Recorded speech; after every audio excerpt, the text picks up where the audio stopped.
You have died. The Ragnar trait has been activated, returning to the regression point. A cold mechanical voice suddenly echoed, leaving the young boy staring blankly at the scene in front of him without understanding what was happening. Only moments before, this young boy had been forced to witness the destruction of his family, along with the mother he respected most, who had become a cold corpse. And right after that, he himself followed closely behind the others. But after opening his eyes once more, he suddenly found himself facing the enemy who had murdered his mother. And the very first task assigned to him was to punch this bastard right in the face. But to explain everything, we need to go back in time a little bit. At a magnificent and splendid palace unlike its usual atmosphere, today it was engulfed in blood and fire, with screams and cries ringing out everywhere. This disaster was caused by a group of masked individuals who had broken into the castle and slaughtered everyone. In a corner of the courtyard, a long-haired youth was struggling fiercely against the attacks of a masked assassin dressed in black. This was the Ragnar family, a ducal house protecting the empire at the northernmost point of the continent. The reason the Ragnar family had stood firm as an unyielding wall in the north for over 1,000 years was thanks to a special physical constitution. Said to inherit the bloodline of dragons, everyone bearing the Ragnar bloodline was born with extraordinary magical power, immense stamina, and superior swordsmanship talent. Everyone, that is, except for this fellow here, who had just taken a direct hit from the enemy that sliced straight across his abdomen, causing fresh blood to gush out wildly. Unable to support his body any longer, Theo collapsed onto both knees in front of the enemy. Seeing this, the cloaked figure spoke up. Even after all this, you still haven't learned a thing. There are some things you can never accomplish no matter how hard you try. People call that incompetence. You couldn't inherit any talent even while carrying the bloodline of the Ragnar family. If I were in your place, I'd be furious too, young Master Theo, he said as he began pulling down his face mask to reveal a painfully familiar face. Making the protagonist's eyes widen in utter shock. Rendon, why is it you? Theo asked in disbelief. And perhaps out of a shred of pity for someone about to be reincarnated, the old man Rendon didn't finish him off right away, explaining calmly, you see, watching you train endlessly every morning without a shred of talent is truly a pathetic sight, especially when all that hard work leads you nowhere. The fool of the Ragnar family, that title really suits you, you should just run away and hide, you piece of trash. Naturally, hearing these words made Theo grind his teeth tightly together. Planted his sword into the ground to push himself up, he glared and questioned, Rendon, you approached me to become my mentor and taught me those useless sword techniques. Just to drive me out of Rose Hall, you damned bastard. The words had barely left his mouth when Rendon suddenly swung his sword, slicing straight across Theo's left arm, sending it flying high into the air, while the agonizing pain of amputation made him scream bloody murder. Seeing this, Rendon swung his blade hard once to flick away the blood clinging to the edge, then sighed and said, Are you blaming me? All of this happened because of you, why won't you just understand? Saying that, he violently grabbed Theo by his long hair, jerking his face upward. So you can witness the sea of flames right before your eyes. Look, why is Rose Hall burning? Why are the members of your family dying? Why has your mother become a cold, soulless corpse?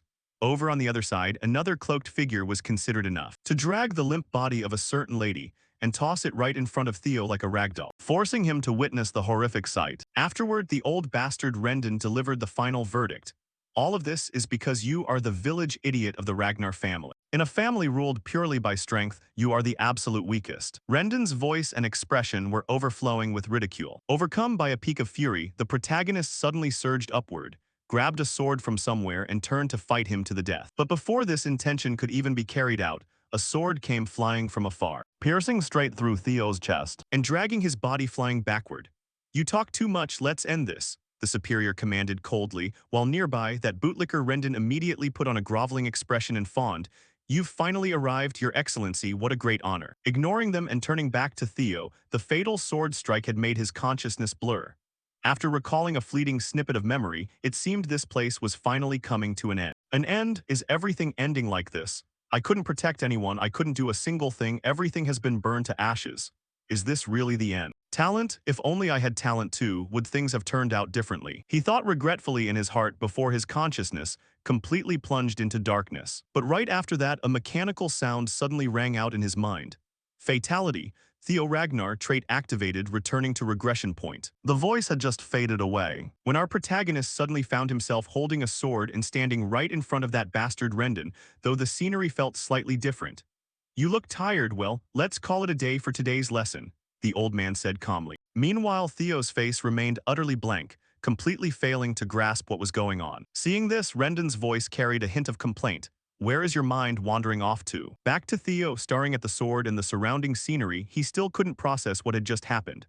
What is this? Didn't I just die? Surely I must be hallucinating, my entire life flashing before my eyes. I can't believe the face I'm hallucinating is this hateful face of Renda. Is death this cruel even in its final moments? He sighed as if lamenting his fate, right before a blue screen suddenly popped up in front of him reading, Tutorial Quest 1, Punch Rendon in the face. This abruptly appearing screen made our protagonist feel even more baffled. Huh, what is this? Tutorial Quest, Punch Rendon in the face. What the hell is going on? Do people normally hallucinate like this when they die? I don't think he can see this, the young master thought to himself, alternating his gaze between the screen and Rendon's expression. This strange behavior of his naturally left the old man across from him utterly bewildered. What's wrong with you? He asked with a puzzled frown. Without replying, Theo directly tossed the wooden sword to the side. I don't even know what's going on anymore. Perhaps this is a gift from the gods, giving me a chance to vent my anger before passing on.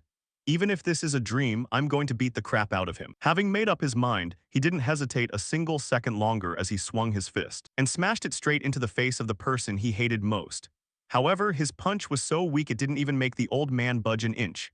Rendon just stared at Theo with a baffled look, wondering what kind of madness had possessed this young master. He smashed his fist straight into the face of the person he hated most, but his punch was so weak it didn't even make the old man budge an inch, while Rendon just stared at Theo with a baffled look, wondering what kind of madness had possessed this young master. Just as the thought crossed his mind, the old man Rendon swung his sword and swatted him away like an annoying fly. I thought class was already over, the old man asked with a twitch of his eyebrow. The physical pain brought on by the strike made Theo feel things much more clearly. What the hell, can I actually feel pain in a dream? He asked himself internally, while Rendon, staring at Theo's dumbfounded face, could only let out a sigh. Ha, I understand your frustration as the awakening ceremony approaches and you see no progress despite trying your absolute best. However, I cannot forgive a student who dares to rebel against his teacher.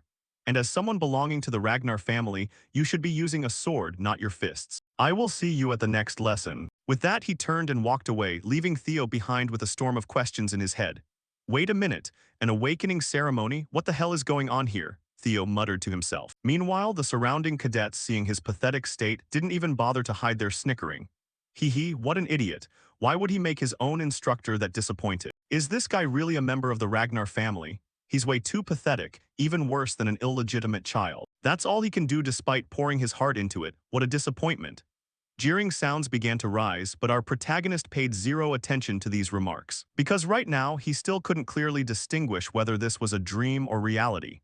I can't believe it. The distinct feeling of pain I'm experiencing right now, this absolute realism. This isn't a memory, it's reality. The awakening ceremony takes place in 2 years. This means I've traveled back to the past. How is this even possible? Theo thought in a panic. But before he could even find an answer for himself, the notification screen popped up once more to grab his attention. Congratulations on completing Tutorial Quest 1. Reward unlocked, Ragnar's talent. Would you like to accept the reward right now? Yes, no. Over on his side, although he still didn't fully understand what was going on looking at the notification, it seemed to be well-intentioned. Thus, Theo instinctively reached out and tapped the accept button. You have received your reward. All your stats will rapidly increase, starting next quest. At that moment, a blinding light suddenly burst from Theo's chest, leaving him completely dumbfounded. What the hell is happening? Theo screamed internally. Time quickly flowed forward. Shifting scenes to some luxury room deep inside Rose Hall, the old man Rendon was present, talking to someone about Theo's condition. To be honest, I've never seen anyone quite as useless as him, but that's why I'm here. As his true mentor, this Rendon will teach him to the absolute best of my ability. I'll make him strong enough to participate in the awakening ceremony in 5 months, at least that's the plan, he said with a smile. If one didn't already know in advance what this old bastard would do in the future, anyone would have fallen head over heels for his friendly smile. Opposite him, a beautiful lady pulled out a pouch of money as a token of appreciation for the old man's hard work.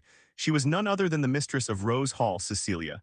That's right. I'll leave the boy in your hands, Rendon. Please look after him a little more, she said as she handed over a bulging pouch of money, and the old swindler accepted it without any modesty at all. Of course, I plan to teach him day and night, so please don't worry, madam. I'm not worried, I believe in Theo, Cecilia said with misplaced confidence.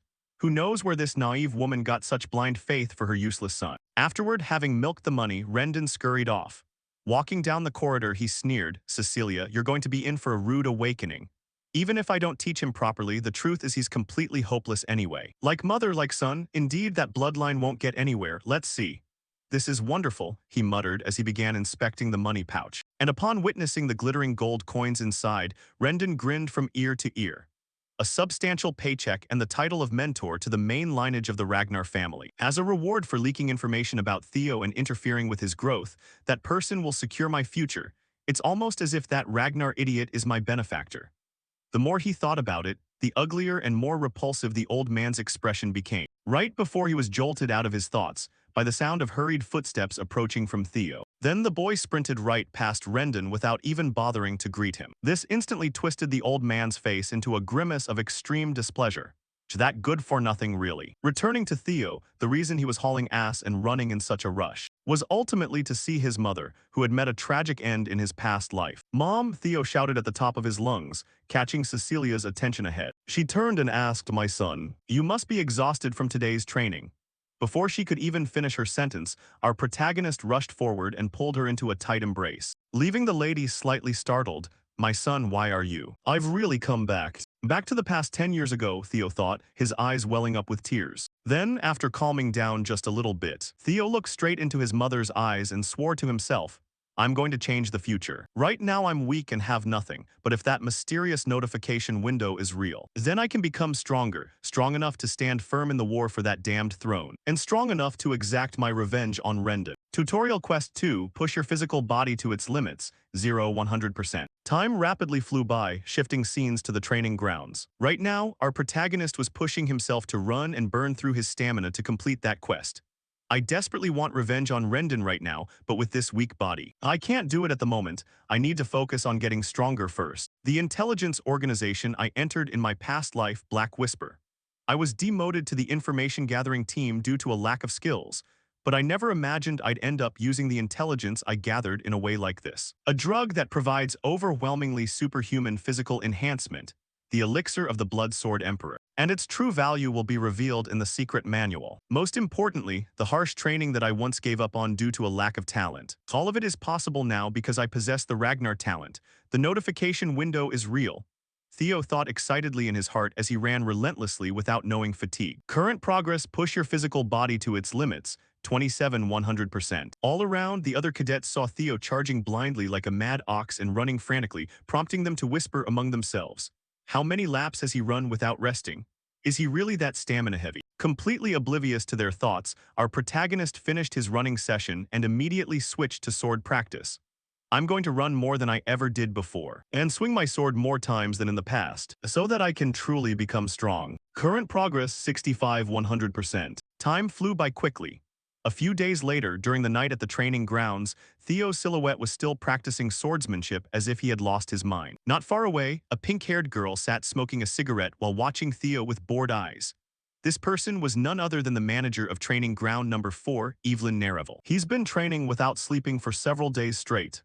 That idiot of the Ragnar family. Could he really not be talentless after all?" Evelyn wondered to herself as she witnessed Theo's insane efforts. Returning to the protagonist, by now he was exhausted beyond belief. "I'm going to die. Current progress, 97-100%. But I have to push my physical body to its limit," he roared to himself. Yesterday evening, he had reached 90-100%. But the moment the young master sat down to rest for just a tiny second, that number 90 automatically dropped back down to 89. This terrified him so much he didn't dare rest for another fraction of a second.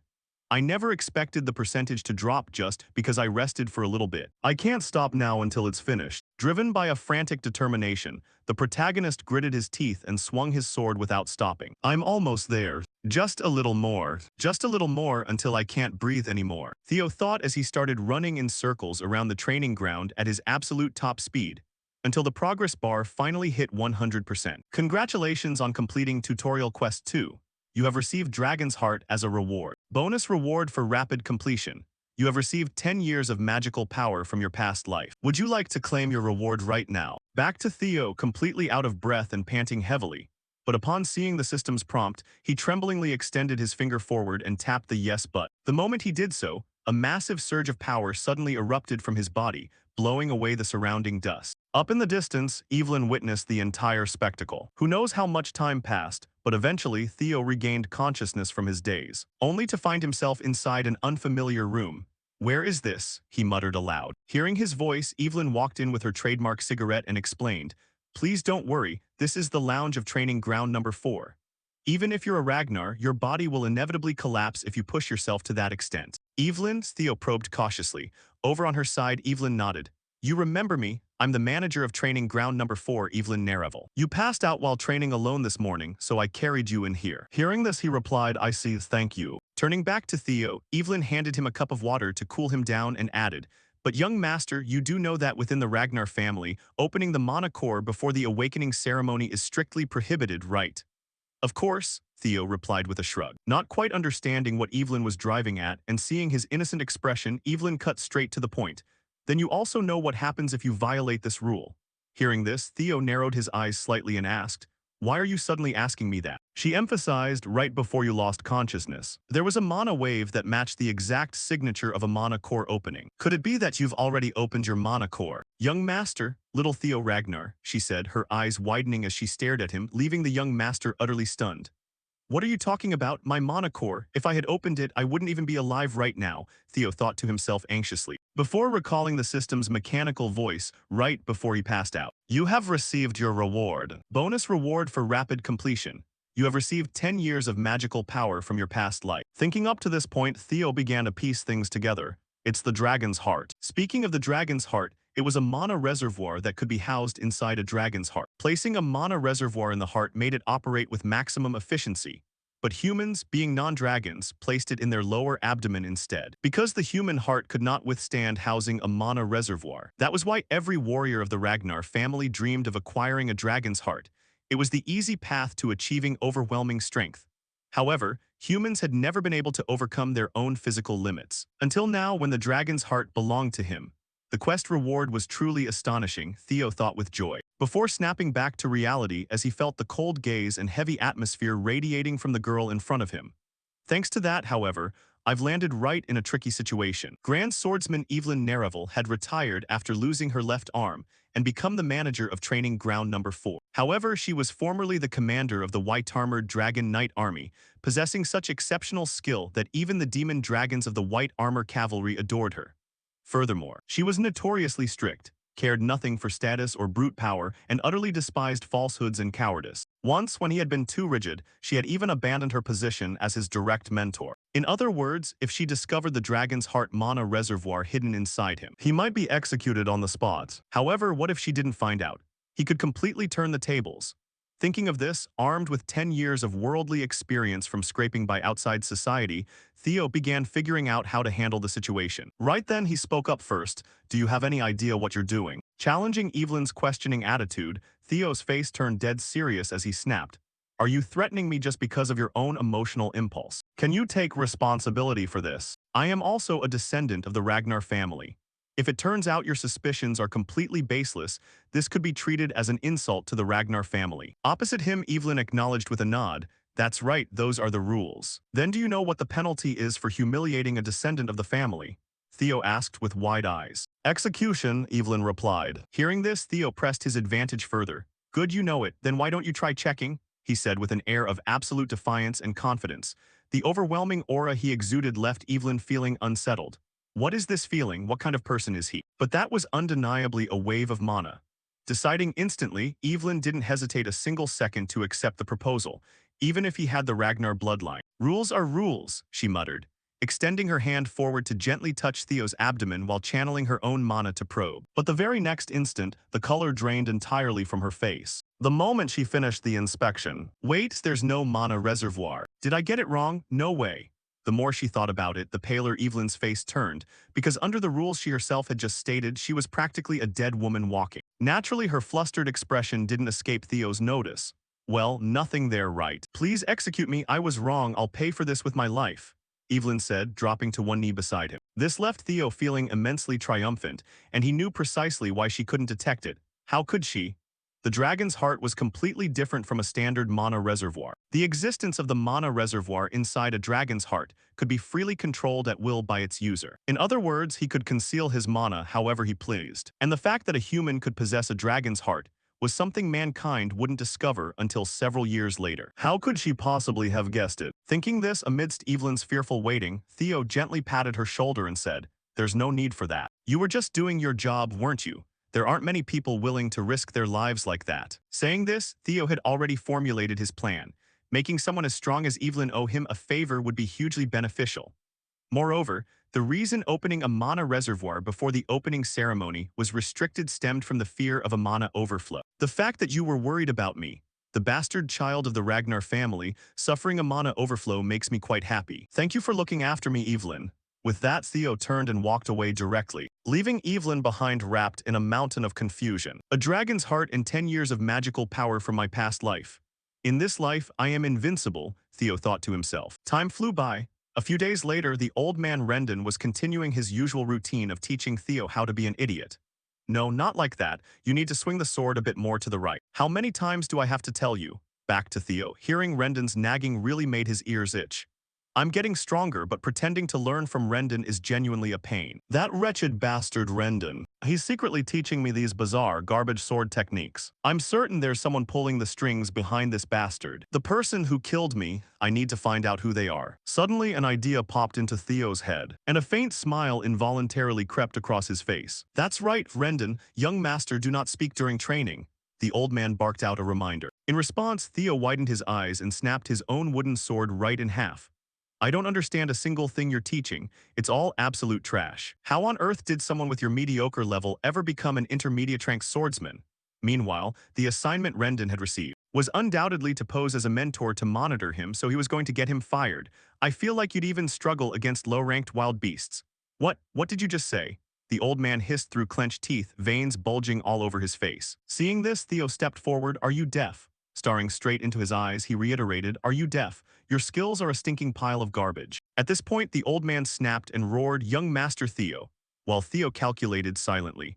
If something went down, Rendon would definitely have to contact the mastermind behind the scenes. Shifting scenes to Camellia Hall. Inside a tavern-like area, a cadet suddenly rushed in and shouted excitedly, "Axion, have you heard? The bastard of Ragnar is going to have a match with your mentor next week." He apparently blamed his teacher for his own uselessness. "He's definitely getting crippled after that match." The cadet cheered happily. And as a reward for running in with the news so promptly, a dish came flying straight into this fellow's face at breakneck speed, sending him crashing backward. "So what does a crippled bastard have to do with me?" Axion snapped irritably.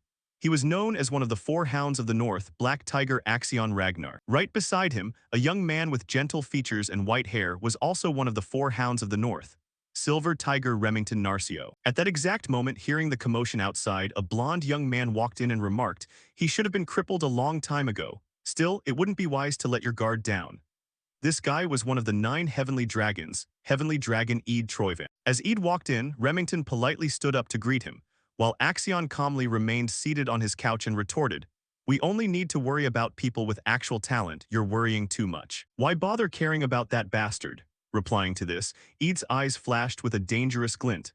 With the Ragnar family, unprecedented things can happen from even the smallest possibility. A single spark in the wind can flare up into a raging wildfire. Turning back to Axion, although he thought the situation was mostly under control, honestly, it was a good thing anyway. That instructor of his will take care of things for us. Time flowed by.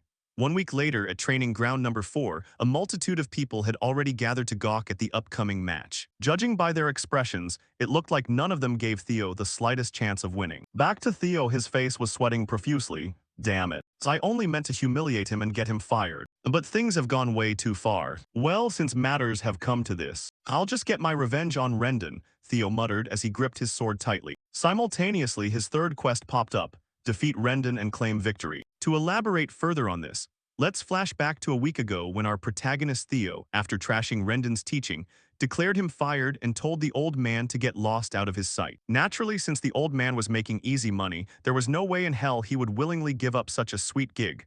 So the moment Theo said that, he threw a massive fit. "Young Master Theo, I do not accept this. There's still plenty of time left on my contract." Responding to this, Theo couldn't be bothered to waste breath explaining, What does that even mean? If I say you're fired, then you're fired. Speaking of which, the young master himself had to actively suppress his killing intent to keep from stabbing the old man right then and there. Thinking back to his past life, he wanted to deal with him immediately, but he still lacked confidence in his own abilities. First, he needed to cut ties with him and gather more information. Returning to Rendon, seeing Theo speak with such finality and absolute inflexibility, the old man's face twisted up like an old tree root. No way, if I get fired like this, my mission will fail too. I have to persuade him no matter what. Thinking this for the sake of his livelihood, Rendon had to swallow his arrogant attitude and beg Theo, "Young master, please wait a moment. This violates the rules. If I report this to the court." Ignoring the barking dog behind him, Theo continued marching forward in a straight line, until he received the notification for the third quest. Tutorial Quest 3, Defeat Rendon and Claim Victory. The sudden appearance of the quest notification caused Theo's footsteps to pause for a beat. At the same time, Evelyn, who had been watching from the sidelines and eavesdropping on the conversation, rushed over and suggested, "Then why don't we resolve this the Ragnar way?" "The Ragnar way?" Theo asked, puzzled. And the girl stated the rule outright. "The strong decide things through a swordsmanship duel. There's no need to go to court. We simply abide by the verdict of the winner." "Gods are helping me," Rendon screamed internally, hurriedly agreeing, "That's a fantastic idea." Ignoring his remark, Evelyn continued, "The match will take place 1 week from now." "How does that sound?" she asked with a smile, while Theo's face turned the color of raw pork liver. Naturally, it sounded terrible. "I still can't defeat Rendon in this condition," he thought, glancing sideways at Rendon, who wore an expression of smug triumph as if he had already bagged Theo. Though indeed, that was pretty much the case. Back to reality, the cadets up in the stands were gossiping about the useless loser of the Ragnar clan. "From what I've heard, he can't even swing a sword properly," a gray-haired guy chimed in, prompting the buzzcut dude next to him to flash a look of pure incredulous scorn. "Huh, no way, and he's still considered a Ragnar. If he were just a regular Ragnar, I wouldn't even be bringing this up. The guy's the total cripple of the clan. How could someone like that ever beat an intermediate swordsman?" The crowd shook their heads in doubt, having zero faith in Theo. Down below, right before the match kicked off, Rendon gave a cocky grin and offered some advice. "Young master, if you apologize right now, I can pretend this never happened. There's no need to gamble your life over foolish pride."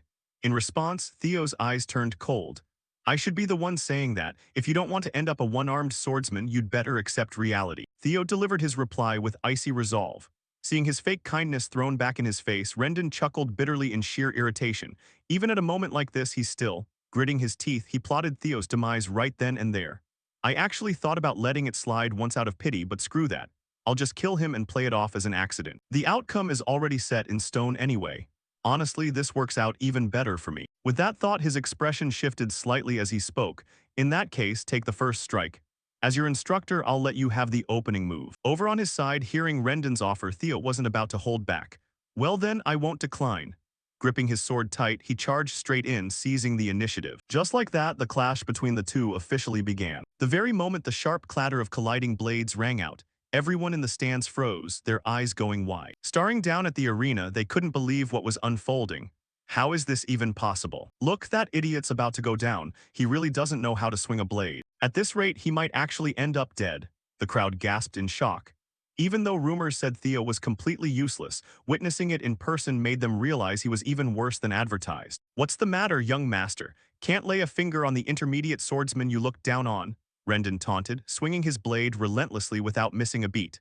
This was the obvious outcome. Theo Ragnar wasn't even a low-tier swordsman, just a mere trainee. His skills might have sharpened up a bit lately, but it's nowhere near enough. If he were at least on the level of the four hounds of the north, that'd be another story. "There's no way a fool like Theo could ever take me down," the old man gloated inwardly. Rewinding to a short while earlier, right after Evelyn made the proposal, Theo had rushed over to talk to her in private. "Evelyn, what were you thinking, suggesting that duel?" Evelyn calmly sipped her tea before replying, "I'm doing you a favor. If you want to get rid of him, you need to be decisive. He clearly has someone backing him, so just firing him won't fix anything." Judging by Evelyn's words, she seemed to know something about old Rendon. Naturally, hearing this caught the protagonist completely off guard. "Evelyn, how do you even know that?" Evelyn just shrugged casually. "Because he was teaching you such an absurd swordsmanship style, so I had someone secretly dig into his background." Thinking back to how Rendon taught Theo swordsmanship.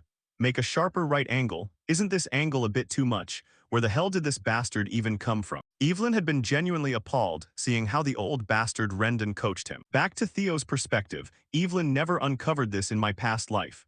Did I catch her attention earlier because of the mana storage incident? Theo wondered to himself. Unaware of his inner thoughts, Evelyn gently set her teacup down and continued. According to my investigation, every single trace of Rendon leads straight back to the Camella Palace. Realizing this, our protagonist froze in sheer shock at first. Then he gritted his teeth in burning fury. The Camella Palace, all of this just for that ruthless war over the throne, those damn bastards. Lost in thought, he went quiet for a few seconds before speaking up. I'm honestly surprised you managed to uncover this much. Still, with my current skill, there's no way I can beat Rendon. So what's your plan? Theo asked, sounding as if it weren't even his problem. You can beat him, you're drastically underestimating your own potential, young master, Evelyn declared with absolute confidence. Back in the present battle, old Rendon was relentlessly pressing Theo, not missing a chance to crush his spirit. If you drop to your knees and beg right now, maybe I'll let you live. Putting his full weight into both arms, he unleashed a devastating slash that whipped up a gust of wind, tearing through the air behind it. But the moment the blow connected, the old man's face twisted as he sensed something was deeply wrong. Wait a second, something's off. He's been holding off every single one of my attacks for a while now. What the hell is going on? This isn't the Theo Ragnar I used to know. How on earth did his skills jump this much? He panicked internally. Meanwhile, it wasn't just him. Everyone around the stands had started noticing how bizarre the match had become as it dragged on. What the hell? He's pushing the instructor back. Do you see that? He's actually parrying properly, the crowd gasped. Hearing their murmurs, Evelyn flashed a knowing, subtle smile. Going back to a week ago, she had made an offer. If I train you for a single week, you'll easily overwhelm someone like Rendon. Training you personally bends the rules, but a scumbag like Rendon has no business being an instructor. Back to Theo, hearing her words had sent him over the moon. I can't believe things are playing out like this.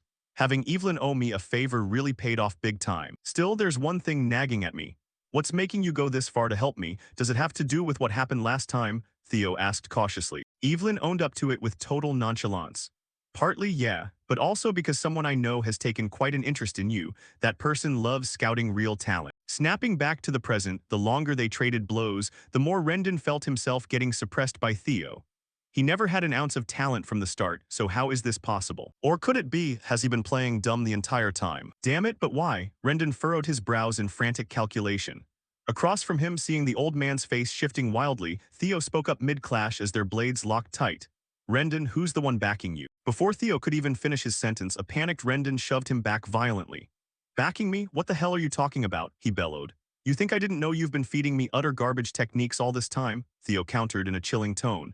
The old man desperately kept barking back. That's ridiculous. Do you have any idea how much effort I put into? Without giving the old blowhard another second to ramble, Theo dropped a name.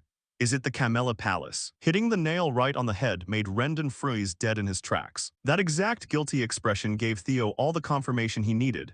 So you're that honest, huh? Excellent, Rendon. Do you have any idea what it feels like to have your arm severed? Taking full advantage of the old man's daze, Theo whipped his blade upward in a vicious arc, aiming straight for Rendon's left arm. And then with a clean, effortless slice, he severed the arm entirely. All around the arena, the sudden turn of events left everyone completely dumbfounded. It wasn't until Rendon's blood-curdling screech echoed through the air that the crowd finally snapped back to reality. My arm, you little bastard, how dare you? He snarled through clenched teeth, entirely oblivious to just how deadly his situation had become. Over on Theo's end, he strode coldly toward Rendon. With this, I know for sure that I've gotten stronger, and I can grow even stronger from here on out. Resolved, Theo looked down and made his declaration. Remember what you told me before, that it was my fault things ended up this way. Well, it's your own damn fault that you're dying here today. The moment the words left his mouth, without giving the old man a second to breathe any last words, Theo swung his blade down hard, sending him straight to the afterlife. Right then, the crisp chime of a system prompt rang out. Congratulations, you have successfully completed the third tutorial quest. For surpassing the objective, you have earned additional bonus rewards. Would you like to claim your rewards now? Up in the viewing stands, the audience remained frozen in sheer disbelief that Rendon had been taken out just like that. That idiot actually won. A trainee swordsman beat an intermediate swordsman. How is that even possible? The crowd stammered. Back to Theo. Staring at the motionless corpse lying before him, he could only find it pathetic, how weak. To think I was once defeated by someone like this in the past. Everything changes from here on out, Theo vowed silently to himself. Meanwhile, the system rolled out his reward notifications. Skill, observation has been unlocked as a reward. Additionally, you have acquired 1 year's worth of magical power. Hearing his rewards, Theo's eyes flashed with a hint of confusion. Oh, magical power. What does observation even do? He wondered. Before he could make sense of it, a knight's silhouette plummeted straight down from the sky above. The impact of the knight's landing was so immense that it shattered the arena floor into spiderweb cracks. A booming voice rang out, "Theo Ragnar." Catching the sound, the protagonist whipped around to see who it was. The man standing there was none other than Julius Ragnar, famously known as the Ghost Dragon, commander of the white-armored Dragon Knights. Right now, he was wearing a wildly thrilled grin as he locked eyes with Theo. Yet our protagonist couldn't find it in himself to be happy about it. The ghost dragon? Why the hell is he here? How long has he been watching? Theo panicked internally. His arrival sent a shockwave of terror through the entire crowd. That's the commander of the white-armored Dragon Knights. Why would one of the 9 dragons show up here? As for Evelyn, witnessing her superior's dramatic entrance only gave her a massive headache. "Commander, you just totaled the sparring ring. Was walking in normally really that hard?" She grumbled in exasperation. Back on the field, Julius radiated an overwhelming, peerless aura as he stepped toward Theo, scaring the absolute daylight out of the boy. "Wait, what's going on? Did I screw up somehow?" He wondered, having just sent his instructor 6 feet under. Luckily for Theo, Julius suddenly burst out into roaring laughter. He slammed a heavy palm repeatedly onto Theo's back, hitting him so hard the kid nearly coughed up blood. "Ha ha ha, fascinating, brilliant, absolutely brilliant. You really caught me off guard. You've got this kind of fire in you. The student surpassing the master, huh?" He cheered boisterously before catching himself, pulling back his grin to reconsider Theo's actions.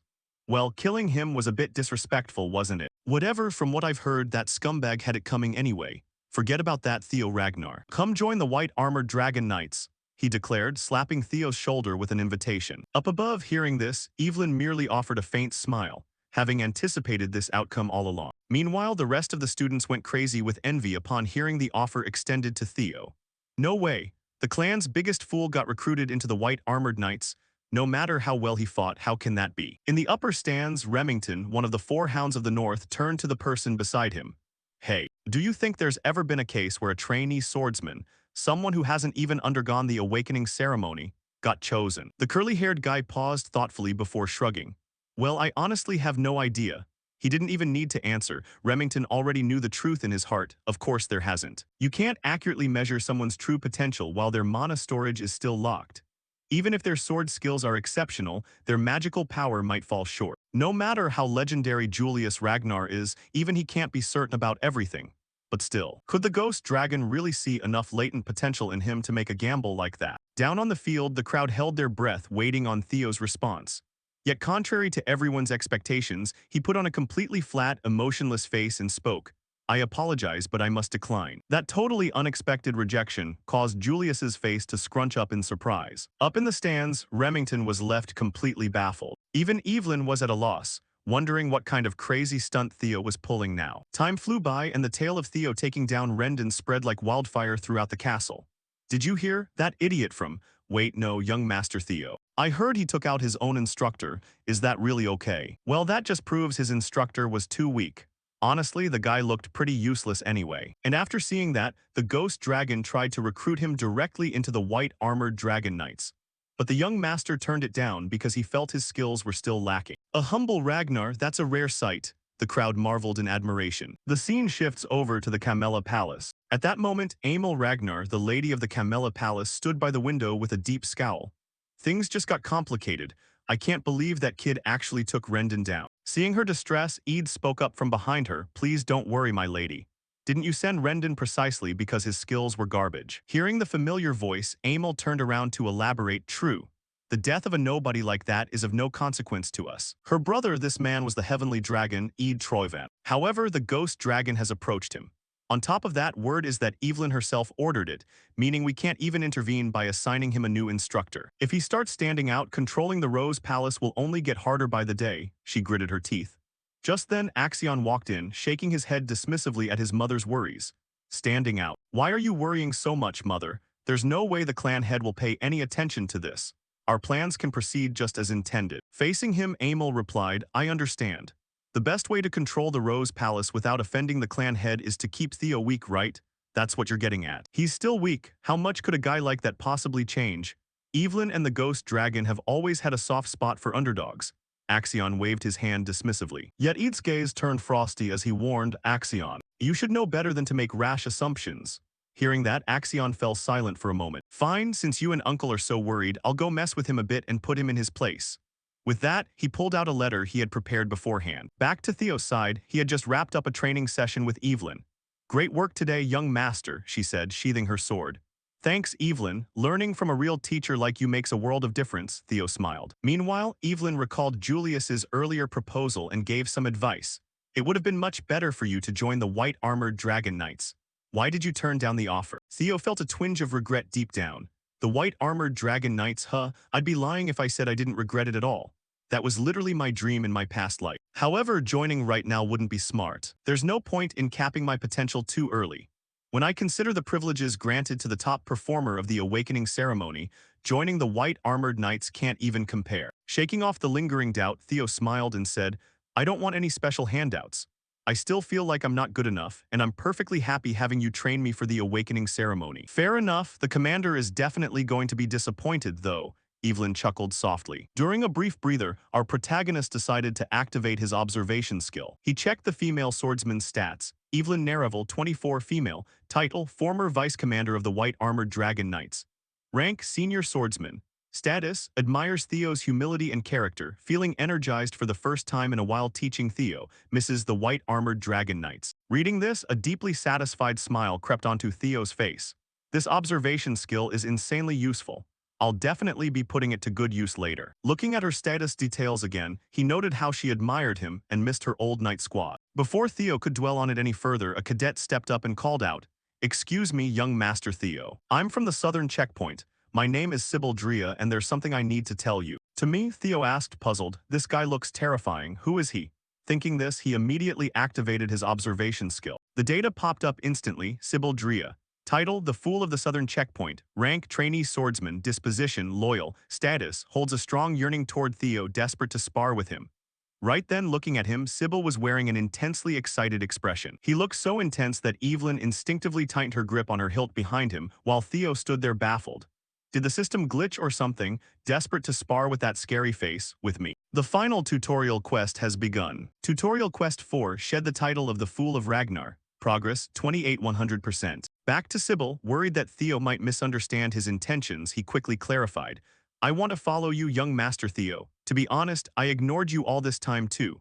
I thought the nickname, the Fool of Ragnar, suited you perfectly." The guy spoke with brutal honesty, completely unaware that his words almost earned him an early grave as Theo gripped his sword tightly, ready to skewer him on the spot. "This bastard." Theo fumed inwardly. Too bad Sybil completely missed the death glare and kept rambling on. "But I found out that you go out every single morning and train harder than anyone else. And the result of all that hard work is the incredible growth that I witnessed with my own eyes. You're my idol, young Master Theo. When I wanted to give up on myself after being called the Fool of the Southern Checkpoint, you showed up. Please give me the chance to cross swords with you." Sybil bowed deeply with pure sincerity. Hearing his heartfelt plea, Theo's anger vanished, replaced by a wave of empathy for the guy. Normally, I'd suspect an ulterior motive, but based on the system notification, he's being completely genuine. Well, that's definitely a surprise. After taking down Rendon and having rumors spread about catching Lord Julius's eye, I assumed people blinded by inferiority complexes would swarm me with challenges. I never expected anyone to genuinely want to follow me. I guess that means people still hold some pride as Ragnars. Alright then, I'll eventually need my own loyal followers if I want to become the head of the Ragnar clan. And this quest is the final tutorial. That wretched title I could never shake off in my past life. With this second chance, I'm going to wipe it out completely. Having made up his mind, the protagonist turned to Evelyn. "Evelyn, do you mind if we take a short break?" Understanding what Theo intended to do, Evelyn nodded in approval. "Of course. Show him what you've got." With both parties agreeing and Evelyn stepping in as referee, the duel was set. Raising their swords straight in front of them, they introduced themselves. Theo Ragnar, trainee swordsman of the Rose Palace, preparing for the awakening ceremony. "My master is Evelyn Nerevel." Hearing his introduction, she smiled warmly at him. In response, Sybil stood at attention and announced, "Sybil Drea, trainee swordsman of the Southern Checkpoint. I inherited the Curé family swordsmanship and have mastered the blade. Let's begin." The second the words dropped, Sybil drove power into his legs, lunging forward at top speed to seize the upper hand. He swung his sword toward Theo with everything he had, only for Theo to effortlessly block the blow. "He's so fast, even if they call me the Fool of the Southern Checkpoint, I'm still confident in my speed. But young Master Theo's skill is on another level." Sybil marveled internally. As Sybil launched a rapid flurry of strikes from every angle, Theo calmly analyzed the situation. "They call him a fool. If this were my past life, I would have struggled just to block a few hits. But right now, this is child's play. With that thought, Theo swung his sword in a swift counterattack, sending Sybil flying back with a single clean blow. The strike was so heavy, it literally knocked the wind out of Sybil, making him gag. As expected of young Master Theo, I lost, thank you. I learned a lot, Sybil said, even though the entire match had barely lasted a minute. Who knows how much he actually picked up in 60 seconds? That was a good match, Theo nodded in acknowledgement. Looking down, he caught his own reflection shimmering across the flat of his blade. A bold idea suddenly crossed his mind. Wait, can I use observation on myself? Might as well give it a shot. He immediately triggered the skill. Even though it was just a random thought, it actually worked.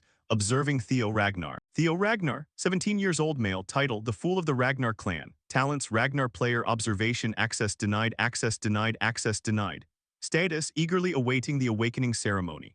Level 1 stats, strength, 13 agility, 14 vitality, 12 magical power, 190 intelligence, 11 luck, -49 access denied. You have gained awareness of your stats. Stats will now be displayed numerically. Scanning his status screen, Theo couldn't hide his excitement. The abilities I gained are classified under talents. That means if I keep clearing these quests, I can unlock 4 more. I can even monitor my exact stat values now. My high magical power is probably thanks to my past life's magic and the dragon heart. But why on earth is my luck in the negatives? Am I cursed or something? Is this why I had rotten luck throughout my entire past life? I need to figure out a way to raise my luck stat ASAP, Theo thought. Having negative luck meant disaster could strike at any given moment. Lost in thought, he suddenly snapped back to reality when he realized dozens of eyes were staring intently at him. He turned to look at the rest of the group that had tagged along with Sybil. Standing in the back, Evelyn understood their motives the moment she saw their faces. No matter how weak Rendon was, he was still an intermediate swordsman. Young Master Theo defeated Rendon and even earned the commander's approval. In a clan that worships pure strength, there are only 2 reactions. Either they envy him or they revere him. And the people gathered here clearly belonged to the latter group, just as Evelyn predicted. The group broke into triumphant grins like they had just won a bet. The rumors were true. If I were in Sybil's shoes, could I have parried that strike? Same here. I want to spar with him too. They all thought in unison, gazing at Theo with eager anticipation. Catching their expectant looks, Theo let out a soft sigh. He locked eyes with a young guy in the crowd. Eo Nalan. Hearing his name called, Eo stepped forward in surprise. You know who I am. Step up and face me, Theo replied. It's an absolute honor. I'm Eo Nalan, 3rd son of Viscount Nalan, practitioner of straight thrust swordsmanship. He introduced himself. Theo greeted him in kind. Theo Ragnar of the Rose Palace. Let's have a good match. With that, both of them lunged forward to attack simultaneously. However, Eo was the first to unleash his strike. He executed a sweeping wide slash aimed right at Theo's neck. The blade came dangerously close to grazing his throat. Yet with godlike reflexes, our protagonist raised his sword just in time to parry before forcefully swatting the weapon away. Proficiency in basic swordsmanship has increased. Proficiency in core modification swordsmanship has increased. Seeing his weapon disarmed in a single move, Eo froze in shock before conceding, I lose. You have earned the acknowledgement of Eo Nalan, luck +1. You have gained a set amount of EXP. Hearing the system chime made Theo's battle spirit surge.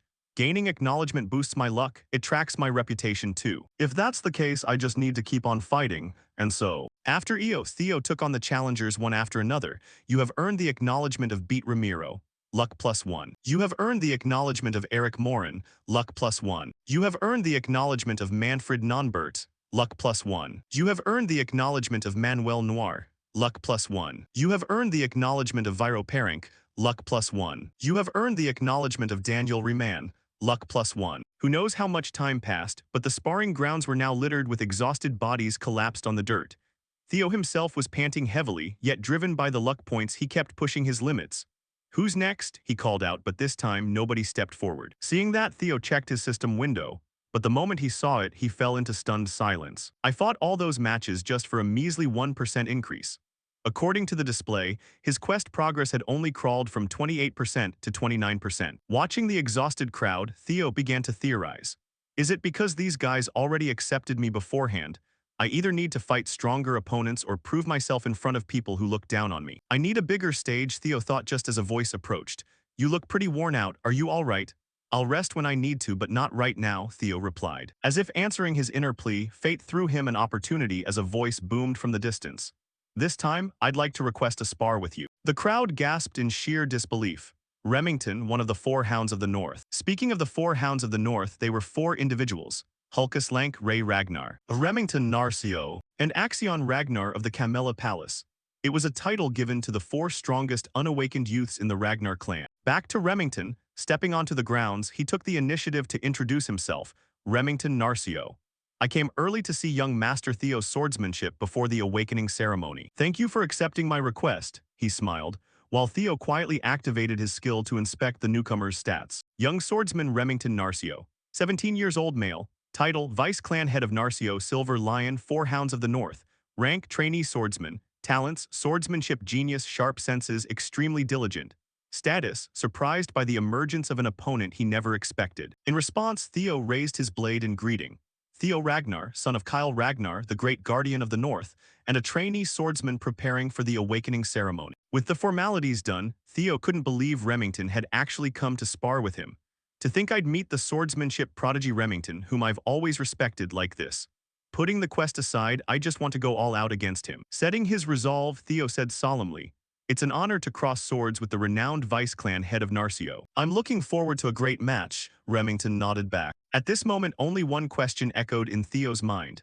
Can my current self defeat Remington, one of the 4 Hounds of the North? With that, their duel begins. Yet far from what anyone expected, on the very first clash, the sword in Theo's hand snapped clean in two, leaving Remington's blade resting right against his neck. Witnessing the outcome, Sybil muttered bitterly, "Did young Master Theo just lose?" Unbelievable, behind him, another bystander wasn't too surprised. That's the expected result, no matter how much the young master improved. There's no way he could beat one of the 4 hounds, the strongest of this generation. Still, the fighting spirit the young master showed was amazing. Sybil shouted, trying to salvage the situation for Theo. Just then, Remington's voice cut through the air. "I lost, thank you for the match. Your sword was already worn out, not to mention you were completely exhausted. This match counts as my defeat." Hearing his concession, Theo glanced down at the broken hilt in his hand and shook his head. "On the battlefield, nobody gives you concessions like that. The moment I lost my weapon, I lost the fight." Having said their piece, the two shared a warm handshake. "I hope we can have a proper match next time," Remington smiled. "I look forward to it," Theo replied. Seeing their mutual respect, the onlookers admired Theo even more. He earned the recognition of one of the 4 hounds. See, young Master Theo really is built different. At the same time, thanks to Remington's acknowledgement, Theo's quest progress shot up to 35%. Standing nearby, Evelyn saw the result and let out a gentle smile. Meanwhile, Theo didn't feel discouraged at all. He's seriously strong. "By gaining talents and secret arts through quests, I've grown much stronger than in my past life.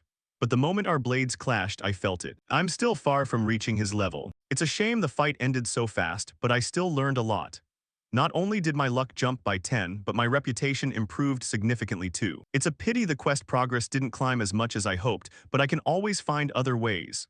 What kind of stage will earn me the recognition I need?" Theo pondered to himself. Turning back to Remington, the young man took out an invitation card and suggested, "Young Master Theo, truth be told, I came here today not just to spar with you, but to invite you to join the Serpent Salon." Hearing the mere name Serpent Salon, Sybil gasped and cried out as if his house were on fire. The Serpent Salon, that exclusive high society group that only the chosen ones can enter. And Lord Remington came to invite him in person. Invited to the Serpent Salon, Theo thought to himself in brief astonishment. Before asking with a worried tone, "Can someone like me join? Your group is so famous, you know." However, Remington quickly waved his hand to explain, "Nonsense, you're more than qualified.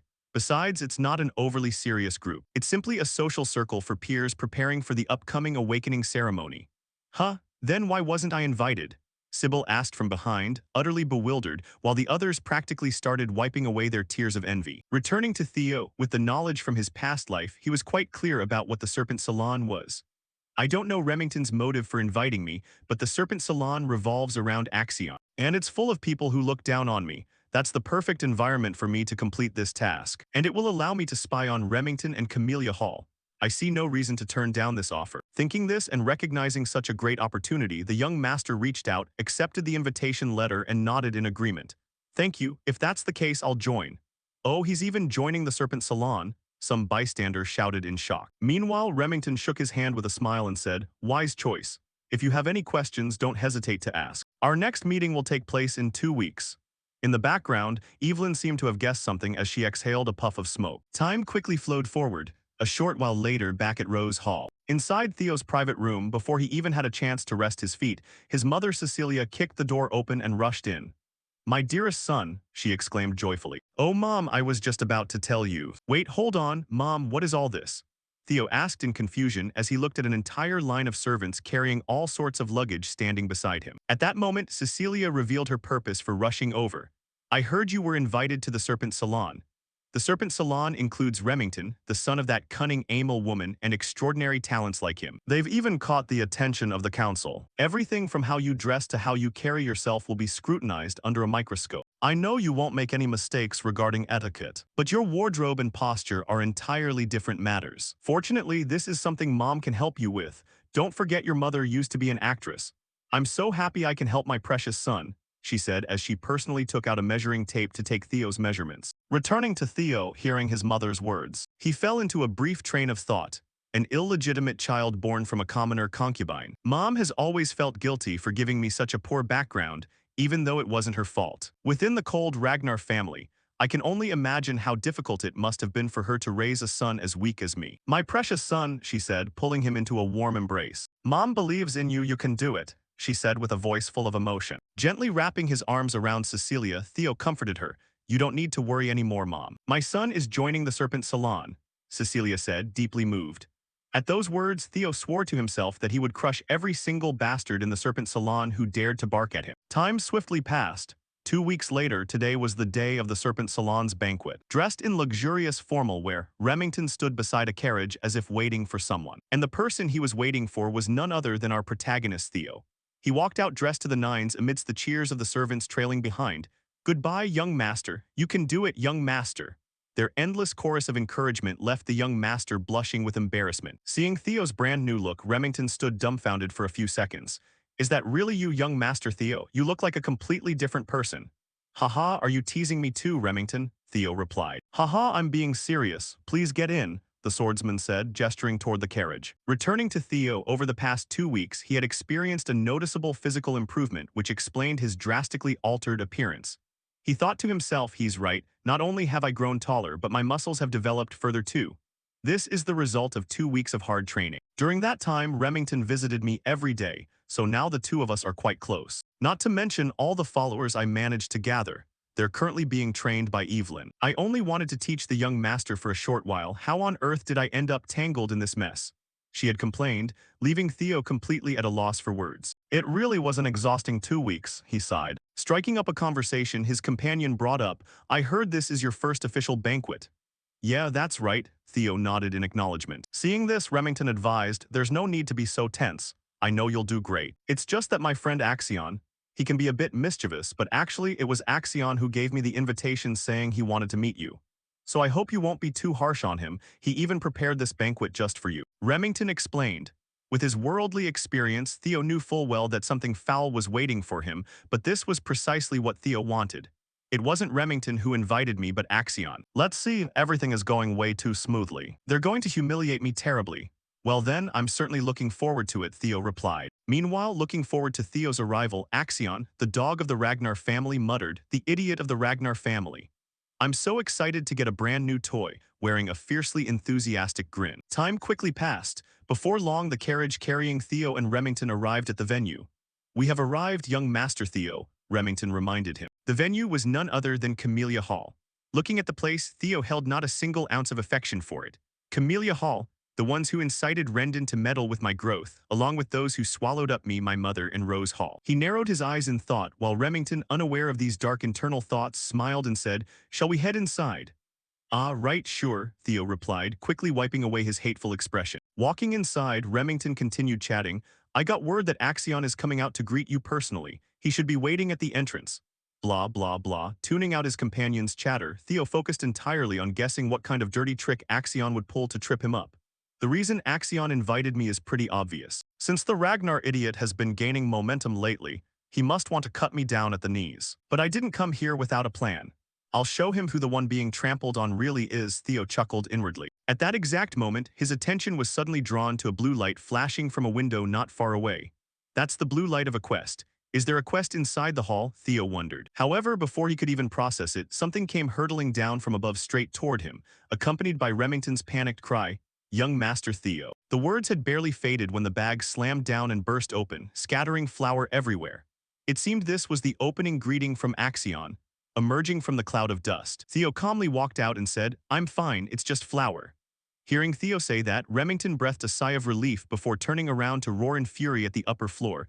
"What the hell do you think you're doing?" Turning back to Theo, he wasn't particularly angry because petty tricks like this were already within his expectations. "If this were my past life, I wouldn't have been able to dodge and I'd have taken the full hit. I thought Remington was in on this too, but it seems not." Judging by his expression, Remington is genuinely flustered by this unexpected stunt. "Welcoming me with flour, the ones who pulled this are." Theo narrowed his eyes toward the window, where a few cadets were snickering unashamedly at their predicament. Realizing his underling's prank had failed, Axion stepped out from behind them to put on an act. "What's wrong? That's just a friendly greeting between peers. Isn't that basic courtesy, a greeting, you?"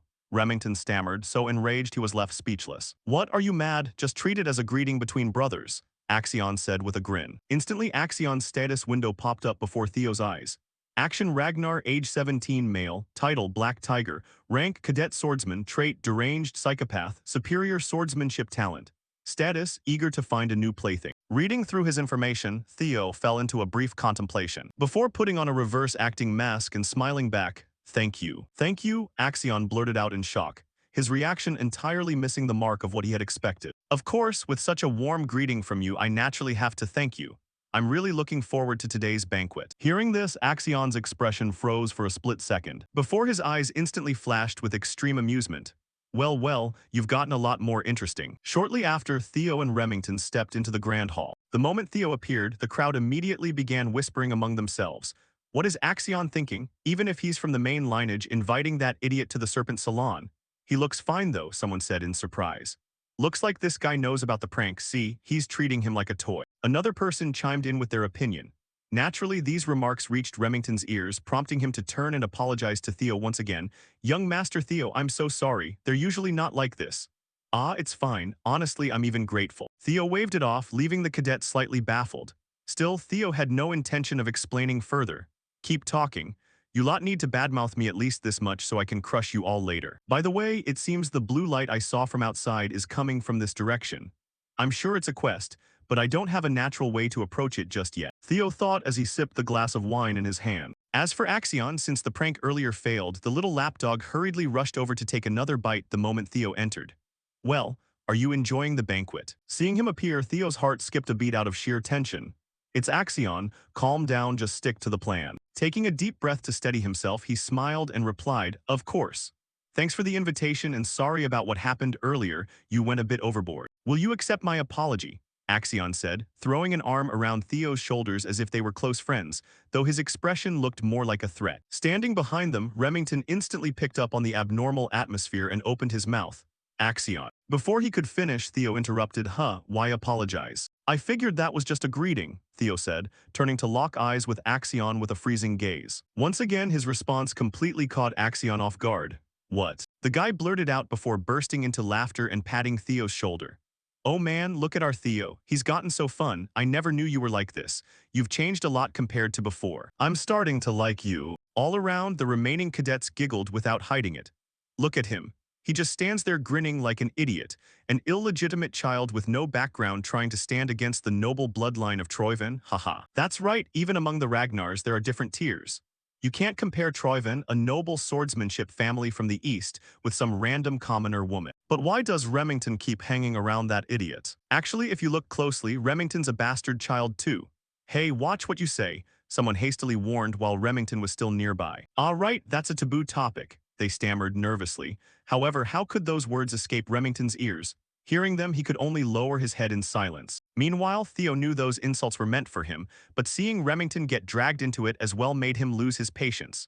"I was planning to observe a bit longer, but this won't do." Shrugging Axion's arm off his shoulder, Theo spoke up. "Axion, shouldn't we properly greet our friends too?" Amidst everyone's bewildered gazes, Theo calmly picked up a bottle of wine and walked toward a blonde-haired guy who was smirking and saying, "What? Am I saying something wrong?" The reward for that remark was Theo instantly smashing the wine bottle right over his head, shattering it into pieces. The blonde youth collapsed to the floor, rolling around and screaming while clutching his bleeding head. "You bastard, how dare you," he threatened. But before he could finish his sentence, Theo delivered a brutal kick straight to his chin, sending him flying backward through the air. "Bastard, I just gave you a small greeting. Saying it like that is a bit harsh, don't you think? The sudden brawl instantly seized everyone's attention. What just happened? What is going on? Is Theo actually that stupid? Turning to Remington, the protagonist's reckless action made him worry sick.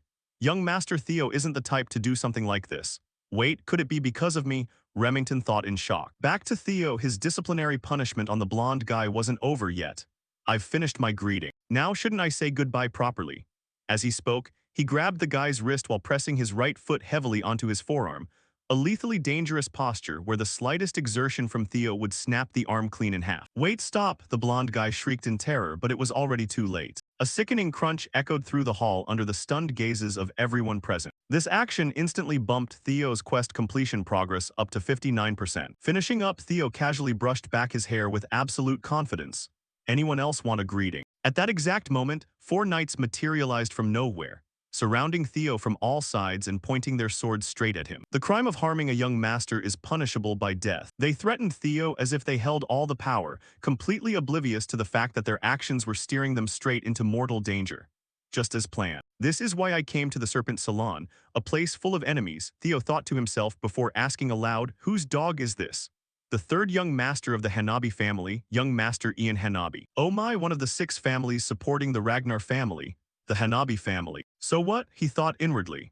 These people won't just stand by and watch when the idiot they've always looked down on suddenly takes action. The dogs of one of Ragnar's vassal families dare to threaten me. Can you take responsibility for those words, you insolent trash? Theo glared fiercely. With those words, a crushing wave of pressure erupted from Theo's entire body, draining the color completely from the guards' faces. At that moment, they finally realized how idiotic their actions had been. What is this pressure?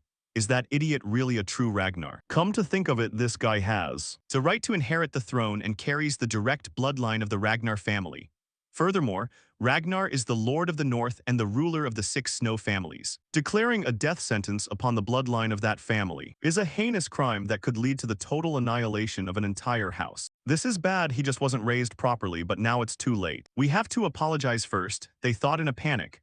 But before they could even open their mouths to beg for mercy, Theo's voice cut through them coldly, kill them. The words had barely faded when a series of sword flashes rained down from above at supersonic speed.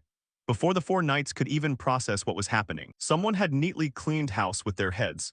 They met their maker without even getting a chance to gasp, and the one who carried out the execution was none other than Evelyn. Seeing her appear out of nowhere and instantly slaughter the insolent knights, the surrounding crowd's jaws dropped in utter shock, while Theo's quest completion progress jumped to 70%. Turning to him, Evelyn asked, when did you realize I was following you? Ah, well, that's obvious, he replied with a shrug while thinking to himself. I don't know why, but with her following me, I can turn the tables without having to worry about anything. Speaking of which, let's flash back to a short while prior when Uncle Julius met Evelyn in private. Opening a bottle of wine, he remarked, I thought you said you'd never take on another disciple. Is your new swordsmanship pupil keeping you satisfied? Opposite him, Evelyn complained as she watched the unauthorized intruder make himself at home in her house. Do you have nowhere else to go? Before you retired, you were always out in the field. Haha, giving you a hard time is my latest joy in life. So what's your answer? Julius asked cheerfully, while Evelyn kept her eyes glued to the expensive wine bottle and warned, hey, that's very expensive. Ignoring her complaints, Julius tilted the bottle straight up and gulped it down. So what's your answer? Watching the muscular uncle down half the damn bottle in one go, Evelyn could only sigh in defeat. Realizing that if she didn't give him an answer, he'd literally camp out here forever, she conceded, forget it. He has far exceeded my expectations. In terms of attitude and talent, he's the best among everyone I've ever taught. Hearing this, Julius's eyes flashed with a mischievous glint as he asked, oh, Axion went through your hands too, yet this guy is the best. That's right, when it comes to potential, I'm saying his potential far surpasses young Master Axion's. Evelyn stated this with absolute seriousness. As a longtime friend, Julius knew Evelyn never joked around. Since she has 2 eyes, she sees things much clearer than I do. Then why has he been hiding his strength all this time? People don't change that drastically overnight, Julius said, letting out a loud burp. Evelyn shared the same doubt. That does seem to be true. It's strange for someone who hid his strength for so long to suddenly start showing it off. Acting in such a rush makes people stumble, but it feels like he's being chased by something. That's why I'm worried about his participation in the Serpent Salon this time. If you're worried, it's probably because of that brat Axion. Why don't you just follow him? Julius suggested. What? Evelyn asked. Maybe it's different from what you're worried about, but something big is going to happen. When wolves seeking blood gather together, they start cementing their hierarchy. While you're at it, why not tempt Theo a little bit? And get him to join the white-armored dragon knight army. Do you think you can retire just because you can't ride a dragon anymore? Go back and take responsibility for the person you introduced. I'm heading out, good wine this, Julius said as he immediately walked out, leaving behind a spare uniform of the white-armored dragon knight army. Pondering his words for a moment, Evelyn muttered, because it's expensive. Returning to the present, looking at the situation, Evelyn realized she had been played by Theo. He noticed I was following him and intentionally set up this scenario. He probably joined the Serpent Salon with this exact objective from the very beginning. He's not someone I need to worry about. But when did he notice my presence? He's definitely no ordinary person. Back to Theo, he had sensed Evelyn's aura the moment he stepped into the carriage. Because possessing a dragon's heart drastically amplified one's sensory abilities, often called a sixth sense. Anyway, the stage has been set, now then. Thinking this, Theo spoke up, Evelyn. Most people here have shown blatant disrespect toward a direct heir. What is the penalty for such a crime? He asked, casting his gaze around the room, where the cadets were sweating profusely in absolute terror. In response to his question, Evelyn answered bluntly, according to family law. Execution on the spot is permitted. Since they are kids who haven't undergone the awakening ceremony yet, just taking one of their arms should end it. I understand, Evelyn said calmly, immediately charging toward the crowd to carry out her duty. Wait a minute, the terrified cadets screamed. But Evelyn's movements didn't hesitate for a single second. She targeted their arms and cleanly sliced them off. The second son of the Perrin family, the eldest son of the Red-White Mercenary Corps, the fourth daughter of the RS Trading Guild, the third son of the Class family, the eldest daughter of the Walk family. She called out the names of those who had insulted the heir as she swung her blade, while Theo's quest completion progress continuously ticked upward. Seeing this, a terrified cadet dropped to his knees in front of Axion and pleaded, Axion, please save me. Please, responding to the plea. Axion simply wore a freezing, expressionless face. Why should I do that? That was just a friendly greeting, wasn't it? What? The cadet shrieked in disbelief at Axion's cold betrayal. And before he could get another word out, his arm was cleanly severed as well. This unfortunate fellow was the eldest son of the Behenic family, and he was the final one left. I didn't expect to run into you like this, Evelyn, Axion greeted. Long time no see, young master, Evelyn nodded in reply. Looking over the groaning, writhing figures rolling in pain on the ground, Axion thought to himself. She targeted only those who made comments about his bloodline. She orchestrated this so cleanly that even I, as a successor candidate, couldn't step in to stop it. He narrowed his eyes in thought, while Evelyn, having finished the disciplinary punishment, walked back to report. I have severed the right arms of the 14 individuals you ordered. Good work. What's their condition? Theo nodded and asked. If they rush to a priest with their severed arms right now, they might be able to reattach them, though whether they can continue living as swordsmen is another question entirely, Evelyn replied. Splendid, Theo muttered inwardly, seeing that the high-ranking swordsman path for those guys was effectively ruined.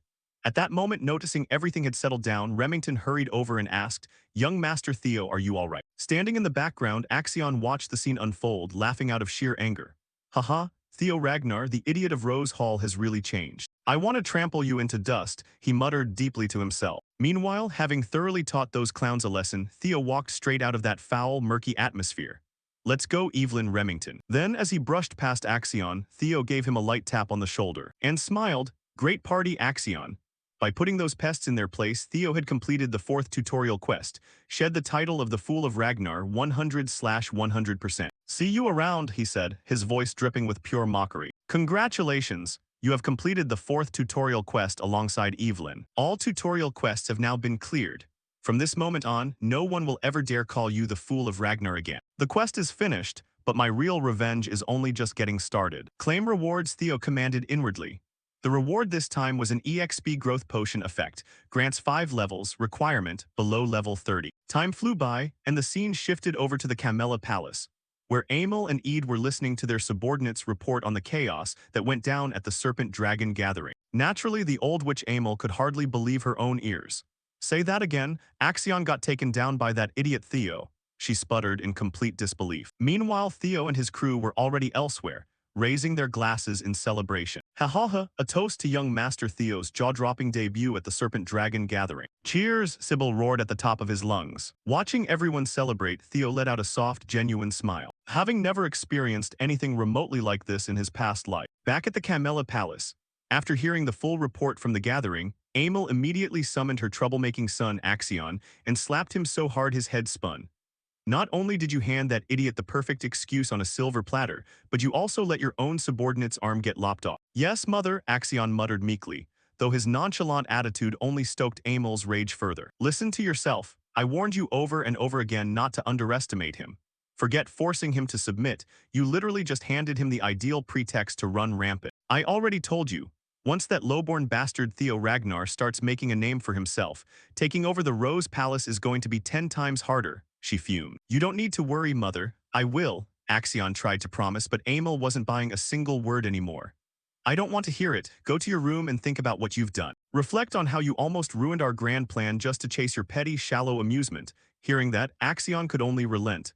Yes, I'll keep that in mind. With that, he quietly slipped out of the chamber. Once he was gone, Amel sighed and turned toward Eid, who was lingering in the shadows.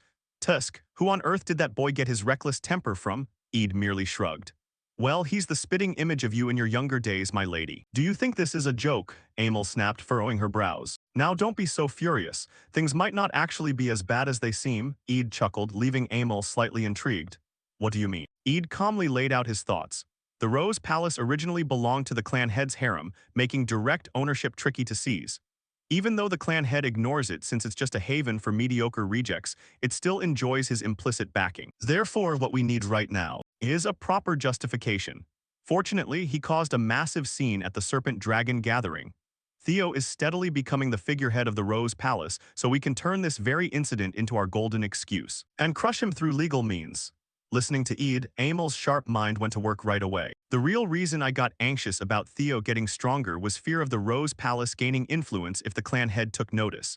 But by targeting Theo, who's gaining momentum, if our Camella Palace uses formal legal channels to get rid of them, the Rose Palace will have no choice but to bend the knee to our Troyven line.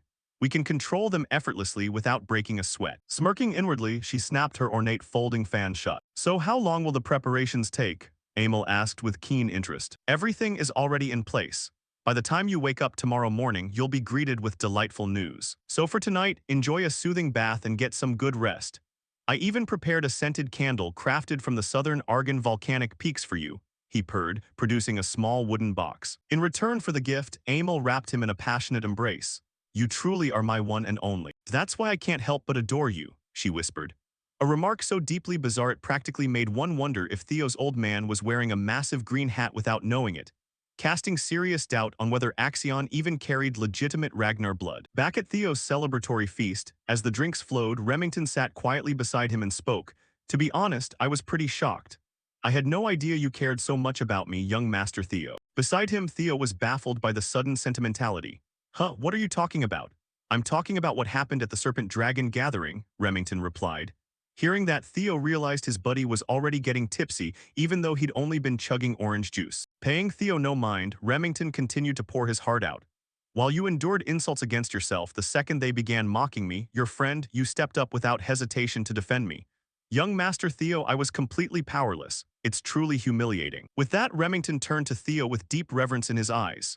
Yeah, the more I look at him, the more amazed I become. He endured years of contempt, branded as a worthless bastard, only to emerge as a powerhouse. On top of that, even against foes he couldn't easily overpower, he had the sheer grit to secure a total victory. Facing the Camella Palace, a force no one dares provoke, he unsheathed his blade without a single second of hesitation. All for my sake. The more Remington dwelled on it, the more choked up he became, tears welling in his eyes. Simultaneously, a system notification popped up to flag the white-haired youth's status, deeply moved, firmly believing that Theo cares deeply for him. Reading the prompt, our protagonist broke into a cold sweat. Haha, looks like he got the wrong idea entirely, Theo laughed awkwardly on the inside. Meanwhile, Remington reached a pivotal decision. My family ordered me to forge a close bond with Axion, but I have other plans. Steeling himself, Remington declared loudly, from this moment on, I want to follow you, young Master Theo. All around them, the crowd went wild like they'd hit the jackpot. As expected, the strong flocked together. You two are incredible. Hearing the pledge, Theo frantically threw his hands up. No, hold on, I think you're getting things mixed up. But before Theo could finish his sentence, Evelyn's voice rang directly inside his head. Just go along with him. This kind of misunderstanding isn't necessarily a bad thing. Besides, everyone just genuinely wants to get along with you, young master. Theo was slightly taken aback by her words. Letting out a soft sigh, he thought to himself, I'm nothing special. Everything is thanks to this system interface. Whether it was regressing to the past, acquiring the Ragnar clan's talents, or gaining this level of strength. I wonder what this system really is. At first, I thought it was forged from the fragments of my regrets, but seeing how detailed it is, that doesn't seem to be the case. I have this faint sense of déjà vu, like I've encountered this before. But whatever it is, it's helping me right now, so that's all that matters. With the Serpent Dragon gathering wrapped up, my level went up as well. Looks like every level up grants stat points, meaning I can allocate my attributes however I see fit. Terrifying? I'm honestly scared of just how dazzling the future will be for someone as overpowered as me. The cocky guy chuckled to himself, giving off a vibe that sent a slight shiver down Evelyn's spine. Alright, first things first, I need to prep for the Camella Palace's inevitable counterattack. Reminding himself of the stakes, Theo spoke up. Remy, while we're on the subject, could you do me a favor? Ah, of course, young Master Theo, just say the word. Wait, did you just affectionately call me Remy? The swordsman asked excitedly. Ignoring the banter to avoid wasting time, Theo pulled out a piece of paper he had prepared earlier and spoke solemnly. The succession war between Axion and me is going to heat up very soon. To prepare for that moment, I need your help. The sudden seriousness of the request made Remington drop his easygoing attitude immediately. Meanwhile, our protagonist had already mapped out the bigger picture. In the future, Remington becomes the head of the Narcio clan, and their military might is strong enough to rival the Ragnars. I need to seize this chance to pull Remington to my side. Take it, Remington, Theo urged inwardly. After a brief 3-second pause, the young swordsman gladly accepted the paper and smiled. Understood. I've already pledged to follow you, young Master Theo. If there's anything I can do, no matter what it is, consider it done. Thanks, Theo replied softly.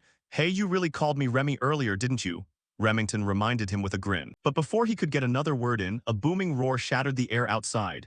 Theo Ragnar. The shout instantly drew everyone's gaze toward the entrance. Several heavily armored knights with gilded cloaks marched into the hall. They were the Law Swords. Paying no heed to the bystanders, the commander locked his gaze onto Theo and unfurled a parchment scroll. Theo Ragnar, you are under arrest for intimidation and battery.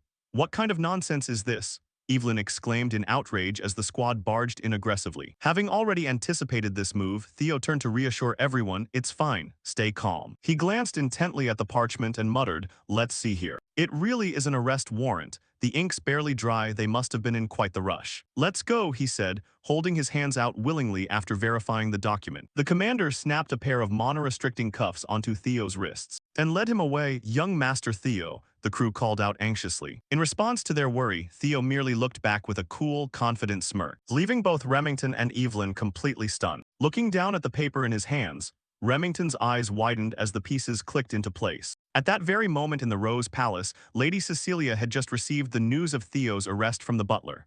What? Where was Theo taken? To the High Court. Her knees buckled and she collapsed onto the floor, prompting the elderly butler to rush forward in alarm. My lady. Ah, I'm all right, but what on earth are they charging him with? Cecilia pressed. Well, it seems to be related to the Serpent Dragon gathering. They're accusing him of inciting an insurrection. The butler's hesitant reply left Cecilia utterly terrified. Do you really think they'll take this to a full trial? I'm afraid so. Since he completely wiped out the Serpent Dragon gathering, they won't let this slide easily. The butler frowned. Hearing the old man's words, all the joy from Theo's recent victory evaporated into thin air. Who could have imagined an invitation to that gathering would lead to this? No, he'll get through it. That's just the kind of person Theo is. My son, please return safely, she prayed silently for him. Back to our protagonist. Escorted by the Law Swords, he arrived before the Grand High Court. Gazing up at the imposing architecture, memories flickered across Theo's mind. It's been a long time since I last stood here. Since I completely dismantled the Serpent Dragon gathering, this won't end with simple detention. They'll definitely push for a trial. Dragging a Ragnar heir before the court means they want to formally challenge my right of succession. They want to erase me entirely, but that's precisely what I've been waiting for. A sharp grin spread across Theo's face as he anticipated the drama ahead. Reaching the massive double doors, the two Law Swords flanking him called out, "The accused Theo Ragnar has arrived." A commanding voice echoed from within, "Bring him in." Watching the heavy doors slowly swing open, Theo felt a thrill of anticipation. If I'm going to reveal what I've prepared, it has to be on a grand stage like this. He strode confidently inside. At the head of the chamber stood 9 grand thrones representing the 9 dragons, though only 4 were occupied today. Taking in their formidable presence, even Theo felt the immense weight in the air. Quite the powerhouse lineup gathered here. First was the ghost dragon Julius Ragnar, commander of the white-armored dragon knights. Next was the heavenly dragon, Eid Troivan, head of the Central Intelligence Bureau. Beside him sat the sword dragon, Osa Ragnar, lady of the Plum Blossom Palace. And the bespectacled old man looking like the entire world owed him money was the chief dragon, Wolfgang Ragnar, head of the clan council. Scanning the room, they were all Titan-tier figures, 4 of the 9 dragons guarding the Ragnar clan. In my past life, this aura alone would have suffocated me, Theo noted inwardly. Up on the dais, Wolfgang looked down at Theo and spoke coldly, Theo Ragnar. Yes, council head, I didn't expect to meet you in a place like this. Theo nodded respectfully as a guard removed his cuffs. Wolfgang, a council head obsessed with pure bloodlines. To him, an illegitimate child like me is nothing short of an eyesore. He isn't even trying to hide his disgust, Theo observed. True to form, the old man cut Theo off without letting him finish his pleasantries. Drop the useless greetings. You know why you've been summoned here to answer for your crimes, don't you? The Bayern family, the Starrett Merchant Guild, the Red and White Mercenaries, and the Hanavi family.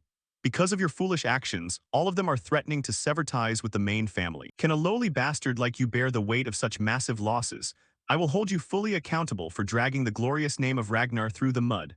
The old man barked, his face flushed red with rage. Hearing the accusations, Theo simply nodded in agreement. Yes, every word you said is entirely correct. I was indeed too careless. I should have severed their heads instead of merely taking their limbs, Theo stated in an icy, unflinching tone. The bold remark stunned the counselors above. What? They gasped in unison. Theo pressed on without backing down. They are our vassals. The Lord grants them land and honor, and the vassals owe their unyielding loyalty and lives in return. That is the fundamental creed of a knight. Yet they had the audacity to threaten their own master. Had I known they were that insolent from the start, I would have beheaded them right then and there. They deserved punishment, and the principles of chivalry must be upheld. How could I stand by and watch the honor of the Ragnar clan, upheld for over a millennium, be trampled like that? Theo declared with booming conviction, leaving both Eid and Wolfgang utterly speechless. Meanwhile, Julius flashed a wide, amused grin. Impressive. As expected, this won't be settled with an ordinary reprimand. Snapping out of his shock, Wolfgang scowled and yelled, "How dare you mock this council with cheap rhetoric?"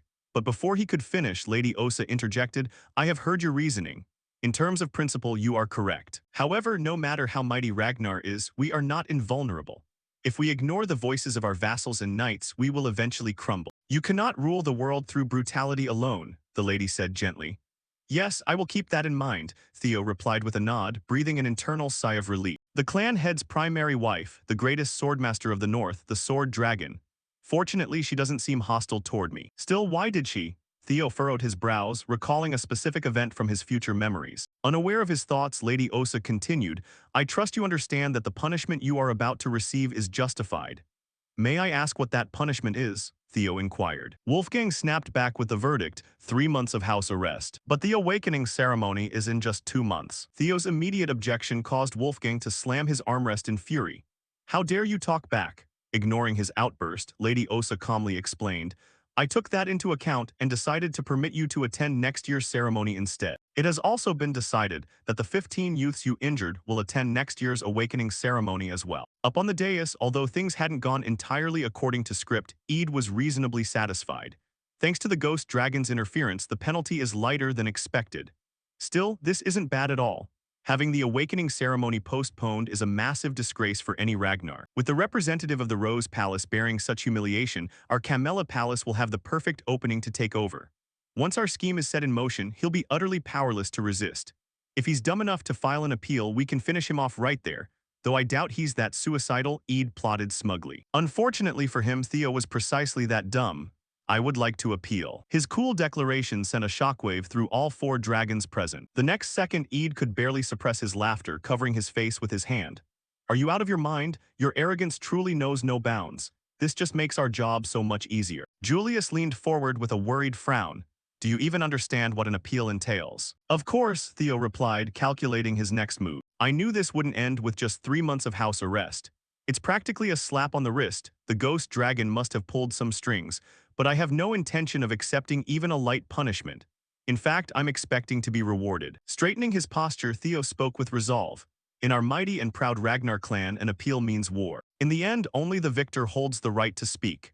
At that moment, a system prompt chimed in his ear, entering main scenario. "Through this scenario, you may uncover numerous secrets hidden within this closed world. Best of luck." Main Scenario Quest 1, The Path of the Heir. Meanwhile, at a clandestine northern branch of the Sears Merchant Guild, the facility was engulfed in raging flames under a relentless assault. As the last guarding soldier collapsed before a hooded figure, a familiar voice called out from behind. Turns out they really were hiding here. Just like young Master Theo said, the voice belonged to Remington, and the hooded warrior was none other than Evelyn. This was the exact task Theo had entrusted to Remington earlier. Staring down at the wooden box in his grasp, Remington shook his head. The Troyvan Line's Camella Palace is completely finished. Back in the High Court, hearing Theo's demand, Wolfgang asked with sheer bewilderment, "You plan to turn something settled with 3 months of house arrest into an all-out war? Such reckless arrogance. Do you honestly believe you can take on the combined forces of 15 noble houses all by yourself?" Theo shut the old man down without hesitation. "That is my own problem to resolve. In cases with such an overwhelming disparity in military strength, isn't resolving it through a proxy duel the standard protocol?" Looking around at the counselors, Theo laid it out clearly. Normally, an appeal was settled through war.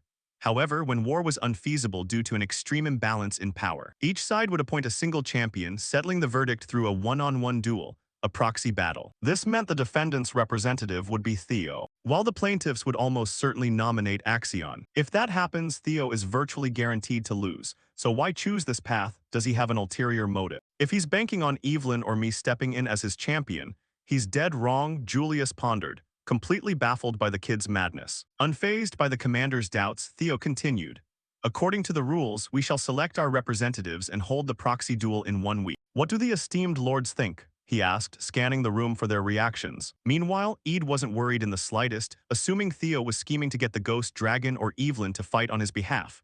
Knowing those two, they'd never agree to that.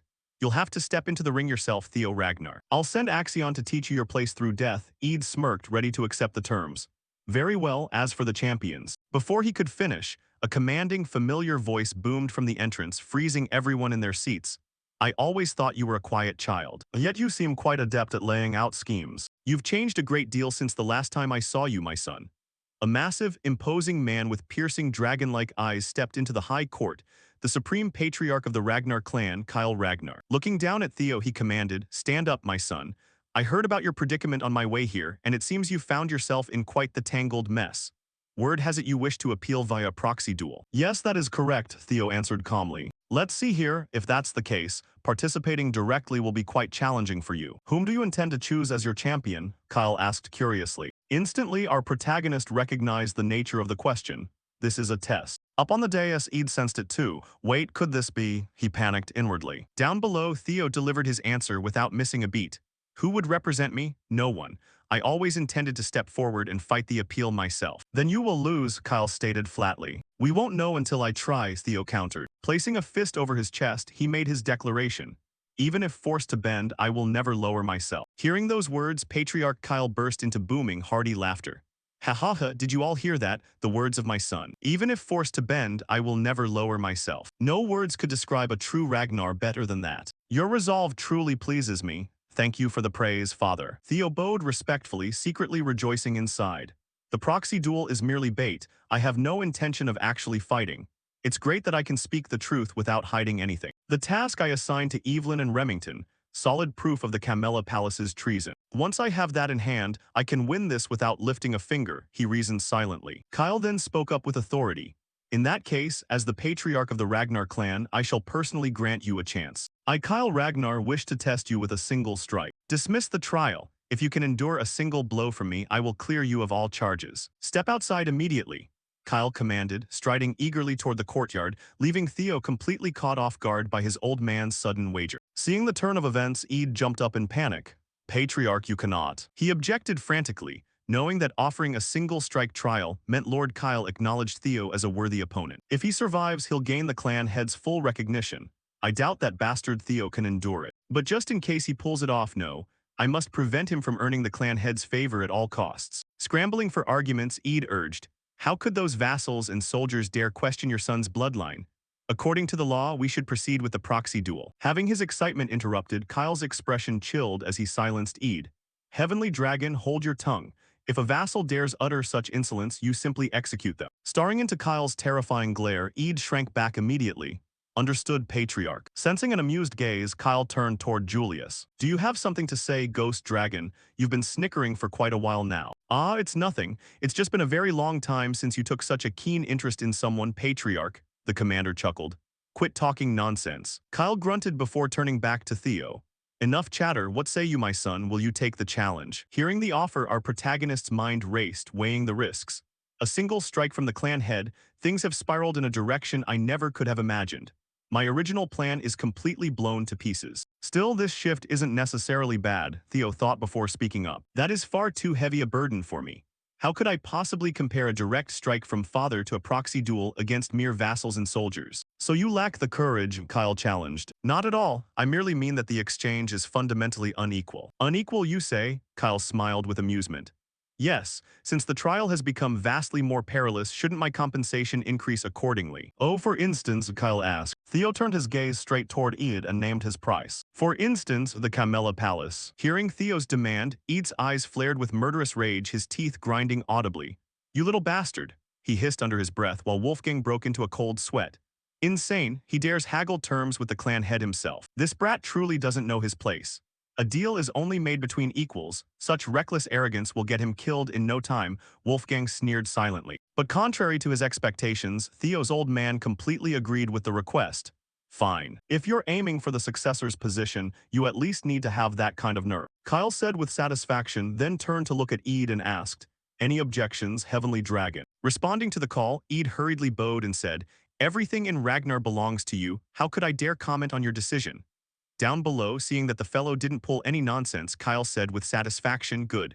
Prepare the dueling arena immediately. I will test Theo Ragnar right here, he said as he turned and walked away. Time quickly flowed by, shifting scenes to the training arena, where the father and son had already prepared their respective swords. While the 4 members of the 9 dragons watched calmly, only Eid felt annoyed that things hadn't gone the way he expected.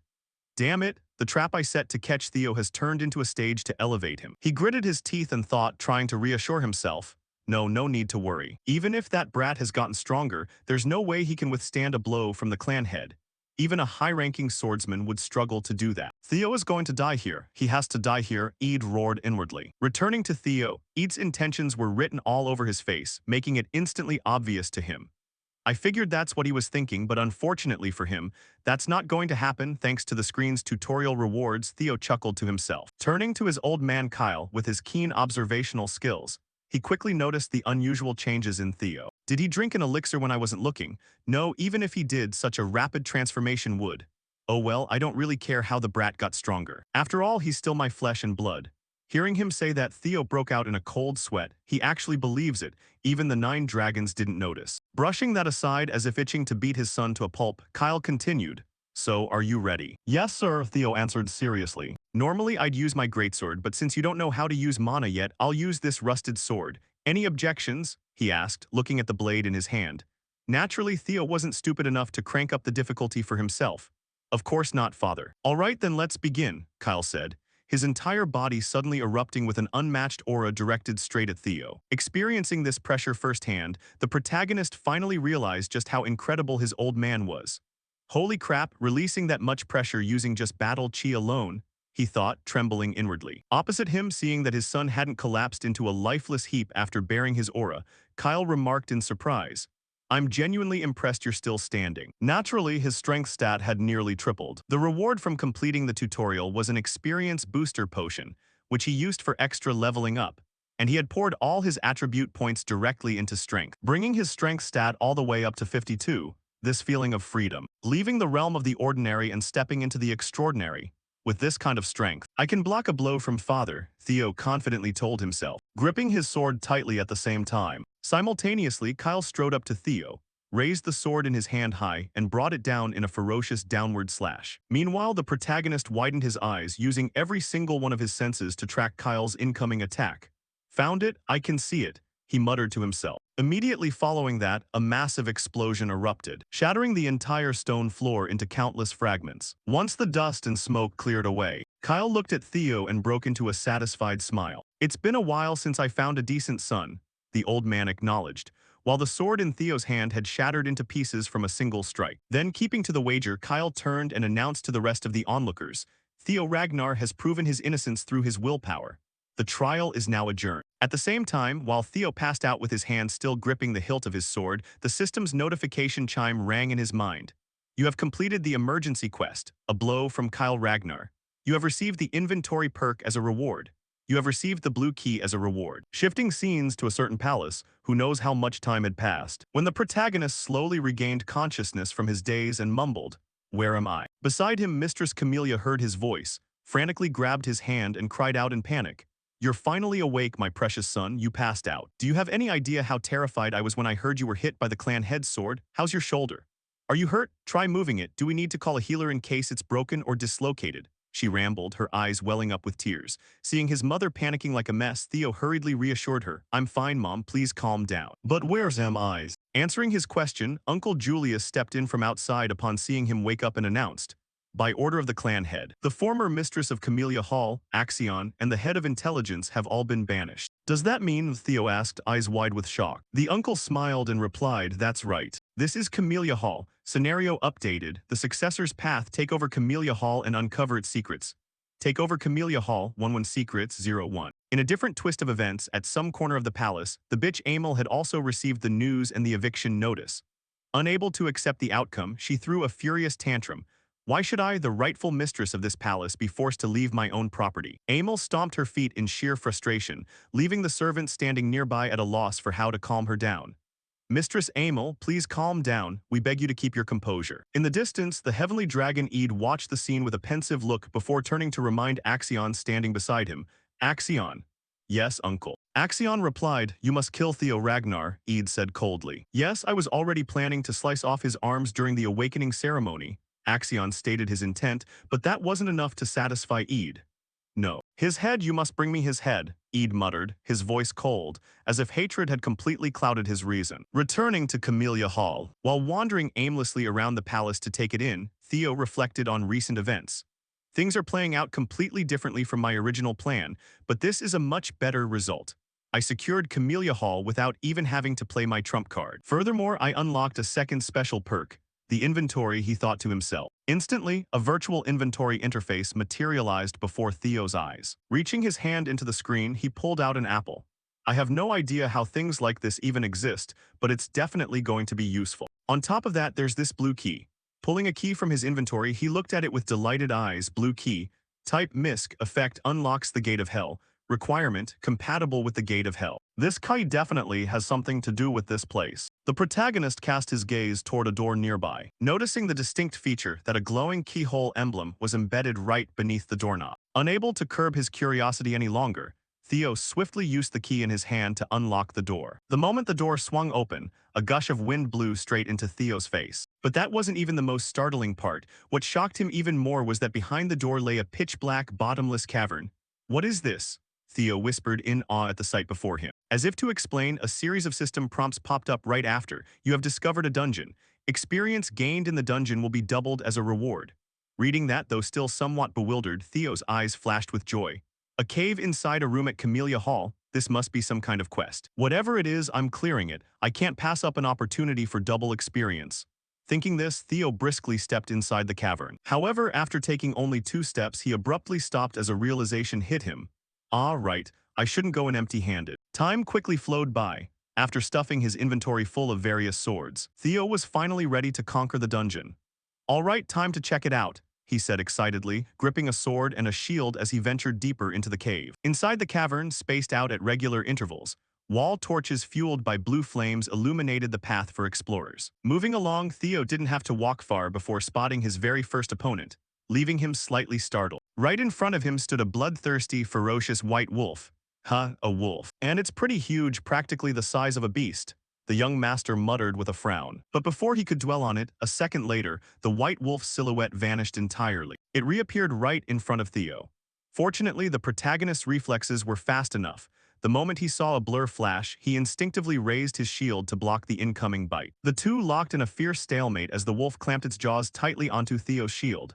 "You're pretty strong, you stray mutt. But I'm not going to lose a battle of strength." Theo gritted his teeth, swinging his sword down in a direct slash toward the wolf, forcing it to release the shield and leap backward to create some distance. Even though it was pushed back, the white wolf remained fiercely aggressive, baring its fangs and roaring at Theo to assert dominance. Ignoring the barking mutt, while it made a racket, Theo charged forward with his sword to seize the initiative. However, the moment his blade collided with the wolf's fangs, a spray of sparks erupted. Its hide is thick and it's fast, half-hearted attacks won't be enough to hurt it. This definitely isn't an ordinary wolf. It might even be as strong as a monster from the northern wilderness beyond the wall, which explains why its strength won't be easily dealt with, Theo deduced internally. Simultaneously, the white wolf across from him raised its massive paw and lunged straight at him. Seeing this, Theo leaped backward to dodge, then immediately used the recoil from the ground to dash forward on the offensive. If only I could replicate that flash. The flash I saw when facing Father's single strike. That pure, beautiful, and flawless white arc, he thought, recalling the memory of that moment while in the heat of battle. However, reminiscing didn't make him any stronger. His slash was easily sidestepped by the wolf with a simple turn of its head. Both parties leaped backward to reset their distance. Having failed to land a hit on each other, Theo felt a wave of irritation build up inside. Of course, copying it isn't going to be that easy, he muttered in frustration. A single strike, a concise way to describe a blow that brings instant death. If the secret to it is putting everything into one single sword stroke. I'll focus on swordsmanship skills and techniques, relying on the speed Evelyn taught me to thrust. With that thought, as if testing himself, Theo tossed his defensive shield aside. With his body weight lightened by the absence of the shield, Theo's figure flashed and vanished entirely from the wolf's sight, leaving the beast slightly stunned. By the time it recovered its senses, the tip of Theo's sword was already right in front of its face. A miserable, piercing howl echoed through the cave, as the sword in Theo's hand plunged straight into its left eye, blinding it. A smile crept across his lips. Good. I can do this, he thought, and both combatants lunged at each other once again. Time quickly flew by. 2 months later, at training ground number 4, life went on as usual as Theo's subordinates trained. However, today felt slightly unusual as one of the guys scanned the surroundings and remarked, "There are even more people here now." Answering him, Sybil nodded, "Yeah. At this rate, we should change training grounds." Ever since the rumor spread that the clan head taught the young master the single strike technique, we've had more and more people coming to spar with him. Even though the young master, Sybil trailed off, feeling a growing annoyance at how one person after another kept showing up to challenge Theo. And right on cue, an arrogant voice piped up from behind. "Hey, you lot. When is your so-called super young master showing up? It's been 2 months, where did he run off to? I thought he never missed a single day of training. I bet that coward ran away after his fake story got too out of hand. It was probably just a lie to brag about winning a trial with no witnesses, blowing things way out of proportion. And that rumor about him beating up the Serpent Salon is probably the same." The owner of the voice was Henry Madrid, an apprentice swordsman from Plum Blossom Hall. Before his mocking words could even finish leaving his mouth, Sybil rushed forward and delivered a devastating punch right to the center of Henry's face, seemingly indenting his features. Carried by the momentum, the idiot flew backward like a ragdoll, leaving the small dark-haired guy standing beside him to panic and shout, "Henry." "Sybil, how dare an uneducated trash like you?" he barked angrily, only to be cut off by the murderous glares directed at him from Theo's entire faction, instantly silencing him. Turning his anger outward, Sybil fired back at them, "You ugly bastards, you're not fit to clean the young master's boots." Prompting his brown-haired friend to roll his eyes and warn, "Sybil, you shouldn't comment on other people's appearances." "Forget it, I hate these bastards coming here to pick fights, but now they've dared to insult young Master Theo." "Draw your swords, this means war," Sybil roared. At his command, his entire group tightly gripped the hilts of their swords. Meanwhile, the guys from Plum Blossom Hall, possessing a similarly aggressive streak, drew their swords to retaliate. "You uneducated trash must really have a death wish," the dark-haired guy shouted. But before either side could charge into each other's arms of affection, an intense wave of cold air swept across the crowd, instantly freezing the swords in both factions' hands solid. Before anyone realized when she arrived, a girl had quietly planted her sword in the ground right between the two groups, having generated that freezing aura out of nowhere. "Ray Ragnar," they gasped in shock. The girl standing before them was none other than one of the 4 hounds, Ray Ragnar. At that exact moment, a loud laugh echoed from behind, drawing everyone's attention. "Haha, how could you leave me out of the fun?" The owner of the voice was a bulky, dark-skinned young man with red hair, wielding a massive greatsword and sporting a wildly untamed style of dress. He was also one of the 4 hounds of the north, Black Bear Hulkislang. Seeing him appear, the crowd grew even more astonished. "Hulkus is here too," 2 of the 4 hounds. Looking around, Hulkus seemed a bit surprised as he asked, "Huh, is this really all of you?" "Where's the Black Tiger?" "Who?" the small dark-haired guy asked back. "Are you deaf?" "I said the Black Tiger, the master of this training ground. I'm here to fight Theo Ragnar," Hulkus roared fiercely. Meanwhile, returning to our protagonist, he was still training deep within the secret dungeon. You have leveled up, you have leveled up. You have hunted 170 monsters. Monsters remaining in the dungeon, 171. Beneath Theo's feet lay the corpses of countless white wolves. Theo Ragnar, age 17, male, level 15, stats strength 91, agility 25, magic power 198, luck -6, vitality 20, intelligence 19. Stat points available 0. Access denied. The protagonist pulled a recovery potion from his inventory. The moment he drank it, his entire body became enveloped in a red glow that rapidly healed his wounds. I nearly died several times, but this thing saved me, he muttered. Beginner recovery potion. Type consumable. Effect, restores 10 HP and heals wounds. Glancing around at the pile of wolf carcasses, Theo murmured, it was pretty rough at first, but things have gotten easier. Time really flies though, has it already been 2 months? Now there's only one left, which usually means the boss is about to show up. Casting his gaze toward the staircase located at the far end of the cavern. After resting for a moment, the protagonist headed toward the stairs to deal with the final monster. Entering floor 5, the system notification echoed, while Theo looked at the fractured sword in his hand and tossed it aside. Looks like this one's done for. Reaching into his inventory, he pulled out another sword, his very last one. Is this really all I have left? A ceremonial sword Mom gave me for my birthday. In my past life, there was a lot of friction between Mom and me right before the awakening ceremony, so I threw it aside in my room and let it rust. Looking at it closely now, it's actually a fine blade forged from white snow steel. He evaluated, examining the gleaming sword before him. While recalling fragments of past memories, Mistress Cecilia had once approached him accompanied by numerous servants carrying gifts of all shapes and sizes. Happy birthday, my dearest son. I waited until midnight to give this to you, she had said excitedly. But her enthusiasm was met with a rather harsh response from her son.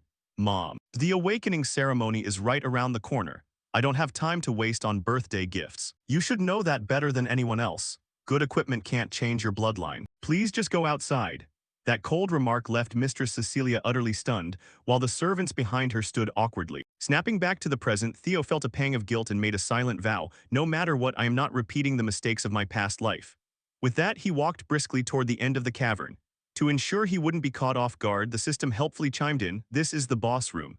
A powerful monster will appear. Please proceed with caution. The notification sound had barely faded when Theo spotted his final opponent. A massive dragon lying asleep ahead of him.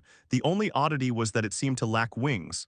A dragon. Ah no, it's just a low-ranking earth dragon, Theo muttered. Still, a dragon was a dragon. He couldn't recklessly rush into attack without a concrete strategy. They said the Ragnar family were descendants of dragons, and the boss of this bizarre quest happened to be a dragon. Is this just a coincidence? I have no idea. But one thing is certain, I need to defeat this thing to complete the quest. Can I win? It's still a dragon after all. Thinking this, Theo assumed a stabbing stance. He wanted to test his strongest attack, the flash technique he had practiced against the wolves. It might not match Father's dragon flash, but if he maximized his dragon's heart, he could deal serious damage to it. Concentrating with absolute focus, Theo mustered every ounce of his strength and dashed at breakneck speed toward the earth dragon. Simultaneously sensing danger, the dragon snapped its eyes wide open. But it was slightly too late. The tip of Theo's sword had already pierced straight into its right eye. Looking at the screaming dragon before him, Theo smiled inwardly. Got it. Driven mad by pain, the dragon went berserk and lashed out with its tail toward him, gouging massive gouges into the stone floor. Fortunately, Theo managed to dodge to the side just in time. Otherwise, he would have been pounded into meat paste. Observing its overwhelming power, Theo felt a slight twinge of regret. I was hopping to pierce straight into its brain, but it looks like my attack didn't reach deep enough. Still, I've seen an opening, I can win this. Thinking this, Theo unleashed his secret technique, Jester's footsteps, turning his body into a blur of light that dashed rapidly around the earth dragon, leaving countless slash marks across its hide. Moving swiftly while attacking, he deliberated internally. If I can distract it first with a regular strike and then aim for its weak point. Realizing it was blinded and struggling to track Theo's movements, the dragon reared its head back and let out a ferocious, resounding roar. Inflicting a debuff on Theo, Lesser Dragon's Fear, Battlefield Dominance. Fear debuff applied, movement speed reduced by 10%. The notification tone had just ceased when Theo's body suddenly felt sluggish and heavy, making him grind his teeth in frustration. Damn it, my body. Seizing the opportunity while Theo was slowed down by its skill, the dragon swung its massive claw straight at him. Left with no other choice, Theo raised his sword horizontally across his chest to parry. But the disparity in weight was simply too great. The moment they collided, his small body was blasted backward like a cannonball into the cavern wall, leaving a crater behind. Surviving the hit, Theo finally understood why this was the final boss. So that's why it's the final boss. If this fight drags on, it'll spell trouble. I need to target its weak point to finish this quickly. And a dragon's weak point is... He gripped his sword tightly, charging in for another offensive while the dragon mirrored his movements. At the exact moment its razor-sharp jaws were about to snap shut on him, Theo kept his eyes wide open, making the most precise observation possible before dropping low to duck under the bite and thrusting his sword straight into the reverse scale on its chest. And true to Theo's words, the exact moment his blade struck the beast's fatal weak spot, that very scale shattered into countless fragments, allowing his sword to easily pierce deep into its flesh. The excruciating agony shot straight into the beast's nervous system, causing the dragon to unleash a blood-curdling roar of torment. All right, Theo rejoiced in his mind. However, things were far from over, as the dragon began violently drawing in breath, glaring at him with murderous intent. Back at the fourth training ground, for reasons unknown, Ray and Hulkus were going at each other's throats under the bewildered gazes of everyone around. What did you say, Ray Ragnar? Theo Ragnar has to duel me first, the burly youth bellowed, prompting Ray to cover her ears in annoyance. A loser should just stand aside. That was 3 whole years ago. Skills evolve every day and 3 years is more than enough time to close the gap, Hulkus roared back. Yet Ray merely repeated in a deadpan voice, loser. Pushed past his limits, even a saint would lose their temper and Hulkus completely blew his top. Fine. Then let's have another duel right now. The winner gets to face Theo Ragnar, the giant youth shouted, violently swinging his massive broadsword in a vicious sweep aimed straight for Ray's slender frame. But against such a heavy blow, she simply deflected her blade to the side, parrying it with effortless grace. Immediately after, the relentless clashing of metal rang out, leaving the bystanders from both the Rose Palace and the Plum Blossom Palace watching the spectacle in sheer bewilderment. What on earth is going on? I have no clue, but it's terrifying, Henry stammered. Just as their skirmish was escalating toward a climax, Remington rushed in to break up the fight, blocking both of their strikes simultaneously with his sheathed blade and scabbard. If you two want to brawl, take it somewhere else. This is young Master Theo's territory, and I won't allow you to cause trouble in his absence, the Silver Lion warned. Seeing his arrival, however, Sybil's eyes lit up with excitement. Oh, it's Remington, great timing, I've been meaning to spar with you too. Hey Hulkus, did you completely ignore what I just said? Remington grumbled. But right then, all 3 of them froze in place, as a terrifyingly heavy aura surged toward their location. What is this murderous intent? Remington wondered, a chill running down his spine. All of them turned their heads toward the source of the suffocating pressure, where a dark figure was slowly emerging toward the group. This crushing aura, what is happening? Remington muttered in utter disbelief. Meanwhile, Hulkus broke into the widest grin imaginable. You're finally here, Theo Ragnar. Right now, Theo was actively unleashing the skill Lesser Dragon's Fear, blanketing the entire battlefield in dread. Rewinding to a few minutes earlier, due to the fatal wound delivered directly to its reverse scale, the monstrous beast had finally collapsed, tongue lolling out in death. The instant it crashed to the ground, the system's celebratory chime echoed, "Congratulations, you have successfully hunted a lesser dragon." Seeing the beast finally breathe its last, Theo let out a heavy sigh of relief. It started thrashing like crazy the second I touched that reverse scale. I honestly thought I was a goner back there. Thankfully, it gradually ran out of steam. After all, the reverse scale is its absolute fatal weakness, he muttered, collapsing in exhaustion right on top of the dragon's carcass. The system prompts continued to roll in. You have acquired Lesser Dragon Tooth. You have acquired Lesser Dragon Claw. Lesser Dragon Tooth material type. Effect: enhancement material used for forging weapons increases durability. Lesser Dragon Claw material type. Effect: enhancement material used for forging weapons increases sharpness. As the notifications rang out, the 2 items materialized before Theo, prompting him to sit up and inspect them. Crafting materials. I should use these to repair my sword.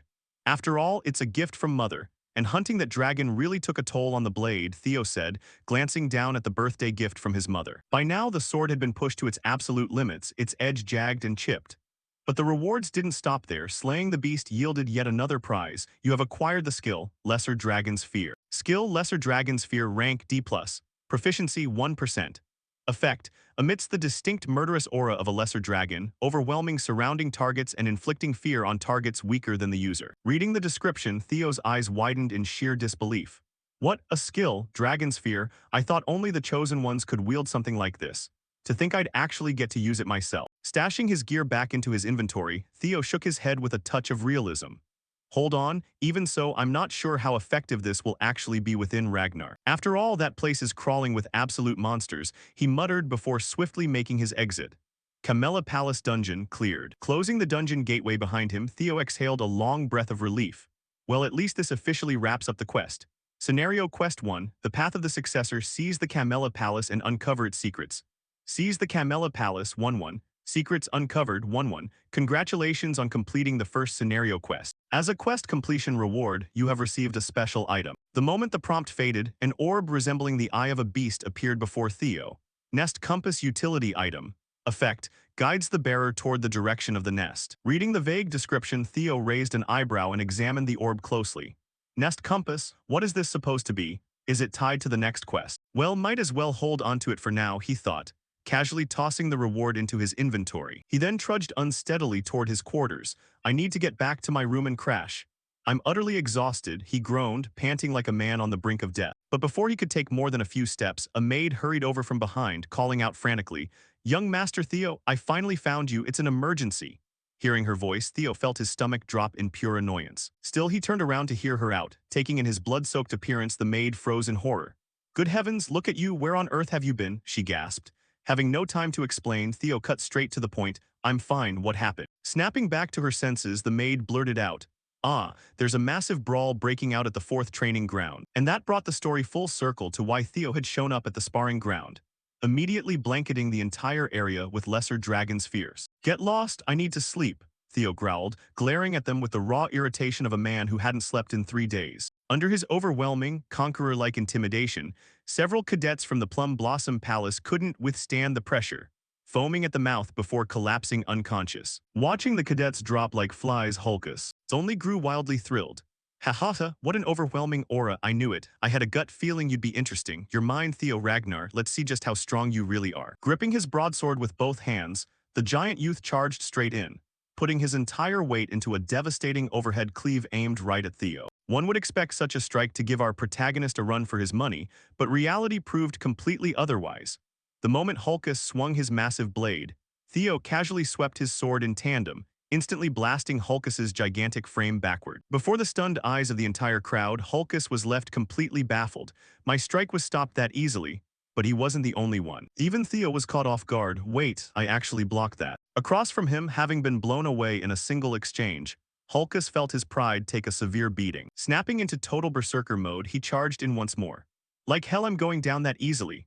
The black bear, Hulkus Lank, was always deemed the weakest among the 4 hounds of the north due to his lack of versatility and simple-minded nature.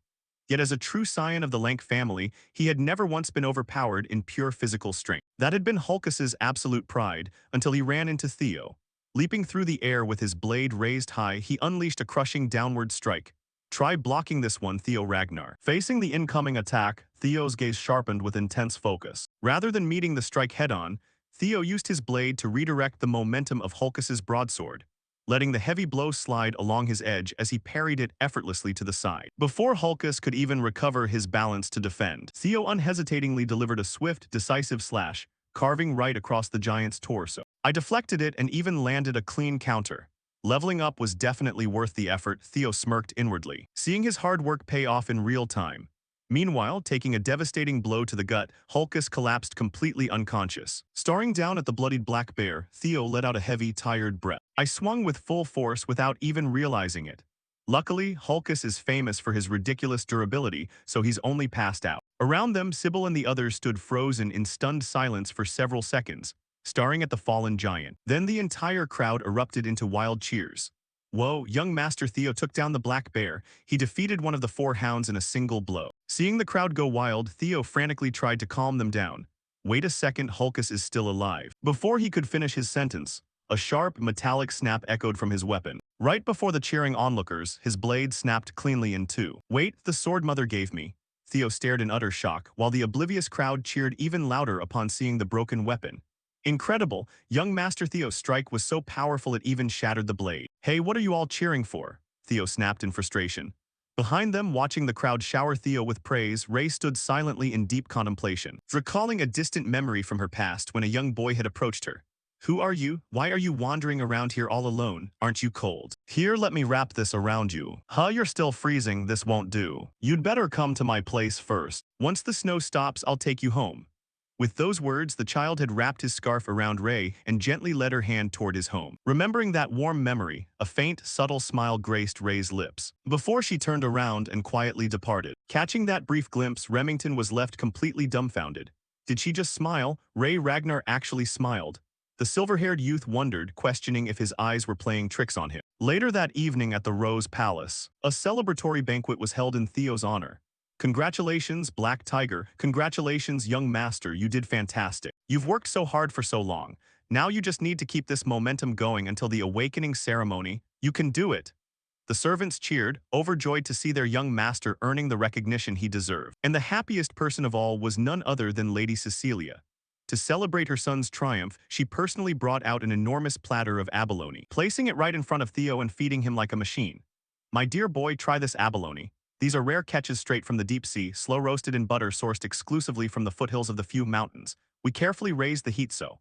Oh, try this too. This is chicken raised solely on wild berries from the western Laziria Desert, simmered with premium ginseng imported all the way from the distant eastern kingdom of Juicy. Her hands moved non-stop, shoving food into Theo's mouth faster than he could chew. Mother, please have mercy, he pleaded internally. But recalling the sorrowful moments from his past life, Theo forced his eyes wide, gulping it all down before smiling. It's delicious, mother. Time flew by, and with his stomach practically bulging like a drum, Theo finally brought out the broken sword to confess. My goodness, what happened to this? Cecilia cried out, seeing the birthday gift she had given him snapped in two. It broke during trainings. I'm so sorry, it was a precious gift from you, mother, but now, Theo muttered guiltily. But before he could finish, Lady Cecilia erupted in fury, that wretched old hag. She swore on her life that this blade was forged from snow-white steel and ebony steelwood and would never break. Beside her, Theo was caught off guard by her words and asked, ebony steelwood from the southern Gaia forest? Yes, she claimed she only used the rarest materials, but as you can see, it was a complete lie. If what she said were true, it wouldn't have snapped so easily. Cecilia fumed, her anger showing no signs of cooling down. Theo couldn't help but marvel inwardly at the mentioned ingredients. Ebony steelwood is a unique tree that grows by absorbing iron. It's an exceptionally rare material because it retains the flexibility of wood while possessing the hardness of steel. I knew it was a fine blade, but I had no idea it was that valuable. Where on earth did Mother get a sword like this? He wondered. Having reached a decision, Lady Cecilia declared with fiery resolve, this is unacceptable. I'm going to demand an explanation. This time she must forge you a flawless masterpiece, my son. Staring at his mother's fiery determination, Theo was completely taken aback. I'm really fine, Mother, I can just use another sword. Out of the question, everyone is finally recognizing your true worth. We need to prepare more thoroughly than ever, especially right now. Besides, the awakening ceremony is less than a week away, isn't it? I cannot let you attend the ceremony with some second-rate blade. Let's head out right now, she said, marching straight out the door, leaving Theo scrambling to keep up. Mother, where are we going? To the finest workshop in Winterra. The Basque Workshop, Cecilia declared with a smile. Speaking of the Basque Workshop, it was one of the 3 premier weapon foundries in Winterra, renowned for its massive, factory-like scale.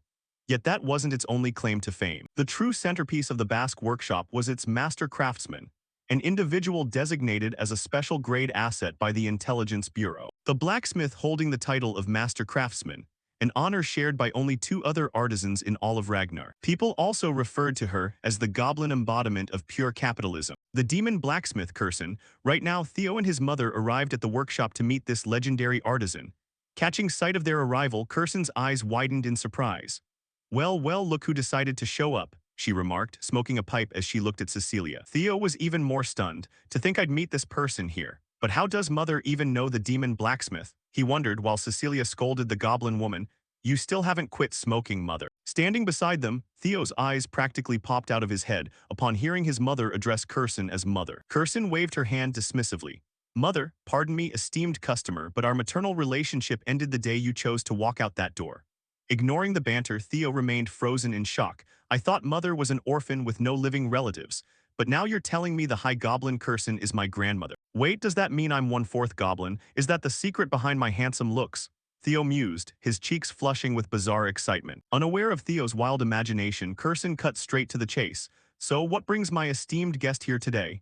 In response, Cecilia tossed the broken blade right into her hands. To return a defective product. Catching the weapon, Curson snapped back indignantly. What? Defective? How dare you claim a masterpiece forged by my own hands is defective? But the moment she drew the sword from its scabbard, her voice choked in her throat, only the bare hilt remained. this is. Having just boldly defended her work, Kirsten was left utterly speechless by the immediate slap to the face, while Cecilia pressed on, if that's not defective, then what is it? Kirsten paused thoughtfully before asking, who was the one using this sword?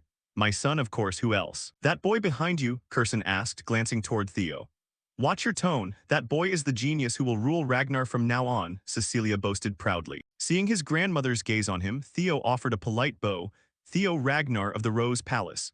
It is an honor to meet the renowned master of the Basque workshop. Acknowledging her grandson's greeting, Kirsten nodded slightly. Yes, I've heard quite a bit about you. You raised your son well, but back to the matter at hand, did you really use this sword? Ah, yes, that's correct. Is there a problem? Theo asked. See, I told you it was a defect, Cecilia chimed in. Kirsten's expression turned pensive as she looked at them both. This is going to be a long conversation. Follow me inside. Without understanding her intentions, the two followed the master blacksmith deeper into the facility. Walking alongside his mother, Theo whispered, Mother, how are you connected to the demon blacksmith? Cecilia saw no reason to hide it any longer. Well, just as you heard. So she really is your mother? Theo asked, surprised. You rarely ever mentioned your past. Even though it was only for a brief 6 months, she was the adoptive mother who took care of me, Cecilia explained with a warm smile, instantly shattering all of Theo's grand fantasies about his supposed goblin heritage. Oh, so she's just an adoptive grandmother, Theo thought, a wave of mild disappointment washing over him. Unaware of her son's inner thoughts, Cecilia gazed affectionately at Kirsten's back. She has an eye for anything she finds beautiful, be it jewelry, music, theater, or even people. That's why she took me in, she must have liked me a lot. Walking ahead, the goblin woman flushed slightly and grumbled, HMPH, stop dredging up the past, it's completely meaningless. Haha, I bet you don't really mean that, Cecilia teased, giggling behind her hand as Kirsten turned away in annoyance. Turning back to his mother, Theo asked, then why did you leave this place? About that, Cecilia began. Before she could answer, Kirsten blurted out from the front. The silly girl walked out on her own, announcing she was going to become the wife of the Ragnar clan head. To think she willingly threw herself into that wretched den of beasts, pure foolishness. It's a miracle she even survived this long, Kirsten scoffed. Meanwhile, the young mother was already daydreaming. The patriarch was just so handsome, manly, dashing, and head over heels in love with me. Regardless of Cecilia's infatuation with Kyle, her elopement had clearly left Kirsten deeply bitter. And despite running off like that, she came crawling back last year begging me to forge a sword for her son. I've never seen anyone with thicker skin. Kirsten clicked her tongue in disbelief, leaving Cecilia embarrassed in front of her son. Mother, good grief, why would you say that in front of my boy? Did I say a single lie? Kirsten barked back. Watching their bickering, a soft smile appeared on Theo's face. I've never seen Mother talk like this before. It seems I never truly understood her in my past life. What an unfilial son I was.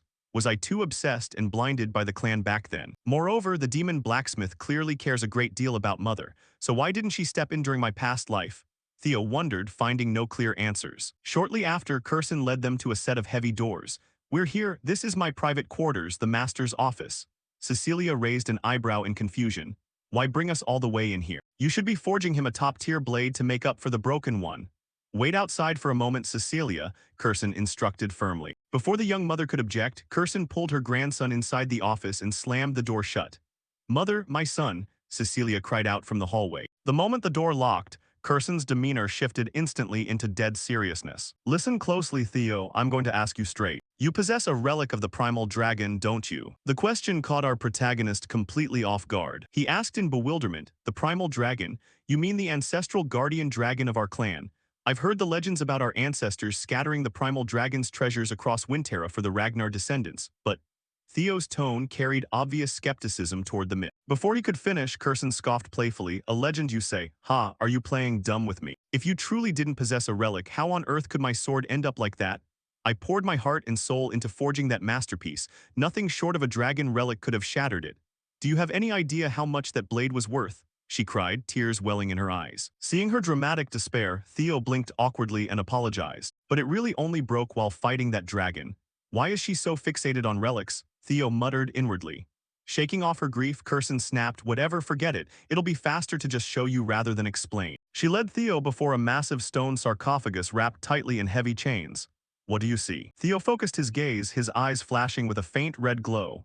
A blue light. The exact same type of quest light that appeared at the dungeon portal in the Camella Palace. Theo noted with furrowed brows. Seeing his reaction, Kirsten added, I can't see or sense a thing from it, but judging by your face, you definitely see something. I've tried time and time again to crack this box open to claim what's inside. but it's completely impenetrable. A relic of the primal dragon from the ancient mythological era. The primal dragon plucked one of its own fangs and forged a weapon from it, the monstrous blade, the moon sword. If you can break the seal on this casket and draw the blade, I'll give this moon sword to you. Though it might cost you your life, do you dare try? Curson challenged, looking at him with a provocative smirk. Naturally, such an offer was impossible for our protagonist to refuse. Consider that sword mine from this moment on, Theo smiled confidently. At that exact second, a new quest prompt materialized before him. Ragnar Scenario Quest, the path of the successor be chosen by the primal dragon's relic, the Moon Sword. The Moon Sword, the signature blade of the Black Snow Leader and one of the 9 dragons, the Dark Dragon.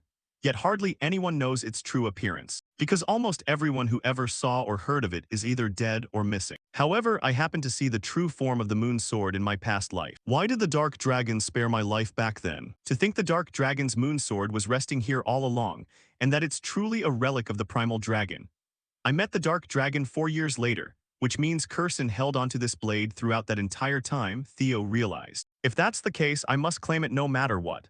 This is just like the Camella Palace dungeon, which means with this blue key, reaching into his inventory, Theo produced the key and inserted it into the sarcophagus lock. The moment he turned the key, an extraordinary phenomenon occurred. The sarcophagus began radiating a brilliant aura, and the heavy chains binding it unraveled automatically. Then, before the two of them could even figure out what was inside, the coffin itself began to emit wisps of black smoke. That sucked Theo right inside. What is happening? He cried out in a choked voice. And then Theo's vision slowly shifted to the scene of the day Rose Hall was engulfed in a sea of flames. Rose Hall? Why am I here? Oh right, I forgot it was because I was too weak. Because of that, I need even more power to defeat Rendon and crush Camellia Hall, Theo muttered to himself. At the same time, while his memories were still in a slightly hazy state, the silhouette of a giant raven suddenly appeared behind his back, aiming its sharp claws and beak straight at Theo. But right at that moment, our protagonist noticed the black chicken trying to ambush him. The instant it launched its attack, Theo whirled around, reached out and grabbed the raven's beak tightly in his hand, leaving the bird utterly dumbfounded. Then looking at the raven, Theo clicked his tongue and remarked, manipulating people's minds by exploiting their lust for power. No wonder you're a monster sword. Responding to this, anger flashed in the raven's eyes. How insolent, how could you? Without letting it finish, the protagonist cut in and explained, I got over the despair you tried to show me a long time ago, idiot.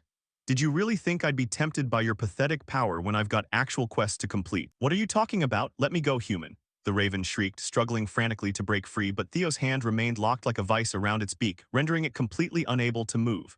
While holding the raven back, Theo took the opportunity to inspect its appearance closely. You're totally different from the griffin I remember. I remember you being at least 10 meters tall, and now you're barely my size. Maybe it's because you've been sealed away for too long.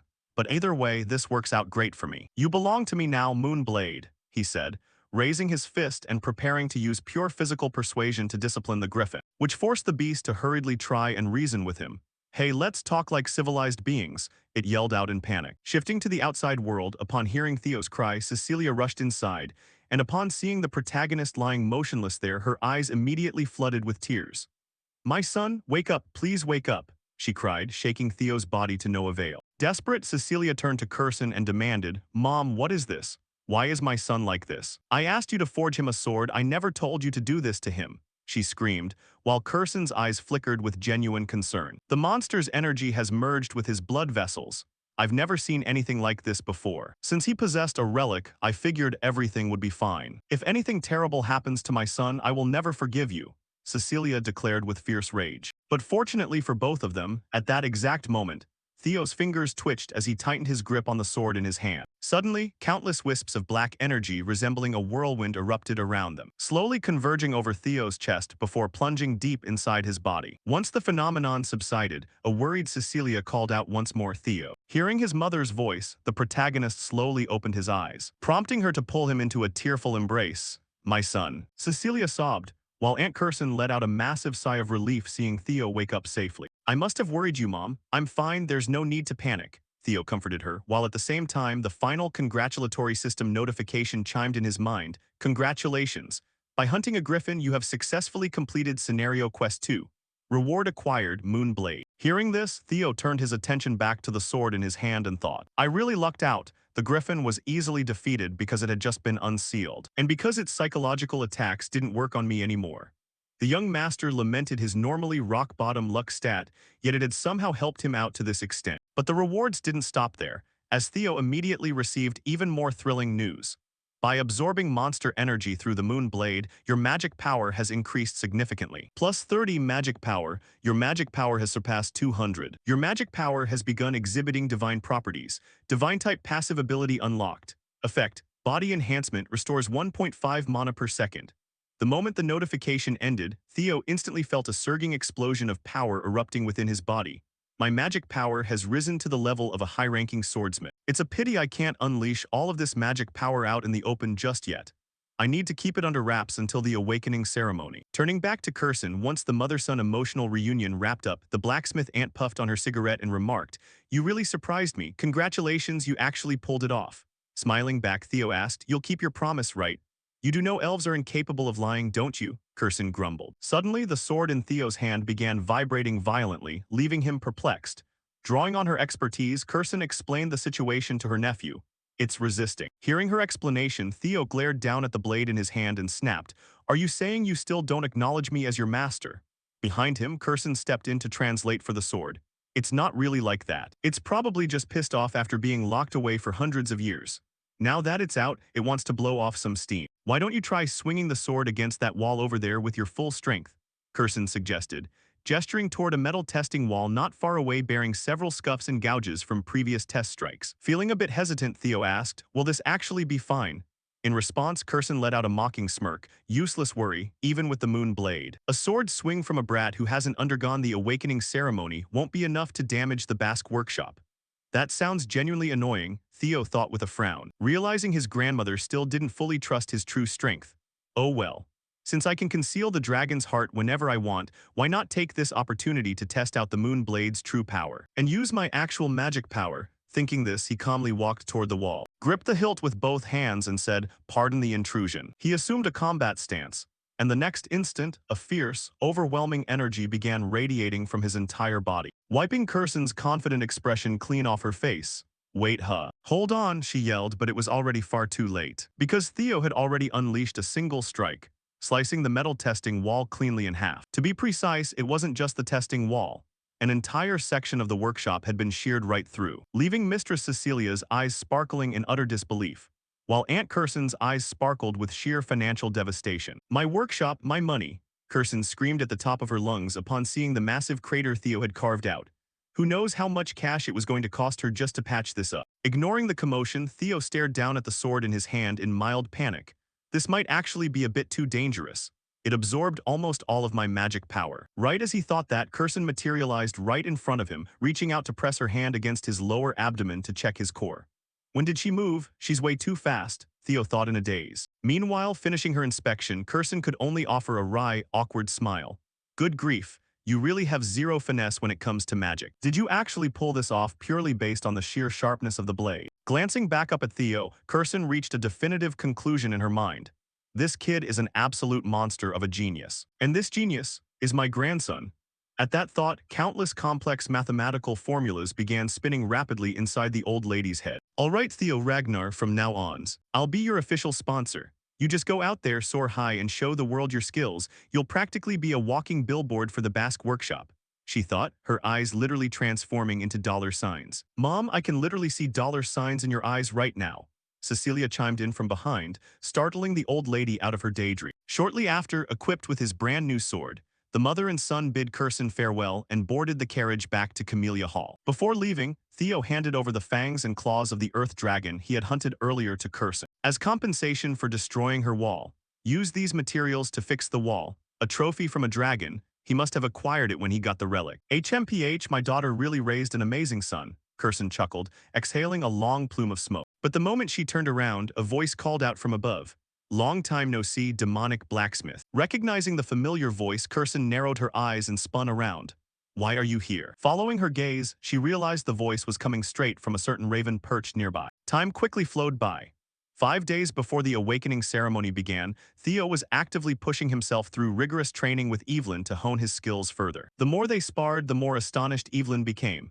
Your swordsmanship has gotten remarkably stronger and faster, she praised. I'm honored to receive such praise from Master Evelyn, Theo smiled. Nearby, the cadet subordinates watching Theo go toe-to-toe with Evelyn were practically slack-jawed. Meanwhile, Evelyn felt a profound sense of pride in having raised such a pupil. It's been half a year since the young master started changing, and now he's strong enough to push me back. Furthermore, if he awakens his magic power in a few days, it's going to mark the birth of an absolute monster. Thinking this, Evelyn lowered her sword and called off the session. You're doing fantastic. You should definitely aim for first place at the awakening ceremony, young master. I'll be praying for your success, she said with absolute sincerity. Returning the sentiment, Theo didn't forget her guidance and expressed his gratitude. Thanks to you, Evelyn. If I take first place, I'll make sure to mention your name during my speech in front of everyone, the young master promised playfully. But that promise didn't seem to make Evelyn happy at all. What's that supposed to mean? Why would you? She muttered in confusion. Meanwhile, hearing about the speech shout-out, the surrounding cadets immediately chimed in. Oh, me too, me too. Young master, please mention me as well. Their enthusiastic cheers left Theo feeling both flattered and slightly overwhelmed. Gosh, being this universally adored is tough work, the young master thought, wearing a thoroughly radiant expression. All right, I'm heading out, he waved dismissively. Time quickly flowed by, shifting scenes to the central headquarters. Today was the day of the awakening ceremony, so Theo had dressed up nicely and arrived early. Theo Ragnar of Camellia Hall, he announced to the guards at the gate. The awakening ceremony was an annual cornerstone event for the Ragnar family. Every participant hoped to achieve stellar results at this ceremony. And as swordsmen of the house, this was the primary arena where they could earn true recognition and glory. Because the entire Ragnar family was watching, including the clan head, the 9 dragons, and the former clan head from 2 generations prior, Lady Hilda Ragnar. Gazing at the youthful-looking woman seated on the elevated platform, Theo genuinely found it hard to believe his eyes. The more I look at her, the less she looks like someone who's 150 years old. Still, it's a relief to see her attending. Up on the grand dais, seeing that the cadets had fully assembled, the Dragon Gate referee swordsman, Vahana Ragnar, struck his staff heavily against the ground and bellowed. Attention, we will begin with the preliminary examination. The preliminary test requires you to pick up a sword placed on the ground and leave a mark on the steel wall ahead. For your information, this wall is forged from white snow steel. Ordinary steel swords cannot even scratch it. But that changes if you channel mana into your strike. We will now distribute Soma to you. A single pill of Soma provides 10 years of magic power. It is a spiritual elixir that will help you open your mana pathways. Swallow the Soma and open the mana pathways in your danshin. Only then can you cut the white snow steel wall with these swords. The depth of your cut will determine your final score. Starting now, when your name is called, step forward to claim a Soma pill and take your place on the platform. First participant Theo Ragnar, step forward, he shouted loudly. Hearing his name, the protagonist confidently stepped up, accepted the spiritual elixir from a soldier and thought to himself, in my past life, Axion was the one who took first place. But not this time, he told himself. Simultaneously, the system issued his third scenario quest, the Awakening Ceremony, claim first place at the Awakening Ceremony. Theo casually picked up a sword planted in the floor and quietly walked toward the wall. Up on the balcony, former clan head Hilda watched him approach and asked with mild curiosity, "Oh, so that's him, Kyle, the boy you mentioned earlier." Hearing her, Kyle nodded and replied, "He must have caught your interest, my lady. Of course, I got curious after you said you were keeping an eye on him. Let's see just how talented this kid really is," Hilda said with an expression brimming with intrigue. Returning to Theo, although he had already gone through this exact scenario in his past life, doing it again still gave him butterflies. "Hugh, the awakening ceremony. I guess I'm a bit nervous since it's been a while," he muttered to himself. Meanwhile, making sure Theo didn't forget, referee Vahana reminded him, "Swallow the spiritual elixir now." Understood, Theo nodded. He quickly tossed the pill into his mouth. In my past life, I swallowed the Soma but failed to control the mana, which severely injured my danshin. But that's not going to happen this time, Theo smiled inwardly. The moment he swallowed the elixir, a violent wave of mana erupted from his entire body, making Vahana voice his concern from the sidelines. That idiot's kicking up a mana wave like that. He won't be able to control it properly. Swallowing Soma requires extreme care to stabilize the mana pathways within the danshin. But people with the Ragnar bloodline possess an abundance of magic power to a fault. If they aren't careful, they could end up crippled. Is he going to suffer the same fate? The referee frowned, worrying on Theo's behalf. However, his worries were entirely misplaced. Because a split second later, Theo effortlessly reeled in the berserk mana raging inside his body, condensing it into a smooth protective layer of energy wrapped around him. He actually handled it, Vahana blurted out in shock. Over on Theo's side, feeling the suppressed energy settle into place, a grin spread across his face. Finally, I have both the dragon's heart and a proper mana reservoir, though it almost feels a bit anticlimactic. Unlike my past life, I succeeded way too easily this time. Anyway, I'm officially cleared to use mana from now on.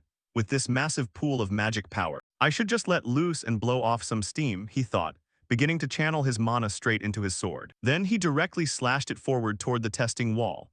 For a brief second, everyone present could vaguely perceive the phantom roar of a dragon echoing across the sky. The sheer pressure he unleashed was so intense that Remington and the others felt dizzy. Under their watchful eyes, the dragon phantom lunged straight into the wall, carving out a massive fissure. That's the signature single strike. Standing in the background, the arrogant Axion watched the spectacle with a twisted, deeply displeased expression. Once the tremors completely faded, Theo had left behind a colossal slash mark spanning nearly the entire height of the wall. It took referee Vahana a solid few seconds of sheer, dumbfounded silence before he managed to announce the result. Theo Ragnar pass. The crowd gasped and broke into a frenzy of murmurs. No way, not since young Master Thorkel have I ever seen something like this. Is this really the slash of someone who just unlocked their mana for the very first time? Upon successfully completing the preliminary test, a system notification popped up. Luck stat has reached 0. The curse of bad luck has been lifted. Your reputation is now spreading across the world. Reading the notification, Theo beamed. Finally, I can start on the same footing as everyone else.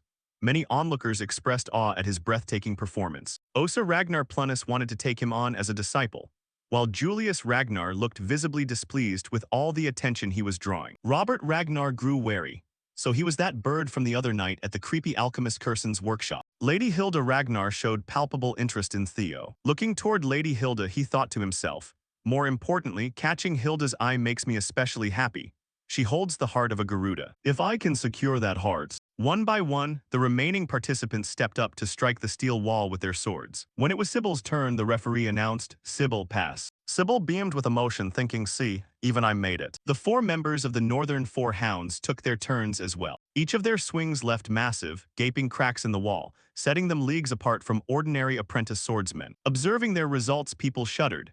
The Northern 4 Hounds boasted terrifying scores, yet none of them had managed to leave a gouge as massive as young Master Ragnar's. Now only one person remained. He stepped forward. None other than Axion. The referee called out, Axion, ya step up. His eyes looked frighteningly vicious at that moment. Whispers broke out among the crowd. At this rate, the real competition for the top spot is between the Silver Tiger and the Black Tiger. Wait, even Axion might not be able to match that. I had no idea the Silver Tiger was in that league. Hearing their chatter only stoked Axion's madness further. Strutting forward haughtily, he prepared to demonstrate his status. Vahana demanded, please swallow the Soma pill. The moment he drank the Soma, Axion dashed toward the steel wall at blinding speed. Infuriated by his reckless packing, Vahana roared, wait. A terrifying aura erupted from Axion's body. With a single sword swing, the illusory phantom of a giant, razor-fanged dragon manifested instantly. The strike slammed into the wall with a thunderous shockwave, rivaling Ragnar's slash earlier. Stunned by the horrific display, Vahana stood frozen and blurted out, these kids keep surprising me. Axion's slash intersected directly with Ragnar's, creating a staggering visual impact. The crowd's jaws dropped once again in sheer terror. How is that possible? They're practically neck and neck. Who actually won? In this scenario, evaluating precision would decide the victor. Having finished his strike, Axion stood back and pondered for a moment, then turned around and walked back to his original spot to await the results. Everyone held their breath in eager anticipation. Would Ragnar or Axion take the crown? Referee Vahana stepped up and announced, the first phase of the awakening ceremony has concluded. You've all done well.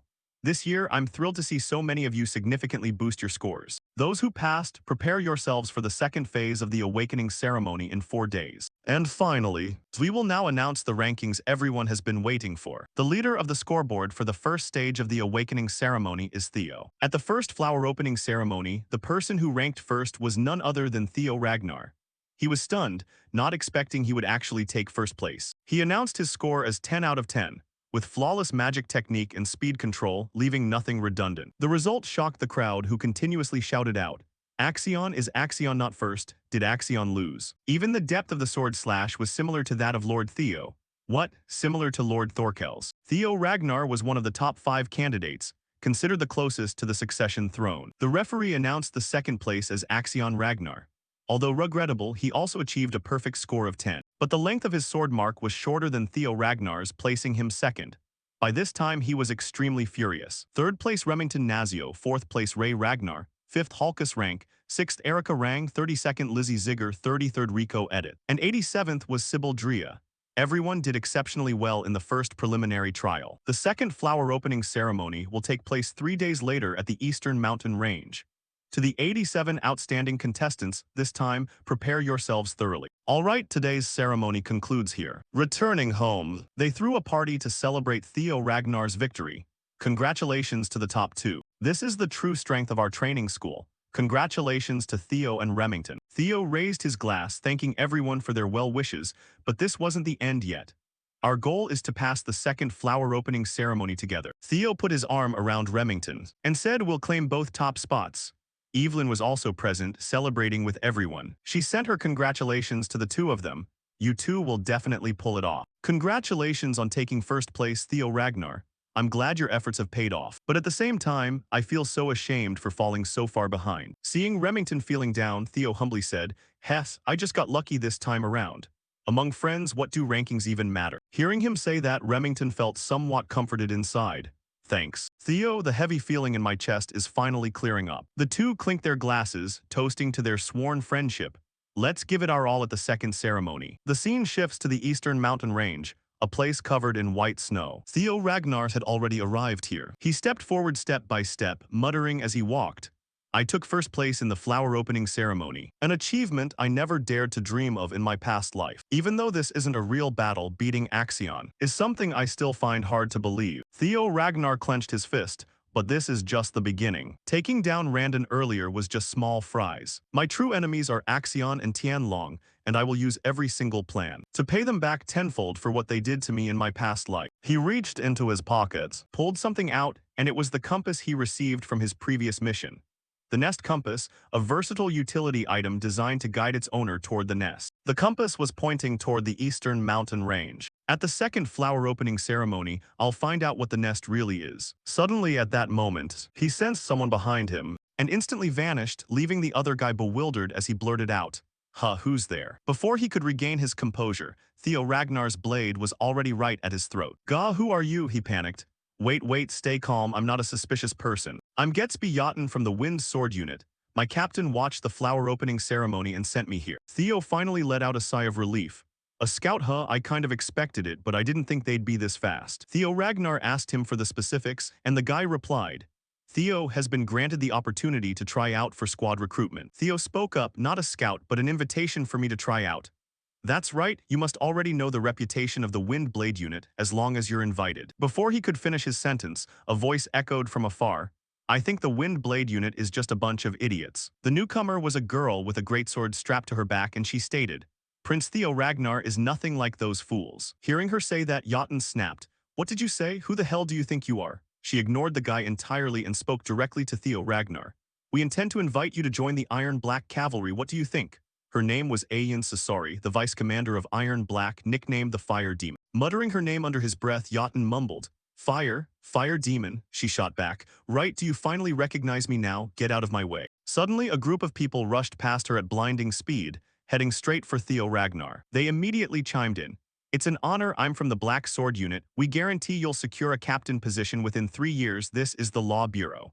The captain has come in person and the security department is here too. If you agree, we'll provide full support. There's quite a lot of us. They overwhelmed Sasori, leaving her suffocated and enraged, as she screamed at the top of her lungs. Hey, line up, stop shoving. Line up my ass, you're the ones who should stand back. Whoever drags him back first wins, got it. Shocked and bewildered, Theo thought to himself, ridiculous. It's best to get out of here before things get even more annoying. Right then, yet another person came looking for Theo. He was caught off guard by their sudden appearance. She walked up to Theo Ragnar and said, I know this might be seen as overly ambitious, but just to secure a talent like this, do I really have to stoop to such levels? She was none other than the mistress of the Plum Blossom Palace, Sword Dragon Osa Ragnar Prunus.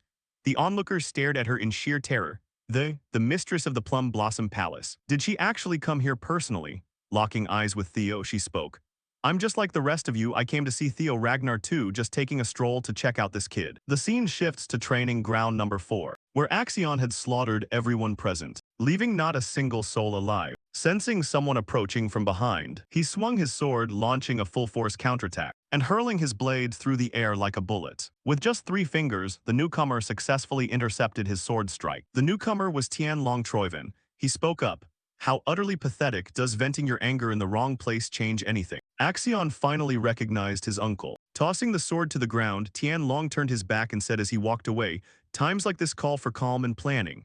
Axion, follow me." The second flower opening ceremony. I'll show you how to turn it into Theo Ragnar's grave. He walked away with murder in his eyes. Returning to the previous scene, Sword Dragon Osa Ragnar Prunus approached Theo. The surrounding crowd was utterly stunned by her appearance, whispering, "The mistress of the Plum Blossom Palace came here in person. This makes our faction look way too weak." Fire Demon Ayan Sasori shouted, "Mistress, please wait." Before she could finish her sentence, a sphere of pure energy enveloped the two of them. Inside, it was impossible. The space had been completely disconnected. Could she possibly be planning to tutor him directly? The energy sphere slowly dissolved into thin air. By this time, Theo Ragnar had stepped into Sword Dragon's memory seal. Their eyes locked, and he thought to himself, "I've stepped into the memory seal of the Plum Blossom Palace Mistress, a space completely isolated from the outside world. I never thought I'd witness something I'd only ever heard of. It looks like my reputation is finally becoming a reality." Sword Dragon broke the silence. "The Dragon Lord will surely be furious, but who can stop me when I want to give someone a gift?" Confused, Theo asked her, "A gift?" Drawing her sword, she said, "The Dragon Lord's sword is immensely powerful, like a dragon's breath falling from the heavens, burning everything to ashes." The space suddenly transformed into a poetic forest of flowers. "But I am different from him. I infuse my sword with countless variations." Theo stared at her in blank amazement. As she continued, "The dragon I pursue is a dragon that embodies every single possible variation." The moment she finished speaking, the mistress of the Plum Blossom Palace unleashed her techniques in rapid succession, passing down her teachings to Theo Ragnar. Theo Ragnar watched her every single move with rapt attention, trying to absorb everything into his mind. "Everything flows in a single breath, I call this blooming plum swordsmanship, starting first with heavenly flower rain." Hearing her words, Theo's hands and feet trembled as he thought to himself, "Unbelievable, there are 120 steps and sword techniques executed in a single breath. Could it be that even the Dragon Lord has to step back before her swordsmanship? If I can combine what I just saw into a single strike and unleash it all at once." Looking at her, Theo Ragnar said, "I don't know if I'm even worthy of receiving this." Sword Dragon nodded and said, "If you've seen it clearly, that's enough." The moment she finished speaking, the space shifted back to normal, and the two of them returned to the original area. She told him, "If you want to see more, come find me anytime after the flower opening ceremony." The surrounding crowd stared blankly at the two of them, still unable to comprehend what had just happened. "Theo, I expect you to become a fresh breeze in this place." With those final words, she vanished, leaving cherry blossom petals fluttering down to the ground. Theo thought, "This is truly too grand of a gift. Whether I accept it or not, it hardly feels enough." But becoming a disciple of the Plum Blossom Palace Mistress and a member of the White Armored Dragon Cavalry, is this too much? I'll think about this after the second flower opening ceremony. 3 days later, near the northern fortress, the scene shifts to the mountain range where the second flower opening ceremony was taking place. This winter mountain range was vast, stretching from our stronghold Winterer all the way to the Demon Sea. And we, the Ragnar family, have protected humanity from the cursed land of the Demon Sea, a place swarming with monsters beyond the fortress walls for over 1,000 years. All of you have a duty to eventually take on this role. That's why this place was chosen as the stage for the second flower opening ceremony. The speaker was the supervisor of the second ceremony, senior swordsman Jackie Ragnar. However, as apprentice swordsmen, none of you are permitted to enter the Demon Sea. The trial area is strictly limited inside the fortress walls. Be careful not to cross the boundary into the Demon Sea. The rules of the test are simple. Over the next 15 days, hunt beasts from the Winter Mountain Range and collect the bells tied around their necks. The bells come in 7 colors: red, orange, yellow, green, blue, indigo, and violet. The higher the color in the spectrum, the higher the points and the stronger the beast. In particular, the beast carrying the violet bell will be at a level none of you can defeat, but it will reward you with an astronomical number of points. You are completely free to use any method during the test, as long as you bring the bells back before the trial ends. Theo Ragnar thought to himself, no restrictions on the methods, which means pillaging prey or stealing bells from others is fair game. He's openly encouraging conflict, but that's just our survival of the fittest. Finally, Jackie Ragnar added, "We have placed nests at various locations to prevent monsters from breaking through. Supplies are buried within these safe zones, so use them wisely. Now the test begins. Everyone scattered upon hearing the supervisor's command. He thought to himself, since the test lasts 15 days, securing supplies is top priority. Supplies first, and we need to assist young Master Theo. Black Bear excitedly dashed forward at full speed, muttering, "This is gonna be fun, this is gonna be so much fun." Axion recalled the words his uncle had drilled into him. Stick to the plan, Axion, and that place will sooner or later become the graveyard of Theo Ragnar's. Jackie Ragnar trailed behind Axion, keeping a close eye on his movements. Theo Ragnar started moving, with someone tailing closely behind him. He called out, "Young Master Theo." It turned out to be Remington. Looking at Theo, he said, "You said we were friends, didn't you?" Theo asked, "What's wrong?" Remington replied, "After thinking hard over the last 3 days, I realized I view the young master as both a friend and a rival. Because of that, my ambition grew, and I genuinely want to surpass young Master Theo." Theo Ragnar smiled upon hearing his words. "I understand that feeling. I also consider Remington both a friend and a rival." Remington burst out laughing. "Ha ha ha, what a relief. I was worried I was the only one thinking like that. That's why I can't afford to hold back in the second flower opening ceremony. That's all I wanted to say." Theo Ragnar wished him well. "Then I wish you the best of luck." The moment Theo finished speaking, Remington departed from the spot. Theo thought to himself, the fact that Remington has set his sights on me, is there anything more thrilling than that? How exciting, I've gotten so much stronger now. Anyway, let's put these feelings aside. I need to find the nest first. Saying that, Theo pulled out the nest compass, holding it in his hand.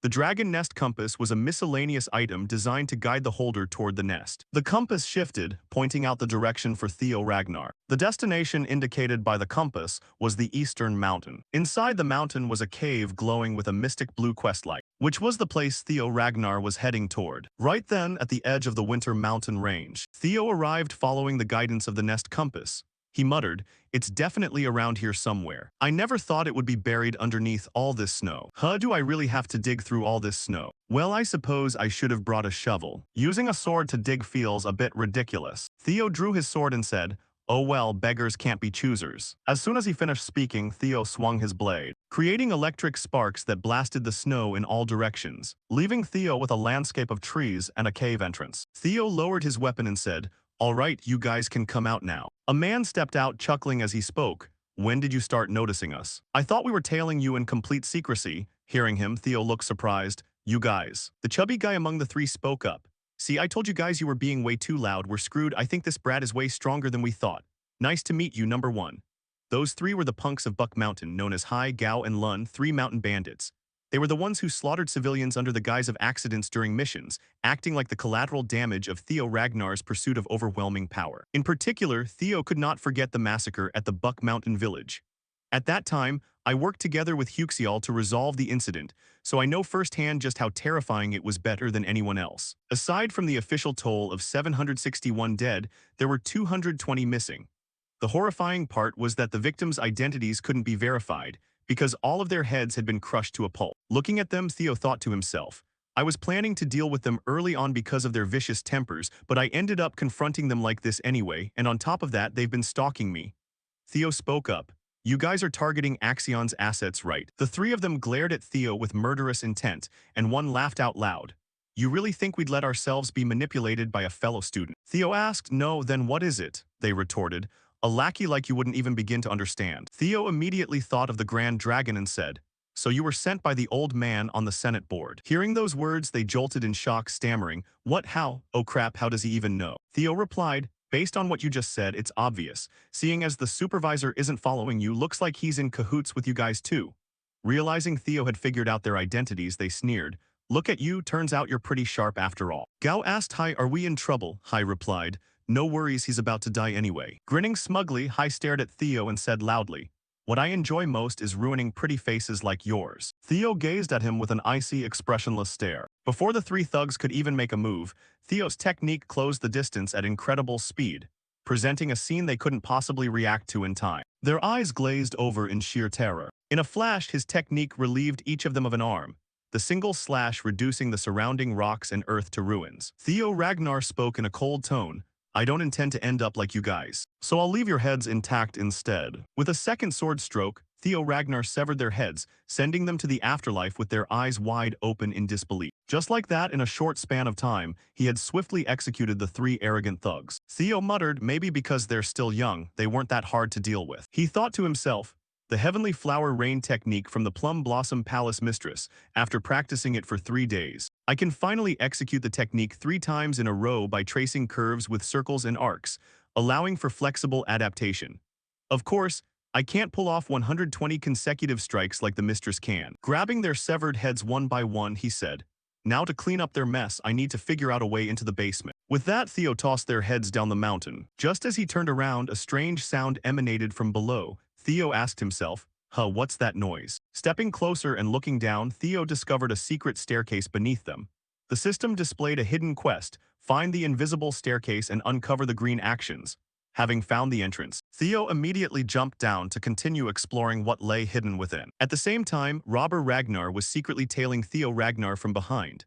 Current first place Axion Ragnar, number of demons captured, 41, a feat he accomplished with a 21-person team. Second place is Remington Ragnar. Inside the Demon Dragon Council meeting, a soldier spoke up. What about Theo Ragnar? Inside the Demon Dragon Council meeting, a soldier spoke up. What about Theo Ragnar? He reported Theo Ragnar currently has 0 demons and no teammates. Hearing this, the demon dragon looked shocked and blurted out, what? I guess he's either hiding or setting up an ambush. Sword Dragon calmly chimed in, if it's just a guess, that means it's unconfirmed. All right. The Grand Dragon countered.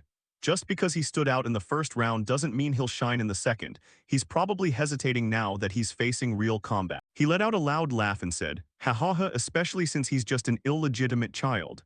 Inside his head, he thought, looks like those thugs actually did their job right. Tianlong looked at him and telepathically transmitted. Could the upper chamber be involved in this? The Grand Dragon replied, right, I couldn't send a warning.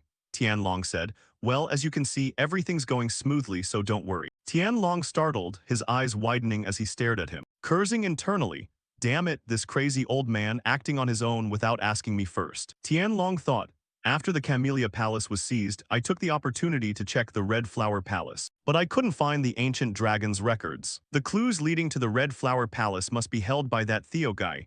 I have to kill him once I get those clues. Tianlong turned and telepathically messaged the soldier. Tell Axion to hurry up. Watching their gestures, Sword Dragon grew suspicious and said to the Demon Dragon, the upper chamber and secretary must be plotting something. We need to cast a safety net too. The Demon Dragon retorted, no. Theo isn't someone who's easily tricked into falling. He definitely has something up his sleeve. So interfering with the test won't do any good. Besides, I can't overlook the fact that you met Theo without informing me. Chuckling softly, Sword Dragon told him, when it comes down to it, isn't Theo's own feeling the most important thing? Returning to Theo Ragnar, he was venturing deeper into the mysterious cave. Before Theo's eyes were bizarre piles of dried skeletons. Walking past the skeletons, Theo muttered, there are powerful mental attack traps here that would strip ordinary people of their sanity. After overcoming the trial of the Clear Moon Sword, this is nothing to me. I never thought the compass would lead to a place like this. Placing his hand against the cave wall, Theo's field of vision instantly expanded thanks to his divine power. Divine power was a special ability that altered physical stats, utilizing mana to broaden the senses. Before Theo was a cave entrance glowing with a mystical yellow light. Ah, right, it's that way. Looking ahead with a smile, Theo thought, this place is a baby dragon's nest. 3 years from now, this will be where Huxial hunts a baby dragon and finds the legendary item. I feel a bit sorry for Huxial, but I have to take it first. By this time, Theo stood before the gate, with a baby dragon inside. Theo Ragnar stared blankly at the scene before him. No way, this isn't a baby dragon's nest. It's the nest of an ancient dragon. The entire landscape was a towering pile of gold, with a dragon resting atop the mountain of gold. A dragon sunk in deep slumber, still completely unaware of Theo Ragnar's presence. Theo turned pale, thinking to himself, this is bad. If I have to fight a dragon, forget about getting Axion's relic. I'll definitely die here. Why is this dragon here instead of a baby dragon? Did Huxial spread fake news, or is it because I came here 3 years early? Either way, this is too unexpected. I have to retreat this time. Mulling it over, Theo turned his back to leave. What a shame, but I have to get back before Huxial arrives. Just as he was deep in thought, the dragon suddenly woke up. Its fierce eyes locked dead onto Theo Ragnar. Startled, Theo turned his back and looked back to find that the ancient dragon had appeared right before his eyes without him even noticing. Staring at Theo, it said, you are the first chosen one to arrive in a long time. It called itself the ancient dragon Roadbroke. I am Roadbrook.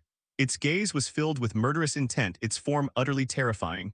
The one you Ragnar bloodline call the guardian dragon god, the master of the Winter Mountain. Hearing this, Theo's eyes widened in shock, a flurry of question marks filling his head. Theo immediately dropped to his knees, bowing his head as he said, "Greetings to my ancestor." Roadbrook looked baffled, a question mark hovering over him. Ancestor. Theo explained, "Isn't the guardian dragon god the companion of our ancestor Sigurd, and also the mother of Friedreif?" The dragon understood the situation and remarked, "Oh, it seems that brat Friedreif has been spreading nonsense. The truth is Sigurd and I were once companions, but that was merely out of respect for a soul contract holder. We never had any romantic attachment from the start. How could a human ever become a life partner to a dragon?" Standing up, Theo looked at him and asked, "Does that mean the rumor that my family bloodline carries dragon blood is just a piece of propaganda?" Roadbrook answered, "Correct, that's right. Through the contract between me and Sigurd, dragon blood was indeed passed down." As Theo stammered out another question, he was cut off. "Greetings are enough. I will begin the duties of the guardian dragon god with the chosen ones. From now on, I, Roadbrook, will uphold the primal vow and allow the chosen one to pass my trial." Asked 3 questions, Theo Ragnar froze in utter disbelief at what the ancient dragon had just spoken. Overjoyed, Theo thought to himself, "It's not a combat situation. Thank goodness, my goal is to reach the pinnacle of the Ragnar family, and to do that, I need to understand Ragnar better. I must seize this opportunity to gather as much information as possible." Outside, Axion was still relentlessly hunting down magical beasts to collect the bells hanging from their necks. With just a single slash, the beast fell defeated before him with utter ease. The bell he acquired was a green one. Stepping forward to grab the bell, he remarked, "That makes it 57 times now." Tossing it back to the lackeys trailing behind him, he asked, "What is Theo Ragnar up to right now?" They replied, "There's still no word on where he's hiding out. Maybe he's too terrified to face the monsters, haha."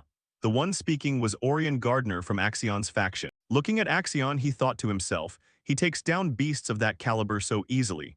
Axion really is incredible. I have to stick close to him no matter what happens. Even if he grows stronger, he still lives like a fool. Even if he grows stronger, he still lives like a fool." Axion hoisted him up effortlessly and snapped, "You don't know anything because you've never been strong. Have you ever seen me afraid of anything? When you have power, there's nothing to fear." His eyes oozing murder, he growled through gritted teeth, "What are you scheming?" Axion's sheer wrath terrified him so badly that he cried out, I'm not, I'm sorry." A soldier approached and reported, "Pardon the interruption, Lord Axion, but a message just came down from above. They're telling us to carry out the plan immediately." Only then did Axion let go and drop him, responding, "I got it. Tell my uncle to stop nagging me. Because the one who wants to kill that bastard the most is me, I'll strike him down the second he shows his face." Axion spoke with murder in his eyes. Back inside the secret staircase, Theo Ragnar stood deep in thought, pondering what questions to ask the ancient dragon. "I'll ask the first question now." Theo took so long thinking that it sighed and grumbled, "I'm bored to death waiting on you.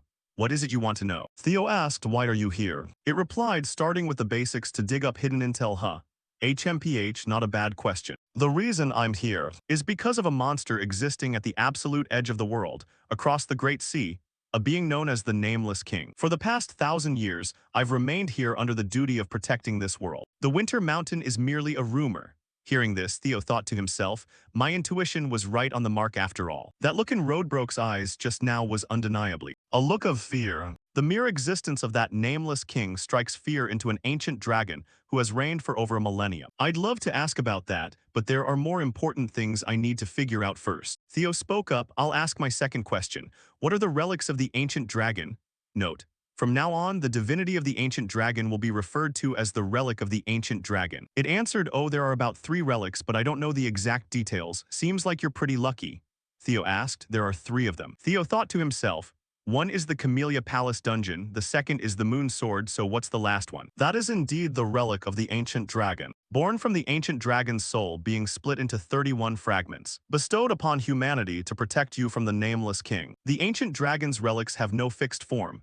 They could be an item, experience, or even a bizarre phenomenon. Theo was astonished by its words. Recalling his memories, realization dawned on him. The final relic I possess. It's regression itself, so it was me all along. If this happened because of the ancient dragon Roadbrook, then it all makes sense. But something feels off.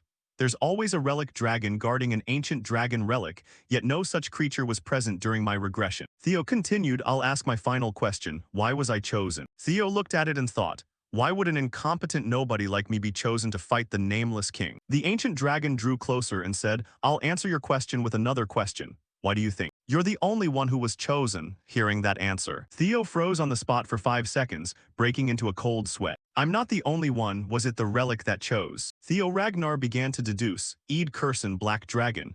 They know about the relics and are actively trying to gather them. If they were also chosen by relics, then perhaps they've seen these messages and have regressed too. I've taken a step closer to the truth of this world, but everything has just become so much more complicated. The fact that there's a nameless king feared even by an ancient dragon, and that there are other regressors besides me. The ancient dragon declared, now that I've answered your 3 questions, my duty is fulfilled, and I shall bestow your reward upon you. Theo responded, all right, I came here to take Axion's relic, but I've changed my mind. I need to claim something far greater, something that can't even compare to a mere item. At that moment, a system notification popped up. Congratulations, you have completed the hidden quest. Your reward is the opportunity to claim the ancient dragon's treasure. As you can see, this nest contains treasures of all kinds from across the realm. Precious jewels, relics, elixirs, skill books, and weapons. Whatever you desire, it can be found right here. Choose anything you want, and I shall grant it to you, so what is your wish? Filled with excitement, Theo boldly declared, I want Roadbro. Hearing him, the ancient dragon was taken aback. What, you want that? It roared in fury, it seems my glory is eternal, what an amusing joke.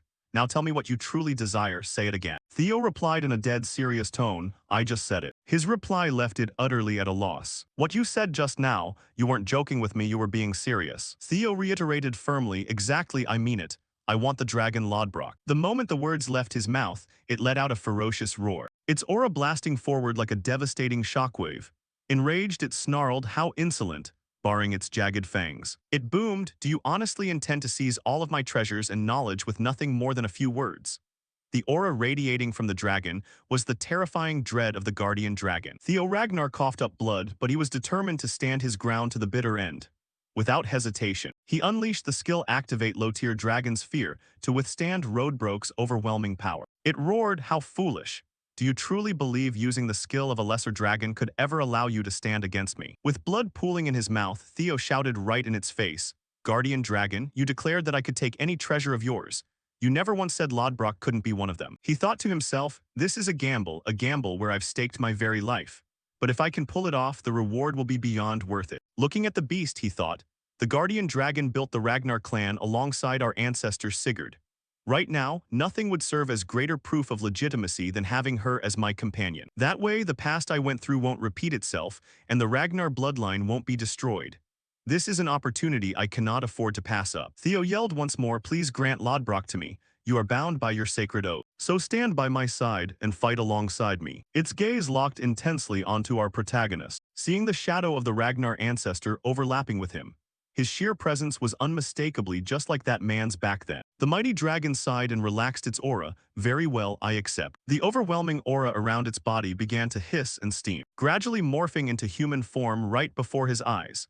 As a human body took shape amidst rushing gusts of wind, the dragon transformed into a woman, 2 prominent horns adorning her head as undeniable proof of her draconic nature. She spoke, Theo Ragnar, you have thoroughly piqued my curiosity. I shall give you a chance. She took slow, deliberate steps toward him, her figure slender, seductive, and shrouded in an unfathomable mystique. Theo Ragnar stared at her in stunned silence. She declared with full confidence, are you entranced by my beauty?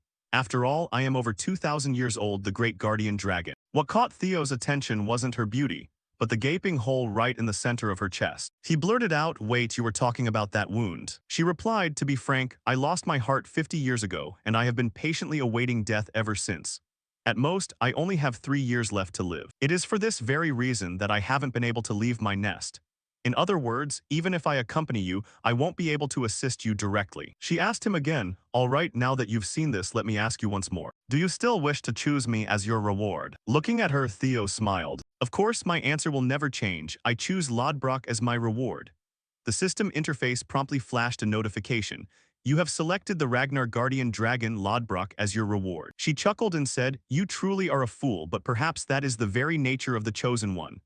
The system chimed once more. Title Companion of the Guardian Dragon has been acquired. Title Descendant of the Ancestor has been acquired. Looking at the Guardian Dragon, he declared, I will become stronger than anyone else, and I will claim even more ancient dragon relics. A soul link with Lodbrok was successfully forged, granting Theo a massive surge of experience points. Looking at her, Theo said, I will find something for you, something capable of replacing your lost heart. Among the relics of the ancient gods, there is bound to be something that can do it. As Theo Ragnar leveled up, he thought, I should at least do that much. Only then will I truly be worthy of the title Companion of the Guardian Dragon. Hearing this, she smiled warmly. Take good care of me, my new companion. However, as I explained earlier, I cannot leave this place until you find a suitable replacement for my heart. I will remain here in hibernation to wait for you. Furthermore, there is something you must accomplish to truly forge a genuine soul link with me. Take this grimoire, read it, and awaken your heart gate. You should be able to achieve it within a month. There are simple rations around my nest, so make the most of your time. Opening the grimoire, Theo Ragnar received it like an additional bonus reward. The system congratulated, you have acquired Grimoire Axion. This is the Book of Axion, the hidden creature, containing magical principles related to the primordial echoes from the dawn of creation, the sacred reverberations carrying all universal truths. He mused internally, it's incredible that I managed to obtain this book. Theo replied, that's right, the second stage of the awakening exam is currently underway, and the exam only lasts 15 days. I have less than half a month left. She cast a sharp, piercing glance at Theo Ragnar, pondering even if that's the case. I won't allow it, caught off guard. Theo gasped, what? She stated, it simply wouldn't be entertaining to let you leave just like that. Open your heart gate before the second stage of the exam concludes. And naturally, I will not permit you to leave until you do so. As for the time remaining until the second stage ends, there are barely 13 days and a few hours left. Flashing back to the intelligence briefing before the start of the second stage, the speaker had explained, as you all know, the reason the nest pillars can create safe zones against demonic fiends is entirely due to the fiend summoning orbs embedded within them. By amplifying the aura of the fiends sealed inside the orbs, they deter other demons from approaching. However, if we destroy these orbs, you can summon demonic fiends whenever you wish. Immediately afterward, shadowy figures emerged beneath his feet. The demonic fiends materialized, their menacing aura making it clear they were far from ordinary. His dragon snapped its jaws, tearing the demonic fiend to shreds. He continued, as you already know, the secondary objective of this exam is to eliminate magical beasts and rack up points. Therefore, that bastard Theo will have no choice but to hunt down fiends. Someone replied, I get it now. Uncle wants me to use that orb to lure Theo right to us. He nodded precisely, but that alone isn't enough. You can't just lure him in and kill him. If you do that, we might fail to retrieve the clues regarding the relic of the Red Flower Palace. Another person asked, then why don't we torture him before killing him? That should make him talk. He replied, you know the answer to that better than anyone. The gap in strength between you and Theo isn't wide at all. Do you really think you can easily capture and torture him? However, he is an overly sentimental fool. Use his subordinates as hostages, that bunch of dropouts gathered at Training Ground 4. Taking them hostage will be far easier, and then you can force him to cough up the information on the relic. The other person nodded, understood. Clenching his fists and trembling with rage, he muttered, this is all because Theo isn't as weak as he used to be. That is our set plan. Unexpectedly, however, instead of hunting fiends, Theo remained completely missing until the final hours of the exam. With only 12 hours remaining in the competition, Axion sat firmly in first place with 860 points. One of them remarked, what a total waste. We even went through the trouble of placing Uncle's men among the proctors. Young master, that bastard Theo still hasn't shown up. Perhaps those 3 scumbags from the council already got to him. Otherwise, there's no reason for him to stay hidden this entire time. The speaker was Phillips, an apprentice of the Plum Blossom Palace, a Stage 2 swordsman currently ranking 7th with 446 points. He sat there deep in thought, then shot a sharp glare at the other guy. You're supposed to be a top talent of the Plum Blossom Palace, yet your vision is this pathetic. Now I see why the master of the Plum Blossom Palace pays far more attention to Theo than to you. Philip scowled in frustration. What did you just say? Damn it, I'm here helping him hunt down Theo, and all I get is mocked by this bastard. He fumed with anger. At that moment, Axion spoke up, whatever, I never expected much from you anyway. Damn you, Theo Ragnar, if you refuse to show yourself. I'll drag you out into the open. A sinister sneer spread across his face. Members of the Dragon Scale Society and the Plum Blossom Palace are all present here. Everyone follow me. It's time for us to go hunting. We'll slaughter every last one of those dropouts at Training Ground 4, killing them off one by one to see if he finally shows his face. This scene was witnessed from afar by an accidental onlooker. That person was Ray Ragnar, a Stage 2 swordsman ranking 3rd with 561 points. Elsewhere, someone was cutting down demonic fiends, a creature known as a low-tier ice lizard. These individuals were the loyal subordinates following young Master Theo Ragnar. One of them cheered, We finally took it down. We finally slayed the fiend and secured a golden demon bell. Another chimed in, see, I told you we could do it if we worked together. I can't wait to show off this achievement to Lord Theo. These people were all comrades dear to Theo. Yet one of them worried aloud, everyone, there are only 12 hours left before the second stage ends. I wonder where young Master Theo is. We haven't seen him once since the exam began. Another tried to reassure him, we've gathered plenty of supplies for him, so there's no need to fret. He's probably aiming for a much bigger goal, doing something far more crucial than just farming monsters for loot. Let's just keep hoarding items and hand them over when he gets back. Someone nodded in agreement, that's probably true. Since all you need to do is survive to pass this stage, rankings don't matter that much, right? Another added, that may be, but I really want to see young Master Theo take first place again. He even promised to give me a shout-out. Someone laughed, yeah, he told me the exact same thing. As the two were chatting, a sharp blade abruptly pierced straight through Sybil's heart. Ha ha ha, you guys are cracking me up. The attacker was Orion Gardner, currently ranking 14th with 173 points. The others yelled in horror, Sybil, it's the Dragon Scale Society. What is the meaning of this? Orion sneered, what do you think it is? You lot are merely sacrificial lambs to summon that precious young master you revere so much. We're dying to meet that wretched young master of yours too, so don't blame us for being ruthless. Meanwhile, back at Lodbrok's lair, she remarked, well, this is quite a surprise. To think you actually managed to open the heart gate in less than half a month. The system chimed with an alert. You have partially grasped the magical principles within Grimoire Axion and created a new skill. Theo thought to himself, thank goodness the information I heard in my past life was accurate. The most vital factor in mastering this magic is the quantity and quality of one's mana. Since I possess both an immense mana pool and a dragon's heart, learning twice as fast as an ordinary person is only natural. The system notified again. Due to your low stats, a low-tier skill has been manifested. C-rank skill, activate hatchling synchronization. Freely manipulate and read residual thoughts from objects via telepathic resonance. Theo mused internally, what a bizarre name for a skill, hatchling synchronization, how strange. Lodbrok chimed in, I suppose reaching at least this level is the bare minimum to be called my companion. With this, you've mastered the fundamentals, the rest can only be honed through real combat. Once you reach a higher realm, you'll even be able to hear my voice from anywhere. And you might even borrow my strength, a power akin to your ancestors. Theo Ragnar beamed with joy. But she continued, naturally to achieve that my recovery must come first. Don't forget, I only have 3 years left to live. Theo replied, don't worry, I will resolve it well before the 3-year mark. I'll definitely find a replacement for your heart. Lodbrok smiled warmly and looked at him. I hope you won't disappoint me in the future. She then reached her hand toward Ragnar to cast a spell. She proclaimed, with this, I declare that the primordial contract between you and me has been sealed. I shall await our next meeting, my new companion after 1,000 years. It turned out she had used magic to teleport Theo Ragnar outside. He muttered, that's a huge relief. Making a contract with the guardian dragon was great, but I haven't made any progress on the awakening ritual. With only 12 hours left, it feels like I've set the difficulty to hard mode for myself. Starting to farm points 2 weeks behind everyone else is brutal. If I just hunt fiends normally, there's no way I can reach first place in just 12 hours. In that case, there's only one viable strategy, plunder everyone in sight without exception. In my past life, Axion took first place, and surely he's holding the top spot in this life too. In other words, taking him down is the fastest ticket to first place.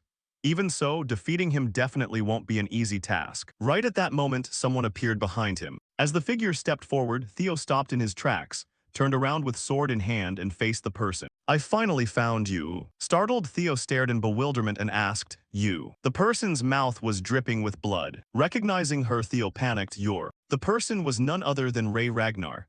What happened to you? Were you attacked by a monster? Shocked, Theo continued, what kind of monster could possibly beat you into this state? Theo froze in realization, noticing that the wounds covering her body were sword slashes. She had been attacked by humans. Ray, what on earth happened? Collapsing to the ground, she gasped faintly, run, hurry and head west first. The moment she finished her sentence, she collapsed directly into our protagonist's arms. Being cautious, Theo grabbed her sword to read her most recent memories using the skill Activate Hatchling Synchronization, channeling the residual thoughts within the blade into the host. You have read the memories of the sword's owner, Ray Ragnar. Horrified and sweating profusely, this was the memory he witnessed. Still no word on Theo, but since we've gone this far, he'll show up soon enough, right? I've left plenty of traces of his lackeys from training Ground 4, and there are monsters to lead him here. Everything is set. A voice asked, hey, should we kill them? The man facing him panicked, kill us. What did I do wrong? No, I meant should we thin out the herd? Why bring 9 hostages when 2 or 3 are more than enough? Another voice answered, you mean these guys? Be my guest, feel free to slaughter a few. At that moment, Ray Ragnar couldn't just stand by and watch, so she stepped forward. What is going on here? Ray, are you trying to stop me? You can't do this, you've crossed the line. Axion replied, whether I cross the line or not is my business, not yours. I don't want to make things complicated, so mind your own business and get lost. Don't interfere. These people are Theo's friends, let them go. She drew her weapon. Axion gave a cold sneer, is that how it is? His gaze turned chillingly sharp. To think you'd take that bastard's side too. The moment Axion finished speaking, Ray lunged at him with her blade. Standing opposite her, he slowly drew his sword, a deep crimson, bloodthirsty aura billowing from his body. Clang, the sheer clash of their blades lit up the sky with a dazzling flash, obscuring everyone from view. Ray Ragnar was blasted backward, coughing up a mouthful of blood. She was completely outmatched by him. Notification, due to low stats, certain thoughts cannot be read. Witnessing this, Theo Ragnar was struck with pure horror. What the hell is going on? Why did Axion capture 4 of my companions? Shocked, Ray Ragnar asked, how did you know that? Grabbing her shoulders, Theo demanded frantically, tell me right now, what happened while I was away? Gritting her teeth, Ray explained. From the moment the exam started, Axion tried everything to hunt you down. But because he couldn't find you all this time, he captured your companions to force you out into the open. Theo gasped, what? Ray continued, I didn't come looking for you just to tell you that. Theo Ragnar roared in fury, all of you. Even now you won't leave me in peace. You will pay for this. I'm no longer the weakling you can step all over. Ray, where are they right now? Where is Axion? Tell me quickly. Shortly afterward, a voice echoed out, it's Theo. Theo has appeared. He finally showed himself. Another scout reported, young Master Axion, he's appeared. He suddenly showed up at the edge of the northern cliff. Axion asked, are you certain? Positive, right now he's talking with Ray. I expect he'll be heading this way shortly. Axion let out a sinister laugh. Haha, Theo Ragnar, I'll prove to you once and for all that a piece of trash like you will never surpass me. Just as he finished speaking, a voice transmitted through telepathy from behind the tall trees in the distance. Don't forget, young Master Axion. You don't need to confront him directly. All you need to do is extract the relic information from the hostages. As for Theo Ragnar, we will give him a proper and thorough reception. While we deal with him, use the summoning orb to distract the proctors stationed around the area. Axion replied, understood. Backing away, Ray said, no, you can't go see Axion. The intelligence division's supervisors are on his side too. You don't stand a chance. No matter what you do, you won't last long against them. There are too many of them. Ray shouted in anguish, this isn't a battle, it's a massacre orchestrated by him. It's a trap to kill you. You can't go there alone. That's throwing your life away. Let's find other supervisors, convince them, and go together. Theo clenched his teeth. There's no time left, I'm grateful for your help. But while we're hesitating here, something bad might happen to my teammates. Tell me already, where are they? I have to go right now. Ray screamed, are you insane? You can't go. If you go, you're going to die. What good is anything if you're dead? Even if a few people have to be sacrificed, you have to. Before she could finish her sentence, Theo snapped right in her face.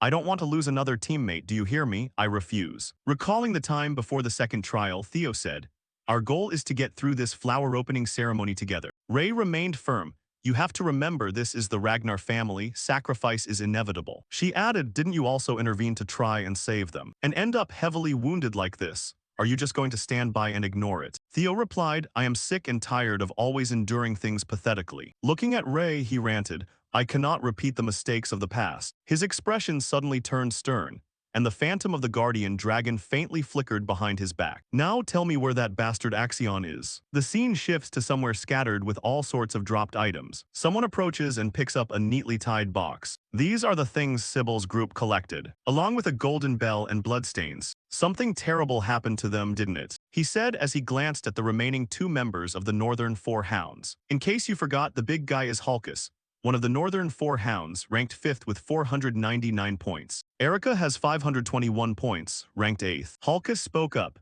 I'm sorry, but can you help me with something? The person who asked was Wellington, who was also ranked 2nd with 688 points. Shifting the scene to Theo Ragnar, he was being attacked by a massive snow ape. Our male lead drew his weapon. I really don't have time for this. Get lost! With a single sword stroke, Theo finished it off instantly. Taking it down, he immediately headed straight toward the location Ray Ragnar had mentioned. He wanted to rescue those captured by Axion alone. It was possible that Gao, Sybil, and the other hostages were still alive. Eid was the one who guided Axion, so he might have arranged this to kill him cleanly without causing a commotion. Since it was during the trial, the path to Axion's location was blocked by numerous massive snow apes, and he couldn't take a detour as it would waste too much time.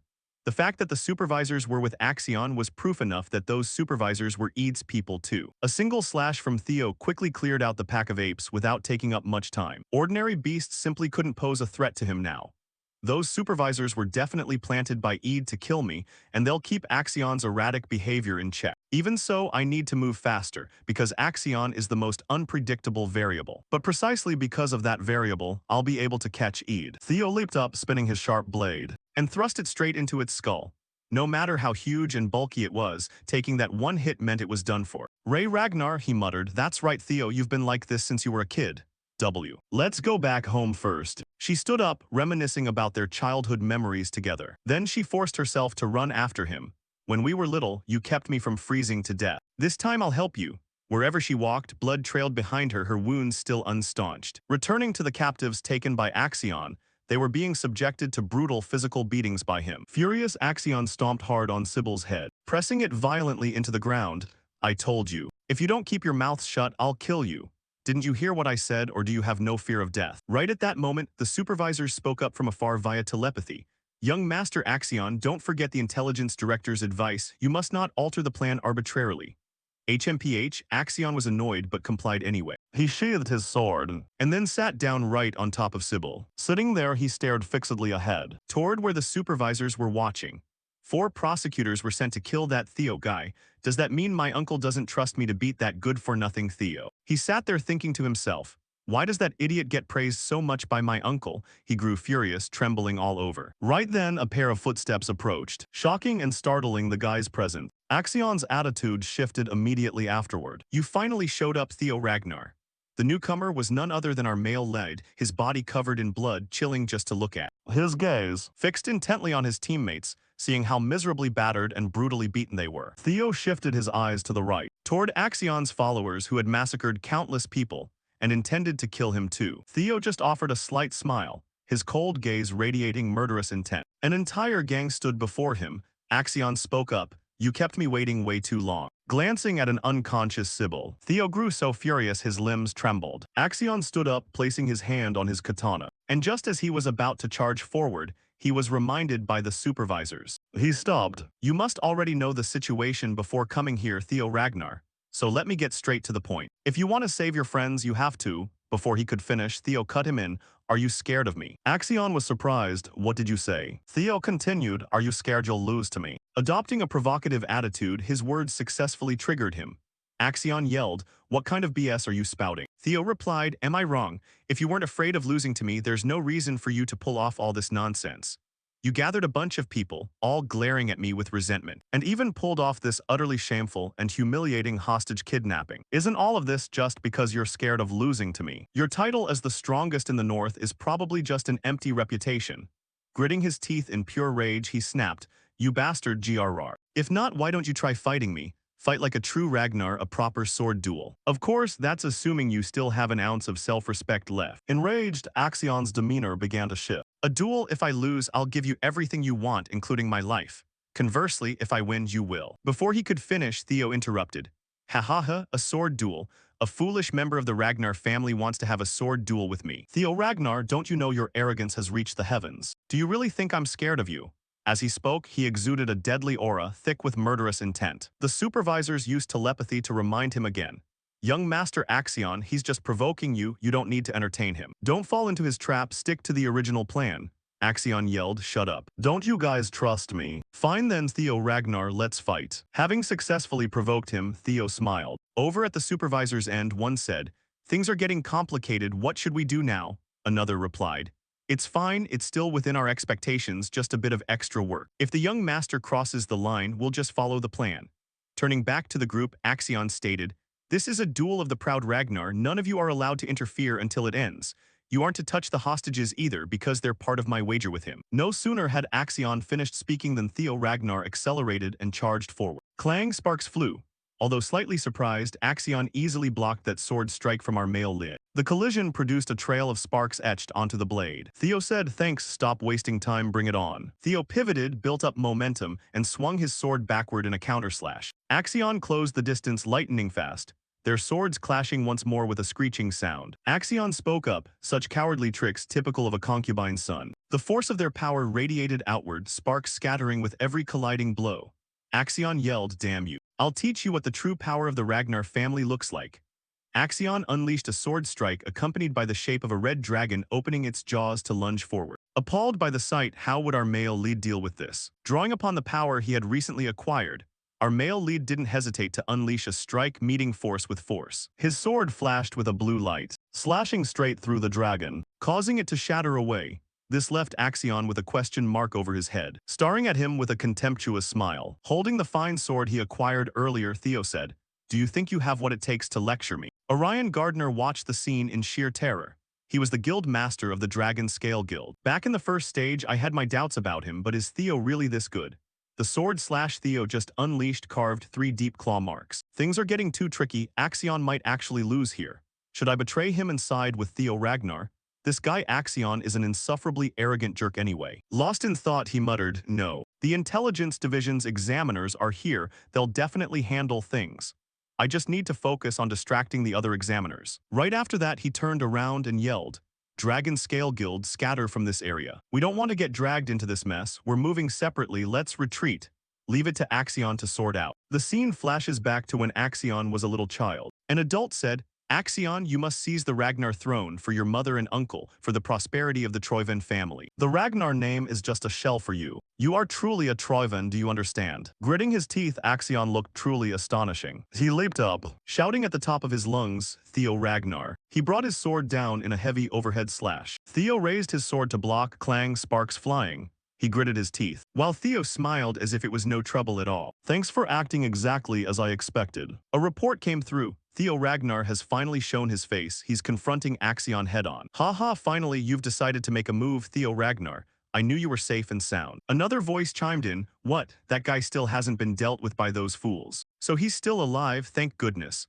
I don't really know what he's been up to all this time, but my plan can finally begin. Once Axion gets the achievement info, the high-level swordsman I selected will cut off his head with their own hands." At this moment, another report arrived. Theo Ragnar and Axion. They are currently in a one-on-one duel. Hearing this caught him by surprise, his expression changing as his plan went off script. What is the meaning of this? Back on the battlefield, their combat was fiercely intense, the two exchanging over 50 blows without a victor. Every single strike they unleashed was ferocious, aimed straight at the opponent. He's too strong, he's improved at an astonishing pace. However, there's no way he can be that fast. Axion had sustained a facial wound.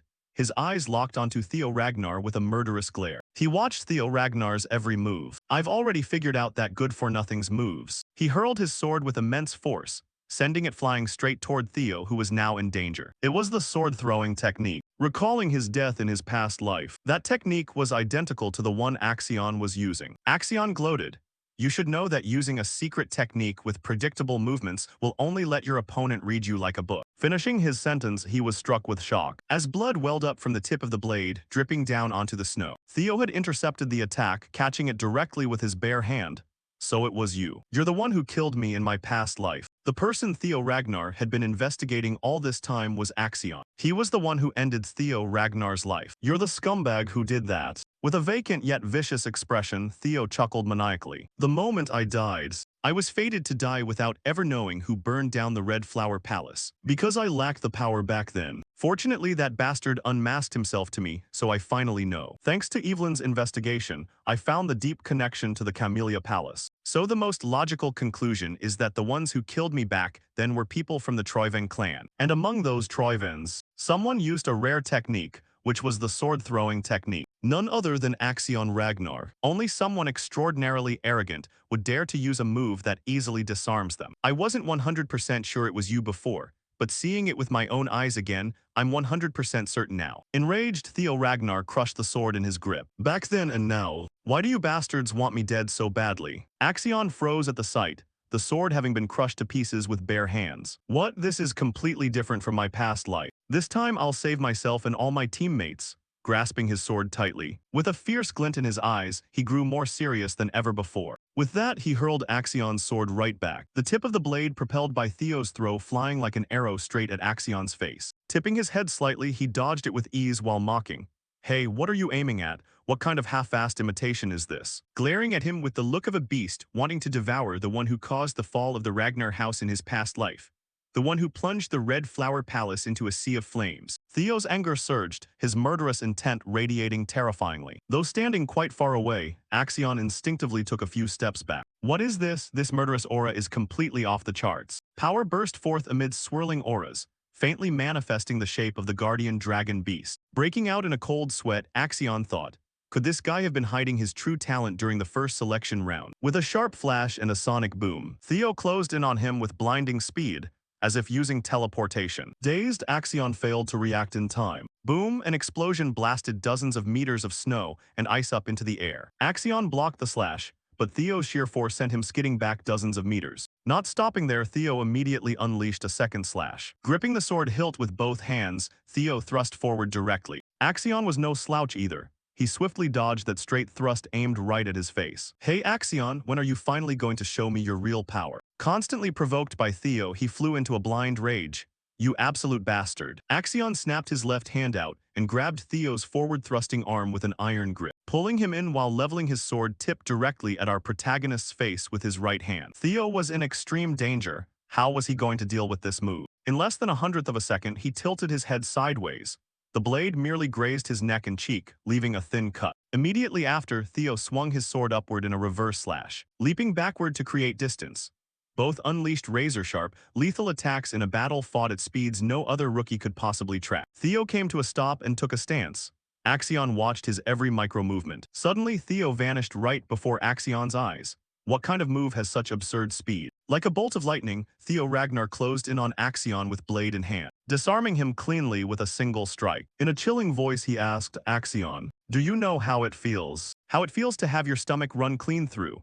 The words sent shivers down the spine, drenched in sheer bloodlust. Gripping his sword tight, Theo thrust it brutally downward straight into Axion. Switching back to the other side after examining the tracks on the ground, Remington remarked, these aren't tracks left by attacking beasts, these are drag marks showing someone pulled them away. The only one bold enough to pull off something like this is Axion. Hearing this, the hulking guy Hulkus asked curiously, Axion? He's ranked first, so why is he trying to recruit more lackeys? Remington gave a slight shake of his head. Not quite. The way I see it, he likely captured his teammates to force him out of hiding. He planned to eliminate Theo Ragnar right here in this second awakening ceremony. Hearing that, Hulkus couldn't hold back anymore and roared at the top of his lungs. What the hell? He should fight fair and square. What is he doing? That's pathetic. That cowardly bastard Axion deserves to die.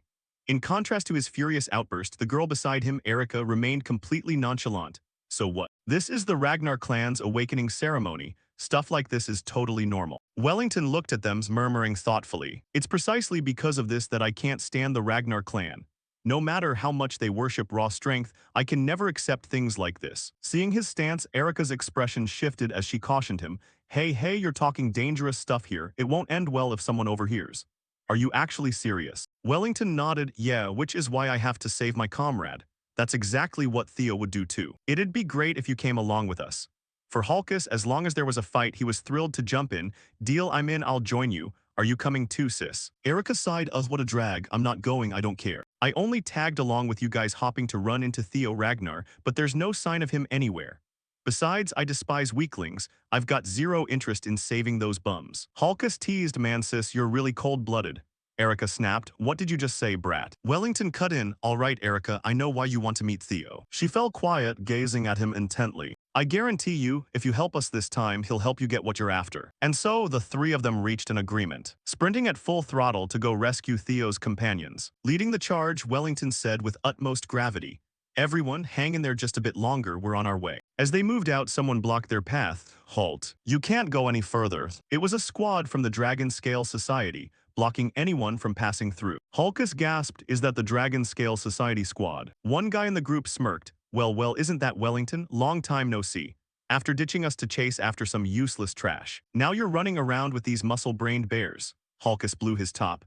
What did you say, punk? You dare call us brainless meatheads like dumb bears? The guy chuckled, whoa, chill, I never said that. Wellington spoke up, step aside, Orion. I really don't want to fight former friends. Orion replied, is that so? I'll pass. If you really won't get out of our ways, then I guess I have no choice. With that said, the three of them drew their weapons simultaneously and charged forward. Shifting scenes over here, Sybil was panting heavily, struggling to pick up the broken blade on the ground, wedging it between his thighs to saw through the ropes binding him. That sword had been thrown over by Theo earlier when he caught Axion's blade and shattered it. That throw hadn't hit him, not because his aim was off, but because he did it intentionally. Everything had been calculated by Theo Ragnar from the start. Sybil thought, this is the chance Theo gave us. I'm going to put an end to this right now. He strained with all his might to cut through the ropes. From afar, one could see the downward thrust Theo, unleashed, getting parried by someone. As we can see, 3 people had gathered there now.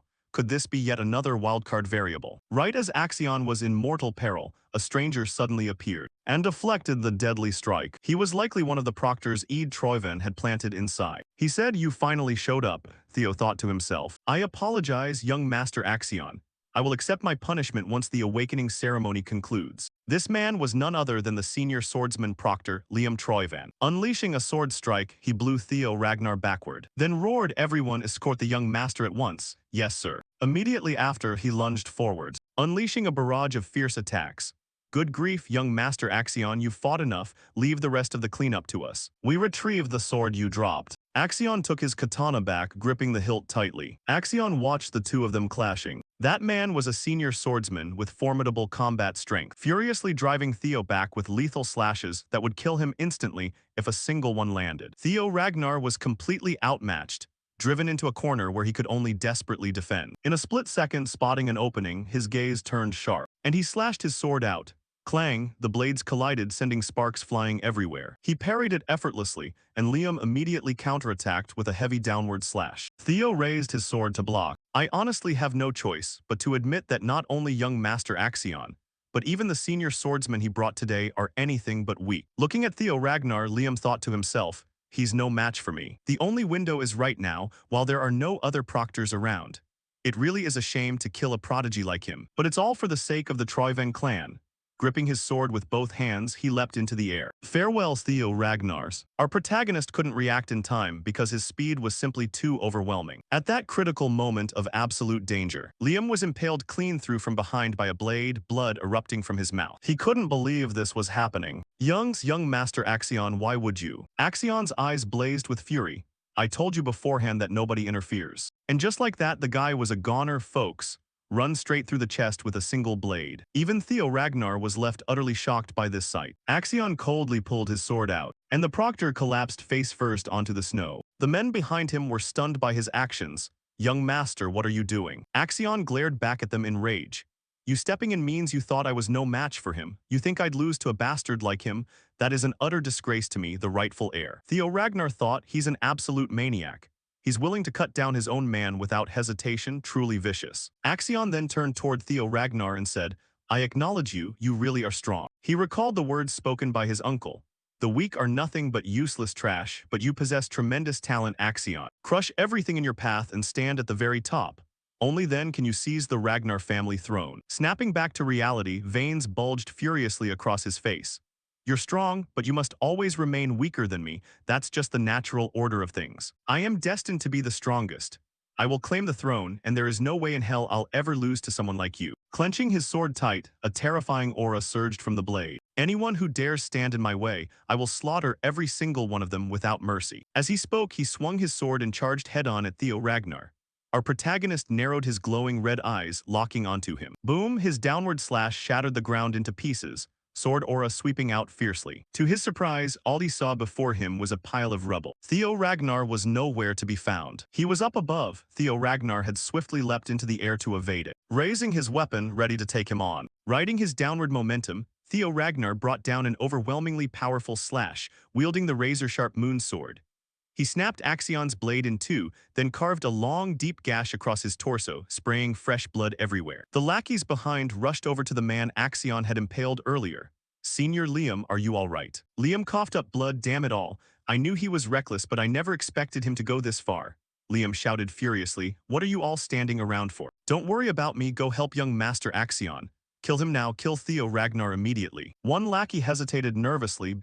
But he's fighting back so fiercely, I'm afraid we. Liam barked, what are you thinking? If young Master Axion dies, do you think we'll survive? Go kill Theo Ragnar right now. Shifting back to the clash, Axion roared, launching an upward reverse slash that forced Theo backward. Hahaha, impossible, this is absolutely impossible. With dazed eyes, he recalled earlier events.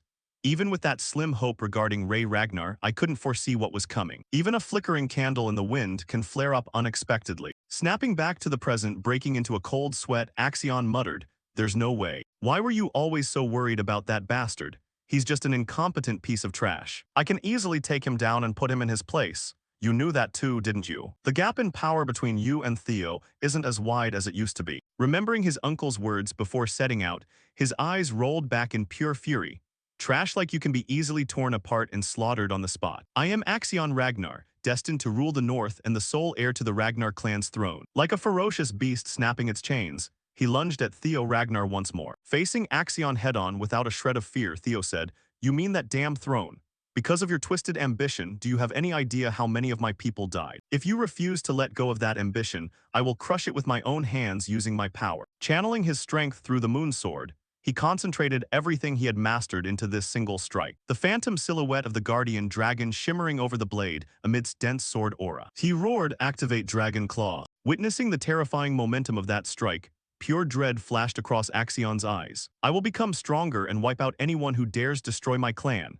Axion's crimson dragon was sliced cleanly into pieces, leaving everyone around staring with wide, shocked eyes. That single strike from our protagonist created a shockwave so immense that even Wellington could feel it clearly from afar. Axion's jaw dropped as he took the full brunt of that strike, utterly powerless to resist. The two stood barely 2 meters apart, Axion clutching his broken blade, frozen in place. Immediately after, with an earth-shaking boom, Theo Ragnar's sword aura sliced clean through his body, and our protagonist lopped his head right off. It didn't stop there. The sheer sword aura of that dragon claw blasted back hundreds of meters, sending clouds of dust billowing into the sky. Axion collapsed to his knees, streams of blood dripping onto the snow-covered ground. He breathed his last, the grim demise of an arrogant, overzealous fool, his severed head flying into the air, flipping several times. Before tumbling heavily onto the ground, Theo walked over and kicked the head of Axion, the man who had killed him in his previous life. He stood proudly like an invincible god of war, striking the imposing figure of a victor, the gentle breeze swaying his long hair. Liam stood frozen in disbelief for 5 whole seconds. Young Master Axion is dead. Having cleanly decapitated Axion in the previous clash, Theo's blade dripped with crimson blood, splashing steadily over Axion's severed head, which still wore a furious glare as it rolled on the white snow. The surrounding proctors, having witnessed the spectacle, couldn't believe their own eyes. Proctor Liam's eyes widened in sheer horror, glued to Axion's mutilated body as he stammered, "Why, young lord?" He had now become a dog backed completely into a corner. Liam screamed in pure fury, "Kill him, kill that bastard right now." All 4 proctors charged forward instantly, without a second thought. Theo stood his ground, unfazed by the enemies rushing to take his life. His face remained calm, the smirk on his lips masking the anxious thoughts racing through his head. "Looks like I'm in deep trouble. From here on out, it's all down to sheer luck. Even at my absolute peak, fighting off 4 senior proctors would be tough, let alone in my current state where things are even more hopeless." His stamina was pushed to its limits, and his mana was nearly exhausted after that last devastating attack. He locked his gaze onto the proctors charging toward him, their gleaming, lethal blades aimed squarely at his neck, radiating murderous intent. Still, shouldn't he be showing up right about now? From behind, hurried footsteps came rushing in. It was Wellington's group. Having broken past the Dragon Scale Society, they had arrived just in the nick of time. Theo's eyes widened in disbelief. "Why, you guys?" Standing before Theo were 3 figures struggling to parry the proctor's onslaught. Turning toward them, Theo asked in bewilderment, "How did you all end up here?" Wellington glanced back and replied, "Coming to rescue a comrade in danger. Isn't that only natural, young Lord Theo?" Standing alongside him, Erica chimed in with a grin, "In person, you're even more impressive than I thought. Damn, Theo, this is the first time I've met someone as strong as you. You definitely can't die here." Theo's subordinates, now freed from their bonds, rose to join the fray. "We'll back you up with everything we have, young Lord Theo. We can't just run away after causing this much trouble." Wellington's sword clashed violently against the proctor's blade with immense force. He barked, "Proctors are strictly forbidden from interfering. Don't you know directly interfering with a candidate is a capital offense?" His gaze was stern, his voice cold and commanding. Hearing this, the proctor's face paled in panic, and he immediately sent a telepathic message to his leader. "Lord Liam, what should we do now? Things have gotten way too out of hand. Should we eliminate all of them?" Please give the order. Struggling to stand with his severely wounded body, Liam's face darkened in sheer panic. We're finished. We couldn't find any information on the Red Flower Palace relics. We failed to eliminate Theo Ragnar, and young Lord Axion lost his life here. The situation has fallen into a completely irreparable state. There's no way to salvage or make up for this failure. In that case, the best course of action right now is. His voice rang out with menacing desperation, like a trapped beast with no way out. Kill every last one of them. A sudden surge of mana triggered an abnormal monster wave, leading to the deaths of all candidates on the scene. That's the best cover story we have left. As he spoke, he pulled out a pouch containing monster seeds. If we frame this as an accident, it'll erase every trace linked to the Troven clan. With that, he immediately dumped out a handful of monster seeds from the pouch. 2 rank 5 monsters should be more than enough to disguise this as an accident, right? Though stunned and taken aback, the subordinates quickly adapted and obeyed the order. Yes, my lord. Everything for the Troven clan. With that, he hurled the monster seeds toward the battlefield. But reality isn't a fairy tale. From behind, a fatal thrust struck, piercing straight through Liam's body once more and making him spit up blood. This guy getting backstabbed to death twice must be infuriating. With a cold expression and an imposing aura, the newcomer barked, Liam, what the hell do you think you're doing here? It was the armored dragon knight Proctor Selp with Proctor Aaron right behind him. Along with them were Proctor Natasha of the Plum Blossom Palace and Sally of the Waterwheel Palace. Taking a direct thrust, Liam spat a mouthful of blood and splattered everywhere. Damn it, why do these guys keep popping up and getting in my way? He collapsed heavily to the ground, dying in utter frustration. Selp issued a warning to the 3 of them. Stand right there. If you value your lives, surrender obediently. If you want to end up like Liam, then go ahead and keep resisting.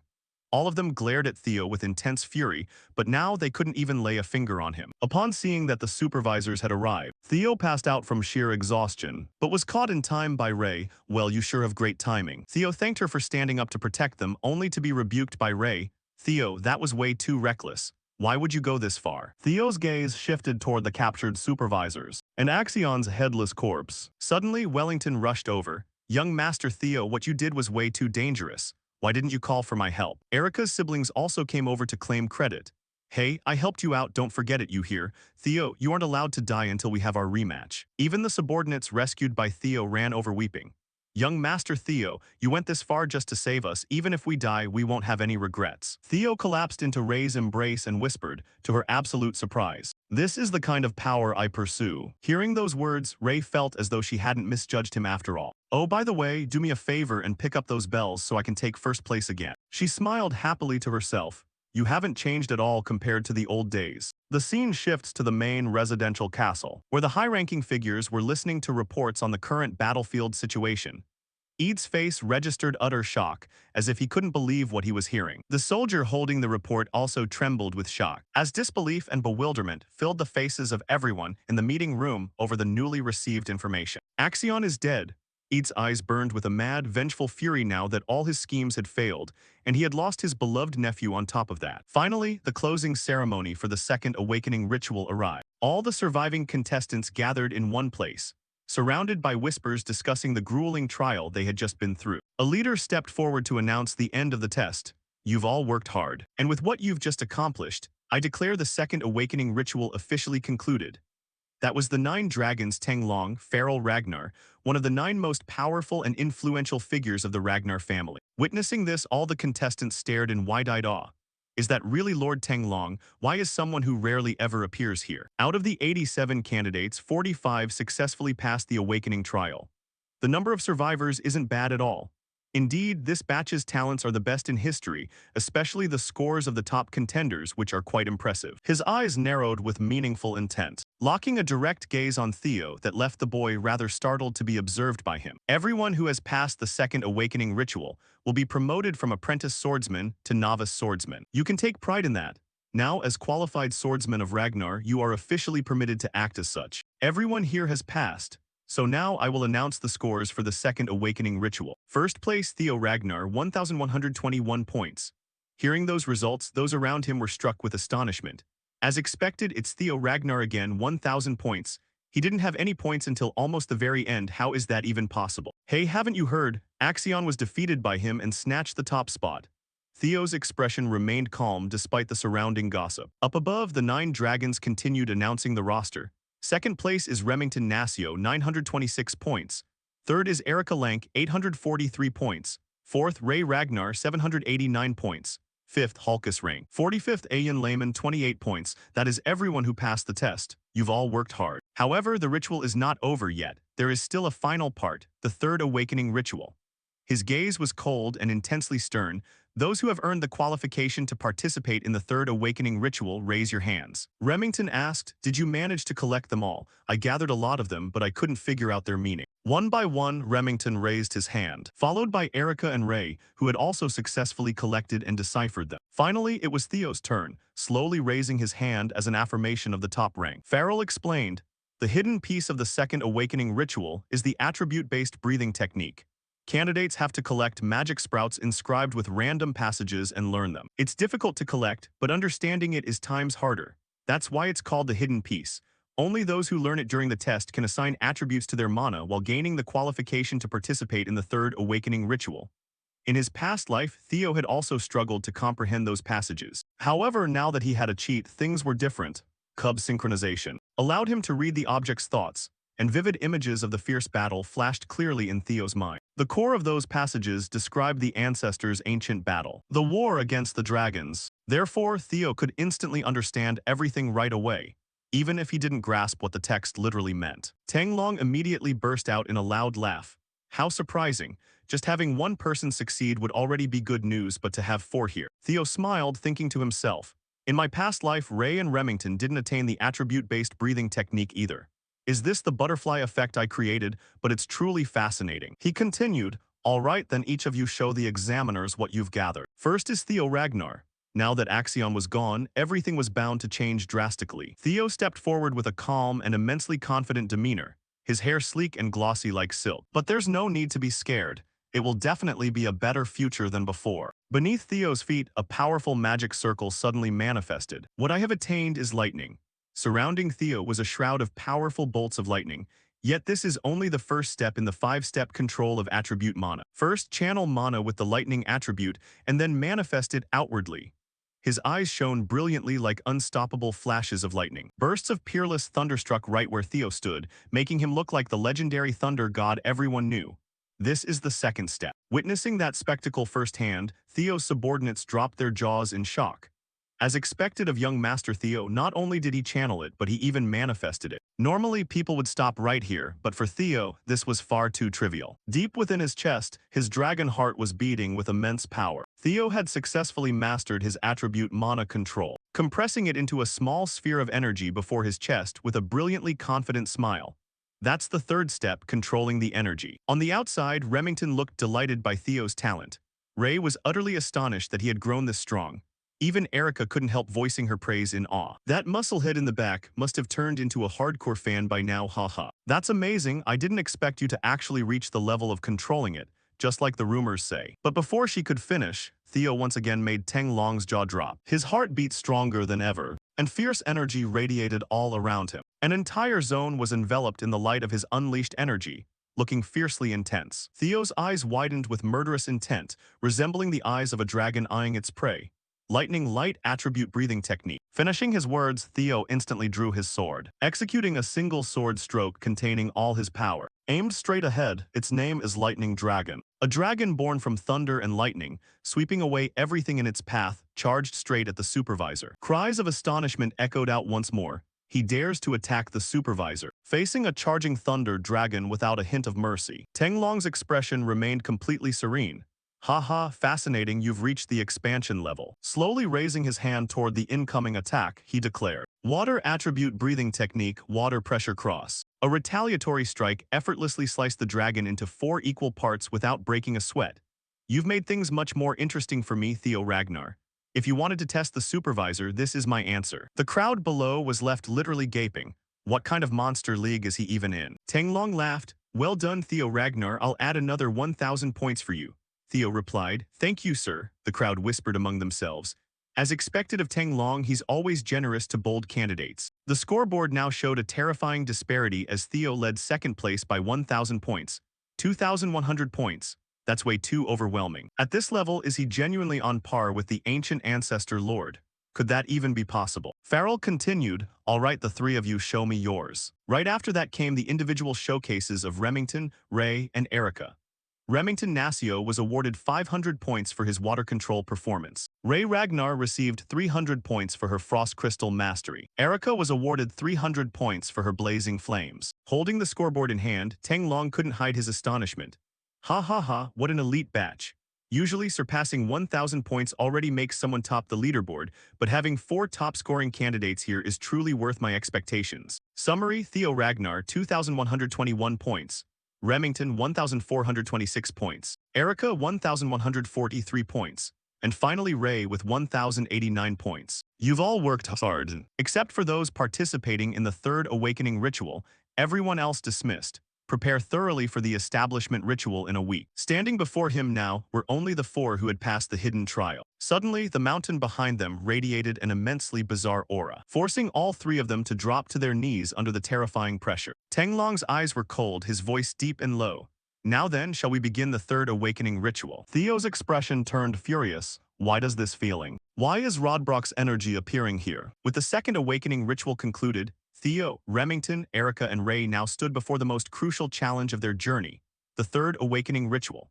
This wasn't merely a casual meeting with the family head, but a grueling trial where every decision rested entirely in his hands. The outcome of this encounter would determine whether they would be nominated for the family head's estate, a vital milestone confirming their eligibility as potential heirs of the Ragnar family. Deep inside Theo, chaotic emotions churned as his eyes narrowed with firm resolve.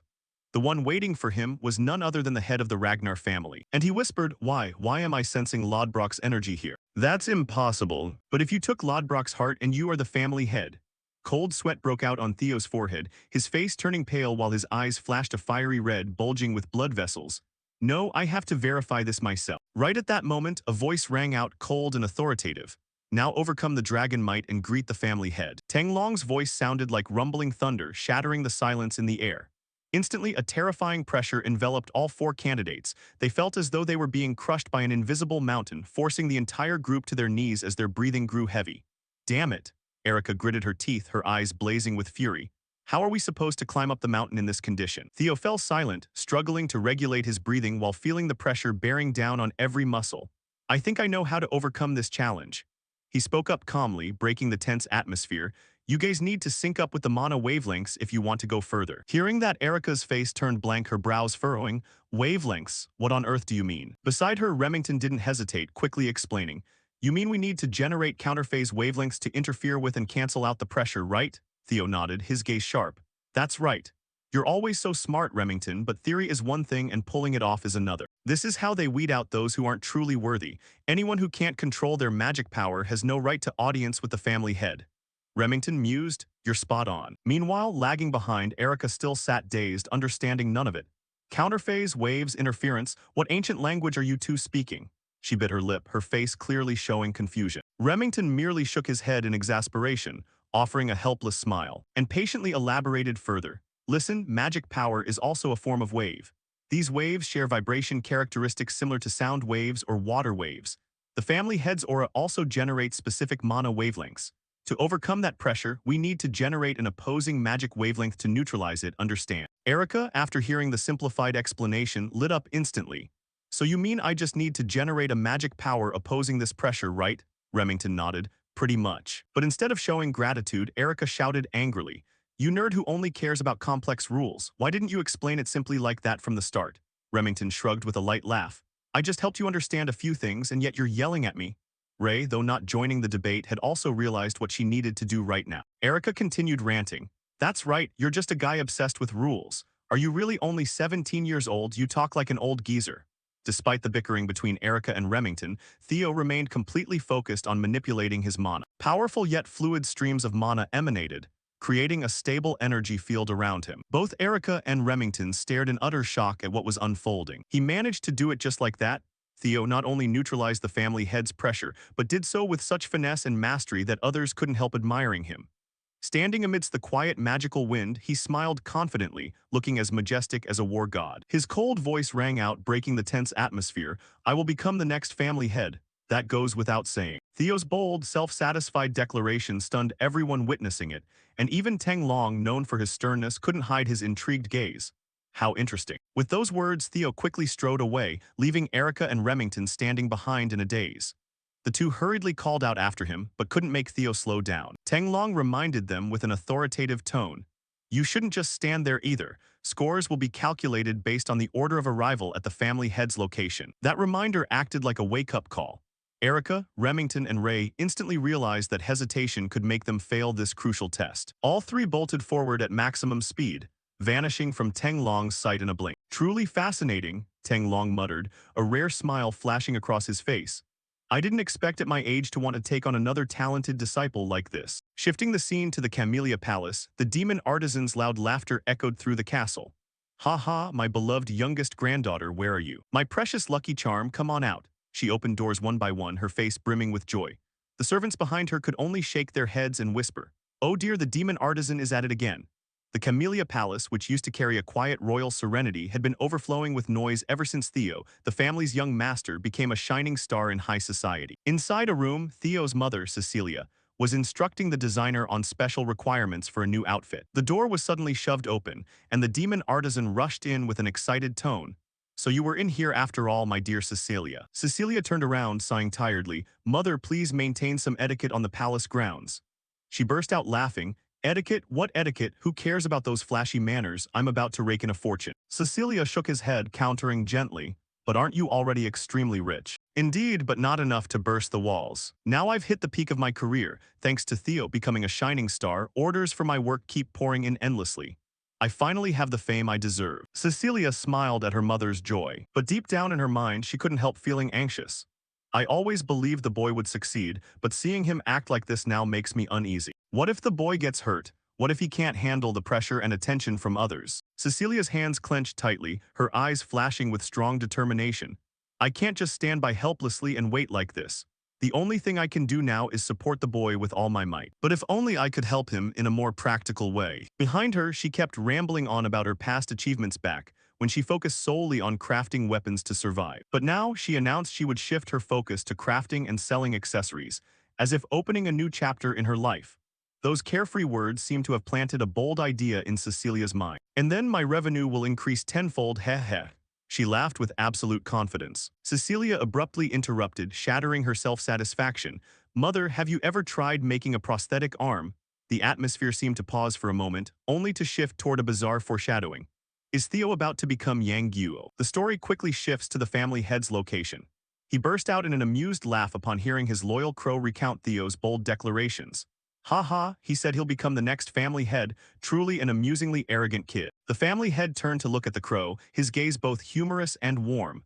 I know what you're worried about, but even parents don't have the right to obstruct their children's dreams. Youthful ambition is unstoppable, understand? Back in the day, we were just like that too. He pointed toward the sword graveyard, a challenging place filled with thousands of swords jammed densely everywhere, standing as living proof of life-and-death battles. But despite the comforting words, the crow couldn't hide its irritation. It didn't like Theo one bit and didn't hesitate to show it. The family head merely smiled, his voice steady like an underground river. I told you not to worry. What I want is the prosperity and growth of Ragnar. Anything that gets in the way of that, I will deal with just like this. His eyes flashed with a sharp glint, but then softened like a gentle breeze. Nothing has happened yet. We still have time to observe the boy, even if my son Theo Ragnar happens to be a regressor. Following the second awakening ritual, the family head had a brief conversation with his crow. He sat at the sword graveyard waiting for the worthy children to pass the final trial. When Theo arrived, the family head's face beamed, a smile stretching across his lips. You've finally arrived, my son. His gaze narrowed vigilantly. Opposite him, having pushed himself all the way up here, Theo was quite exhausted. Before him now stood an immensely powerful individual, and the aura radiating from him was enough to leave him breathless. The family head's strength was truly on another level compared to everyone else. The pressure exerted by the family head was simply too terrifying for awakening candidates. The family head suddenly spoke up. First off, do you know what these are? Looking around for a moment, Theo easily recognized them. This is the sword graveyard. I've heard these are the swords of those defeated by the family head. The family head closed his eyes, his voice echoing what the boy had once uttered. Indeed, being the family head means being like this. The position where you must face countless threats and challenges alone, this is a position where you cannot rely on anyone else. The position that obeys the law of the strong. You must rise above everyone else with your own strength if you want to lead this family to prosperity. The family head's eyes cracked open. Do you believe you have the right to claim such a position? Theo's expression remained completely calm, his voice filled with confidence. Of course. That response was met with the family head's dissatisfied look. Don't answer so lightly. I've had to slaughter thousands upon thousands of lives just to stand here. Can you still hold on to your answer after feeling their hatred? With those words, the accumulated grudges lingering in the sword graveyard surfaced one by one, charging toward Theo. I will curse you forever. How dare you do such a cruel thing? I'll tear you to pieces. Facing the lingering hatred, Theo's resolve remained completely unchanged. He calmly faced them without a shred of hesitation. Why is that? What is your reason? The family head's question, though simple, carried profound hidden meaning, forcing Theo to ponder deeply. A flurry of thoughts raced through Theo's mind. To exact revenge for his past life, to become the family head and end this damned war for the throne, Theo was ready to push past any challenge to fulfill his mission. His hand slowly drew his sword. Though at that moment, Theo wasn't sure if this was the answer the man wanted. If that's how it is, then there's only one way. His hands gripped the sword tightly with fierce determination, pointing straight ahead. I will use my sword to answer. That reply struck right at the heart of what the family head wanted. He smiled brightly, and with immense satisfaction, his cold gaze sharp enough to freeze anyone opposite him. Very well, from now on, I won't treat you like my son, but as an arrogant challenger. Let's see what you've learned from her teachings. Hearing that, Theo's expression instantly panicked. Did the family head just say, her? Just as he suspected, the patriarch was the one who took. Before he could finish, a slash cleaved his body cleanly in two, even splitting the sword in his hand like an ordinary twig. Theo's eyes widened in shock. Had he been cut down without even realizing it? The family head.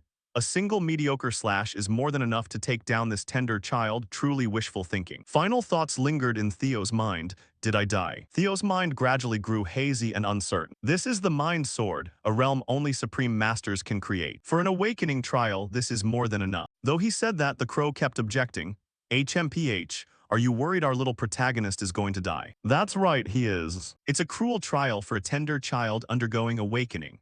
Only those with firm willpower and determination can break free from the mind sword. But if his resolve is only half-baked, he'd better die right here like a soulless corpse. In that case, I don't need a regressor who would only bring peril to the family. Inside the heart sword, his soul drifted aimlessly in an infinite, boundless void. I'm dead. I guess it's only natural to fall when facing someone as monstrously powerful as the clan patriarch, right? This time, Theo felt no lingering regrets like before. He had given everything he possibly could. Theo had secured Camellia Palace, and he had exacted his revenge on Randon and Axion, the ones who had tormented and killed him in his past life. Everything was simply a twist of lucky fate. But at the very least, this life had been infinitely happier than his previous one. I suppose this is the final stop of my journey. Shadowy hands reached out to drag Theo's drifting soul down into the abyss, snuffing out all remnants of hope. Is it finally time for me to rest? The scattered fragments of his soul began fading into nothingness until not a speck remained. Suddenly, a bird materialized out of nowhere and squawked loudly. Hey brat, that's enough, get your ass back up right now.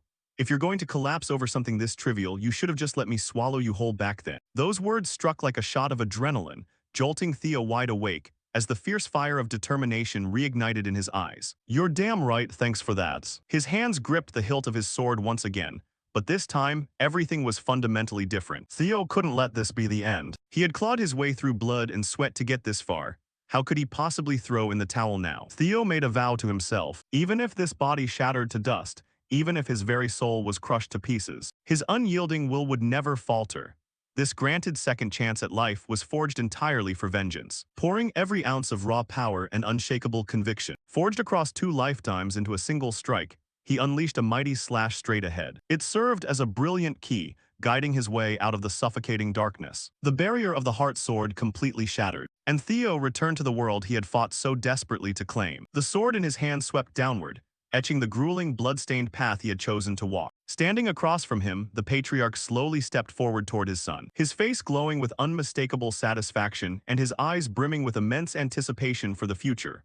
Well done, you passed. Those words served as the definitive conclusion to the grueling awakening ceremony. Shifting scenes to the day of the assignment ceremony at the clan's grand headquarters. After taking some time to recover, Theo arrived alongside his sister and remarked, "It's so crowded here, it's actually making me a bit nervous." Beside him, Erica wasted no time teasing, "What? You're all grown up and still acting timid like a little kid." He fired back indignantly, "I'm not being timid. There are just way too many powerhouses here, commanders of every unit, the 9 dragons, the former patriarch, and even the current patriarch himself."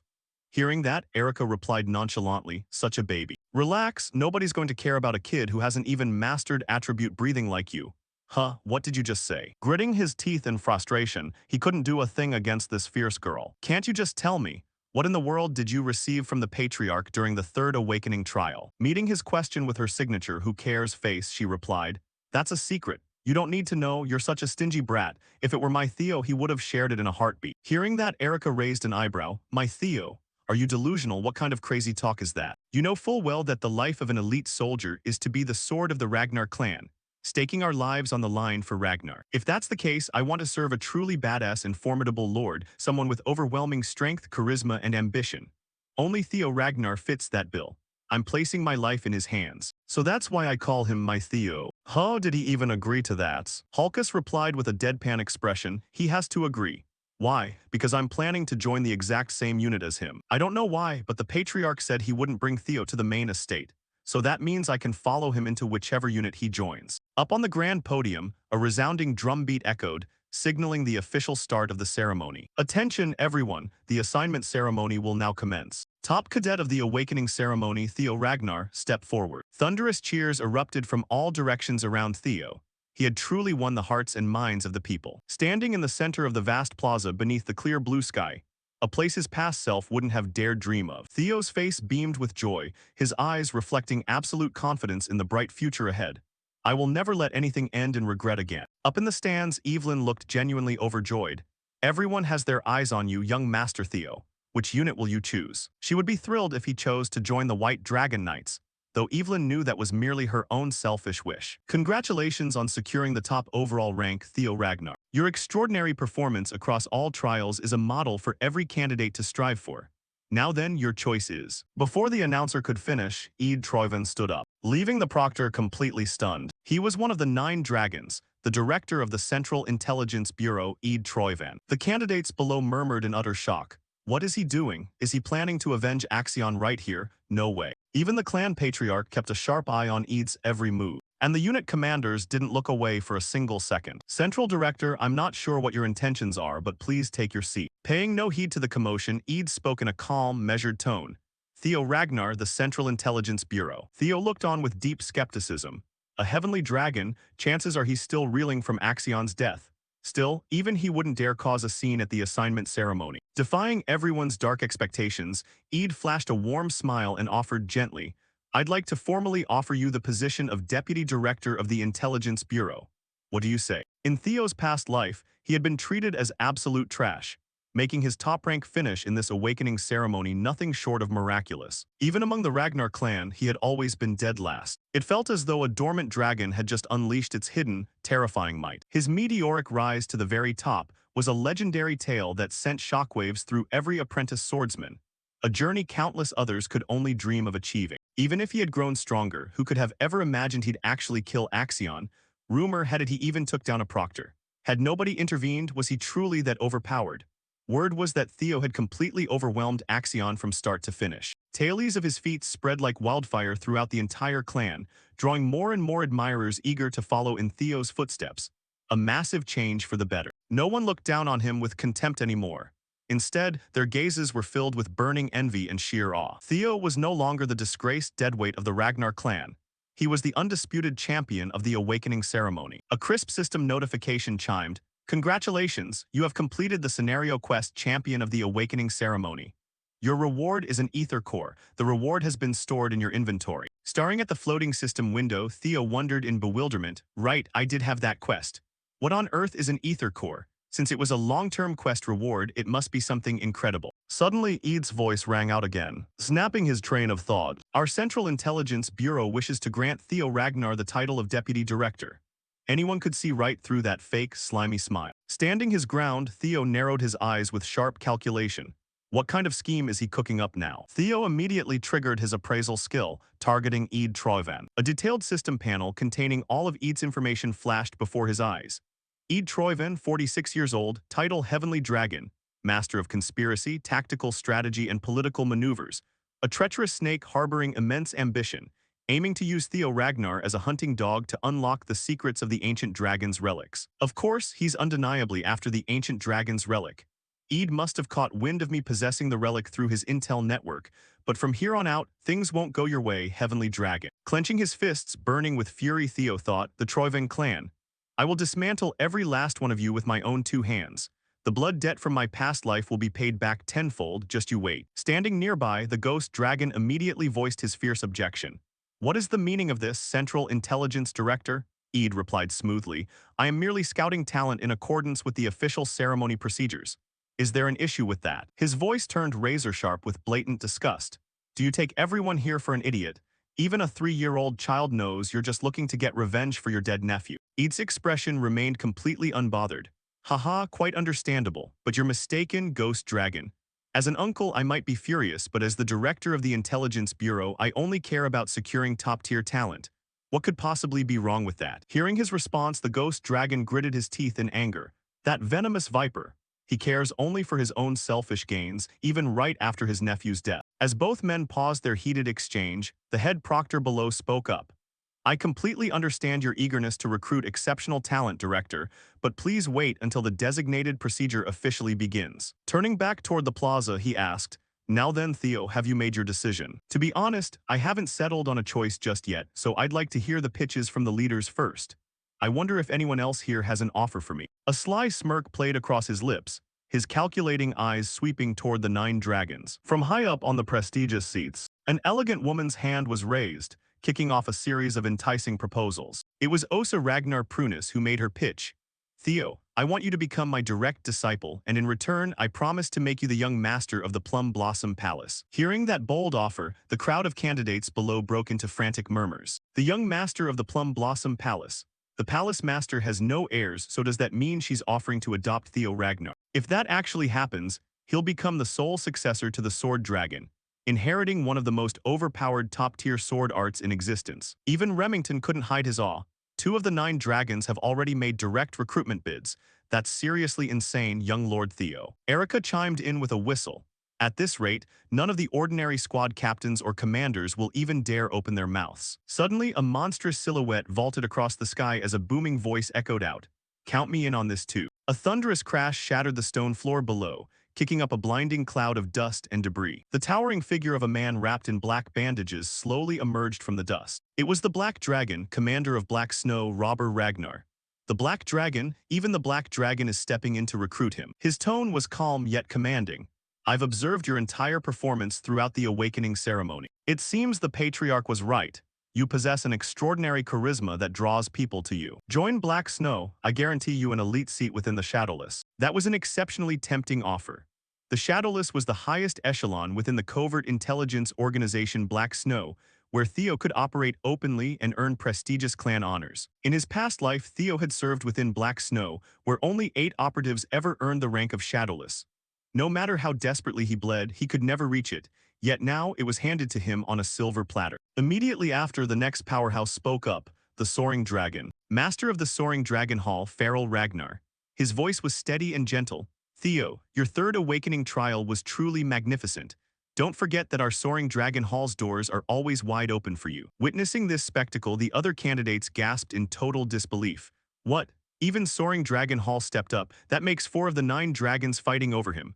That's not all, did you forget there's still one more? It was the Ghost Dragon, commander of the White-Armored Dragon Knights, Julius Ragnar. Despite the lavish perks promised by the other elite divisions, the Ghost Dragon's expression remained stern and cold. The White-Armored Dragon Knights offer Theo Ragnar absolutely 0 special privileges. Why is he being so stubbornly rigid? Classic Commander Julius. He firmly believes proving one's worth is true honor rather than chasing empty privileges. I genuinely wish to recruit you into the White-Armored Dragon Knights, but I will not grant you any special treatment, as that would be deeply unfair to the rest of the unit. The only thing I can promise you is my full, undivided support to hone your strength and forge you into the absolute strongest warrior, worthy of the sacred honor and pride of a true Dragon Knight. That is all I can offer. Having heard all the pitches from the various elite divisions, Theo flashed a satisfied smile. I understand completely. In that case, my choice is... Before he could utter another word, An eerie, knowing smile from a shadowy figure in the high seats seemed to freeze the thought right in his throat. You're a regressor, aren't you? The voice triggered an intense primal shockwave inside Theo. W what? He instantly snapped his gaze toward the direction of the mental transmission. Overwhelming waves of majestic, suffocating aura radiated from a single figure seated high up in the gallery. It was the former matriarch of the clan, Hilda Ragnar. Despite the churning panic and shock inside him, Theo did his best to play dumb. I have no idea what you're talking about. The former matriarch's smirk widened. Little brat, I don't know how you lived your previous cycle, but your poker face is pretty damn good. Processing her words, Theo's eyes widened in sheer horror. Cycle? What does that mean? Are there actually multiple regression cycles? Suddenly, the proctor's voice cut through the air, snapping him out of his daze. Theo, is something wrong? You look unwell. Could I have a brief moment to gather my thoughts?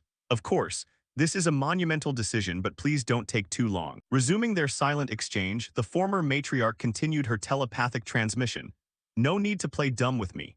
I'm a regressor too, though my designated cycles have already run their course. A chaotic storm of questions exploded inside Theo's mind. That means she has regressed countless times before. How is that even possible? If so, just how many regressors are there in this world? My opponent right now is the former leader of the entire clan. It's best to answer honestly and dig for the answers I need. Theo posed his first question to Hilda. Does a cycle mean you can regress multiple times? You really don't know anything, do you? So the patriarch didn't tell you a single thing, huh? Well, that makes sense. The patriarch absolutely loathes regressors. It's honestly a miracle he let you walk away alive. What could those brutal trials I went through have been because he despises regressors? The former matriarch's expression remained tranquil, carrying a knowing smirk. Seems like you've got endless questions, but time is running out. If you want to uncover the ultimate secrets of this world and our clan, come find me once the ceremony wraps up. We'll settle everything then. Theo stood there in deep contemplation, keeping completely silent. During the third awakening trial, the patriarch hadn't given him any clear answers at all. All he had shown him was the heart sword. He was a man who harbored pure hatred for regressors. If so, taking into account the immense pressure Theo had felt from him back then and Lodbrok's stolen heart, there was only one logical conclusion left. The patriarch himself was the one who had ripped out Lodbrok's heart, simply because she was an ancient dragon who willingly accepted regressors. Normally, no human could ever hope to defeat an ancient dragon. It was deemed utterly impossible. Yet the patriarch was an anomaly among anomalies. He was the sole being capable of achieving the unthinkable. The reason his name commanded absolute awe across the continent and earned him the title of demigod was his sheer, insurmountable power and presence. Theo forced a wry smile. If that's the case, there's no other way to unravel the clan's dark secrets regarding regressors. Theo Ragnar, have you decided where you wish to go? Theo replied firmly, yes, I have made my choice. I will be joining. After weighing the options and considering the unique advantages each of the 9 dragons offered, Theo finally settled on his true destination. His voice rang out powerful and resolute. I will join the... Shifting scenes to shortly afterward, the narrative still kept Theo's final choice under wraps. Total cliffhanger, right? Instead, we hear the choice of the second-place cadet Remington. I will join Soaring Dragon Hall. Hearing this, Farrell smiled with genuine pleasure, thrilled to finally welcome a talent worthy of his recognition. Remington was now officially the direct disciple of one of the 9 dragons. His choice likely came down to their shared affinity for the water attribute, which made total sense. In his previous life, Remington hadn't joined the main Ragnar clan. Instead, he returned to his home faction, the Narcio clan, to build his own power base. Once he achieved the strength and resources he needed, he led an army in open rebellion against the Troiveng clan. Even though the uprising ultimately failed, Remington's name became legendary across the lands as a mighty swordsman never to be underestimated. This time around, however, he chose to remain within the Ragnar clan, an unmistakable butterfly effect triggered by Theo's arrival. The two stepped forward and shared a firm farewell handshake. Looks like we won't see each other for a while. Let's give it everything we've got and meet again when we're both stronger. Most definitely, young Lord Theo. I look forward to the day our paths cross again. Determination shone brightly in Remington's eyes, a broad smile lighting up his face. Facing him, Theo saw his friend off with the exact same resolve.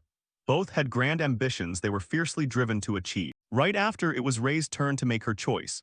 And exactly as Theo had predicted, she chose Daffodil Palace, where her mother, the Frost Dragon, resided. Truth be told, he had already anticipated this outcome long before she spoke, as no place suited her better than Daffodil Palace to unlock her maximum potential. Shifting back to Theo and the cadets gathered from the training ground, all of them desperately wished to follow Theo, but unfortunately their exam scores weren't high enough to qualify. Even Theo felt a pang of regret parting ways with his loyal comrades, but as long as they remained within the Ragnar clan, they were bound to meet again down the road. And that concluded the main events of this year's assignment ceremony, bringing the grand occasion to a close. Thank you for all your hard work, everyone. Please report to your assigned units. From this moment onward, give your absolute all toward the dreams you chase and the brighter future ahead. As Theo stood lost in his thoughts, a familiar voice suddenly called out, grabbing his attention. Hey there, Theo. I had no idea we'd end up in the exact same squad. It was Hulkus and Erica. Both of them had enlisted in the very same division as Theo. Talk about not being a coincidence at all. Hulkus approached with a sheepish grin, while Erica stood beside him face-palming at her goofy brother. Well, at least Theo made some great new allies. Theo walked over with a warm, energetic smile. Great to see you both, Hulkus, Erica. I'm genuinely grateful for all your help during the second stage. You two really came through for me. Yeah, you better not forget it. Erica replied, her cheeks flushing slightly. To her, raw strength had always been wildly attractive. I really like you too, young Lord Theo. Hulkus quickly chimed in, and you also really love strong guys. The two burst into hearty laughter at Theo's utterly bewildered expression. These two siblings are seriously something else. But why did this crew take such a sudden liking to me? Just as the laughter died down, a soldier in the ranks barked, "Attention, everyone, the commander is arriving." Even if given another chance, Theo's choice would have remained exactly the same. He firmly believed this was the most honorable division in all of Ragnar, the ultimate proving ground to take his very first step toward claiming the clan patriarch's throne. Nowhere was more fitting than the White Dragon Knights. Approaching from the distance, the ghost dragon strode forward with an amused tone. Welcome to the White Armored Dragon Knights. This is where you will reach the absolute pinnacle of your power. Theo thought to himself, I guess I'll go meet with Hilda later. The commander came to a halt before them, his piercing gaze matching a confident, sharp smirk.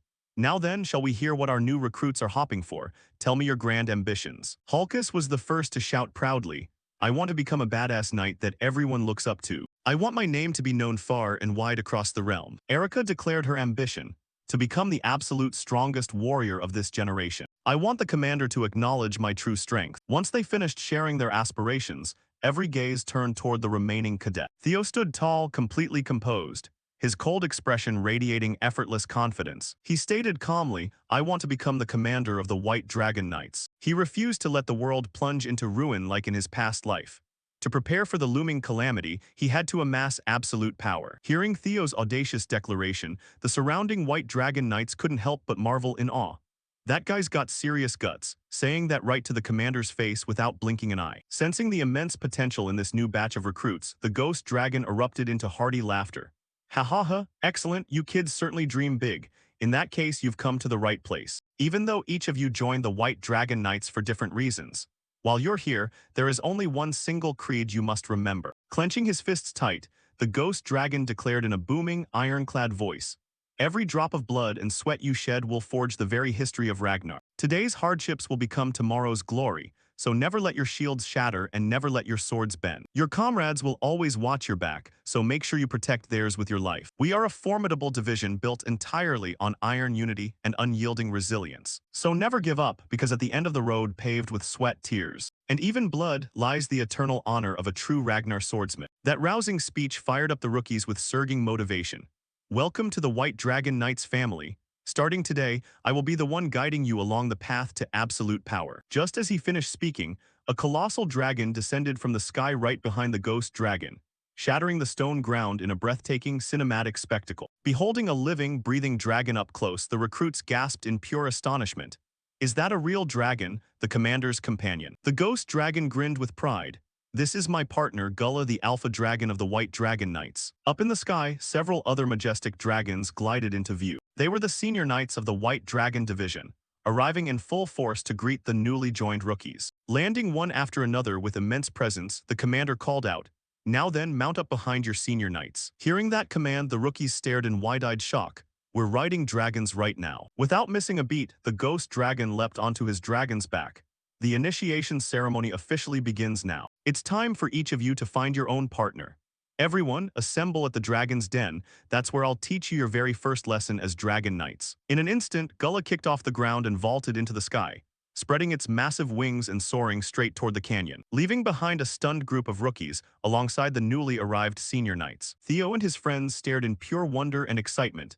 Is this what a real Dragon Knight is like? Am I actually going to have my own dragon partner now? this is seriously awesome. Suddenly, a familiar voice called out from beside him, catching Theo completely off guard. Let's head out too, young master. So in the end, you really did choose the White Dragon Knights. Honestly, I couldn't be happier. Theo stammered in disbelief, barely trusting his own eyes. Evelyn, how are you? Did you return to the White Dragon Knights? Evelyn wore a happy smile, her voice warm and deep. Yes, that's right. Theo's eyes widened, as if he had caught sight of something he had never noticed before. Evelyn, your arms, has it healed? Standing before him now was an Evelyn with a remarkably flawless prosthetic arm, likely a gift bestowed upon her by Theo's mother as a token of gratitude for looking after her son. Flashing back a few days prior to the meeting between Theo's mother and Evelyn. Hello, I've come to express my gratitude for everything you've done. Hearing that, Evelyn couldn't hide her astonishment. The mistress of the Camellia Palace, why did you go out of your way to come all this way? Planting her sword upright in the ground, she responded in a serious tone. If you've come here on account of young Master Theo, there's no need. Even without my help, I believe the young master's talent would shine just as brightly. The mistress quickly cut in. Yes, that may be true, but knowing that someone genuinely supports and acknowledges him will undoubtedly become a massive source of motivation for the boy. Above all, that person happens to be someone immensely trustworthy. I've heard you are precisely that kind of person to Theo. All around them, training cadets stopped in their tracks, utterly stunned upon hearing the mistress's words. Even Evelyn, seasoned as she was, felt flustered by what she had just heard, her voice stammering shyly. No, I'm just a retired swordsman. I've even lost an arm. How could I possibly be of any help to the young master? Opposite her, the mistress gently intervened. Please don't belittle yourself like that. Often, the light guiding one out of a murky path fails to realize how radiant it truly is. You are that light. Rather than offering empty words of thanks, I will help you shine even brighter across this vast world. Returning to the present, Evelyn received the precious gift she never dared to imagine. Thank you, young master. I heard that you specifically intervened to make this happen, didn't you? Thanks to your help, I was able to return to the White Dragon Corps. Truly, I am deeply grateful. Hearing those words, Theo wore a dazed expression, completely clueless. I should have sorted this out sooner. Looks like my mother passed all the credit onto me. Mom hasn't changed a bit since my past life. Thanks, Mom. I, Evelyn, swordsman of the White Dragon Corps, swear my allegiance to you, young Master Theo. I will be your sword forever. A blissful expression washed over Theo's face, a smile stretching across his lips. Thank you, Evelyn, it's nothing at all. I look forward to your guidance. Right after that, the two headed straight toward the mountain range, the White Dragon's lair, in search of their teammates. All around them, the area was blanketed in drifting clouds with flocks of dragons soaring from afar. This was the lair of the White Dragon, where wyverns made their home. As you know, the White Dragon unit carries out missions alongside wyverns, which is why the induction ceremony is held here. Gazing at the vast expanse, Theo felt a surge of eager excitement. If I fail to find a companion here, does that mean I can't join the White Dragon Corps? Yes, that's correct. Although it rarely happens, such cases do occur. A flurry of thoughts raced through Theo's mind. In that case, will rookies like Erica and Hulkus be alright? I don't think this suits their abilities. But whatever, I'm sure they'll manage on their own. Evelyn pointed ahead, speaking in a gentle tone. You can observe your surroundings first. Usually, you'll be able to instantly sense which wyvern is meant to be your companion. The two roamed around together to search for a suitable dragon. The very first species they encountered was the Ademan Optrex, a giant tyrant predator reaching up to 15 meters in length with brown scales. Following that was the venomous Aviali, a dragon species that exhaled deadly purple toxic mist, possessing a serpent-like body with a venomous stinger at the tip of its tail as a lethal weapon. Next was the Sword dragon, a docile herbivorous earth dragon that typically burrowed underground and launched surprise attacks from below when detecting a threat. Finally came the Velociraptor Speed Dragon, a small yet agile pack-hunting dragon with high intelligence and fire-breathing capabilities. The two had to run for their lives after accidentally straying into these dragons' nests. We almost got roasted. Those are the wyverns currently managed by the White Dragon unit, mostly divided into those 4 types.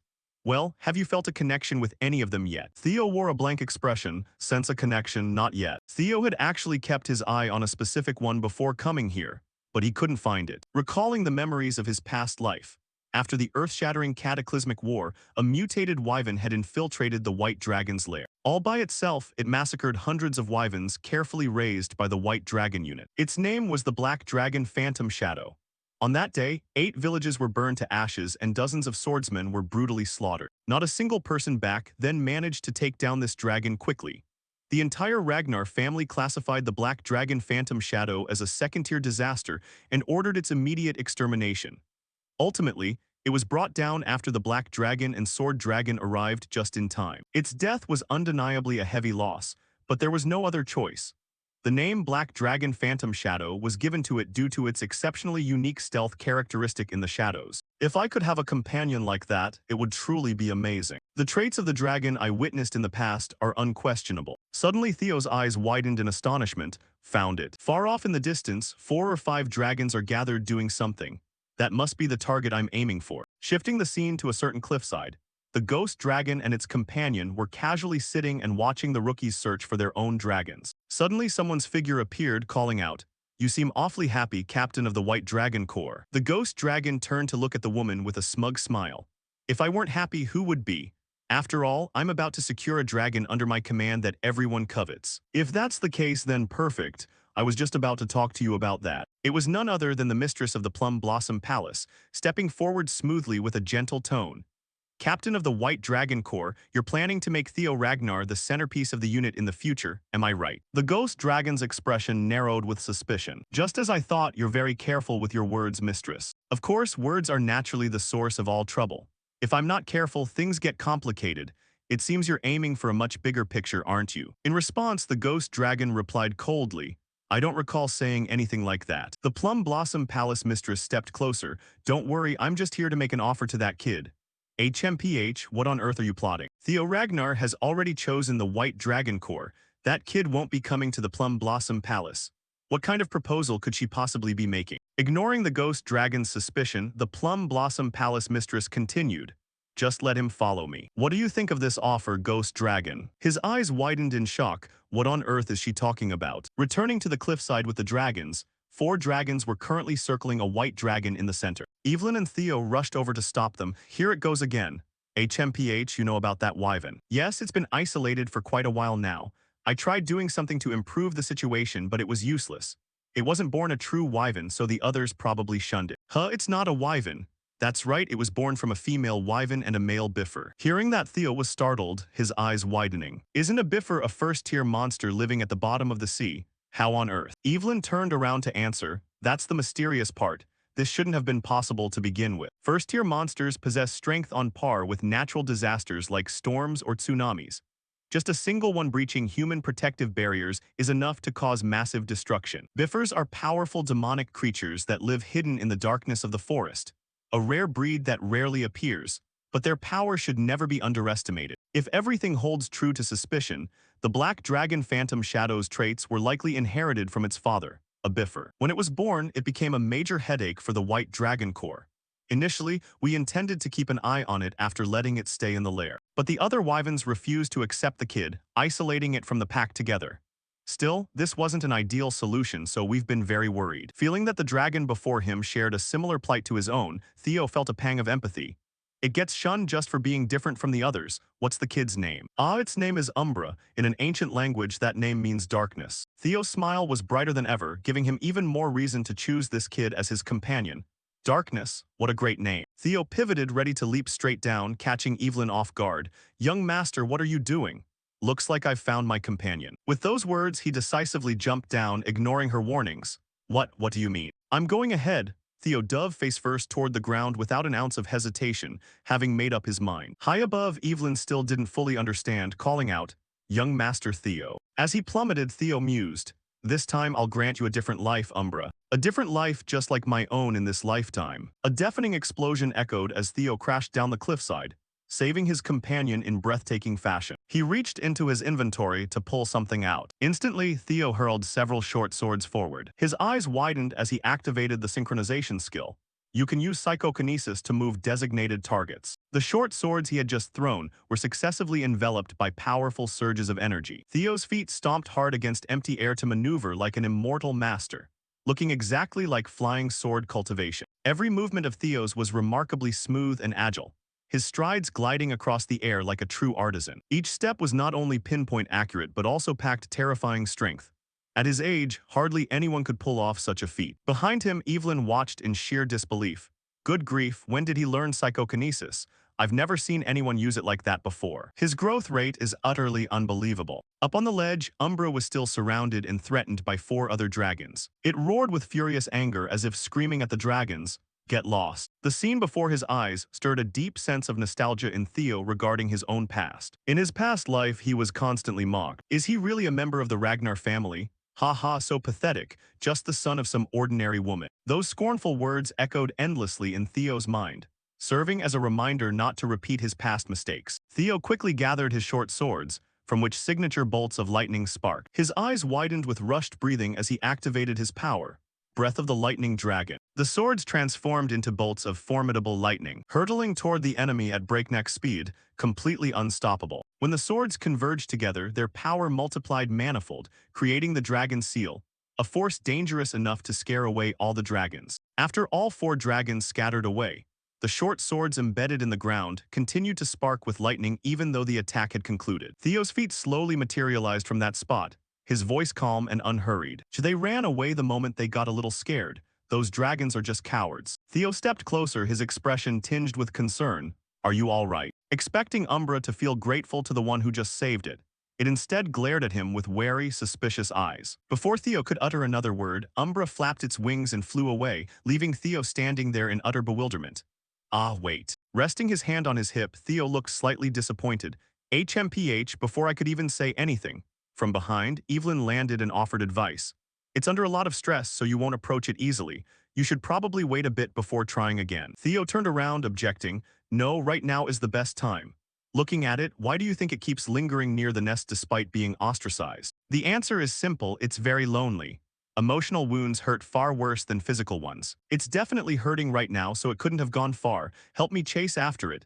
Evelyn wore a blank expression, clearly unconvinced. True to Theo's prediction, Umbra had returned to its nearby nest, its breathing coming in rapid gasps. It seemed the injuries inflicted by the other dragons earlier were causing Umbra agony. Both Theo and Evelyn quickly caught up. She cautioned, many knights have tried to tame it, but none have succeeded. Umbra is extremely cautious around others, and its current state makes things even worse. Theo turned away, brushing off her warnings. Could you find me some food? In the meantime, I'll try to understand it. After all, this is my initiation test. The two stepped into an uncompromising battle of wills. He knew full well that a wyvern's fear was less than a drake's. This was a battle where victory was already in his grasp. Theo's eyes radiated murderous intent as he stared straight at Umbra without hesitation. Opposite him, Umbra seemed to realize it wasn't Theo's match, yet it refused to give up. Seeing this, Theo escalated the pressure by another notch. Now Umbra could only struggle in desperation, yet it still wouldn't quit. Expecting Theo to beat it up for its defiance, he instead took out a vial of potion and poured it over the wound on Umbra's neck to heal it. The wounds healed rapidly as his voice grew warm with care. How do you feel? The pain has subsided, hasn't it? Umbra's eyes widened in incomprehension, letting out a few chirps as if wondering why Theo would do such a thing. Theo gently touched Umbra's neck, a flurry of thoughts surfacing in his mind, perhaps due to the dragon heart. I can sense Umbra's emotions right now. Deep inside its subconscious lies fury toward the pack that drove it away, while sadness and attachment constantly clash. It still longs to belong to a pack, carrying a lingering, painful loneliness. Umbra's feelings toward me right now are also deeply conflicted. It suspects me someone who suddenly appeared and showered it with warmth and care. Yet at the same time, Umbra doesn't want me to leave at all. Theo softly stroked its head. It's all right, I won't betray or abandon you, so you don't need to worry. Besides, there's still this. As he spoke, Theo reached into his inventory and pulled out a brilliantly sparkling gemstone. I know you love shiny, flashy things like this, right? Umbra's eyes widened with fascination, showing Theo had hit the nail on the head. He brought the gemstone closer, his tone teasing, do you want it? Despite loving it dearly, Umbra acted shy and refused to take it, turning its face away as if trying to reject the overwhelmingly enticing gift right before its eyes. But when it opened its eyes, something it never expected unfolded. Theo had tied the dazzling gemstone around Umbra's neck, leaving it stunned and dazed. This is just a gift for you. If you come with me, there will be even more shiny things like this. So what do you say? Do you agree? Faced with such an irresistible offer, Umbra grew flustered, unsure how to respond. Not letting the opportunity slip, Theo continued deploying his bribery masterclass. I heard you don't like wearing reins and saddles, right? But I can make you a custom one embedded with gems like this. And I'm sure it'll look exceptionally dazzling and pretty. Hearing this, Umbra couldn't stop daydreaming about how gorgeous it would look wearing them. As for Theo, he was pondering, how do I steal those gems from my grandmother? What a dutiful grandson I am. Back at the workshop, the demon artisan seemed to sense it, as her entire body trembled violently. Are you all right, ma'ams? You don't look too well. I don't know why, but I feel like I'm about to lose a ton of money again. Talk about good intuition. Umbra sprang to its feet looking majestic and formidable, letting out a powerful roar as if acknowledging Theo as its master. You have been recognized by the flying dragon Umbra as its master. You have learned a new skill. Tame Flying Dragon, Grade C, Proficiency 1%. Higher proficiency enhances the loyalty of the tamed dragon. When riding, it grants a 10% stats boost to both rider and dragon. After Theo successfully tamed Umbra, Evelyn returned with her spoils of war, dragging a wild bull in each hand effortlessly.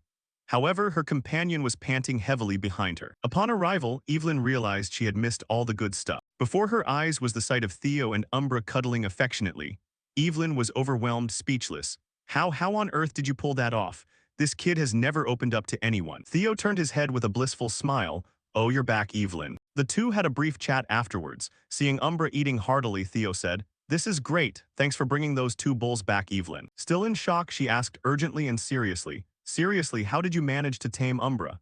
HMPH, it's simple. I just treated its psychological wounds, that's all. When Umbra's heart wavered, the present sealed the deal. Once the wounds heal, anything is possible. Hearing that, Evelyn still couldn't wrap her head around it, staring at the person before her in speechless awe. You want me to eat that? It's fine, I've eaten my fill, you can eat as much as you want. Don't worry about saving any for me. Evelyn closed her eyes with a smile playing on her lips. As expected of young Master Theo, not only is he great at winning hearts, but he can even win over a wyvern.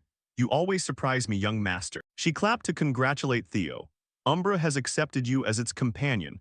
A flying dragon resting its neck against your back is the ultimate sign of trust. Suddenly, Evelyn's voice turned urgent. Wait, no, suddenly what are you doing? Across from her, Theo replied calmly. HMPH, Umbra told me to climb up. No, even though it accepted you as a companion, you haven't received flight training yet. Moreover, it's extremely dangerous to ride a dragon without reins and a saddle. If you take off right now, it's the absolute shortest path to death. Hearing that, Theo simply flashed a confident smile. It's fine, I have my own ways. No sooner had he finished speaking than Theo instantly activated the flying dragon taming skill to compensate for his lack of riding expertise. Umbra flapped its wings powerfully, soaring into the sky while leaving Evelyn watching behind. Haha, this is genuinely fun. Alright, I get it. You want to show me something cool, right? Let's go. Perched atop Umbra's back, Theo looked elated, though memories of his past life once again flooded his mind. Something doesn't add up. How could a pure dragon like Umbra turn into such a terrifying demonic monster dubbed the Black Dragon Phantom Shadow? There has to be a twist to this story that I need to uncover myself. Shifting the scene to a certain waterfall, a wisp of dark demonic mana was slowly leaking out, signaling an ominous omen. Meanwhile, Theo and Umbra were still joyfully soaring across the sky, heading toward the spot Umbra wanted to show him. It flew toward a massive waterfall, next to which was a hidden cave easily missed if one wasn't careful. Walking forward, Theo spoke softly. Man, back when I was at Huxiel, I thought I knew the Winter Mountain Range inside out. Never expected a crystal cave right next to this waterfall. You really do love shiny things, don't you? Hearing that, Umbra chimed in with joyful cries. Stepping forward, Theo scanned his surroundings. Suddenly, he spotted a few suspicious flowers on the ground. Those are. He walked over, gently plucking a flower exuding an eerie purple hue. Just looking at this tells me why you became the Black Dragon Phantom Shadow. You've been eating these all this time, haven't you? Truly surprising, I never expected to find a phantom shadow brimming with demonic power in a place like this. It's called the Wraith Spirit Flower, a plant that only grows deep within the Demon Sea. It absorbs pure demonic chi soaked under the moonlight. To monsters and demons, it's an immensely precious divine herb. Still, dragons and demons are opposing races. How could you possibly absorb this? Could it be because Umbra possesses dual bloodlines? Even so, this thing is extremely dangerous. I have to burn them all. With that, Theo used lightning to reduce the Wraith Spirit flowers to ashes. Seeing this, Umbra panicked, letting out mournful protesting cries. Theo stood up with a cheerful tone. Don't worry, I won't touch your crystals. No sooner had he spoken than his gaze locked onto something else ahead. Before Theo was a corpse bound to a distant wall, looking rather perilous. Theo approached, his eyes widening in shock. A human, no, rather a corpse. This body has been here for a very long time at least. Stepping closer to the corpse, a flurry of thoughts crossed Theo's mind.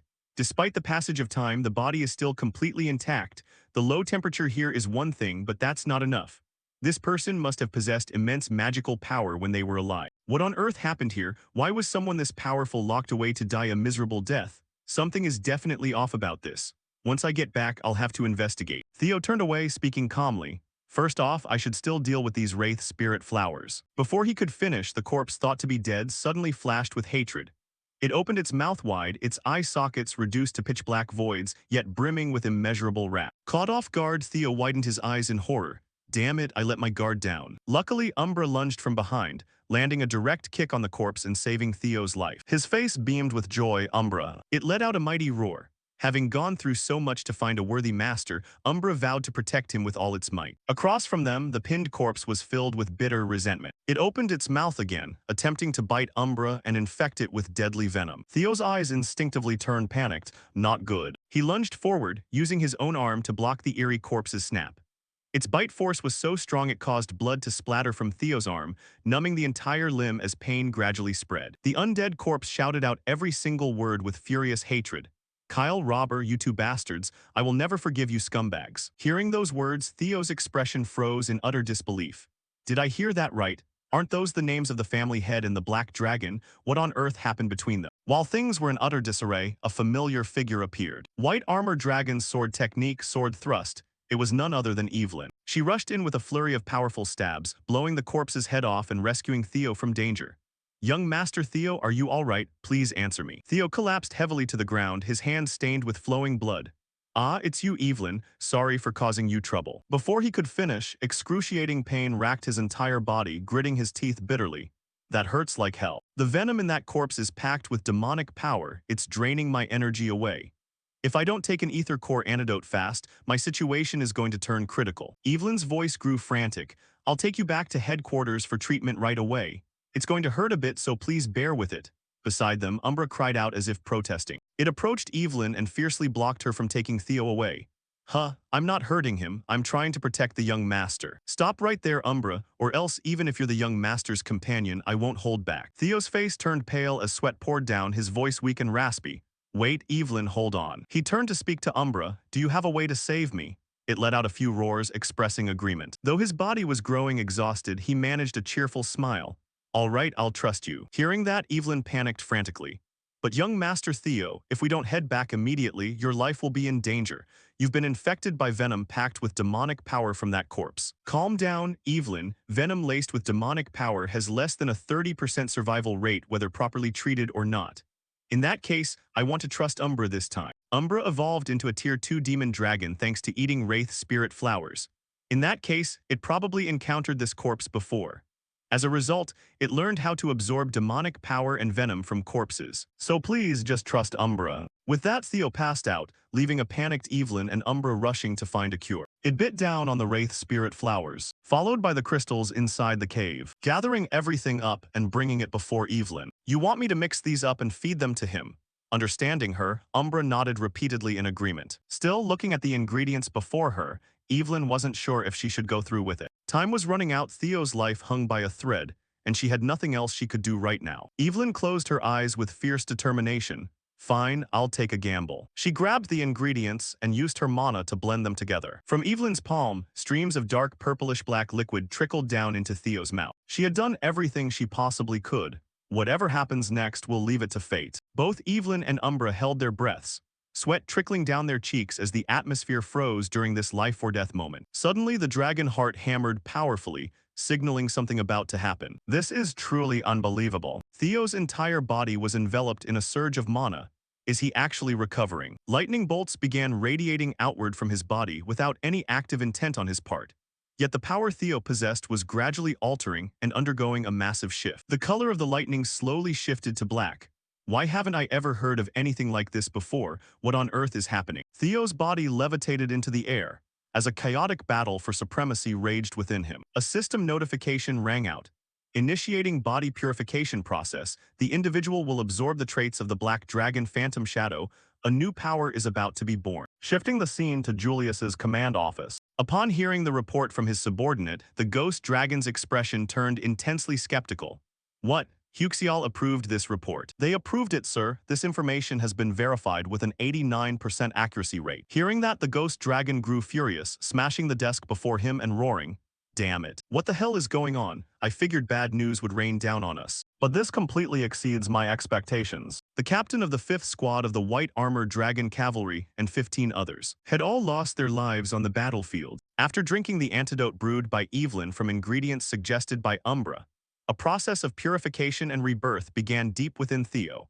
designed to cleanse impurities from his body and transform him to accumulate mana much more easily. This is an ancient secret technique known to very few people, requiring multiple powerful mana users and causing immense pain.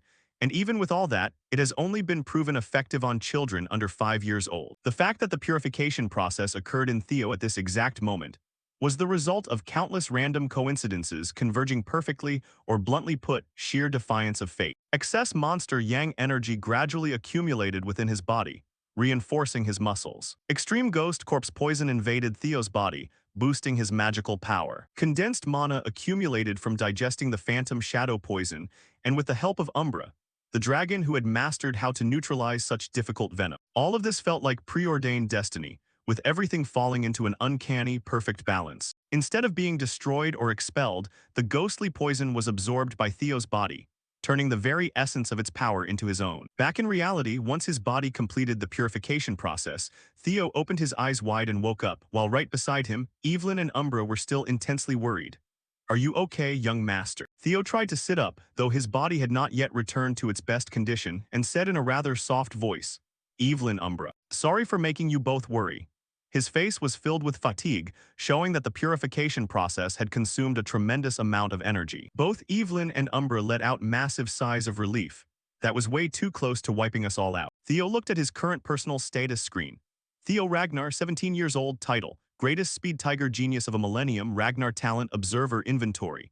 Guardian Dragon, Purification and Rebirth, Phantom Dragon status. Drowsy from an unexpected encounter, acquired the demonic poison that created the first Phantom Dragon. If not controlled well, risks becoming the second Phantom Dragon. After reading through it all, his gaze narrowed at the line detailing the power of the Phantom Dragon. What a total of 85 points added to stats. This is absolute insanity. The crystals in this cave were the crystallization of the purest energy. Their power diluted the toxicity of the Phantom Shadow poison, and even acted as a healing medicine. Theo looked at Umbra, feeling a deep sense of gratitude in his heart. It's such a relief that I trusted him. Ragnar's physique was already flawless, and now possessing the traits of purification and rebirth and the Phantom Dragon as well, what more could anyone ask for? Theo clenched his fists with a look of determination. My growth rate from here on out is going to be unimaginable. However, first things first, there are more important matters to attend to. He stood up and slowly walked toward the corpse that had bitten him earlier. The crucial question was, who on earth was this monstrous old man? Hearing this, Evelyn quickly stepped closer to investigate further. Her gaze locked onto a specific spot. Is something wrong, Evelyn? Young master, something is carved into the wall. Are these lines of text a diary? But carving such delicate writing into cave walls is no easy feat. He must have been an experienced master. I was defeated by Kyle and Robber, and now I must hide here to prepare for my vengeance, but my body right now has. Reading up to this point, those earlier memories rushed back into Theo's mind once again, finally confirming what he had heard earlier. My body is decaying at an astonishing rate. Could it be because Robber damaged my magic core? The phantom shadow poison I absorbed is probably what's killing me day by day. My consciousness is fading, and demonic nature is gradually taking over everything. Damn it, I haven't even started my revenge yet. How did things end up like this? I'm losing my consciousness more and more. Perhaps it's time to make my own decision. I admit I have no hope left. I will give up everything and melt down my beloved sword, the Jade Serpent Sword, to seal myself right here. I hope someone finds this place. I hope they fulfill my wish and finish the grudge I left unfinished. I pray that my successor surpasses them. I will leave all my legacy here and wait for someone worthy. Reading up to this point, both of them were struck with endless astonishment. Wait, is this next part? The Phantom Shadow Swordsmanship and Thunderstorm God. Swordsmanship and Thunderstorm God. Does this mean this person is a legend who freely manipulated wind currents, and the tragic hero who once fought for the head of the house with the current monarch? That's right, he is the Wind King Hector Ragnar. I heard he died in battle back then, so all this time he's been in this cave. Suddenly, Evelyn's eyes widened wide as if she had just realized something. Immediately, Evelyn dropped to her knees and bowed before Theo, leaving him utterly stunned. Standing there with a composed demeanor, Theo spoke up. What are you doing, Evelyn? Why are you suddenly bowing? Evelyn explained in a subdued tone. Even though he was defeated by the head of the house and exiled here, he is still the Wind King, a legitimate heir of the Ragnar bloodline. For a subordinate of the family to dare harm a legitimate heir is completely unacceptable. This is a capital crime punishable by immediate execution. Before she could finish, Theo interrupted to stop her. Stop talking nonsense. The person you just killed is no longer a Ragnar, he was just a deranged living corpse. Besides, it was to save me. Could there be any more reasonable choice? But wait, the rules. It's fine, everything that happened here will remain a secret forever. Theo turned around with a resolute voice. If you're still bothered by it, take the Wind King's secret techniques, Evelyn. You are the most suitable person to keep them. Hearing this, Evelyn's expression turned panicked. Are you serious? The Wind King's secret techniques rival the Nine Dragons' ultimate arts. Why would you want to give them to me? Isn't it obvious? Become the Wind King's successor and grow stronger. And you must inherit the legacy he left behind. If you do that, the Wind King can finally rest in peace, can't he? Now that you've become his successor, no one can call it a sin anymore. Theo looked straight into Evelyn's eyes, his gaze seeming to urge on the courage she had always kept hidden. Didn't you say you would become my sword? Those words unlocked Evelyn's mind, and waves of thoughts flooded her consciousness. I, Evelyn Nereval, senior swordsman of the Ragnar family, swear my allegiance to you as a permanent subordinate, humbly pleading the great and noble sovereign to accept this oath of loyalty. Theo smiled. You really haven't changed at all. You're always such a rigid rule follower. He stood up, drew his sword, and prepared for the ritual. I, Theo Ragnar, accept Evelyn Nereval's oath of loyalty, engraving it into my heart and soul, and on the long road ahead, I swear to make you my vanguard sword. Both of them broke into satisfied smiles, as if an unbreakable bond had formed between them. Umbra might not have understood it completely, but its expression looked very pleased as well. Returning to the White Armor Dragon headquarters, by now, many candidates had returned after finding their companions. Hulkus was extremely confident, speaking with overflowing joy. Ha ha ha, Theo Ragnar hasn't returned yet. I guess I really am the most talented one in the White Armor Legion. Before he could even finish, a pair of steps slowly approached from the distance. The faces of Hulkus and his companion lost their previous smug look, replaced by utter astonishment. What's Theo Ragnar? What on earth is he dragging back with him? Before everyone now stood the magnificent and mighty form of Umbra. Theo's appearance seemed to extinguish any unfavorable rumors about him, and even the instructors were surprised. What the hell? Don't tell me that's Umbra. How on earth did he make that fierce dragon his companion? So this is why Theo is a once-in-a-millennium genius. Are you serious? Even this is a talent, what the hell? Hulkus slumped heavily to the ground as if he finally understood how massive the gap was. Evelyn stepped forward to report. Senior Knight Evelyn and apprentice swordsman Theo Ragnar, we have completed the proficiency test and returned. However, where is the captain? Why isn't he here? He just received an urgent letter and returned to the office. Another swordsman spoke up. Through an urgent letter, what on earth happened? Suddenly something appeared in the distance, kicking up dust and debris. It was the captain of the White Armor Dragon, appearing with his companion in a very hurried manner. I know everyone just finished the initiation ceremony, but I'm sorry, this is an emergency. I have an order for everyone here. All personnel are deployed to Jackie Fortress for a live combat mission. Hearing that, murmurs echoed all around.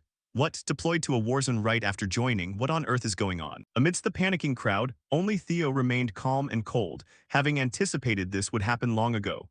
So it has finally arrived, the hostage crisis of the series Merchant Guild at Jackie Fortress. A conspiracy to steal the dragon-slaying sword Bomung to stage a rebellion. Of course, I also know who the mastermind behind this is. None other than Eid Troyvan. The captain of the White Dragon Legion appeared with a grim face mixed with anger, speaking in a calm yet imposing voice.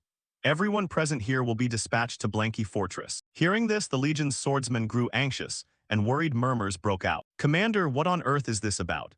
What kind of mission is so important that we have to deploy even raw recruits who haven't finished basic training? The Ghost Dragon clenched his fists tightly, his voice bitter. 5th Platoon Commander Triner Isbin and 14 subordinates under his command have gone missing without a trace.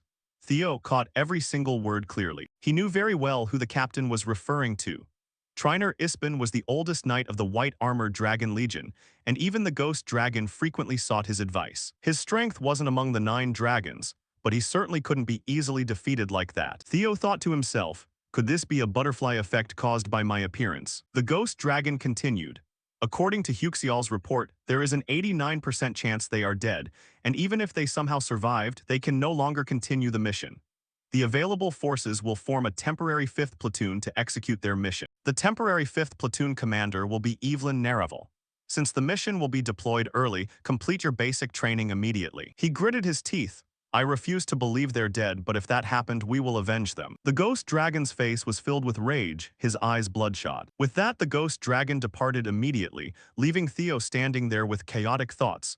Looks like things aren't going to be easy from now on. Memories of the past rushed back into his mind once again. The incident where the Black Skull Bandits kidnapped the series Merchant Guild was supposed to be an event with 0 casualties thanks to the efforts of the White Armor Dragon Cavalry, or at least that's how it was supposed to go. But things turned out differently this time. That's right, it turned out differently this time because the true objective of this incident lay elsewhere. Stealing and transporting the dragon-slaying sword Bomung. Eid Troivan used the Bomung he stole in the coup d'etat to overthrow the Ragnar family. But now things had turned out differently from his past life. If all of this was his fault, there was only one way to fix everything. I have to see it with my own eyes.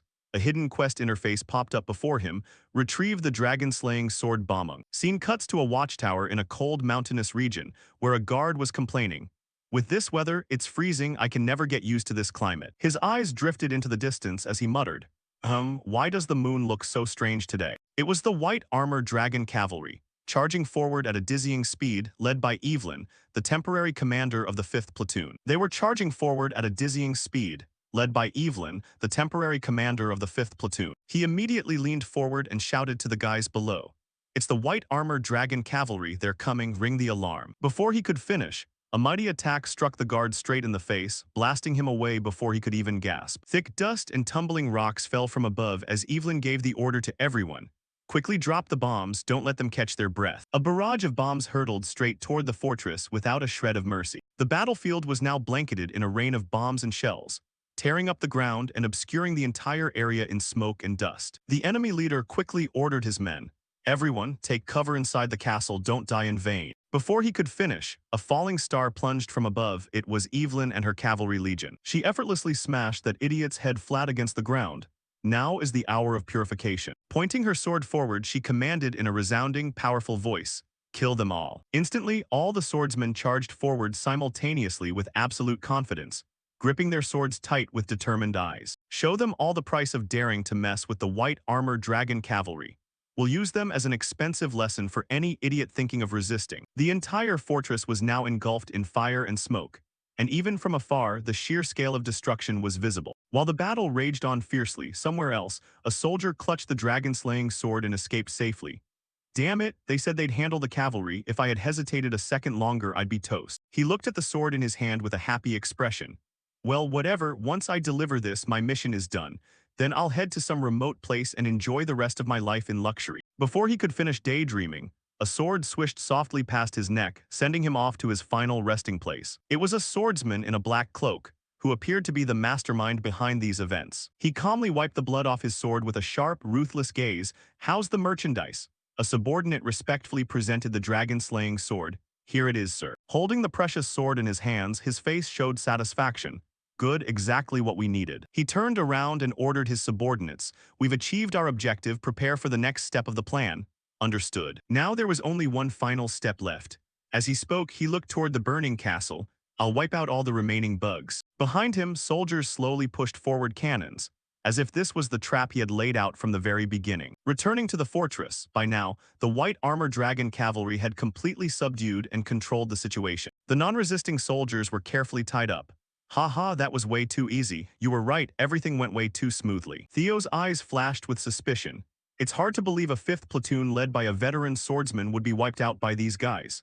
Not to mention, he slowly lifted the commander's head and activated synchronization to read his memories. He knew they stole the Bomung, but he never saw it with his own eyes. What on earth happened between them? Small fries aside, why doesn't even the fortress commander know any clues? Did I miss some important detail? Suddenly from behind, a senior female colleague walked over to check on him. What's wrong, Theo? Is there a problem? No, I'm just deep in thought. Even if you're called the Speed Tiger, a rookie is still a rookie. Just admit you're nervous because this is your first mission. We've rescued the hostages, let's go gather with the rest of the squad. Right, coming right up, I want to go home quickly, I reek of gunpowder. That remark seemed to unlock whatever Theo had missed. His eyes widened in sheer astonishment. Theo quickly brushed past his senior and ran straight toward the cargo crates without a word of explanation. What's wrong with him? Probably hates the smell on you. Are you serious? Well, who knows? Theo swung the sword in his hand, delivering a powerful, decisive slash across a nearby pile of cargo. Finally, Theo verified his hypothesis. I knew it. From behind, the senior hurried over. What are you doing, Theo? Is there a problem? Both of them stared wide-eyed ahead, filled with extreme shock. Are these all explosives? Those bastards, did they plan to drag us down with them? Theo turned back and shouted, we don't have much time, we need to get out of here right now. All right, everyone gather up, we're evacuating immediately. Before he could finish, an artillery shell hurtled toward them at unimaginable speed, making Theo instinctively look back. He screamed at the top of his lungs, tearing through the air. Everyone run. Explosions rang out one after another across the fortress as the mysterious man's attack began. On the other side of the battlefield, following the man's orders, subordinates began reloading artillery shells. Relentless bombardments swept across the battlefield, leaving nothing behind but desolate ruins. A smug look washed over his face. I'll wipe them out completely, not a single ant gets away, this is all for his lordship. Scene cuts back to the Ragnar family castle. Inside a luxurious room, a woman clutched something tightly under the moonlight. It was the patriarch's wife, Axion's mother. She seemed to have gone mad after her son's death. There, my Axion, does it hurt badly? You'll be fine, Mom will bring you the head of that filthy maggot right away. Her face twisted into madness, her eyes bleeding tears. Returning to just before the fortress was attacked, the white armored dragon cavalry held a complete advantage over the guards. Evelyn rampaged across the battlefield alone, and no one could stop her blade. Don't let a single one escape, kill them all. All the swordsmen immediately charged forward according to Evelyn's clear command. Evelyn stood amid the battlefield, lost in thought. Platoon 5 led by Trainer Ispin was defeated by guys like this. No, that's impossible. There must be something fishy going on. While things remained unclear and Evelyn tried to find a proper answer, an artillery shell flew straight toward her from out of nowhere. Fortunately, with her sharp reflexes, Evelyn barely dodged it. Captain, are you okay? Though her body wasn't injured, her cloak was scorched. Evelyn's expression turned tense, cold sweat dripping down. This is insane. Pointing her sword backward, she ordered, it's an artillery bombardment, everyone take defensive positions. Hearing that, not only the white armored dragon cavalry, but also the fortress guards fell into chaos, fleeing instinctively to save their own lives. Unfortunately, an artillery shell struck a guard straight in the face, leaving him no room to argue with fate. Such is the destiny of supporting characters. Just then, the swordsman from Theo's side ran over to regroup. Captain, is everything all right on your end? Evelyn turned around and called out, you guys arrived just in time, this is a large-scale bombardment. We need to get out of here fast or we'll all lose our lives. Theo agreed, understood, let's head to the outer wall in the opposite direction of the shelling. Before he could finish, a system notification suddenly rang out. You have opened the gate of the heart, unlocking the brain function of pansafety. Seeing this, Theo was taken aback. A new skill unlocked at a time like this. It increases thinking speed and eliminates doubts, a very necessary skill on the battlefield. Instantly, his eyes were flooded with countless streams of information, projecting maps and the fortress's architecture right before his eyes like a reminder. Now, this was a matter of information processing, selecting the optimal path based on available data. While he was deep in analysis, Evelyn ran over and grabbed Theo's shoulders. Why are you just standing there, young Master Theo? We need to escape from here right now, so snap out of it, or everyone will be in grave danger. In response, Theo quickly grabbed Evelyn's hand. She was surprised, unable to understand what he wanted to do. What on earth are you doing? We really don't have much time. Theo's expression turned serious, mixed with anxiety. No, we have to head deeper inside. Evelyn was stunned, wondering if she had just misheard him. Debris collapsed all around as the two of them squeezed through various corners to venture deeper into the castle. The swordsmen following behind were filled with doubt. He wants us to go into the place that almost blew us to pieces. Our 21 lives are in your hands now. Damn it, shouldn't we just run outside? Now carrying the lives of his comrades on his back, Theo explained. If we run outside now, we'll undoubtedly walk right into another artillery barrage or waiting ambush. That's exactly what they're plotting. While running, Theo used synchronization to read the lingering thoughts of surrounding targets. They must think we couldn't possibly survive inside the fortress after such a large-scale attack. But right now, with my abilities, I have enough of a chance to survive. With the gate of the heart opened, the synchronization spread rapidly. Glancing around at various spots, the left side is rigged with explosives. The right side is being hammered by artillery. In that case, we're taking the staircase downwards. The group dashed at full speed with relentless explosions chasing behind them. A split-second delay for anyone would mean losing their life. Finally, there was Evelyn, ensuring not a single member of her squad was left behind. They thought the path would lead to an exit, but no, a solid wall blocked their way. Wait, this is a dead end. Hey Theo, you told us to trust and follow you. Theo, you have a plan, right? We can't turn back now. Before long, the walls above the group began to collapse. Evelyn shouted loudly, everyone brace for impact. Everyone's eyes held intense anxiety. Right then and there, they were walking a tightrope of life and death. Theo gritted his teeth, his eyes burning with fierce determination. I won't let anyone die in a place like this. Violent energy surged through his body as Theo bet everything on his decision. The entire fortress was engulfed in a sea of flames, completely collapsing under the mysterious swordsman's artillery fire. Standing there with a cold gaze, he observed the scene. Report, Commander, all artillery units have expanded their bombardment range. Slowly drawing his sword, he spoke, keep this thought in mind. This is vengeance for young Master Axion, so we must act with utmost caution. No mistakes will be forgiven. Regardless of whether they've been crushed to pieces, bring me their heads, understood. Amidst the rubble and debris, something was struggling to rise. It was the white armored dragon cavalry, safe after the collapse. I thought I was dead for sure. As expected, Theo, you really had a great plan. You destroyed the floor in the final seconds before the shells hit, otherwise we'd all be history. While they were celebrating their narrow escape, guards suddenly rushed over. What? Who are you guys? How did you get here? Theo sat up with a dazed expression. Black Skull remnants, why are they here? We investigated this place before and found nothing. Before he could finish, what appeared before Theo left him gaping. It was the silhouettes of imprisoned people. Emerging past the guards into clear view was none other than 5th Platoon Commander Triner Ispin, heavily guarded, beaten, and covered in injuries. The group quickly rescued them without any difficulty. I'm glad you're still alive, Triner. But this is truly astonishing. To think the mastermind behind it all is the Ragnar Intelligence Bureau, Evelyn stated calmly. The 5th Platoon Commander looked surprised. You say that, but you guys don't look all that surprised. He had lost a leg to them, while other swordsmen had lost arms or worse. Evelyn slowly stood up, her voice sinking. I already suspected it. In a place as turbulent as this, there's bound to be a mole, but I never expected them to stab their own traveling companions in the back. Behind her, senior swordsmen voiced their anger. This is blatant betrayal, we can't let this go. That's right, we must exact revenge. In response, the 5th Platoon Commander remained calm. Don't let emotions override reason like that, it's best not to act rashly right now. They've prepared thoroughly to capture us from the start. With our current forces, we can't gain the upper hand confronting them head-on. The best way now is to inform Huxial outside about this. No, that's impossible. Theo quickly interjected. The truth is we received no backup from Huxial earlier, which means they likely wiped out the Huxial forces stationed outside. That's why we came inside the fortress instead of rushing out blindly. However, that doesn't mean we're doomed. There's still a way to seize victory in this tough fight. Both Evelyn and Triner eagerly awaited what Theo was about to say. He pointed at the guards. They buried all their own comrades with that opening artillery barrage, which means they're trying to win a quick victory and can't drag this out. Theo's expression turned serious, showing deep confidence in his deduction. Because of that, they'll definitely come back to check for our corpses down here, the exact moment they drop their guard, fully confident of their victory. If we ambush them while hiding in that rubble over there, it means final victory will belong to us. The white armored dragon cavalry. That will be the end of this battle. Hearing those eloquent words, Triner narrowed his eyes, staring straight at Theo and thinking, did he really unlock the gate of the heart at that age? He smiled and agreed. Perhaps I'm getting old, thinking about giving up my life in a place like this. He grabbed a nearby canes and slammed it heavily against the ground. You're entirely right, the white armored dragon cavalry won't just sit back and take this. We'll proceed with the planned strategy.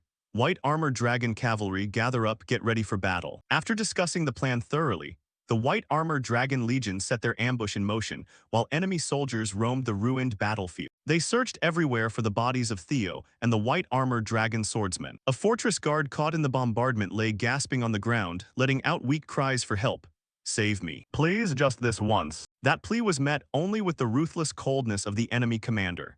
He didn't hesitate to crush the defeated man's head under his boot, splashing bright red blood everywhere, some of it staining his face. He turned and asked, Subordinates, have you found them? Not yet. We're still searching. We cleared the west side and are checking the east now. Hearing that, a hint of suspicion crossed his face. The external ambush team hasn't reported anything unusual either, so they definitely haven't left this place. He walked among the scattered corpses. Still, something feels wrong here. Why haven't we found any white armored dragon bodies? Wait, everyone stop. Has anyone seen a trace of the white armored dragon guys? Before he could finish, swordsmen burst out from the rubble, striking the enemy with decisive slashes, some losing their heads, others getting pierced through the abdomen. Even where the commander stood, an ambush awaited. A sword surged up straight from the ground toward him. It was Evelyn. She unleashed an unmerciful thrust. Fortunately, using his sharp agility, he barely dodged it, leaving a scar across his eye instead of a pierced skull. He instantly drew his sword and blocked. Amidst his desperate composure, a senior swordsman's instincts had not dulled one bit. Evelyn kicked off his body to gain momentum and back away. A direct sword thrust targeted her, but with her agility, Evelyn flipped gracefully through the air and easily dodged it. Every movement resembled an artist dancing midair, smooth yet unpredictably shifting. Evelyn landed a few paces away from the commander. He quickly shouted at the top of his lungs, It's an ambush. The opponents are the white armored dragon cavalry, everyone ready for combat. Behind him, despite the warning, the situation had deteriorated hopelessly. The white armored dragon swordsmen easily overwhelmed the enemy, thanks to the terrain and prior ambush. One by one, enemies were cut down swiftly before they even understood what was happening. Theo rampaged across the battlefield alone, and barring any unforeseen accidents, this victory would undoubtedly belong to the White Dragon Legion. Evelyn gripped her sword tightly, her voice filled with rage. I hoped it wasn't the Intelligence Bureau, but it looks like I was wrong. By Ragnar's laws, traitors are to be executed on the spot. Evelyn raised her sword high, her eyes devoid of mercy for the man standing before her. Now is the time for judgment. She charged forward, their swords clashing fiercely with terrifying power and speed. Every technique unleashed was exquisite and masterful, their collision sparking flashes that lit up the entire area. Despite the intense battle, the commander remained extremely anxious. How on earth did they survive those explosions? How? His eyes were heavily bloodshot.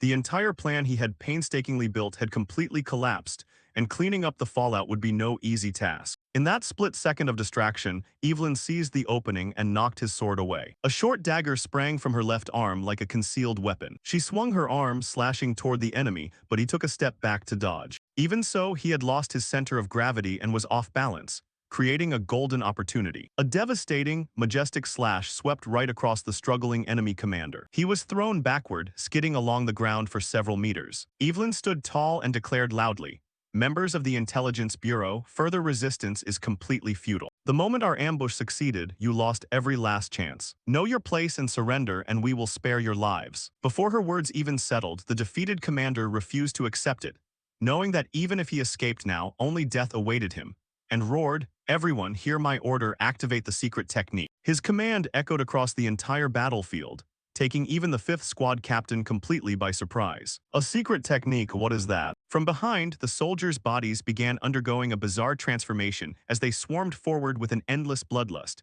their furious eyes devoid of all reason. Is this reverse flow burst?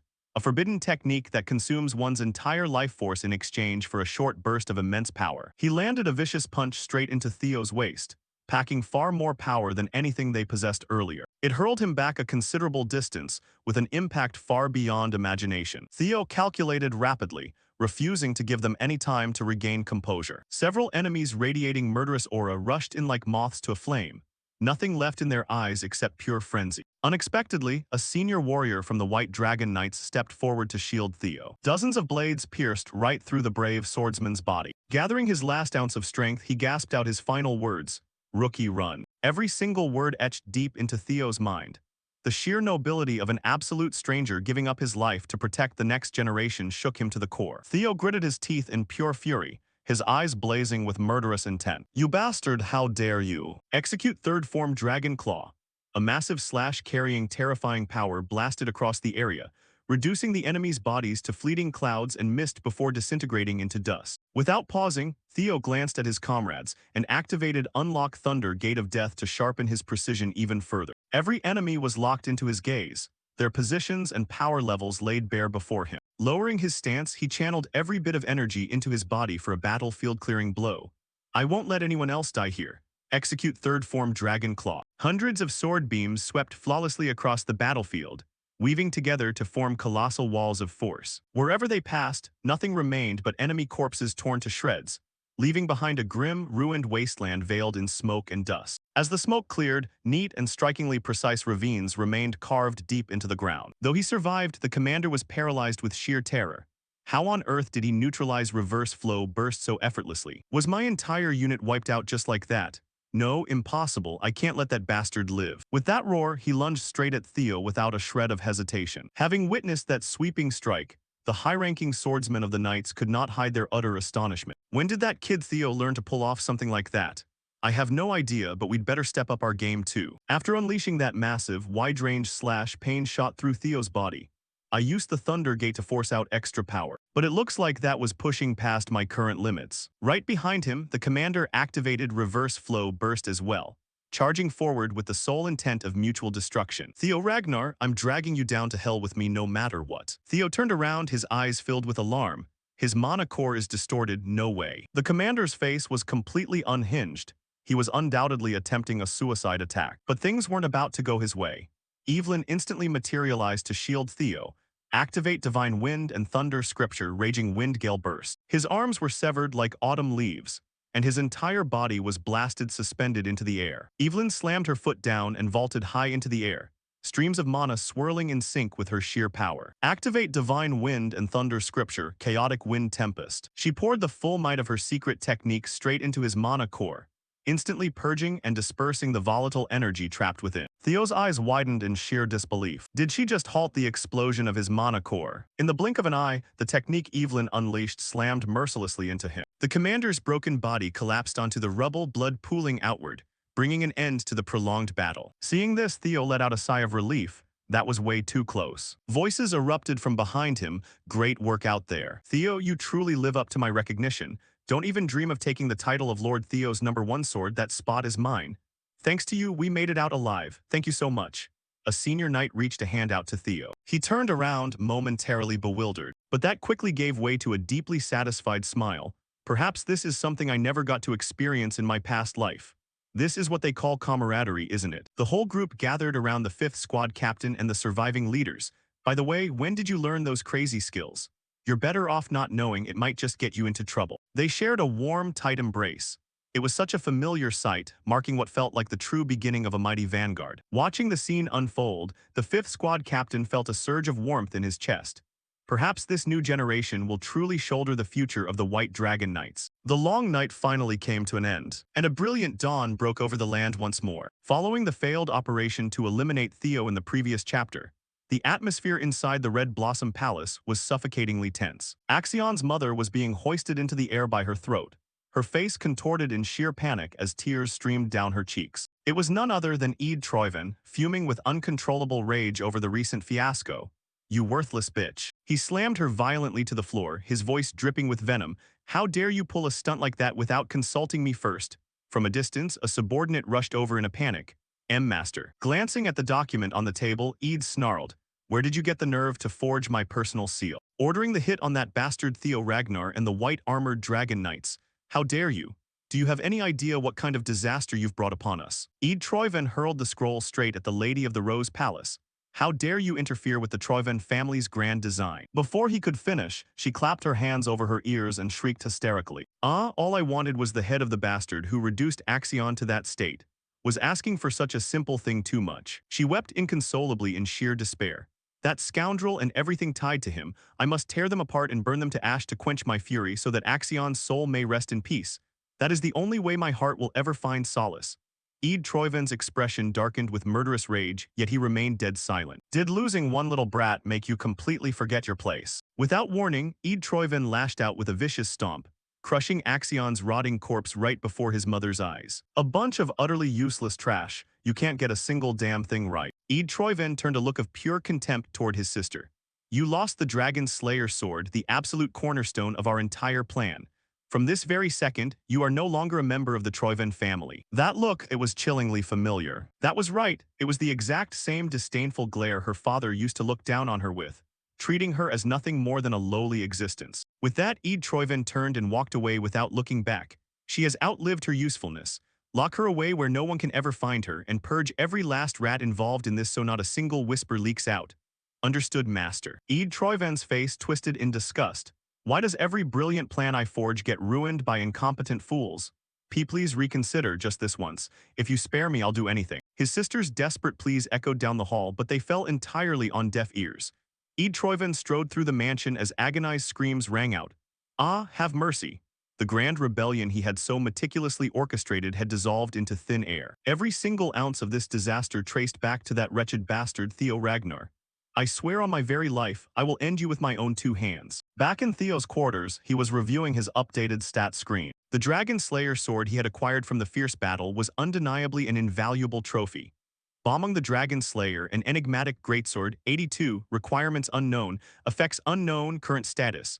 Sealed, must decipher its hidden mystery before it can be wielded. Holding it in his hands, Theo couldn't help but marvel at the exquisite craftsmanship and terrifying sharpness befitting a legendary blade. It truly lives up to its legendary name. Suddenly, an intense surge of power erupted violently from the blade. It immediately cut into his hands, forcing him to drop it straight onto the floor. Just as I thought, it isn't called the Dragon Slayer sword for nothing. there's definitely a reason behind it. Theo's hands were already covered in countless lacerations despite holding it for just a brief moment. It's clearly a direct counter to the Ragnar bloodline. If that's the case, the knowledge I have from my previous life still holds true.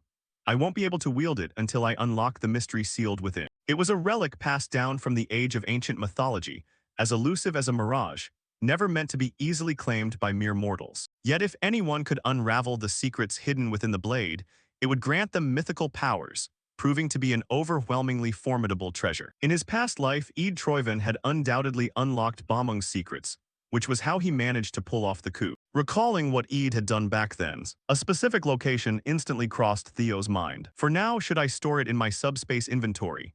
Until its mystery is unlocked, it's nothing more than a useless chunk of scrap metal. Suddenly, a knock sounded at the door. Who could that be? Theo hurried to open the door only to find Evelyn standing outside.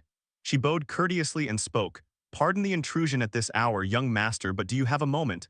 The commander wishes to see you." Meanwhile, inside his office, the commander of the white-armored Dragon Knights was speaking with the newly rescued 5th Squad captain.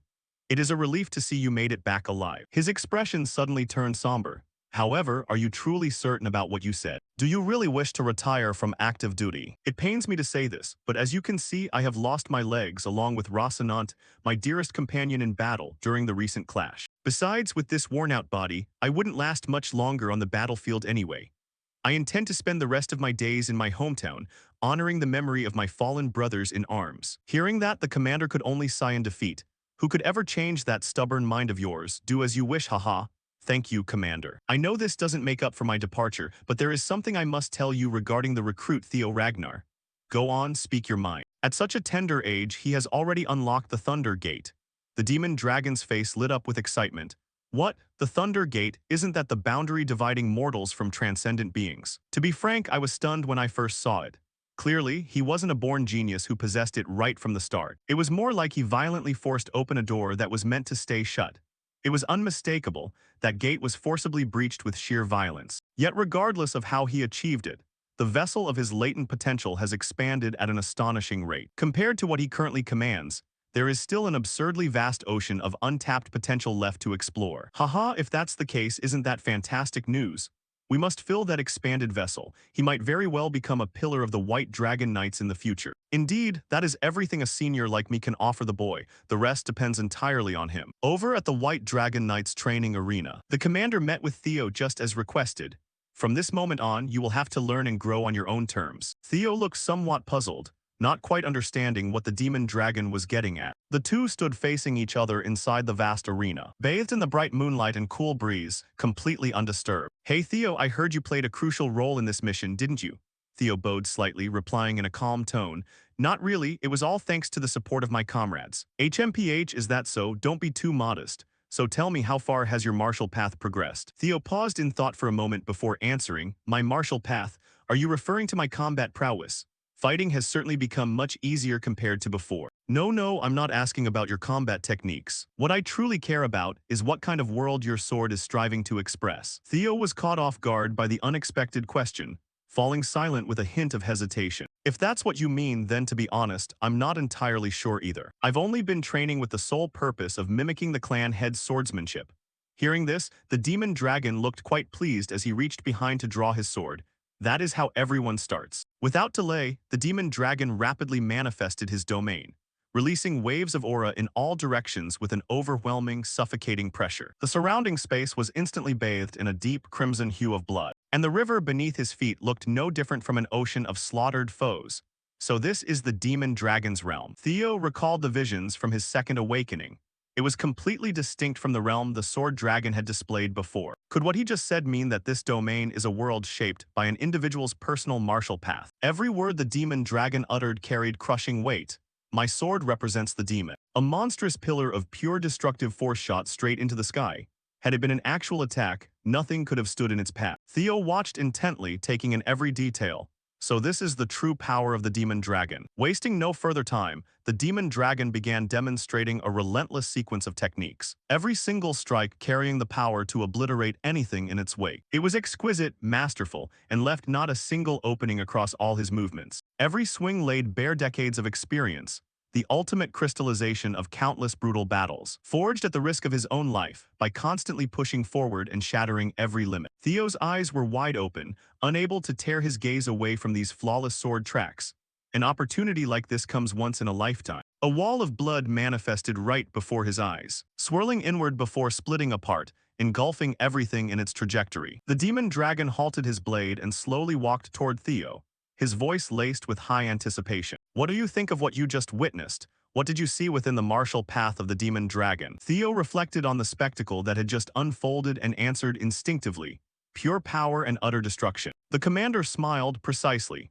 That is the very essence of a demon, instinctual and direct. Even if it ultimately breaks, it remains a straight line, piercing and annihilating everything it touches. Violence, ruin, and absolute strength, everything converging toward death. Then tell me, what do you think of the Plum Blossom Palace Master's realm? Her realm is graceful and breathtakingly beautiful. Crossing his arms, the demon dragon pondered. Beautiful, you say?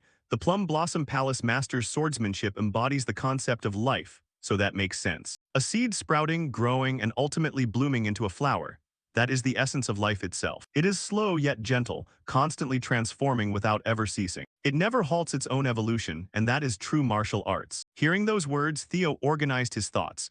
Is this the martial path she spoke of?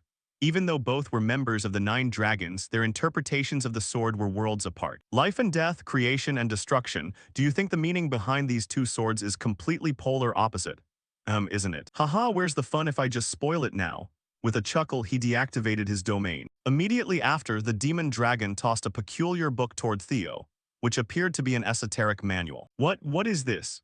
It's a transcript of a dialogue between the Plum Blossom Palace Master and myself regarding the ultimate truth of swordsmanship. Theo's face instantly lit up with shock. Are you serious? Although this is extraordinarily rare, Theo Ragnar, you have officially become the disciple of both the demon dragon and the sword dragon. The demon dragon and the sword dragon were conversing atop a cliffside. During the previous assessment, the demon dragon had recorded their entire conversation inside the notebook he had just handed to Theo. Holding it in his hand back then, the demon dragon had looked down thoughtfully, lost in his own deliberations. After a moment of silence, the demon dragon grumbled, "Good grief. That kid is already a member of my division, yet you want me to share him as a mutual disciple." Hearing this, the sword dragon chuckled. "Don't be so stingy. The ultimate goal here is for Theo's benefit, isn't it? You wouldn't turn down my proposal, would you? I'm sure you know this well, but Theo has drawn immense expectations from others. The boy is ready to challenge anyone to become a candidate for the next clan head. Just look at his talent. A growth rate this rapid is completely unprecedented. That also means he will hit a wall, the bottleneck that every martial artist must break through, far sooner than ordinary people." Holding the notebook, the sword dragon spoke with absolute confidence. "This will help Theo break through that barrier, so our collaboration is bound to be worthwhile." Suddenly, the demon dragon's tone grew cautious. "However, what happens if Theo doesn't become the clan head of the Ragnar family, but instead turns into an enemy of the clan? Who will take responsibility for that?" Hearing that, the sword dragon looked momentarily taken aback, as if she hadn't considered such a possibility before. This has happened quite a few times throughout history. Most individuals who grow at such a terrifying pace rarely meet a good end. Precisely, if history repeats itself with Theo Ragnar, everything we're trying to pass down to him will become a reaper's scythe, bringing ruin to the entire Ragnar clan. The sword dragon offered a soft smile. "You surprise me, demon dragon. I thought your head was filled only with high hopes for him. But hearing the genuine concern in your heart makes me more confident than ever." She spoke with deep trust. "Julius, you truly are the most fitting person to hold on to this. Watch over the boy closely, and when you feel the time is right and you are fully confident in your judgment, hand this to him. You must ensure he isn't led astray by greed, molding him into a true awakener who can shoulder the heavy burden of this family." Recalling those words, the demon dragon weighed his decision to give the manual to Theo. On the other side, holding the precious manual in his hands, Theo's face lit up with excitement. The top 2 powerhouses among the 9 dragons created this manual together. Am I dreaming? Am I really about to become the disciple of both the demon dragon and the sword dragon? He spoke up. "Do I truly deserve this? Don't worry about it, there's no need to be so modest. I'm only giving it to you because I believe you've earned it, that's all." Lowering his head, Theo offered a warm smile, thinking to himself, "To be honest, the only reason I could grow this fast is thanks to their guidance. And yet they continue to support me unconditionally, even before I've done anything to repay them." Theo bowed deeply. "Ever since the Rendon incident, you have aided me countless times. I promise on my honor that I will repay your kindness one day." Meanwhile, Evelyn seemed to be having a conversation with the demon dragon, her expression looking quite exhausted. The demon dragon stomped heavily onto the ground, his entire body radiating an overwhelming aura of pressure. Haha, there's actually a way you can repay that favor right now. Striding toward him, he grinned. Step up and spar with me, Theo Ragnar. It's been quite a while since I had such an entertaining toy, no. Such an outstanding disciple. I can't very well call myself a commander if I just sit around doing nothing, can I? Ha ha ha, the real lesson begins now. Theo looked utterly dumbfounded. Do I really have to fight him? He charged forward with all his might as clashing blows echoed throughout the arena. Good, faster, even faster. Meanwhile, Evelyn quietly slipped away from behind, quickly bolting the heavy lock from the outside. It seemed she had been completely bribed by the commander. Save me, Evelyn.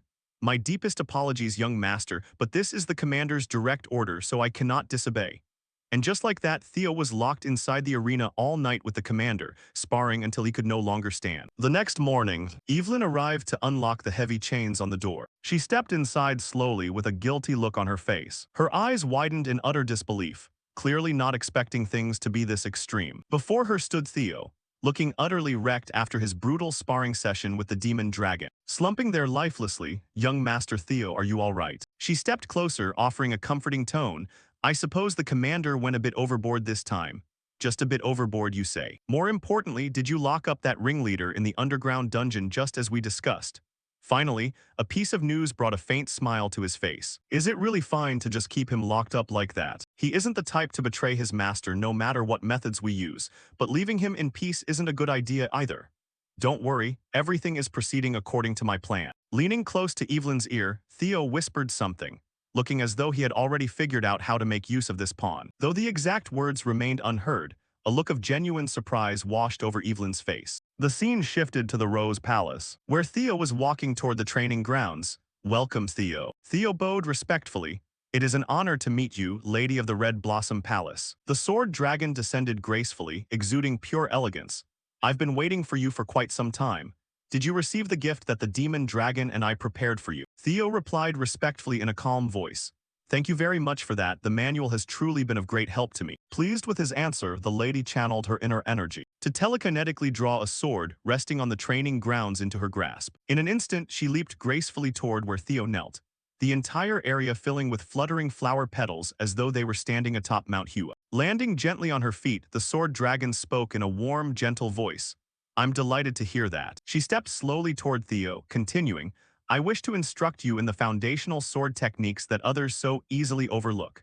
That very foundation is the true root of all swordsmanship, the bedrock for all future mastery. We shall start with the basics and conclude with, well, I'd love to discuss how to make flowers bloom through swordsmanship. The Lady of the Red Blossom Palace pointed her sword straight toward Theo. Now let me ask you once more. Theo Ragnar, do you truly wish to become the disciple of I, the Sword Dragon? Before I answer your question, may I ask one of my own? By asking me this, are you speaking in your capacity as the Heavenly Dragon Sword Master? That question took the Sword Dragon completely by surprise. Oh ho, I didn't expect you to know a secret that so few are privy to. Planting her blade into the ground, she began explaining briefly. Indeed, I won't deny it. The Heavenly Dragon Sword is a secretive sect that passes its legacy to only a single disciple. I am its sole inheritor and the current Heavenly Dragon Sword Master. You wish to know my true intention behind taking you as a disciple, don't you? My apologies if I made you uncomfortable. Not at all, I wouldn't fault you for asking such a question. In truth, I harbor no ulterior motives. From the art of making plum blossoms bloom to the descent of the Heavenly Sword Dragon, I intended to pass down every single technique to you right from the start. Theo's eyes widened in utter disbelief. Is she being serious? A short while later, Theo was walking away from the Rose Palace, strolling down a pathway lined with breathtakingly elegant pink blossoms on both sides. Suddenly, a voice called out from behind, making Theo stop in his tracks. There you are. A figure standing in the distance spoke in an arrogant, haughty tone. You're the recruit from the white-armored Dragon Knights, Theo Ragnar, aren't you? Theo turned around. He was certainly not the type to let himself get pushed around. That's me. Is there a problem? The squad captain's face contorted in sheer annoyance. What's with that attitude? You don't even bother giving a proper greeting. Now that you belong to the Red Blossom Palace as a disciple under the Sword Dragon, shouldn't you at least show the bare minimum of respect to your seniors? Hearing that, Theo sneered. I thought it was something big. Turns out it's just a childish act to protect your fragile little pride. Ha, what senior? You aren't even my direct superior, so what the hell does hierarchy matter? he shouted furiously after being stung by Theo's words. We aren't your superiors. You're already a disciple of the Red Flower Hall's mistress. What are you if not a junior? Theo paused as if he had run out of patience with these fools. Looks like you guys are seriously misunderstanding something. I already turned down the Sword Dragon's offer to become her master. Hearing that, the senior's expressions turned immensely panicked. Beneath the gray sky of the training courtyard, Theo knelt in the middle of the arena, his mind wrestling with the weight of the proposal from the Red Flower Hall's mistress. She wanted to pass down both the legacy of Plum Blossom and the legendary Heavenly Dragon's swordsmanship technique. She looked at him coldly and asked straight out, "Aren't those things attractive enough?" Theo stammered. Of course they're attractive, but I still can't understand why you value me so much. Theo had never done anything truly meaningful for her. The mistress simply told him to get up. She gently touched Theo's cheek, lifting his face up, and explained that there was no grand reason. It's just, do you remind me of the head of the house, the current patriarch of the Ragnar family back when he was young? Theo was surprised, wondering if he really looked like the patriarch. The Sword Dragon confirmed it, saying he was identical to her husband in his youth, not just in appearance. The young patriarch constantly pursued his dreams and ideals. The mistress paused, her eyes dreamy as she said, "Perhaps the patriarch is still dreaming of them even now. That relentless pursuit is the reason the head of the house never fell into despair. He worked tirelessly to overcome every challenge. Every day was a grueling battle against colossal enemies in harsh lands. Yet despite everything, the patriarch never yielded or compromised his core principles." She smiled affectionately, revealing, "When I look at Theo, I see that same fierce idealism of the patriarch, the aspect I fell in love with back then. When I saw that spirit burn brightly in Theo once more, I couldn't just stand by and do nothing." After satisfying Theo's curiosity, the Sword Dragon declared that it was time for him to give his answer. Theo took a deep breath. "I admit this is an extremely tempting offer, better than a luxury buffet, but I'm going to have to turn it down. Can you tell me why?" Theo frankly explained that he already had too many masters. Aside from the mistress who had taught him so much, there was also White Armor Dragon Commander Julius, Senior Swordsman Evelyn and Ayan Sasari, along with his friends and teammates, Wellington, Halkus Rank, and Erica. He even learned from his opponents, Axion, Skydragon, and especially Eid Troiven. Hearing that, the Sword Dragon was left perplexed. She raised an eyebrow in surprise. "You even call Eid Troiven a master? I really didn't expect that. I heard you had a falling out with him, didn't you?" Theo was certain of his answer. That's exactly why. He affirmed that the hardships created by his enemies had helped shape the strong Theo of today. Every single word seemed to awaken something deep inside the mistress. Theo continued to explain that his swordsmanship style was learned from multiple sources, and it would always change rapidly. Therefore, he could not faithfully maintain the tradition of a single school and pass it down intact to future generations. The Sword Dragon fell silent for a moment before smiling. "You can't maintain tradition because your path of the sword is always changing." Both admiration and a hint of regret washed over her. Theo met her gaze seriously. "Even though I cannot become your disciple, it would be my utmost honor to become your son." As he spoke, Theo bowed respectfully. The mistress's eyes widened, true surprise flashing across her face. Then, like brilliant dawn, joy blossomed across the Sword Dragon's face. Scene cuts to another moment under the gentle moonlight, in a garden decorated with vibrant blooming plum trees, where the Red Flower Hall's mistress sat on a chair, sipping wine while her servant poured more. She smiled, savoring the taste of the wine. The servant cheerfully spoke up. "You seem to really cherish him, don't you, madam?" The Sword Dragon didn't hesitate to confirm. "Of course." She explained that divine providence or perhaps fate had never allowed her to have a child of her own. But now she had a child, a man very much like the person she loved who had just promised to become her son. How could she not rejoice? The servant smiled, expressing happiness at seeing her mistress so joyful. "Seeing you this happy makes me happy too, Lady Osa. I feel like I should thank Theo because he finally made you a mother." Right after that, the Sword Dragon told her servant to prepare a letter for her husband to announce a few things. "What would you like me to write, madam?" "It's about Theo's promotion test." Hearing that, the servant looked surprised. "Pardon me, but Theo is still a rookie who just completed the awakening ceremony. If he draws too much attention at such a young age, I worry that Theo might face looming dangers. The mistress must surely understand that." The Sword Dragon set her wine glass down, her expression turning resolute. "That is precisely why I need to act quickly. Before massive storms hit the Ragnar family and swallow everything up. I want to give Theo as much power, knowledge, and support as possible, because he will be the key to this family's future." Deep beneath the White Armor Dragon headquarters, in a cold underground cell, the captured commander, Sigurd, slumped against the wall, chained tightly by his neck and limbs. He had lost an arm. His remaining eye widened as footsteps echoed louder and louder down the corridor. A cloaked assassin with a cold mask and sharp claws stood outside the iron bars. Recognizing his visitor, Sigurd spoke up. "You've finally arrived." The masked assassin advised Sigurd not to harbor any resentment toward him. "Everything is according to his will. I would never doubt what he does." He pulled his collar up and ordered the assassin to kill him immediately. The assassin hurled daggers straight toward the prisoner without a moment of hesitation, thinking that an important blade had been cut off. But no, just as the assassin's blades reached Sigurd's throat, green waves of energy suddenly appeared and shielded him like sturdy barriers. The assassin stepped back in shock. What is this?" From above, Evelyn quickly punched through the ceiling and dropped down. She glided toward him saying, "I've been waiting here for quite a while, you little rat." The assassin hissed, realizing who she was, but it was too late. This whole situation was actually a trap. Instantly, he parried her rapid onslaught, while feeling stunned in his heart by Evelyn's incredible skill. He cursed his misfortune. Is she always this strong? With just a few sword strokes, Evelyn easily and swiftly overwhelmed the assassin. Regretful that he couldn't eliminate Sigurd to tie up loose ends, he knew that getting captured would bring far worse consequences. He had to escape and plan for the future. Recognizing his intention, Evelyn didn't let him leave easily. A surge of energy whipped into a fierce vortex right in his path, blocking his advance. She declared coldly, "He isn't escaping this place easily." Without hesitation, Evelyn summoned another technique of Halkus Ragnar, the secret art of the Tempest God. The tornado, an emerald windstorm, erupted, blowing away everything in its path and slamming the assassin hard against the cold stone wall. He struggled, choking as blood surged up from behind his mask. Panicking, he began gathering energy in his palm, preparing to self-destruct to erase all evidence. But Evelyn had anticipated that, with sharp reflexes. She grabbed his cloak and delivered a blow straight to his abdomen to disperse the bursting energy. "Why do you guys always do this whenever a plan fails?" Evelyn tossed him down the corridor, asserting, "That trick won't work on me a second time." Scene cuts to somewhere else. At a safe cabin deep in a snowy forest far away from the Ragnar complex, an important meeting was currently taking place. Evelyn Naravel had successfully captured an assassin who infiltrated the dungeon. A masked swordsman pointed at the map, presenting her findings.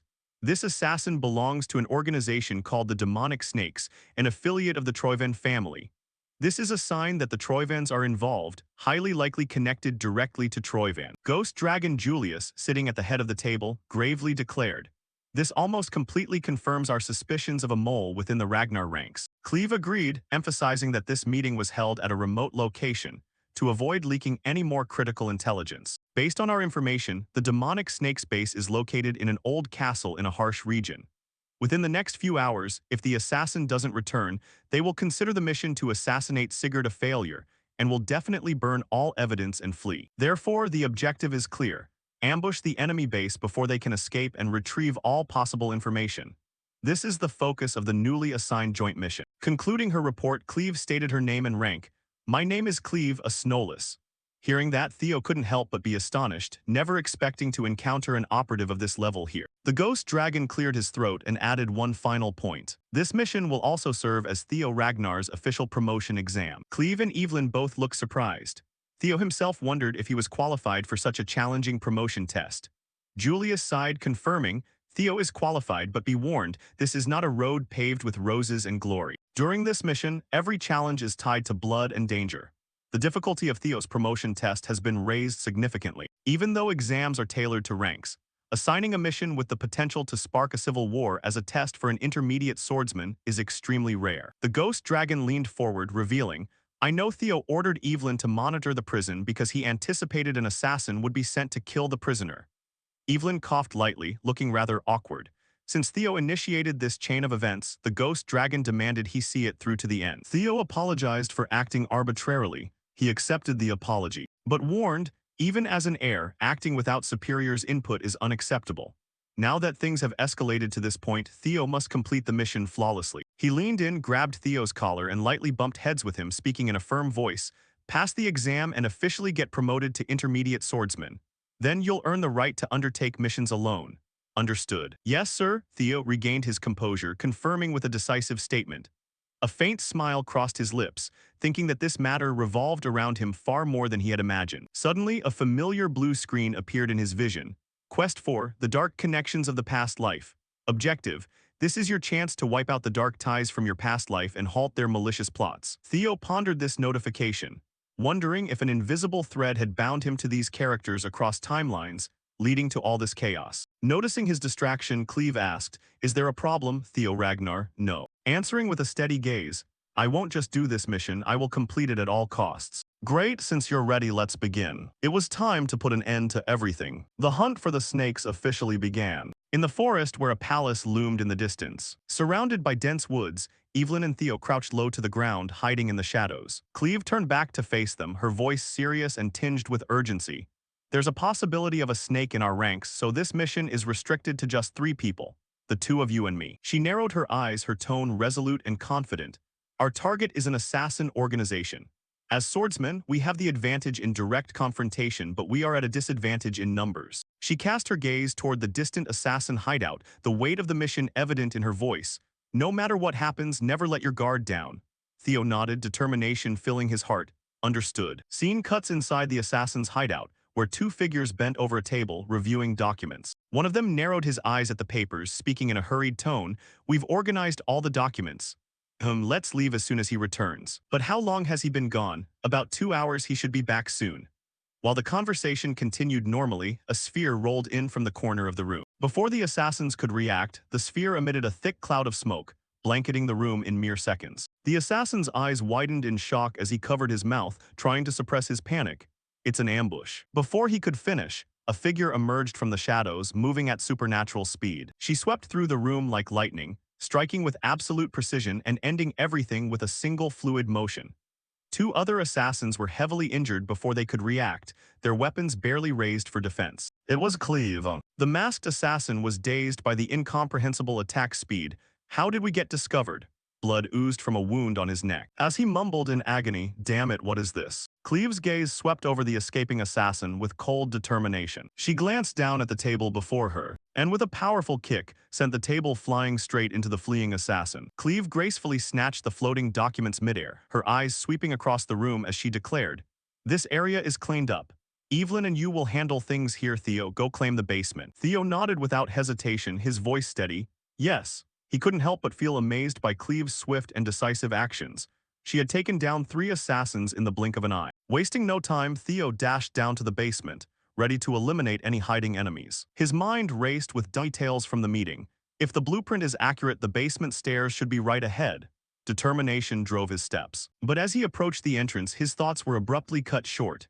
Not noticing a tripwire on the ground, Theo's foot caught it. Before he could realize what was happening, Theo's eyes widened in shock. An arrow hurtled straight toward him, missing his face by mere centimeters. Theo's body reacted on instinct. Gritting his teeth, he tilted his head at the very last second, dodging the arrow by a hair's breadth. But before he could regain his balance, multiple arrows rained down from various directions, targeting him. Realizing the grave danger, Theo's demeanor changed instantly. A wave of irritation and urgency surged as he understood the severity of the situation. Wasting not a second, Theo utilized synchronization, analyzing the surrounding area immediately.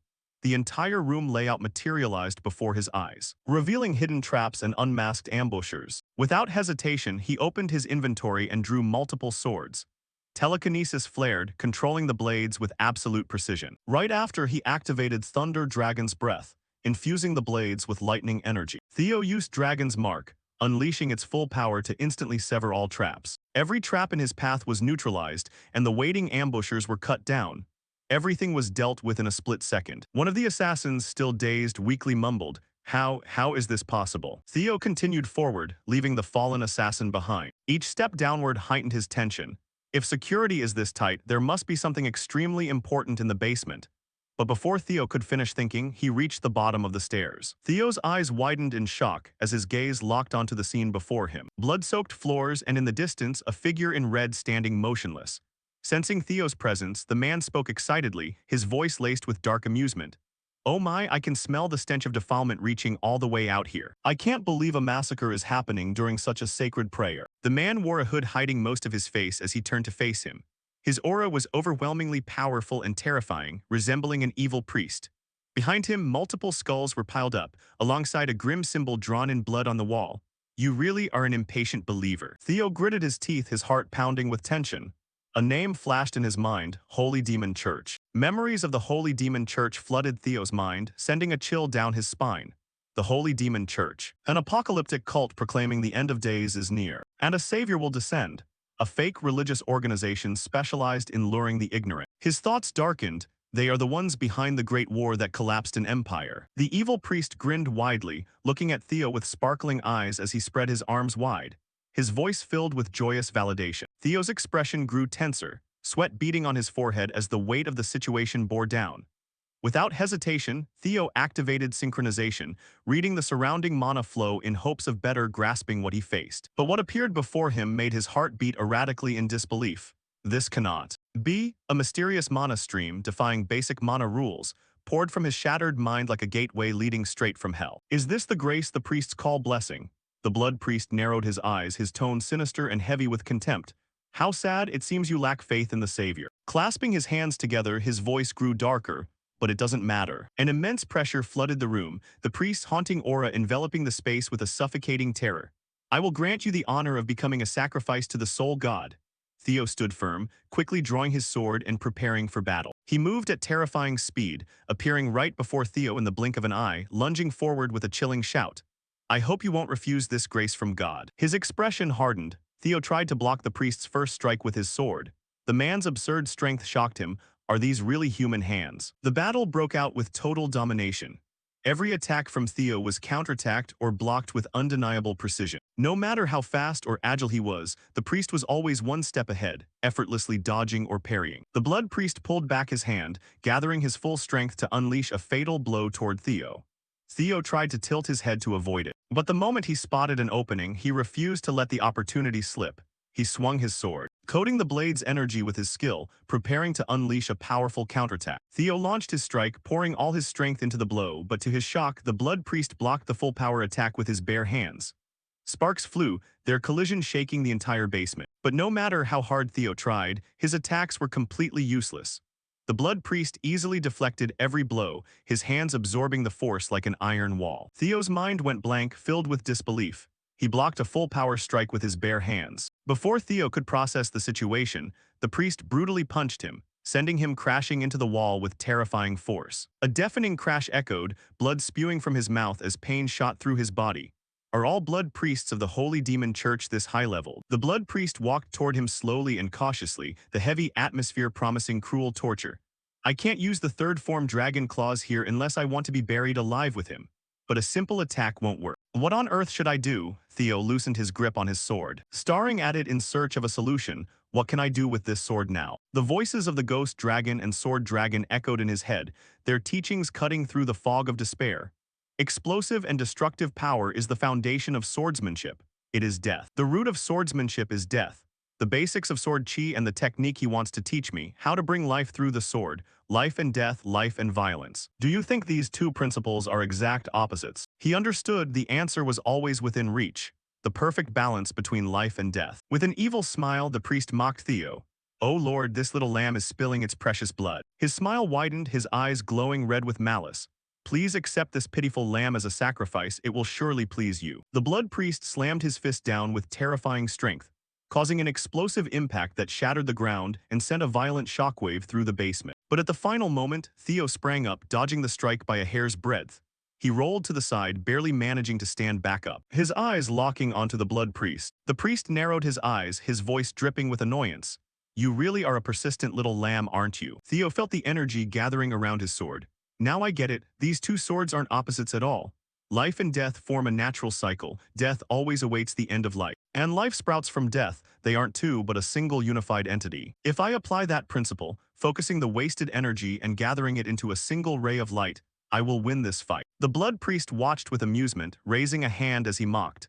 Don't be so foolish. Don't you realize your sword has no effect on me? But before he could finish, Theo unleashed a frontal slash straight into the blood priest's palm. Dragon Flash, that was the name of his lightning-fast strike. Instantly, the entire room erupted with energy as the shockwave from Theo's attack rippled through the basement, the air thick with crackling sparks. The blood priest raised a hand to block, a smirk on his face.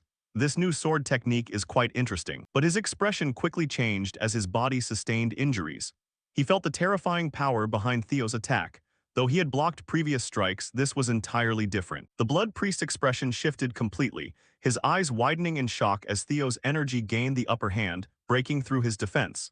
Blood began oozing from his hand, dripping down his palm and fingers. This strike felt like an attack of life itself, hitting with such force that the blood priest was thrown backward, crashing hard into the wall. The immense pressure cracked the wall, blood pouring from the priest's body. His voice trembled with a mix of anger and disbelief. To think I'd achieve enlightenment right before death. You truly are a seed of evil. I cannot let you defile God's world. Without letting him speak further, Theo rushed forward, grabbed the priest's head and smashed it into the back wall. Theo immediately activated his synchronization skill, placing his hand on the priest's face to read his memories. I need to use this chance to find the origin of the strange power the Holy Demon Church uses. But the moment his hand made contact, something bizarre happened. The blood priest seemed to dissolve, as if sucked out of this dimension. Theo was pulled along, snatched out of reality in a split second and hurled into another dimension. His environment changed violently, and he could barely comprehend what was happening. Thoughts swirled in confusion. This is completely different from all my previous memory readings. It's like I've been teleported to an entirely different place. Suddenly, Theo's gaze was drawn to a system screen that popped up before him. The notification was distorted and glitched from the ominous energy of this place. He tried to make sense of it, but before he could fully process the information, multiple warning windows appeared sequentially. One of them flashed red. Warning, you have encountered an enemy far higher in level, please run. Theo's expression hardened, the warning sending a chill down his spine. What the hell is this? But before Theo could think further, the surrounding atmosphere shifted abruptly. A suffocating pressure gripped Theo from all sides, the terrifying weight shrinking his presence under its absolute might. A voice echoed, making the space tremble. Who are you? The voice roared, the pressure mounting. What are you? Theo's vision dimmed from the pressure, but he fought to keep his mind focused. A giant eye appeared before him, opening with a malicious, vast gaze that locked onto him. The eye was so massive that Theo looked no larger than an ant standing before it. The voice boomed louder, fiercer, making Theo tremble to his core. How dare you disturb my slumber? A colossal entity manifested before him, its shape gigantic and constantly shifting with countless eyes glaring down at Theo. Theo's mind spun as he drifted into a bizarre, warped realm where a terrifying presence enveloped him. His eyes widened in shock as he faced the giant creature. Is this what those holy demon cultists were hiding? He thought, his heart pounding like it wanted to burst. Answer me, what are you? Still unable to stop thinking, his mind raced. Their god, the so-called grace the fanatics kept talking about, was it not a lie after all? The creature just awakened, its eyes sweeping the space in fury as its voice thundered, searching for the disturber. So it's you are Theo Ragnar. Theo's eyes widened in surprise. It knows who I am. Struggling to grasp this unbelievable situation, giant tentacles from the creature suddenly wrapped around his legs, squeezing tight like a vice. I've been looking for you. The protagonist of this world. Before it, Theo was as tiny as an ant, helpless as the tentacles tightened further. Confused and overwhelmed, he could hardly make sense of what was happening. His eyes darted around looking for an escape, but the tentacles bound him too fast, leaving him unable to resist. His body sank into their grip, completely helpless. Fear surged as if trying to swallow him whole. But just when hope seemed extinguished, a miracle occurred. A burst of brilliant golden light erupted from the tentacles, illuminating the dark space. Theo's eyes widened in disbelief as the light grew blindingly bright. It was Lodbrok, the ancient dragon, shattering the grip with heaven-shaking power. With a thunderous roar, Lodbrok broke free and soared upward. Still dazed, Lodbrok carried Theo away from the giant creature's squeeze. How did you get in here? The dragon's eyes remained locked on the strange entity without wavering. In a deep, resonant voice, Lodbrok replied, My companion, that thing is still beyond your ability to face. Despite your immense power, both of us remain minuscule before that giant creature. Lodbrok continued, its voice solemn yet resolute. Even if you reach Sigurd's level, I doubt you would win. Shock painted Theo's face. What the hell is this? The dragon's tail whipped powerfully, yanking him away from the battlefield with tremendous force, sending him tumbling backward. You must leave this place, Theo Ragnar. It is not yet time for you to face this thing. Leave it to me. The world around him shifted abruptly, and with a sharp jerk he was pulled back to reality, dropping into the assassin's lair. He collapsed onto the ground, his body trembling, eyes wide in disbelief, heart pounding as he tried to process what he had just witnessed. Theo's hands unconsciously flew to his head, his mind in total disarray. What was that? Am I back? What just happened? His mind spun. Is Lodbrok facing that thing all alone? But when his eyes caught the blood priest before him, reality rushed back. The priest collapsed to his knees, clutching his head, his expression a mix of agony, rage, and disbelief. He muttered in sheer anguish. What? An atheist was granted an audience with God. Tearing at his face with both hands, his mind unraveling as he shrieked in madness. I offered my entire family to God, yet an atheist got to meet him. But before he could speak further at that exact moment, the blood priest's life was extinguished in a swift, clean slash. Theo's eyes turned cold, his expression resolute. Even I would reject a god like that. He muttered, his mind still spinning, body shaking from the encounter's intensity. Could that be the god the holy demon cultists were hiding? Could that be the nameless King Lodbrok mentioned? He recalled the conversation during the test, when Lodbrok recounted how for 1,000 years, she had been tasked with protecting the world from the entity imprisoned in the lonely cave. But having lost her dragon heart, Lodbrok only had 3 years left to live. Memories of his past life tangled in his head. Only 5 years until the Great War initiated by the Holy Demon Cult. The death of the Guardian Dragon, the rise of the cult, and Troyvan's rebellion. All these consecutive events can't just be a coincidence. A sharp pain stabbed his head, making him clutch it tightly. Everything is connected. Staggering, his body weakened from mental strain, but before he collapsed, Evelyn suddenly appeared and caught him. "You did well, young master." Her voice was proud and firm. Before long, Cleve walked down to the basement, narrowing her eyes as she surveyed the surroundings. Her gaze quickly landed on Theo and Evelyn. "I rushed over hearing a priest was hiding here. Looks like it wasn't even necessary." Glancing over the scene, her eyes rested on the dead priest. "He took care of one." Evelyn and Theo turned to Cleve as she spoke with pride in her voice. "You're amazing, Theo Ragnar," she said, eyes gleaming with admiration. "I can't believe you took down a priest all by yourself. You don't need to prove anything anymore." Scene shifts, the three gathered around a table, examining the documents. Cleve's voice grew stern as she inspected them. "I think these are all the documents they had, just reports, nothing useful as evidence." Theo stepped forward holding a box, his face solemn. "I found this in the basement, take a look." Evelyn's eyes flashed with gravity at the sight of the box, recalling when she and Remington retrieved it under the young master's orders prior to the awakening ceremony. That's the secret ledger of Ceres and Troyvan. She thought to herself, why hasn't he used it until now? Did he predict all of this would happen? Theo observed Cleve as she flipped through the pages, her brow furrowing tightly. Pausing at a specific page, her eyes scanned the details. This is the ledger of the Ceres Merchant Group, containing transaction records with Troyvan bearing their official seal. Snapping the ledger shut, she turned to Theo. "Brilliant, Theo Ragnar. With enough evidence gathered, we can prove Troyvan's treason and their ties to the evil cult." The gravity of what this meant cast a dark shadow over Theo and Evelyn's faces as the proof was finally within grasp, and Cleve continued. "This is more than enough to bring them down." As they left the hideout, Cleve's words echoed in his ears. "I will take on the Ceres Merchant Group." With Troyvan crossing his mind, Theo clenched his fist and narrowed his eyes with fierce resolve. "Just you wait, Eid Troyvan. This time it's your turn to be crushed." The scene shifted to the headquarters of the white-armored Dragon Knights, where Julius sat behind his desk and slammed a document down, his face contorted in fury and teeth gritted as he muttered. "I knew it, Eid Troyvan. I knew that bastard would betray me one day." In front of him, Robber calmly took a sip of tea with an unreadable expression. "Nothing is certain yet. There is suspicious activity, but he remains merely a suspect." Crushing the paper in his hand, Julius snapped in frustration. "Do you take me for a fool?" Without batting an eye, Robber remained completely composed. "The Black Dragon revealed this to me, which means it goes far beyond mere suspicion. This isn't just a hunch, so stop making pointless conjectures." Julius's face darkened further. "Judging by your reaction, you definitely turned a blind eye despite knowing full well." Robber gently raised his teacup, took a sip, and casually changed the subject. "Speaking of Theo Ragnar, I heard from Cleve's report that he took down a priest single-handedly without any help. Is that true?" Julius's eyes widened in sheer shock and disbelief. Now is hardly the time to be discussing that. Amused by the demon dragon's reaction, Robber continued to tease him. "That kid suits my black snow far better, so hand him over to me." Julius showed blatant irritation. "Why are you always like this?" Robber narrowed his eyes, his tone turning serious. "Outstanding reasoning, exceptional analysis, and brilliant tactical planning." From a single minor clue, he pinpointed the crux of the matter, almost as if he were trained the Black Snow way, as though he already possessed prior experience. Julius waved his hand dismissively. "Regardless, I chose him first, so don't even think about touching him."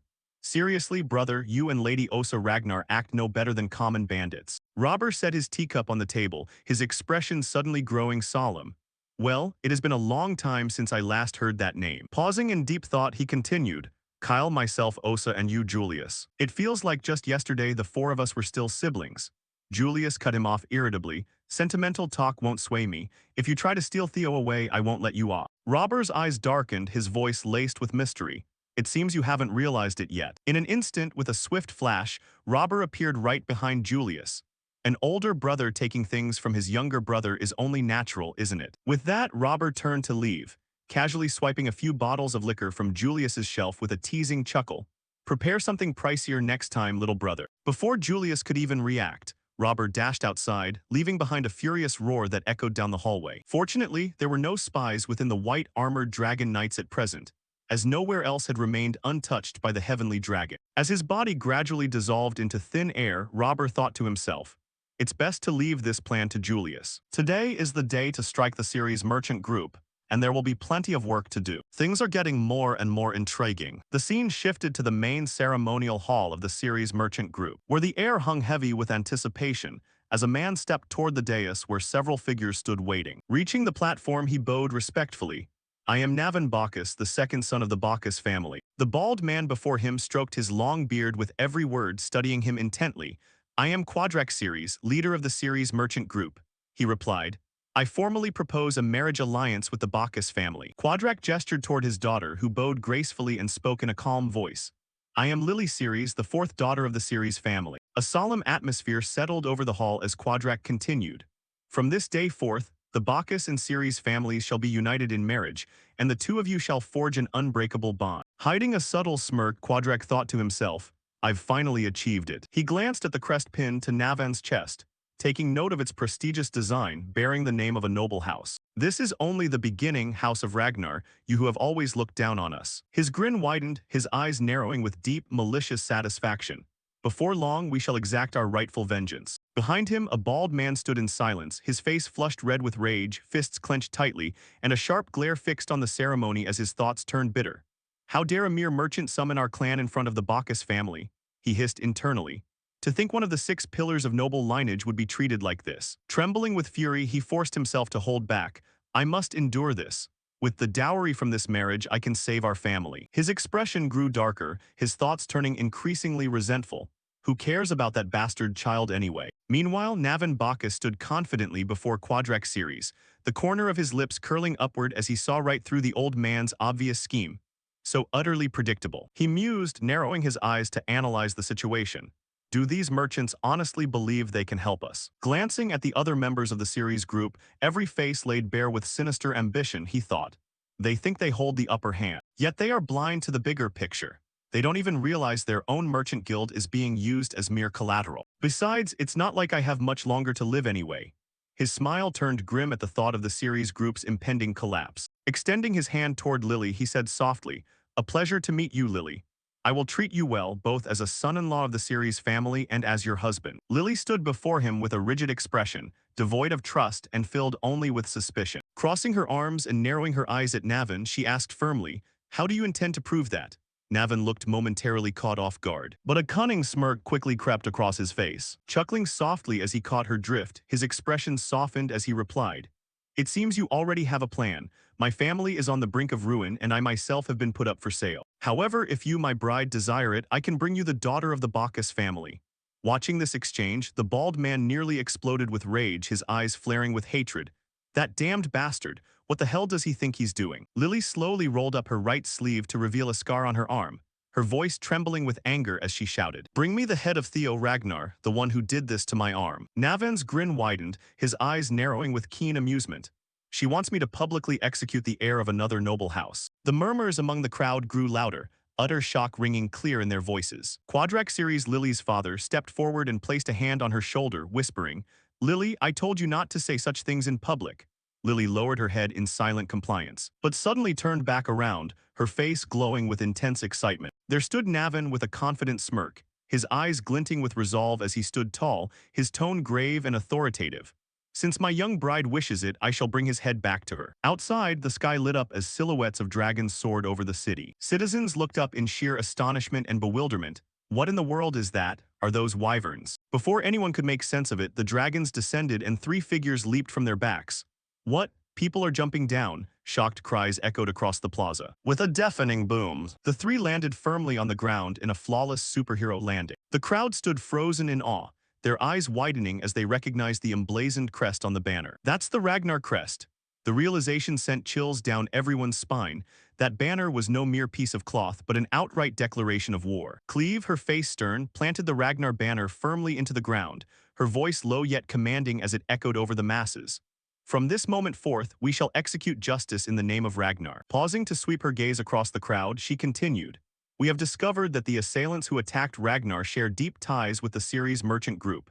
An investigation will commence immediately to uncover acts of treason. Anyone who dares obstruct us will be deemed an accomplice and executed on the spot." Terror gripped the crowd, their faces tense and breath catching in their throats. Executed on the spot. Someone whispered. Cleve's voice rang out once more, carrying straight into the Merchant Guild Hall. If you claim innocence, then submit to the Ragnar investigation.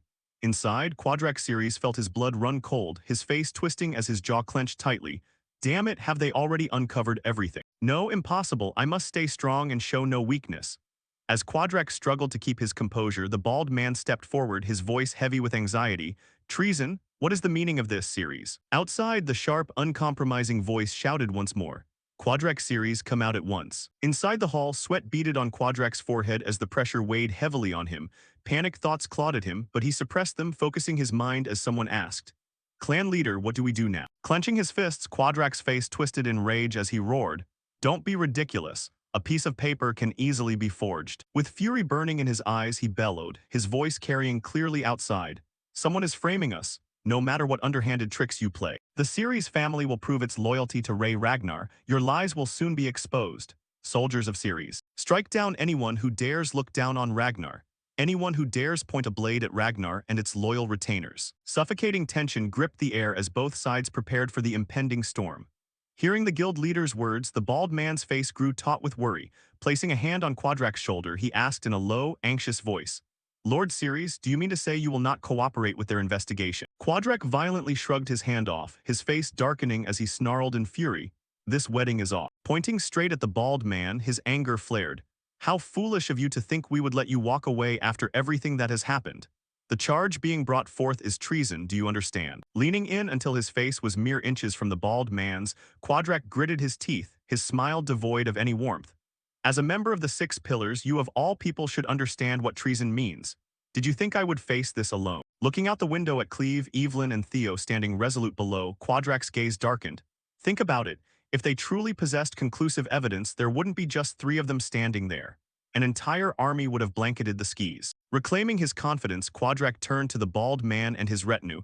Do you see now? They aren't certain of their evidence either.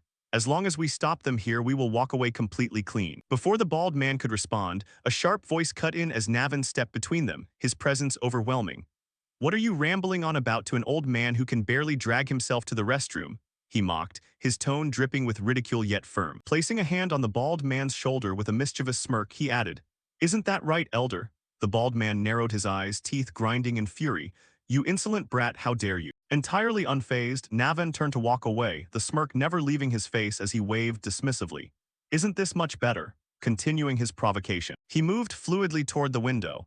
What a great opportunity to deliver a wedding gift to my bride so quickly. The bald man's jaw dropped in sheer disbelief. Damn it, that bastard brat, what is he thinking? Without a moment's hesitation, Navin vaulted out the window, landing gracefully, before darting across the rooftop straight toward Theo and his companions. Meanwhile, the bald man stood frozen, his expression morphing into utter panic. Damn it, that bastard brat. The moment he draws his sword, we'll all be branded accomplices. Turning to his subordinates, his voice cracked like a whip. Move out to support the Ceres family. With the order given, the soldiers mobilized immediately, armor clanking as they assembled. Outside, the Ceres soldiers formed a menacing blockade around Theo, Cleve, and Evelyn, spears leveled with deadly precision.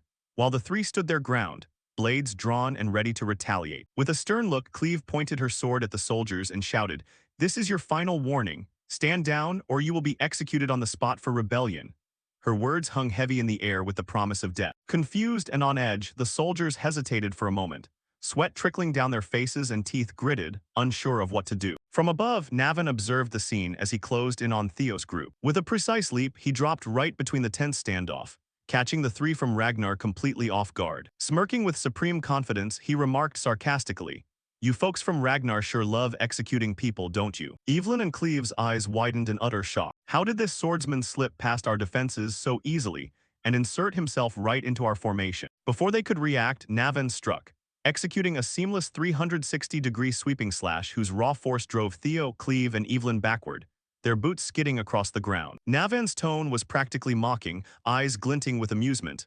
A pleasure to meet the Ragnar retinue. Especially you, Theo. Never thought I'd be saying that upon our very first meeting. Theo's eyes went wide, his heart nearly skipping a beat as he recognized the man before him. Unbelievable, it's really him. Memories crashed into his mind like a freight train. During the Great War, the one who sowed chaos for Ragnar alongside the series group in Troyvin, the demon swordsman Navan Bacchus, second son of the Bacchus family. Smirking arrogantly, Navan pointed his blade straight at Theo and sneered, "I'll be taking your head." Theo's heart pounded furiously, and before he could fully process the situation, Navan lunged forward with blinding speed that momentarily paralyzed him. The sheer power and pinpoint precision of the strike far exceeded anything Theo had ever faced before. The demon swordsman moved like a phantom, a pure blur of impending death. "I have to think I must use the knowledge from my past life." Theo's mind raced as he parried another blow. Seeing his chance, he shouted decisively to Evelyn and Cleve despite the chaos, "I'll handle this guy." Evelyn's eyes widened in disbelief. "Young master, that man is." Before she could finish, Cleve cut in with a calm yet resolute voice. "It's fine, trust him. The others are likely destroying the evidence, so we can't afford to wait any longer. We need to wrap this up quickly." Parrying another fierce strike as his muscles screamed in protest, Theo called out, "I'll catch up with you two later." Navan's dark, mocking laughter rang out. "I wouldn't mind if they stepped in, but are you really going to be all right? Despite how I look, I'm quite strong." Theo chuckled softly, a smirk breaking out despite the dire predicament. "I was about to say the same thing." Narrowing his eyes at Navan, he murmured, "Mind if I ask you a question?" Navan's eyes twinkled with amusement. Relaxing his posture, he closed his eyes and gave a slight nod. "Be my guest." Theo's smile widened. "Pointing a blade at Ragnar is blatant treason. Are you truly a traitor, or do you simply wish to destroy the Bacchus family? No, is this revenge for your mother?" At the mention of his mother, Navan's expression instantly froze, his grip tightening on his sword. "Oh, how noble of you, young Master Ragnar, digging up the very memory I wish to bury the most." With fury and anguish flashing in his eyes, his voice turned ice-cold and venomous. "You've just given me an even better reason to take your head, Theo. Don't worry, I'll make sure it's a clean cut." Sweat poured down Theo's face and his breath came in short gasps, yet his voice remained steady. "Hear me out for a second." Exuding warmth and confidence, he lowered his sword and extended a hand toward Navan, his expression reassuring despite the tension. "Let me help you get your revenge. I can help you overthrow the Bacchus family." Standing before Theo Ragnar was Navan Bacchus, the man heralded as the unofficial strongest blade of the Bacchus family, a title adorned by their proud, ferocious wolf crest. He was not merely an exceptionally gifted swordsman, but the very embodiment of tragedy, a story etched into every cold slash of his blade.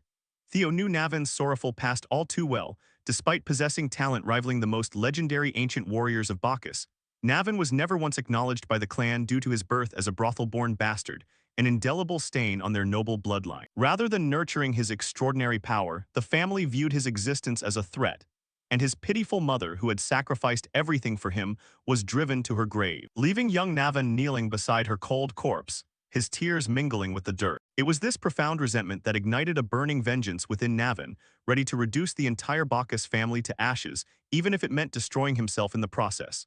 Theo was certain that by striking this exact weak point, he could sway Navan to his side and turn him into an ally, repeating firmly with unwavering resolve, "Let me help you get your revenge and overthrow the Bacchus family." Standing opposite him, Navan brushed back his messy hair with an expression of mingled exhaustion and suspicion, letting out a low, mocking chuckle.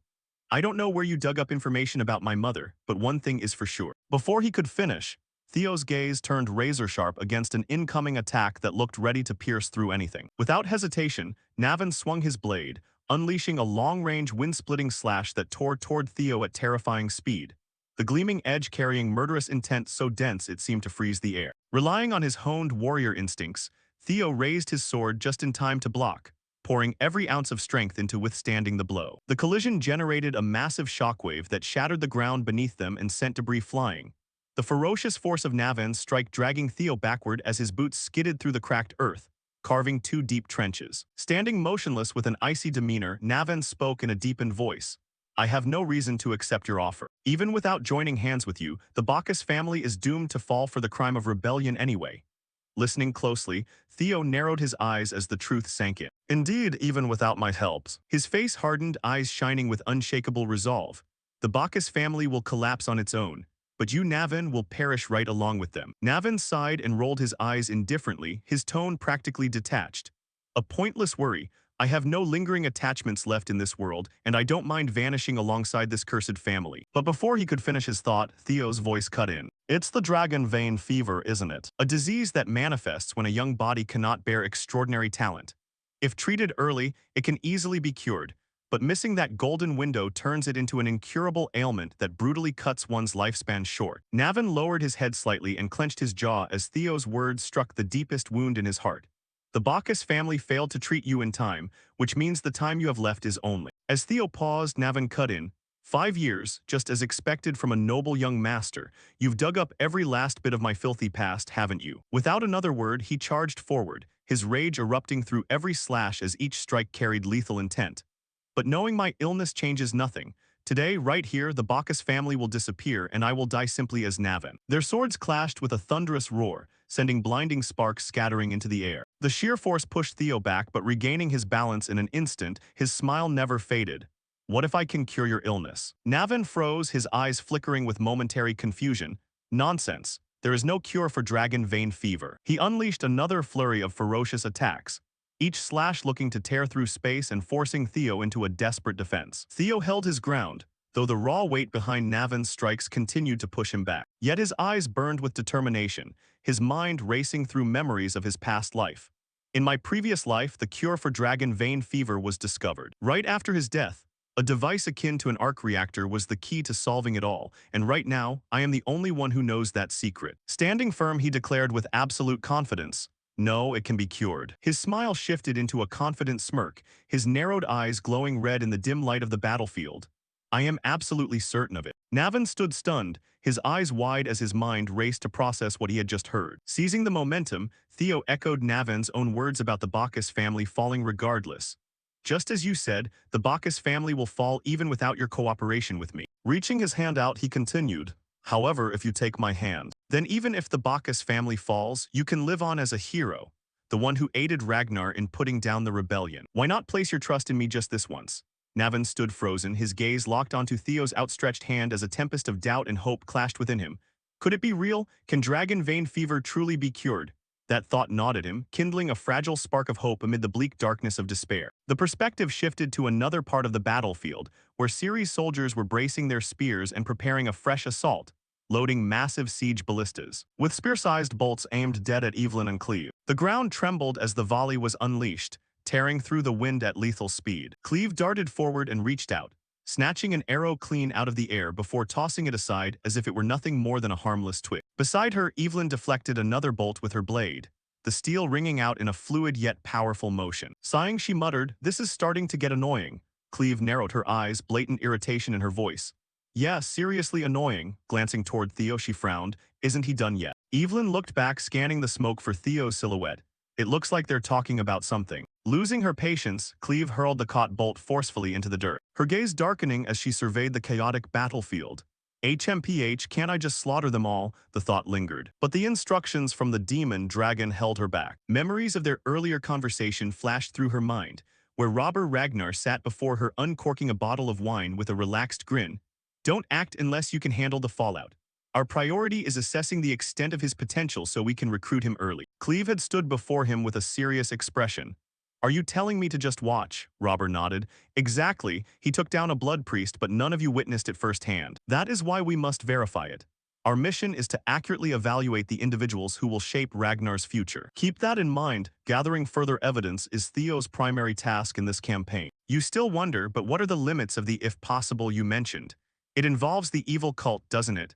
I will permit you to intervene only if a threat reaches the bishop rank or above. Snapping back to reality, Cleve let out an inward sigh, knowing Robber would complain if she intervened against this level of threat. Yet the thought of delays eating into her break time thoroughly irritated her. With terrifying power, Cleve blocked the incoming barrage of bolts, sending shockwaves across the courtyard and blasting shattered stone everywhere. Startled by Cleve's sudden shift in intensity, Evelyn suddenly noticed Navin raising his blade as if to strike. Did the young master lose to him? But Theo acted first, running alongside Navin with a cheerful expression. The two swept past her in a flash, leaving Evelyn utterly flabbergasted. Navin was now on their side, charging forward to intercept the Bacchus subordinates who were attacking Cleve and Evelyn. His swordsmanship unfolded like a deadly dance, steel flashing amidst the smoke. Lowering his head, he spoke with a hint of apology.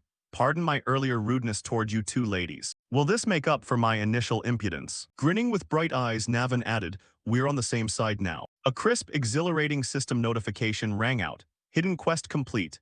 You have recruited the demon swordsman Navan as an ally. The tide of battle reversed in an instant. Like a destructive tempest, Navan tore through the ranks of the Bacchus troops, leaving them screaming in desperation as they scrambled to stop him. Leaping atop the massive ballista, he sent the panicked soldiers into instinctive shrieks, but it was already far too late. With a few precise slashes, Navan obliterated the siege weapon, snapping ropes and shattering timber with explosive force that boomed like thunder. The leader of the Bacchus subordinates glared up at Navan silhouetted against the smoke and flames, roaring in fury.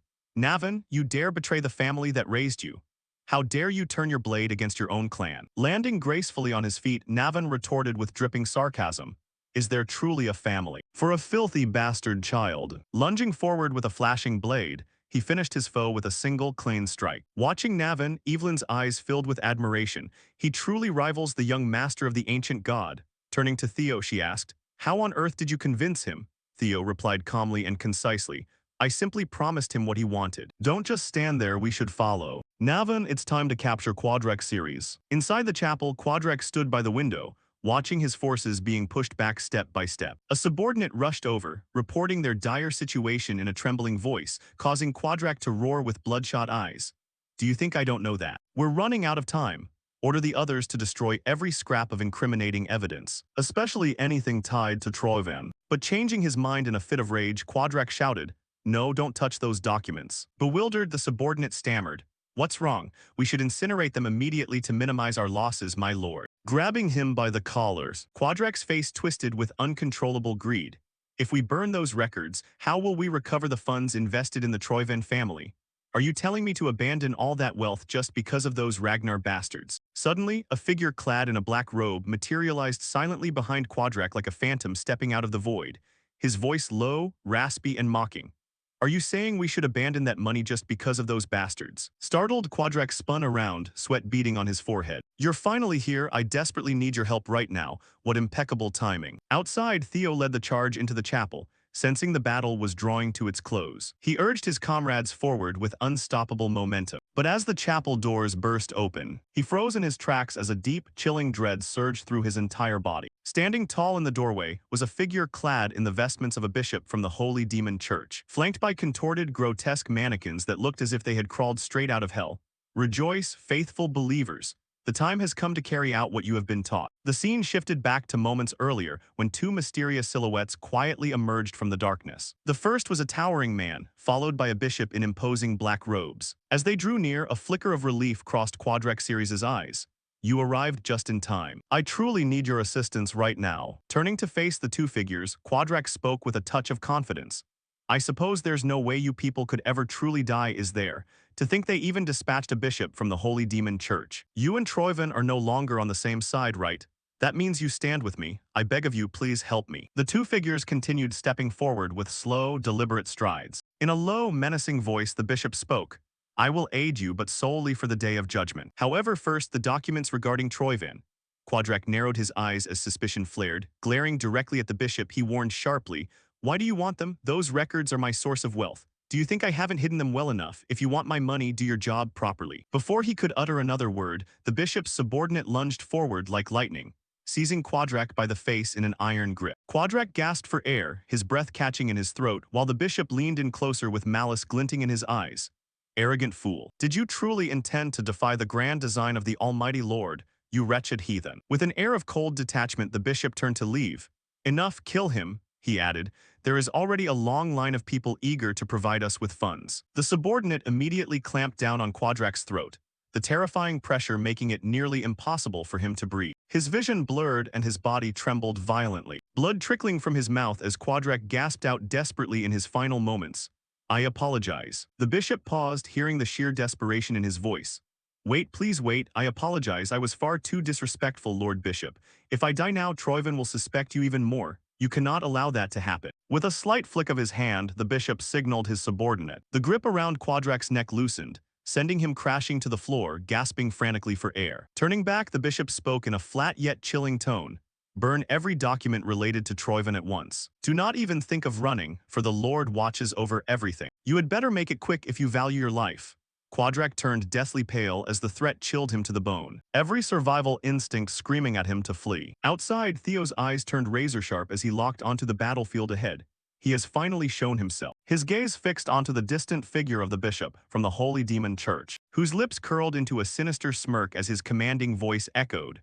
From our blood, the Lord shall descend upon this place. The atmosphere grew heavy and bloodthirsty as the bishop's cultists shouted in unison, their voices roaring across the battlefield.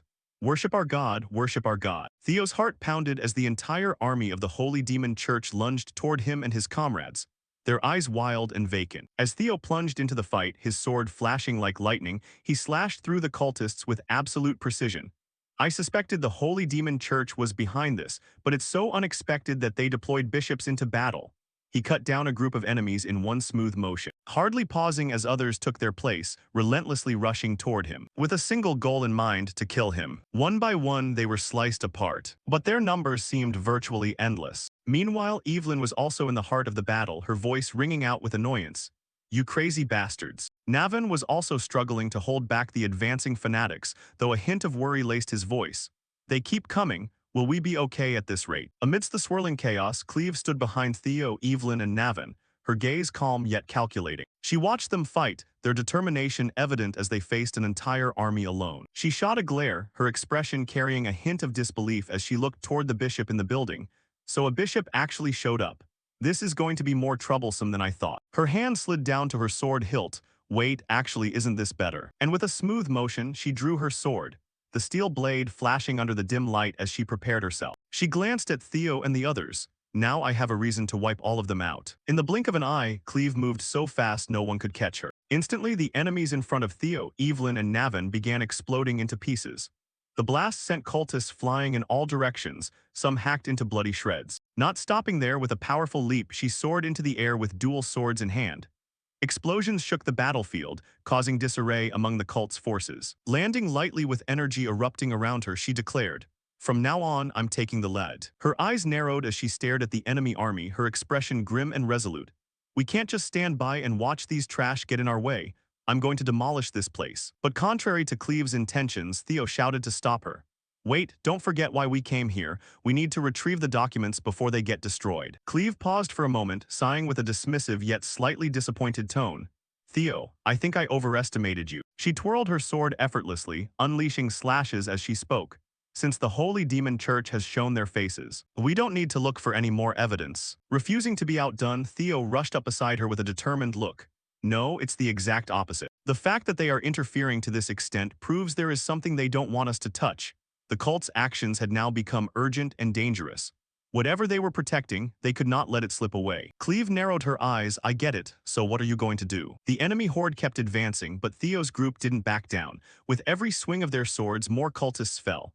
Cleve continued, no matter what, our priority is breaking through them first, right?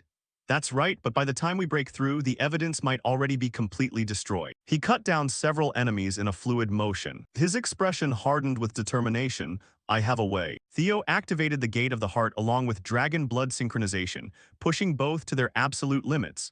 His eyes glowed blue as the skill took effect. Now Theo could scan the entire battlefield with perfect clarity, seeing everything within reach.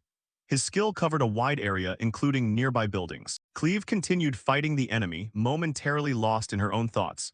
There's no clear proof yet, but since the Black Dragon told us about this, maybe we should observe a bit more. Suddenly, a figure appeared behind her. A blood priest lunged forward, raising his fist and shouting, "How dare you let your guard down?" But before he could strike, Cleve moved. In the blink of an eye, 100 slashes cut through the priest's body, leaving him with no time to comprehend what happened. He collapsed, his body mutilated. Cleve's eyes burned with bloodlust, her face turning stone cold as she turned to her comrades.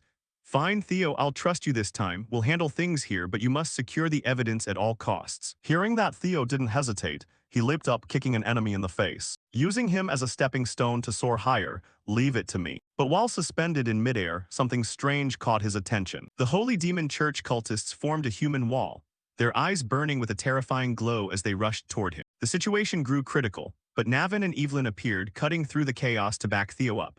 Navan's special skill flared with blue light, while Evelyn unleashed Tempest God, a whirlwind skill sparkling with brilliant blue energy. Their combined attacks tore through the enemy ranks, opening a path for Theo to advance. Navin flashed a radiant grin and shouted, I've cleared the way for you, Master. Keep pushing forward. Hearing that, Evelyn responded with a cold glare and an irritated tone.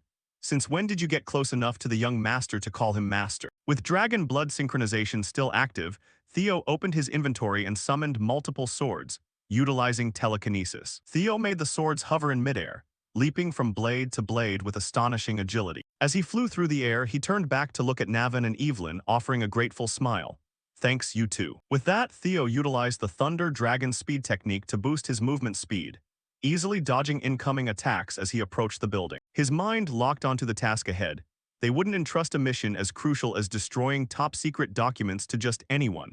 If there's someone suitable, it has to be a high-ranking commander. As Theo scanned the building with enhanced vision, something caught his eye. His gaze locked onto a specific figure. A smile spreading across his face. Finally found you, Quadrak. A system window popped up in his vision, clue to the evil from the past life. This is your chance to avenge the past life, halt their sinister plots. Returning to the battle, the two landed on the battlefield with fluid, lethal grace.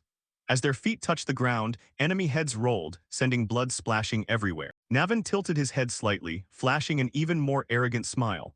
Allow me to introduce myself, I am Navin Bacchus, the Master's first sword. Hearing that, Evelyn gritted her teeth in frustration. The first sword, your joke has gone way too far. Unfazed, Navin replied with a teasing tone. Judging by your reaction, I guess you're the first sword then. In that case, I don't have to worry. Navin's gaze briefly shifted to Cleave, the person destroying enemies with those fatal blade strokes. His voice softened. If she's the first sword, then I'll gladly be the second. Feeling like she was being mocked, Evelyn narrowed her eyes as anger flared up. Are you saying you're better than me? Without hesitation, Navin lunged forward, gripping his sword tightly, his eyes burning with excitement. Of course I am. His blade swept upward, cutting down several enemies as easily as slicing bread. Evelyn was stunned when his blade stopped inches from her neck, a display of absolute control. Navin smiled smugly. Funny how we're on the same side. How about this? Whoever takes down more cultists gets to be the first sword. Evelyn sighed, exasperated. I'm on a mission. I don't have time for this nonsense of yours. Navin burst out laughing, sounding thoroughly amused. Are you afraid you're going to lose? That remark crossed Evelyn's final limit. In the blink of an eye, she batted Navin's sword aside with masterful skill, her eyes burning with determination. Navin was taken aback by Evelyn's sudden shift. Before he could react, Evelyn pierced through dozens of cultists trying to sneak up behind Navin. Precise, fatal sword strikes were executed at extraordinary speed. Without stopping, Evelyn dashed past Navin, lightning fast, her Tempest God skill erupting to sweep away the enemy. Let me show you why I am the young master's premier sword. You'd better not regret what you just said. Navin bounced back with confidence, gripping his sword tight. I'm looking forward to it. The two charged back into the cultists with fierce rivalry, refusing to lose. Scene shifts to a quiet corner of the city. The streets were deserted, standing in stark contrast to the chaotic battlefield in the center. A solitary tavern appeared, its faint torchlight casting long shadows against the walls. Inside, a secret passageway led down to the basement. Quadrak Series stepped forward, sweat beading on his forehead, his heart pounding. Taking a deep breath as he unlocked the secret door, the sound of the lock echoing in the silence. A torch was lit, illuminating the small room with a wooden chest in the center, surrounded by packed bookshelves. Without hesitation, he approached the chest, his trembling hands opening the lid. Inside were the documents he had painstakingly gathered, evidence related to Troyvan. His mind raced with what had happened. I just need to burn this and it'll be over. That way I can escape treason charges to some extent. But hesitation held him back, the torch in his hand shaking as he thought of the immense value of these documents. Do I really have to burn all of this?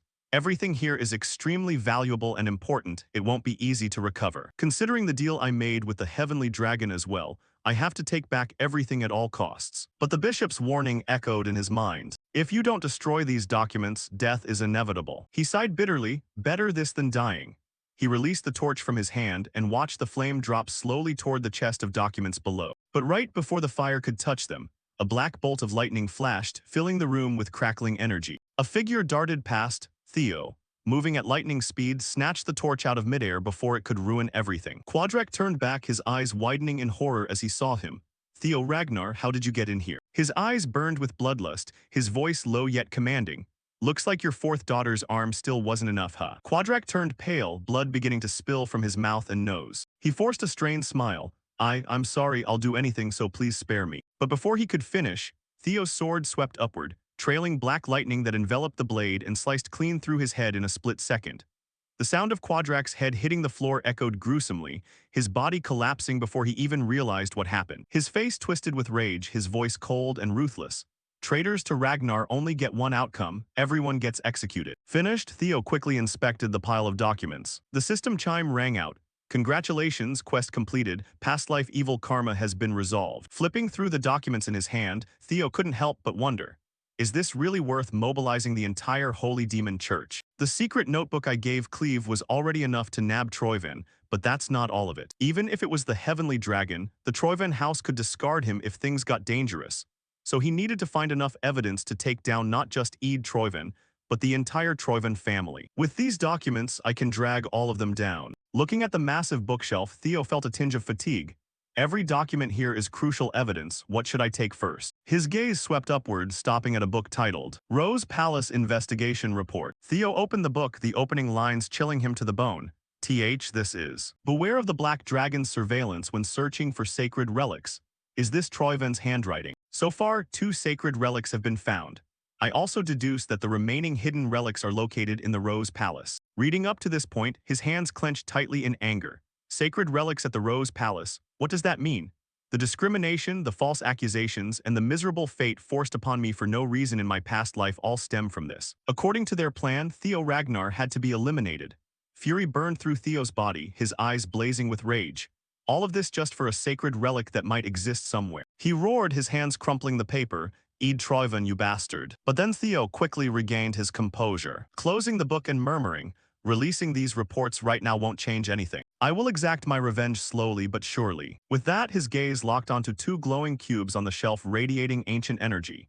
To make things interesting, I'll take the 2 sacred relics you worked so hard to get. Upon touching them, a system window popped up. You have discovered 2 ancient dragon sacred relics. Scene shifts back to the Merchant Guild headquarters, the atmosphere heavy and tense, punctuated by the clashing of swords. The Holy Demon Church forces were still overwhelming, but Navin and Evelyn stood firm back to back. The two had cut down countless cultists, but the fight was far from over. Navin panted heavily, his body bruised and bloody from the non-stop combat. Evelyn caught her breath, breaking the silence with a cold voice. I remember who you are now, Navin Bacchus. The Holy Demon Church cultists didn't flinch, pressing forward with eyes blazing with murderous intent, giving the 2 warriors not a single second to rest. Evelyn swung her sword, taking down another enemy, and spoke seriously. Last year you placed 2nd in the awakening ceremony, then disappeared right. Navin, exhausted yet still plunging into the attack, cut down several cultists with nimble strikes. A smirk crossed his face. Being remembered by you is an honor, Evelyn. Lunging toward another enemy, he shouted with determination. But now's not the time for a trip down memory lane. At this rate, I'll become the #1 swordsman. Suddenly, a surge of green energy erupted across the battlefield. Navin stood stunned as the energy swirled into a giant tornado, sweeping away everything in its path. Navin stood in disbelief. He looked at Evelyn, who replied with a steady gaze, her eyes flashing green. With this move, we're tied. Navin panted, nodding in agreement, his eyes filled with respect. Yeah, I agree. But right as Navin let his guard down, a massive figure lunged forward at terrifying speed. The giant brute accompanying the bishop gripped a battle mace and prepared to strike. Navin's eyes widened in shock at the brute's overwhelming aura. But he quickly sidestepped, dodging the blow by a hair's breadth. The brute's smash cracked the ground, sending fractures spreading wide. The giant stood up, his eyes burning red with fury. Don't celebrate too early. Do you brats think you can ruin the great god's plan? Navin smirked, turning to face him. Finish this guy, Evelyn. She narrowed her eyes in agreement. Good idea, we'll settle who wins with this guy. Without another word, the 2 lunged at the giant wrapped in blazing auras. Evelyn was enveloped in a bright green energy glowing with determination, while Navin radiated blue light, matching focus and indomitable will. But right as the giant swung his mace to counter, out of nowhere, a new figure dropped down from above. A high-ranking member of the white-armored dragon cavalry riding a dragon landed. The dragon dashed forward, its claws grabbing the giant and slamming him flat against the ground. This made Navin and Evelyn halt and step back. The dragon's claws sank deep into his body, pinning him down and sending shockwaves across the battlefield. As the dust settled, the giant was left pinned motionless beneath the dragon. It was a member of the white-armored dragon. A blond man stepped forward with a satisfied smile. Well, Platoon Commander Evelyn, did I arrive just in time? Navin and Evelyn stood stunned and dismayed, shouting in unison, how dare you touch that guy? The 2 flared with anger, their eyes blazing. The blond man turned pale and flustered. Ah, I thought I was helping. Suddenly, the sky darkened as a swarm of other dragons appeared. The entire white-armored dragon cavalry descended onto the rooftops and plunged straight into battle. The impact crushed several cultists instantly. Another high-ranking member of the Legion shouted clear commands. Squad, White Armor Dragon Cavalry Platoon 5, hear my orders. Eliminate all members of the Merchant Guild and the Holy Demon Church. Instantly, the White Armor Dragon soldiers rushed forward, destroying everything. The dragons breathed fire to burn enemies, spat poisonous clouds to suffocate them, or tore them apart with claws like paper. The battlefield was engulfed in fire, toxic gas, and screams. Inside the Merchant Guild headquarters, the atmosphere was somewhat more subdued. The bishop lay slumped on the floor, dozens of weapons piercing his body, leaving him bleeding profusely. Despite being heavily wounded, he smirked with satisfaction. I sincerely hope a new sun will rise in a blood-red sky, that the true end will truly come. Help them resist temptation and accept our reverence. God's blood will guide us, may the rest find peace. Cleve sat nearby, exhausted yet maintaining a nonchalant expression. She rolled her eyes then sighed sarcastically, scheming like that really isn't my style, after going that crazy. She glanced at the bishop. His body was torn apart by swords, limbs severed, yet he still wore a delirious smile, as if the burden in his heart had finally been lifted. Scene shifts outside, where everything was unusually quiet after the battle. The White Armor Dragon Cavalry set up temporary complaint booths, with citizens forming long lines to report damages. Evelyn stood amid the chaos, surrounded by a barrage of different questions. A man holding a report walked up. Can I leave now? Evelyn was clearly frustrated. Yes, yes, just show me your Merchant Guild membership card and you can leave. What about property damage compensation? The complaint reception desk is at the far left. The scene grew increasingly chaotic. White Armor Dragon members ran back and forth, shouting orders at each other. Commander, do you need that report? Another voice rang out, hurry up, bring it over here. Someone tossed a report at Evelyn, which read in bold, someone ate the flying dragon's cargo, who the hell was that? She received another report from a different soldier. Commander, does this job come with overtime pay? Evelyn gritted her teeth, her eyes tightly shut in frustration. Suddenly she lost control, her eyes turning into slits of fire with veins bulging on her forehead. Why are you all calling me so much, you bastards? She grabbed the nearest table and flipped it violently into the air, sending a few members flying along with it. Then she roared, her voice murderous. Do it all yourselves. I suck at paperwork too, you know. She looked around, searching for someone. Huxial, where is Huxial? Where did she run off to after dumping us here? Scene shifts to a quiet corner of the city, inside a modest hut where Theo and Evelyn were in a serious discussion. Theo looked at the documents before him and spoke. These are the things the Merchant Guild leader wanted to destroy. Relic traces, leaked information, and even the betrayal plans are recorded in great detail. Cleve glanced over the documents and set them down on the table. Cracking a proud smile, good job, intermediate swordsman Theo Ragnar. Theo was surprised, his eyes widening in shock. Thank you, ma'am. Cleve laughed at his reaction, then turned serious. You work efficiently, almost like you've been a Huxial member for ages. So what do you think about the Black Dragon's invitation? Theo scratched his head, shifting his eyes awkwardly. About that. Cleve sighed with a light chuckle. No need to look so flustered, I was just joking. Theo let out an awkward laugh. It's hard to tell whether she's joking or not, though. Cleve continued with another matter. There's one more thing, I have good news for you. The operation to arrest the Heavenly Dragon is already underway. The ledger from last time was enough to prove his treason. You caught him. Theo's eyes lit up with a radiant smile. Does that mean? Cleve cut in with certainty. Yeah, the elite arrest team from Huxial has stepped in. They're probably escorting them back to the capital right now. Right then, the tent flap burst open as a Huxial member rushed in urgently, panting heavily.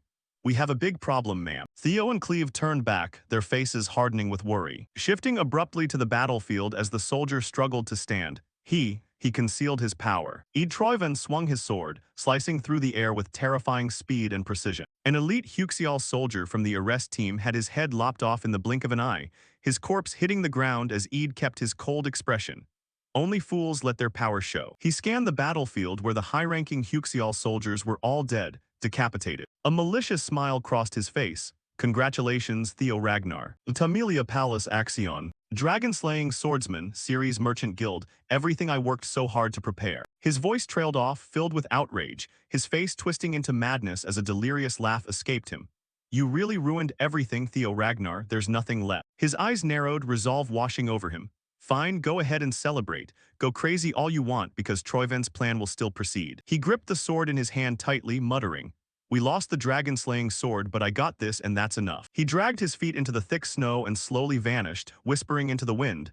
It's almost time. Scene shifts to Camellia Palace, where the usual bustling atmosphere was even livelier due to preparations for a major event.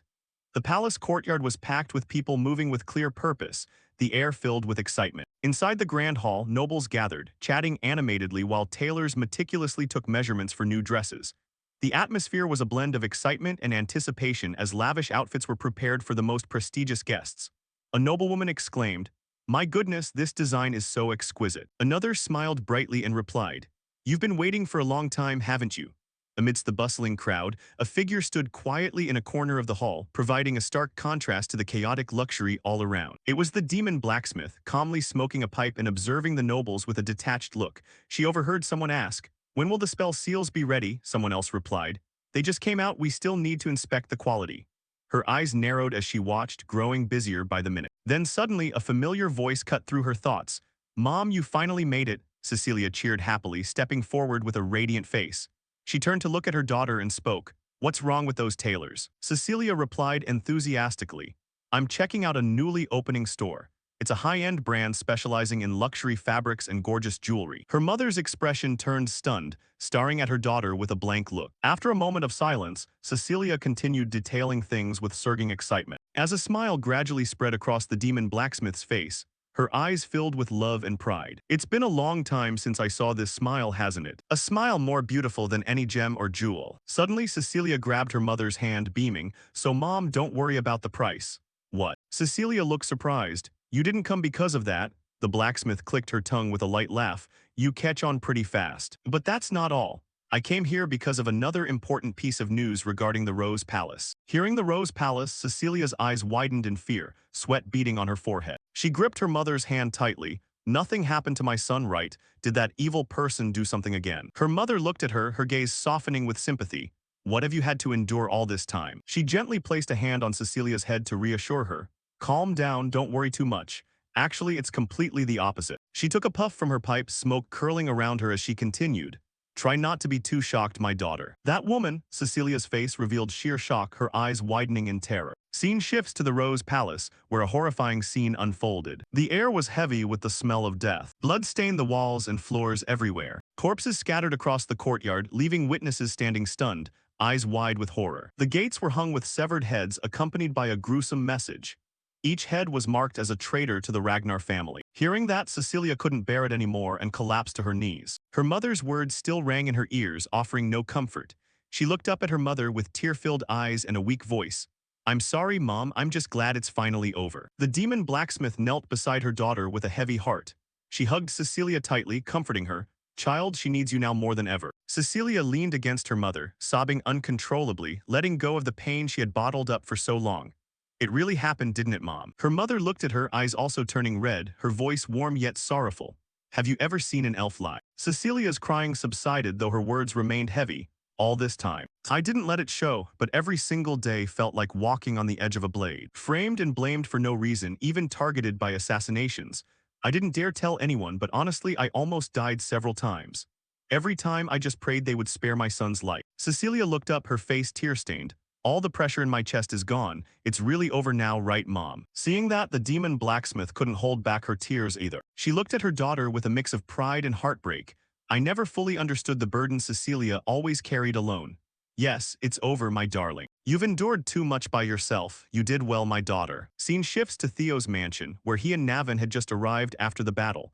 Despite the heavy mission, the atmosphere was somewhat lighter.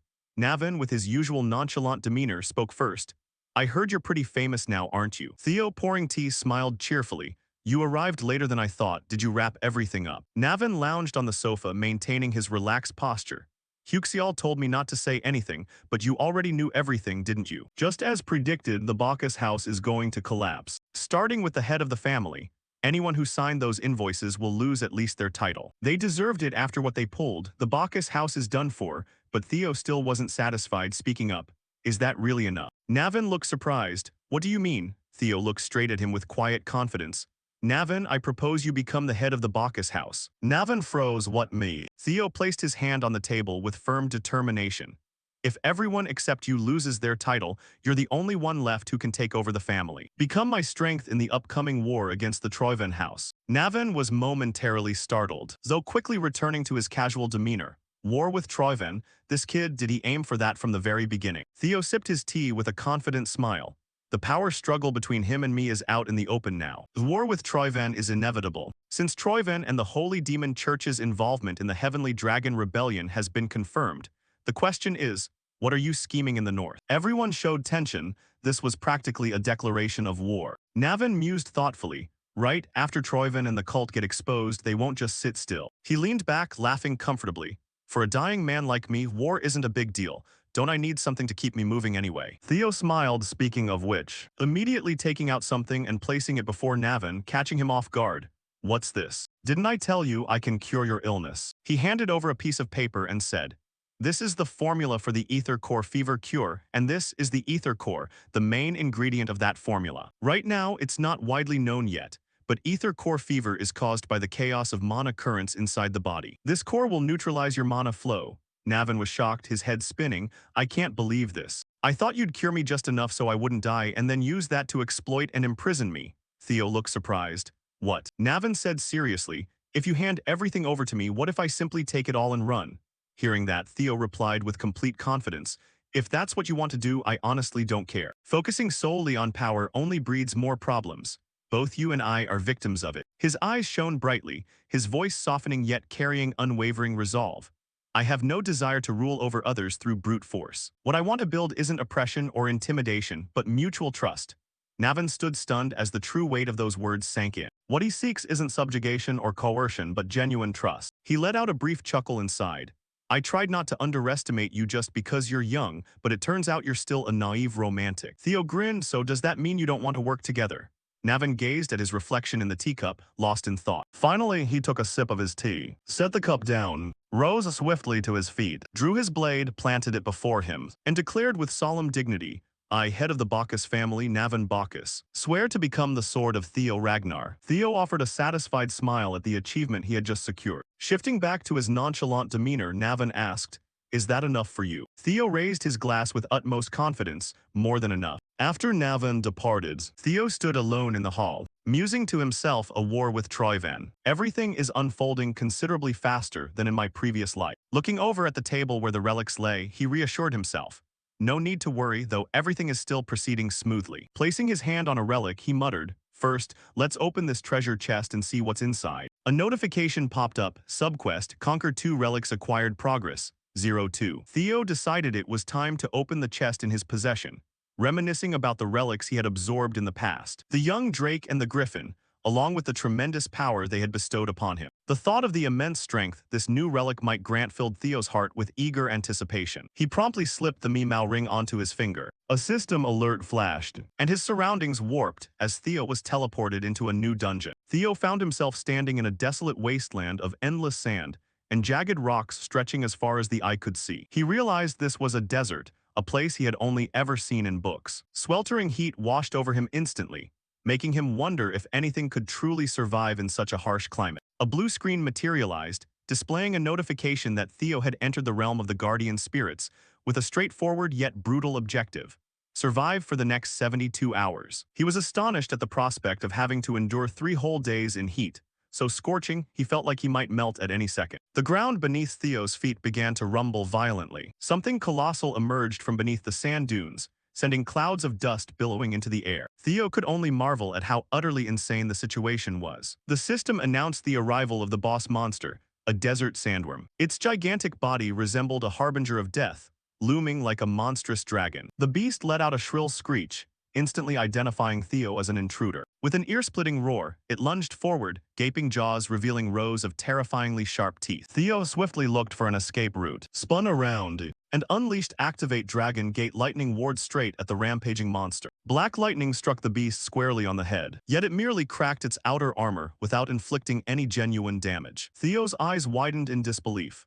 Even after a direct hit from the Dragon Gate technique, it barely has a scratch. Before he could process his surprise, another attack surged toward him as golden sparks crackled along the sandworm's body, with crushing pressure, making him grit his teeth in frustration as the reality dawned on him. The monster shared the exact same lightning affinity as him, rendering his lightning attacks virtually useless. It was like trying to extinguish a fire by throwing more flames onto it. The beast's soulless voice echoed once more, "Intruder, die," as it roared and fired a blast of concentrated lightning energy straight at him. Fortunately, Theo dodged just in time. watching the beam of light carve a massive trench across the sand, leaving him alarmed. Damn it, my escape route is completely cut off. The sandworm burrowed beneath the surface and erupted right under Theo's feet, its cavernous maw bristling with razor-sharp teeth. It struck the spot where he had stood an instant prior, obliterating everything within range. Theo had to leap backward repeatedly to evade the creature's relentless onslaught. Landing on the ground, Theo skidded across the sand, his body already feeling the strain as his breathing grew heavy and ragged. Checking the quest timer, Theo muttered,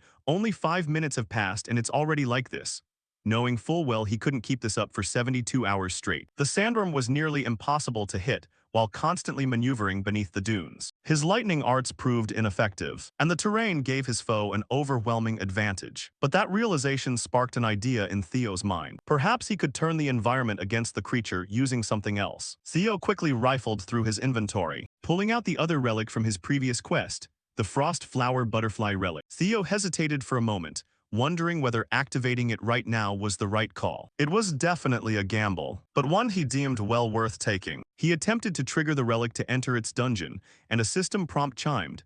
Ancient Dragon Relic Frost Flower Butterfly equipped, transferring to the third dungeon, but then a glaring red warning flashed before Theo's eyes. The system halted him, stating that a new dungeon quest could not be initiated, while another one was currently active. Just as expected, not everything was going to go according to plan. At that exact moment, the fabric of the dimension began to fracture. Frosty rifts spiderwebbed across the desert sky, and an unnatural blizzard raged through, tearing a fissure open between the dimensions. The system alerted an anomaly. 2 dungeons are attempting to breach each other through the glacial rift. A colossal golden eye peered through the gap, as the boss of the Frost Flower Butterfly dungeon revealed itself. A magnificent dragon adorned with pure white butterfly wings emerged from the blizzard. While not as gargantuan in stature, its sheer elegance and majestic aura completely eclipsed the sandworm. Its gaze was razor-sharp, exhaling frigid mist that blanketed the entire expanse. It spoke, sending waves of freezing chill outward as ancient, perilous power resonated.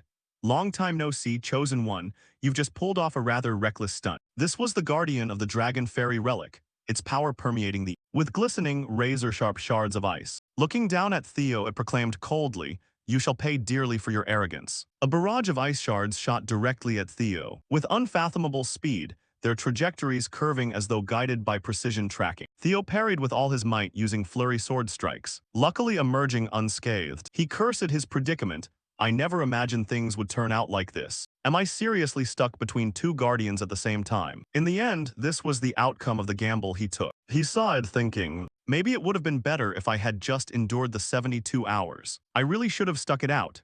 But since things had escalated to this point, Theo had no choice but to fight for survival. Contrary to Theo's expectations, however, the sandworm's next attack flew straight toward the Dragon Fairy Guardian. Caught off guard by the sudden strike, the Dragon Fairy demanded in confusion, "What do you think you're doing?" The Sandworm Guardian merely responded with a dry, mechanical growl, "Intruder, kill all." Hearing that, the Dragon Fairy concurred, agreed. 2 guardians cannot coexist in the same space. Theo blinked in total bewilderment, having no clue what was happening. Are they actually fighting each other? Both beasts clashed in a frenzy of rage. "Die, Sandworm. Intruder, I will kill you." A system notification popped up. 2 ancient relics are contending for spatial dominance. The scene shifted to the battlefield, where the gigantic desert sandworm roared violently as it lunged toward the Dragon Fairy. The ground shook violently under the impact of the clash.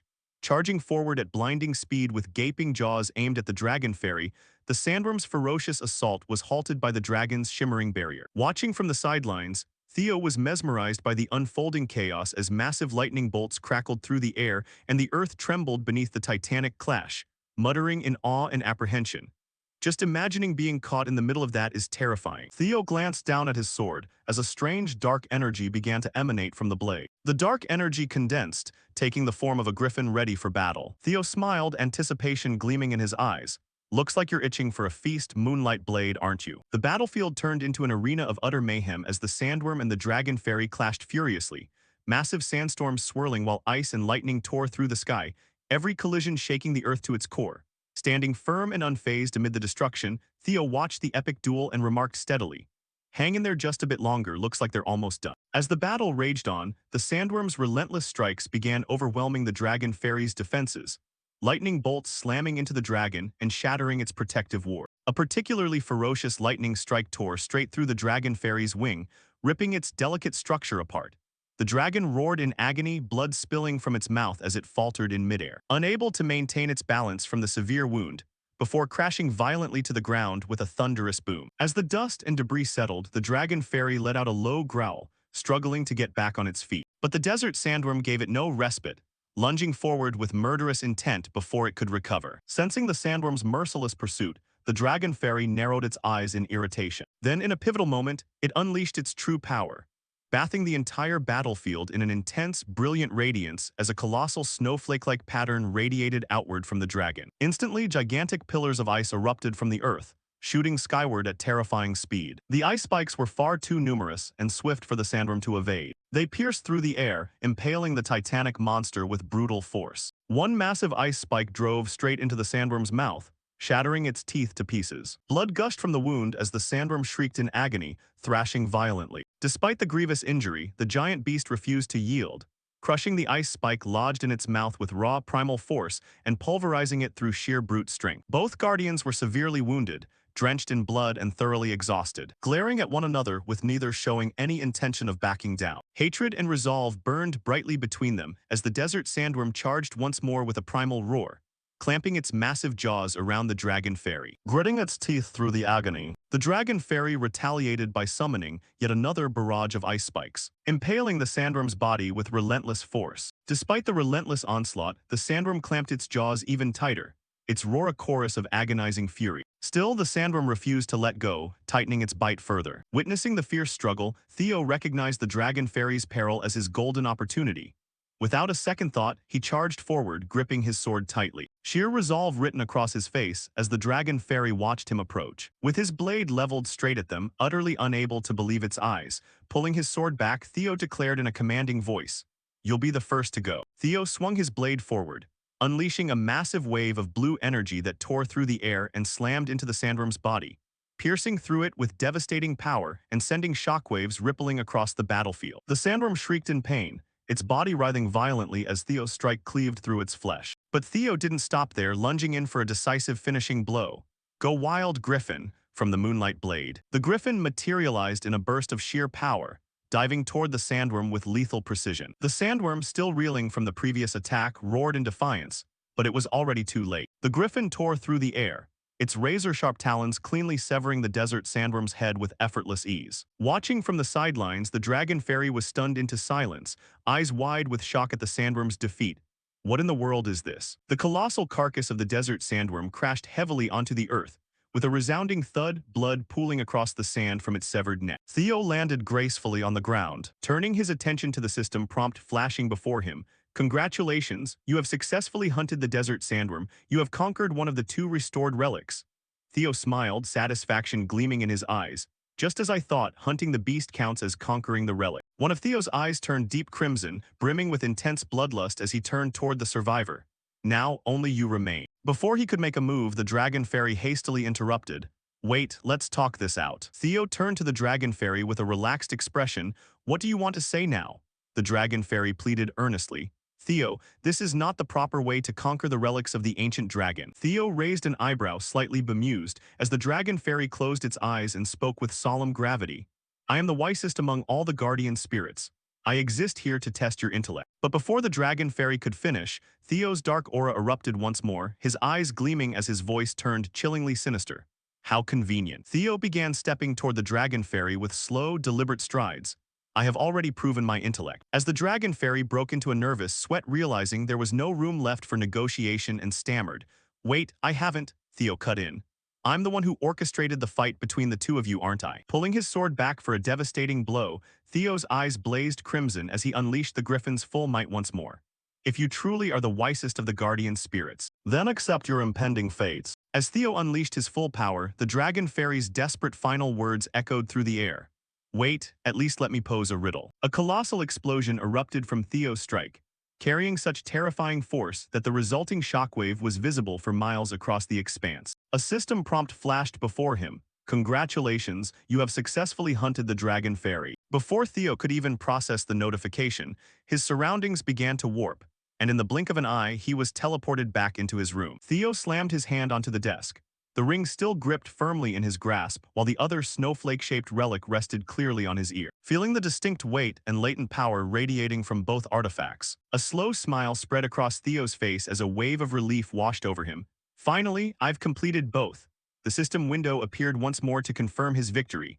You have completed the subquest by conquering both relics. But before Theo could say another word, an eerie sensation washed over him as dark mana began to spread. Sinister black tendrils creeping out to engulf the entire room. Theo shifted his gaze to the moonlight blade in his grip, which was pulsing with darker, more volatile energy than ever before. Perplexed, he brought the sword closer to his face, trying to comprehend what was happening. Suddenly, a shadow flickered at the edge of his vision, and Theo's heart sank as the shadow manifested into the shape of a griffin, its eyes burning with murderous intent as its deep, menacing voice broke the silence. Theo Ragnar, I want to devour you whole. Theo's eyes widened in horror as the griffin's aura began to twist and contort. Gritting his teeth, Theo desperately tried to peel away the black substance spreading over his hands, which moved as if the darkness itself had come alive, rapidly coiling around his blade and his body. Theo's eyes widened with sudden realization. Damn it, I managed to suppress it once before, but I completely forgot. The moonlight blade perpetually thirsts for blood and flesh. And if I'm not mistaken, it must have absorbed the power of both guardian spirits right before we returned. The black substance transformed into sticky web-like cords, wrapping around Theo's arms and torso, dragging him deeper into the abyss. Theo fought back fiercely, but the energy surged too fast, binding him tighter with every struggle as his muscles strained against the grip, far stronger than ever before. I have to do something fast or I'll be completely swallowed whole. From the shadows, the griffin fully materialized, its glowing eyes locked onto Theo as its form grew larger, wrapped in swirling dark energy. With Theo's heart pounding at the impending doom, the griffin sneered in a low, mocking voice. Theo Ragnar, I shall devour you right here and now. And with your essence, I shall chase the moonlight once again. The room seemed to shrink around Theo as the dark energy completely engulfed him. In an instant, Theo was entirely encased within a sphere of shadowy energy, leaving the room silent and pitch black, devoid of any escape. Gasping for breath through sharp chest pain as if crushed under immense pressure, he clung desperately to his fading consciousness. Opening his eyes, he found himself standing in a colorless void where vague ripples drifted by like a surreal dream, the question echoing unanswered in his mind. Where in the world am I? The shadows around him began to stir, slowly taking the spectral forms of the guardians he had previously confronted and slain in bloody battles, now circling him with cold glares ready to consume his soul. A chilling dread crept down his spine as the horrifying reality set in. He was trapped inside the belly of a colossal beast where darkness reigned supreme. Trapped within the belly of this colossal beast where darkness ruled like a tyrant, the dragon fairy emerged, its eyes blazing like hellfire, declaring in a razor-sharp tone that the griffin had swallowed him, and warning that the beast would soon tear his heart to pieces. Though deeply unsettled, Theo stood braced for this fate. As the other guardians jeered contemptuously, mocking him as a foolish chosen one for dreaming of claiming their power when he couldn't even tame a single griffin, Theo remained remarkably composed and asked in a steady voice, "If my heart is devoured, what happens then?" The dragon fairy replied in an ice-cold tone that froze all hope, "You will die." The desert sandworm chimed in with a deep, arrogant rumble, "We are immortal beings who never perish. Only you shall face oblivion." The dragon fairy nodded, adding that they would simply return to the relics and await the next chosen one, however tedious that might be for immortal beings like themselves. A heavy, curse-like silence descended upon the void, their words hanging like sharp daggers aimed at Theo's pride. Yet Theo did not break. Instead, he spoke up, his voice razor-sharp like a blade. "Have you all forgotten the sacred mission bestowed by the ancient dragon?" The question struck like an unexpected blow, catching the guardians off guard with flickering doubt in their eyes. He reminded them of their sacred duty to aid the chosen one in confronting the nameless king who threatened to upend the world, warning that if he failed, the world would plunge into chaos, and their own negligence would be to blame. His words blazed like fire, incinerating the pride of the guardian spirits and striking them entirely speechless. With a defiant smirk, he locked eyes with them. "Do you only care about your own selfish interests, or do you truly intend to fulfill your duty?" The dragon fairy erupted in fury, its massive wings shaking as it snarled that he dared insult their master, threatening with murderous intent. "It seems you truly wish to die." Unflinching, Theo stared straight into its fiery eyes, his voice low and powerful. "Then kill me. Stop making empty threats and do it. If you wish to see the world fall apart due to your own failure." Silence fell over the void, broken only by Theo's heavy breathing as the guardians looked upon him with altered gazes, seeing him for the first time, not as a frail chosen one but as an unyielding warrior. The desert sandworm was the first to speak, its voice rumbling like cracking earth as the crystalline prison binding it shattered, dissolving into dust. Both guardians grudgingly acknowledged his valor, the worm calling him brave while the dragon fairy admitted with slight hesitation that it was impressed by his confidence. "You're not bad," it said, its former arrogance completely gone. It announced that it would open the gateway for his escape, and the sandworm agreed. The sandworm gave its consent, and a portal materialized before Theo, shimmering with faint light like a promise of freedom, as they told him that opening the gate was all they could do.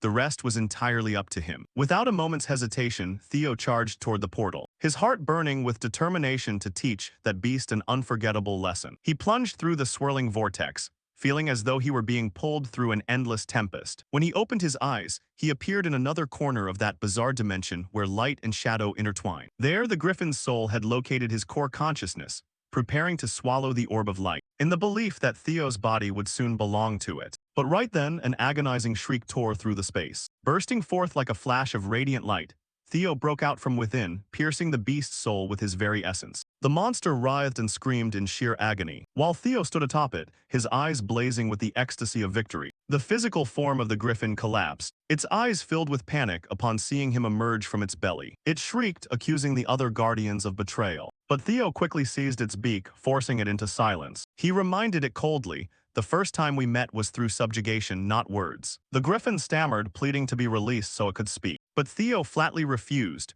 warning that if it continued to struggle for dominance, both of them would only end up exhausted. As the guardians quietly reflected, the blazing light in the griffin's eyes gradually dimmed, and it finally yielded, realizing that opposing Theo was entirely futile. Recognizing it as a wise decision, his train of thought was interrupted by the sudden appearance of Drake, his very first relic. Manifesting with an enigmatic smile, Drake greeted the Chosen One and asked if the other guardians had forgotten about him. He explained that allowing the spirits to vie for control of the power was how past Chosen Ones utilized them.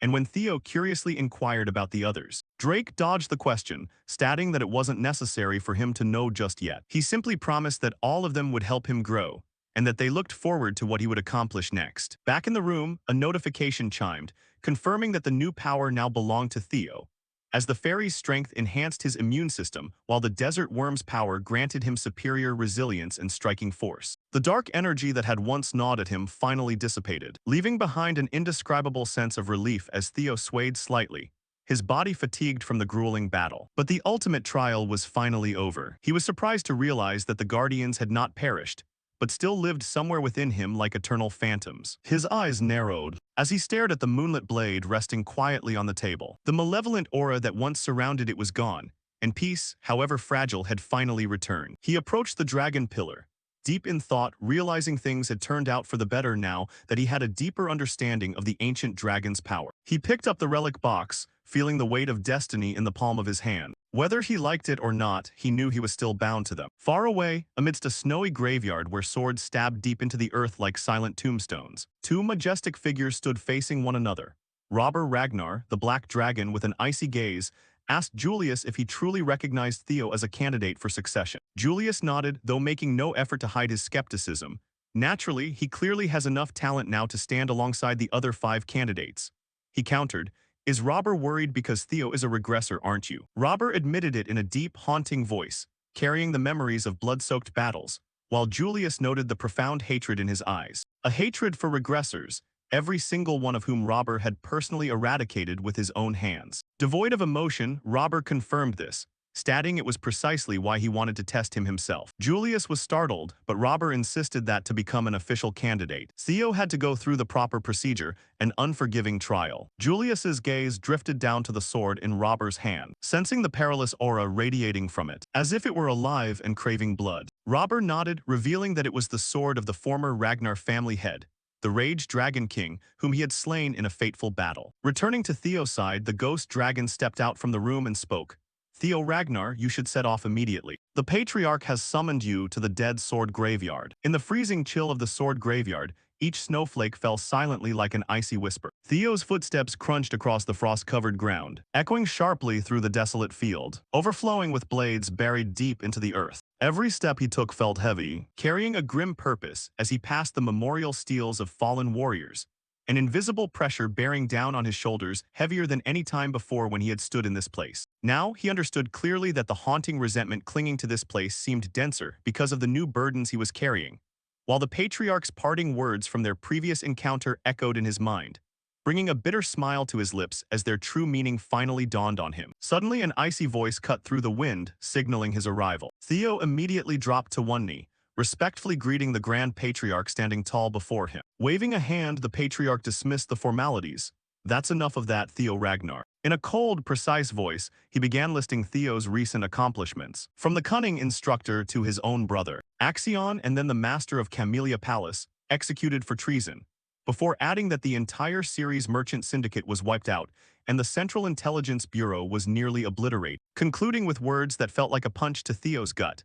Every single one of them, in their final moments, screamed your name. Those words pierced his heart like a sword, leaving Theo stunned before he could even offer a defense. As Julius issued a sharp command, "Stop making useless excuses," explaining that a family head must silently shoulder such crushing responsibilities. He then fixed Theo with a chilling gaze and handed him a menacing-looking greatsword, the Rage Dragon Sword. Theo stared at it in shock, recognizing the name as that of a brutal former patriarch who had slaughtered thousands in the past, before the current patriarch struck him down.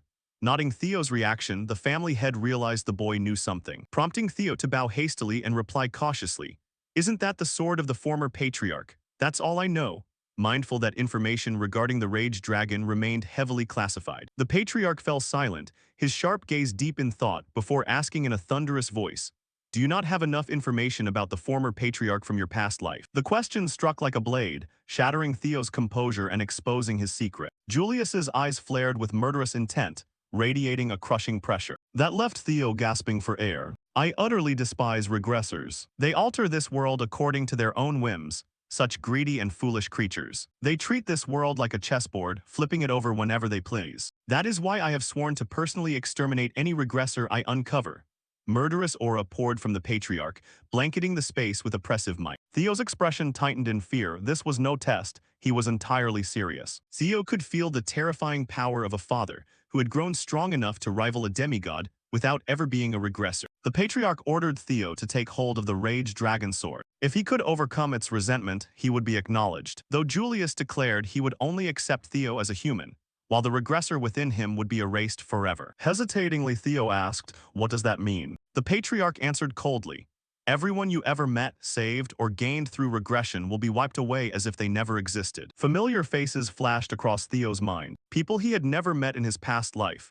People destined to die, strangers he had never known, would they all vanish? Clenching his fists, the darkness of his past life failure blanketed his thoughts, and he turned to leave, declaring, "If that's the case, I refuse." But the patriarch's voice echoed back, "No, you do not have the right to refuse. Didn't I tell you I would kill all regressors? You have two choices before you: reject my offer and die right here, or survive as the sixth successor after purging your past as a regressor." Caught at a difficult crossroads, Theo's mind wrestled fiercely. While he acknowledged his yearning for his father's validation, if he had to achieve it at that price, he would cast away all his power instead. Before he could even draw his sword, the patriarch cleanly severed his arm in the blink of an eye. "Did you truly think such a position could be obtained so easily?"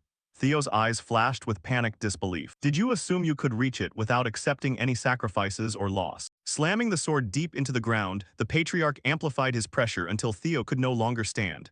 An immortal monster cannot be stopped. Dazed, Theo thought, the power gap is simply too vast. "Do you imagine you will simply regress all over again?" Visibly angered, Theo snapped back, "You misunderstand me, father. The reason I regressed and came this far is because I want to protect and take responsibility for everything that was destroyed because of me. If you intend to hold me back, if I must cast everything away just to earn your recognition, then right now, right here, I will surpass you." Throwing all his might into his telekinesis, he commanded the surrounding swords to lunge forward in an attack, and immediately bounded ahead with his remaining left arm. The patriarch stood motionless, merely flicking his wrist, and his domain expanded instantly, seizing control of Theo's swords. With a simple lowering of his hand, the blade spun around and turned against Theo, leaving him struggling desperately to defend himself. Theo unleashed his strongest swordsmanship, a roaring rage dragon charging straight toward the patriarch, who remained as calm as if nothing were happening. True to form, the rage dragon sword planted in the ground suddenly surged upward, stabbing straight through Theo's chest and halting his attack dead in its tracks, as he collapsed, scattering the other blades around him, while Theo lay there with the sword driven through his chest. The battle was over. The patriarch simply glanced down at him calmly. Stepping out from his shadow, the black dragon manifested. I didn't think he would charge right into battle against you like that. Indeed, it has been a very long time since anyone dared to confront me so directly. The black dragon continued. He is entirely different. Every regressor we've encountered thus far treated others merely as tools to be discarded in the end. Yes, this kid is vastly different. He smiled with satisfaction, recalling. A regressor who wields his sword to protect and bear responsibility for what fell because of him. How genuinely fascinating.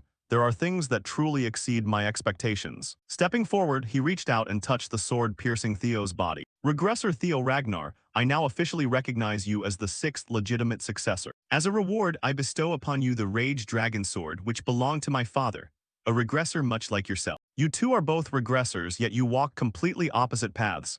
I eagerly anticipate the future. The sword stuck in Theo began to glow, channeling energy straight into his body. I shall watch over you very carefully in the days to come. Lifted into the air, Theo's body shone like a brilliant star, marking the conclusion of the test. Inside his mind, Theo woke up in an unfamiliar place where towering skyscrapers lined the streets. Alongside throngs of people dressed in bizarre attire, people from the future. Stepping forward, Theo pressed his hand against a glass pane in deep contemplation. This scenery was a reflection. The mirror showed him as an aging, sickly old man. So that's how it is, it's all over. With that, Theo snapped awake and returned to reality, clutching his throbbing head as he muttered, what on earth was that vision? Suddenly his mother's voice called out, you're awake, my son. Turning to look at her in surprise. Mom, haha, you slept in pretty late, looks like you were really exhausted. Theo spoke up, are you okay, moms? You aren't hurt anywhere, are you? I should be asking you that. Last night, the patriarch brought you back unconscious and completely drained. I was so worried, but seeing you fret over me like this means you must be feeling better. Theo sank into deep thought. Could everything he told me just have been a test? Suddenly, the door swung open and two figures stepped inside. You're finally awake, young master. It was Evelyn and Ghost Dragon Julius, who offered his congratulations. Well done, Theo Ragnar. I hear you passed the Patriarch's test. Huh, a test? Indeed, you're the talk of the entire town right now. Breaking news, the sixth successor of the Ragnar family has officially been announced. Elsewhere, two family successors held newspapers in their hands. With eager expressions, well, this is interesting. We've got another newcomer, a new successor, huh? The previous successors reacted in various ways to the news. In a freezing battlefield, a man stood amidst the snow, deep in thought. Captain, a young woman sprinted over breathlessly. That brat became the next successor right after you, Captain. She shouted angrily, this is so annoying. I should have dragged him off to the Black Ops Cavalry back then. I'm so sorry, even the master of Camellia Palace failed. You don't need to blame yourself like that, Ayan. Holding the paper with a smile, he said, Theo Ragnar. I suppose it's about time I paid you a visit.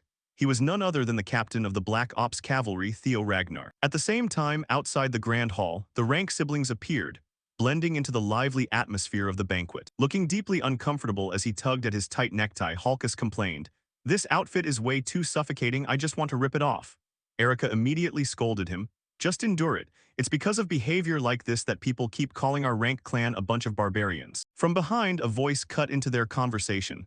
Looks like everyone's already gathered. Catching sight of Remington, the rank siblings immediately brightened up with joyful smiles as Remington greeted them with a friendly grin. Hope you're all doing well. Halkus turned around and remarked, you've been making quite a name for yourself in the West lately. Word is you're on par with the Zenith Dragon. Remington laughed humbly. Haha, rumors tend to be wildly exaggerated. Scanning the banquet hall, he asked further, by the way, has anyone seen Theo? I wanted to ask him a few things about the white armored dragon cavalry. Right then, Ray appeared from behind, her tone soft yet carrying hidden meaning. Are you looking for Theo? Flustered, Remington hastily apologized. How could I dare look for anyone else right in front of the star of the banquet? Ray smiled in response. It's fine, I'm well aware of what kind of event this is. She noticed her wine glass trembling slightly, as if mirroring the tension in the air. Soon enough, everyone's attention shifted toward the silent standoff between Theo and Thorkel. A dramatic, invisible clash of wills. Halkus asked in astonishment, is that Theo? Remington nodded with absolute certainty. Pulling off something like that right here, who else could it be? The contest of strength dragged on for a moment, the banquet hall feeling compressed under the sheer weight of their auras. Finally, Thorkel backed down with a loud laugh. I concede defeat. Theo smiled back. What are you talking about, Hyung? You were clearly holding back for my sake. Thorkel didn't deny it, adding, I won't dispute that. But excessive modesty can sometimes look like mockery. Still, what I said is the truth. If I went back to being your age, I'd lose to you without a shadow of a doubt. Theo replied gently, you flatter me too much. Turning toward the crowd, Thorkel raised his voice. I'm genuinely glad to see my younger brother making such an impressive showing. Lifting his glass, he toasted to a new era for Ragnar. All the guests raised their glasses, shouting in unison, to Ragnar. Turning to Theo, Thorkel said, quite a successful debut for the new successor candidate, wouldn't you say? Theo expressed his gratitude. While thinking to himself, Thorkel is playing a cunning game. He flaunted his strength to solidify his standing, while publicly acknowledging his rival to win over the crowd. The momentum that Navin and I built has completely shifted in his favor. Thorkel Ragnar, he is not someone to be underestimated just because of that amiable facade. Moments later, his friends walked over as Hulkus turned and asked Theo, you haven't forgotten your oath to be my sword, have you? Meanwhile, murmurs drifted through the crowd. How on earth did he reach that level at such a young age? Another chimed in, he isn't engaged yet, is he? Scene shifts to the second floor of the palace, where an elder was boiling with rage. He thought to himself, intent on denouncing Theo's actions and finding a way to cast him out of Ragnar. The elder roared, and yet some fools had to meddle. A lowly bastard daring to stir up the family as if it were his own personal playground makes me sick to my stomach. Suddenly he looked down at the banquet hall below and spotted Evelyn, his eyes flaring with wrath. How dare that piece of trash show her face here? Down below, a maid respectfully addressed Evelyn as commander and complimented her. You look absolutely stunning today, surprised and blushing, Evelyn asked. Really? She insisted, have you ever known me to give empty praise? You look genuinely pretty and cute. Flustered, Evelyn stammered. She tried to run off and change back into her uniform, but her subordinate stopped her. You can't wear a uniform to a banquet. Right at that moment, a wine glass came flying straight at Evelyn's face, accompanied by a voice dripping with contempt. Just that brat alone is enough to make my blood boil. Shivering, Evelyn recognized the voice as the doors opened, and an old man slowly approached. Roaring, how dare you drag your carcass here? Aaron angrily protested. Even if you're one of the 9 dragons, you have no right to treat the commander like that. Evelyn quickly stopped Aaron, whispering softly, I'm fine, it's nothing. Even as dark crimson blood trickled down from the top of her head. I'm okay, truly I am. Please, for my sake, don't do anything. Aaron thought to herself, I've never seen the commander look so terrified. What on earth did the elder do to reduce her to this state? The old man stepped closer with murderous intent. I told you never to show your face before me again. Glancing at Evelyn's prosthetic arm, he sneered with disgust. And what is that supposed to be now? Without warning, he violently yanked the prosthetic arm right off. Aaron screamed in sheer fury while the head dragon hurled it straight to the ground. With a cold, ringing sneer, do you honestly think attaching this pathetic toy will turn back the clock? Once trash, always trash. Crawl in the dirt and let others trample all over you. If I ever catch sight of you again, I'll tear you into 100 pieces. Evelyn fled in utter panic, while the elder stood there bursting into laughter. Haha, finally, that disgusting stench is gone. Aaron turned back, threatening to take this outrage to the Judicial Council, but he simply sneered in defiance. The council, how amusing, go right ahead and do as you please. You're about to learn what survival of the fittest in the Ragnar family truly means. Aaron bit her lip so hard it bled in sheer fury, yet she remained utterly powerless against this bastard for now. Rushing out of the palace, Evelyn's heart weighed heavily in her chest. Just as I thought. A place like this is somewhere I should never have set foot in. She had tried so hard to endure, just one more time. If you dare call me father with that filthy mouth of yours again, I will rip you to shreds. Get lost and never show your face before me again, do you hear me? She had pushed herself to the absolute limit to overcome the agony of her past. But in the end, nothing had changed at all. Suddenly, she collided head-on with someone in front of her. The demon dragon appeared out of nowhere, his voice calm yet remarkably warm. Why are you in such a rush to leave? The banquet is back that way. Looking up at the demon dragon, Evelyn saw the father figure she had never had, a fragile glimmer of hope flickering in her eyes. Over at the banquet halls, while the guests were chatting merrily among themselves, a blood-curdling shriek rang out, catching everyone off guard as the demon dragon Julius Ragnar, commander of the white-armored dragon knights, snapped the elder's arm clean in two. The elder howled in agonizing pain. Do you have any idea what you've just done? Commander of the White Dragon Knights, Julius Ragnar. Releasing his grip, the demon dragon snapped back in fury. I told you before, if you ever lay a hand on that child again, I'll make you curse your own stupidity. The elder shrieked, you dare turn your back on Ragnar. Apprehend this dangerous criminal at once. The Judicial Council instantly surrounded the demon dragon, their sharp blades leveled dead center. Without a shred of mercy, it's the Law Enforcement Division they've intervened. The commander declared, Commander of the White Dragon Knights Julius Ragnar, you are under arrest for inflicting bodily harm upon a council elder. We demand your full cooperation. The demon dragon asked coldly, and what if I refuse? The judicial commander visibly trembled before his overwhelming bloodlust. The demon dragon continued, the laws of Ragnar dictate that an oath sworn upon the blade must be upheld with one's very life. 4 years ago, I swore upon my sword right before you old foxes. If you ever dare lay a finger on that child again, I will make you wish you were dead. He unleashed a crushing wave of murderous aura that sent the entire judicial council into a panic, forcing them to retreat before the suffocating pressure. Theo arrived on the scene, catching wind that the demon dragon had broken the elder's arm. What? How is an inspector supposed to clean up this mess? Should we just make a run for it? He thought to himself that none of this had happened in his past life, so why now? Theo glanced over at Evelyn, and the reason instantly clicked. Finally, everything began to make sense. Evelyn Nearville was the illegitimate daughter of Wolfgang Ragnar, and to Wolfgang, who obsessed over pure bloodlines, Evelyn's very existence was a shameful stain he wanted buried at all costs. He had originally intended to exile her, but the demon dragon recognized Evelyn's latent potential and recruited her into the white-armored Dragon Knights, throwing a wrench into Wolfgang's schemes. Once Evelyn rose to vice commander and shone with exceptional talent, Wolfgang feared his dirty secret would be exposed, seizing upon a minor mistake to orchestrate his own daughter's assassination, and disguising the foul play as a tragic accident. Evelyn miraculously survived but lost her left arm, rendering her unable to hold the reins and forcing her into retirement to manage training ground number 4. Never even knowing banquets like this existed. Wolfgang certainly never expected her to show up here. All this chaos was the direct ripple effect of Theo's actions since returning to the past. Because of that, Theo felt a personal responsibility to set right every single variable he had set in motion. The elder bellowed, "Ladies and gentlemen, look upon this madness." The demon dragon's blatant contempt for the guardian elders of Ragnar, using the authority of the 9 dragons granted by the clan head to threat his own kin. Is this not outright treason? The demon dragon shot back in fury, bullshit, abusing authority.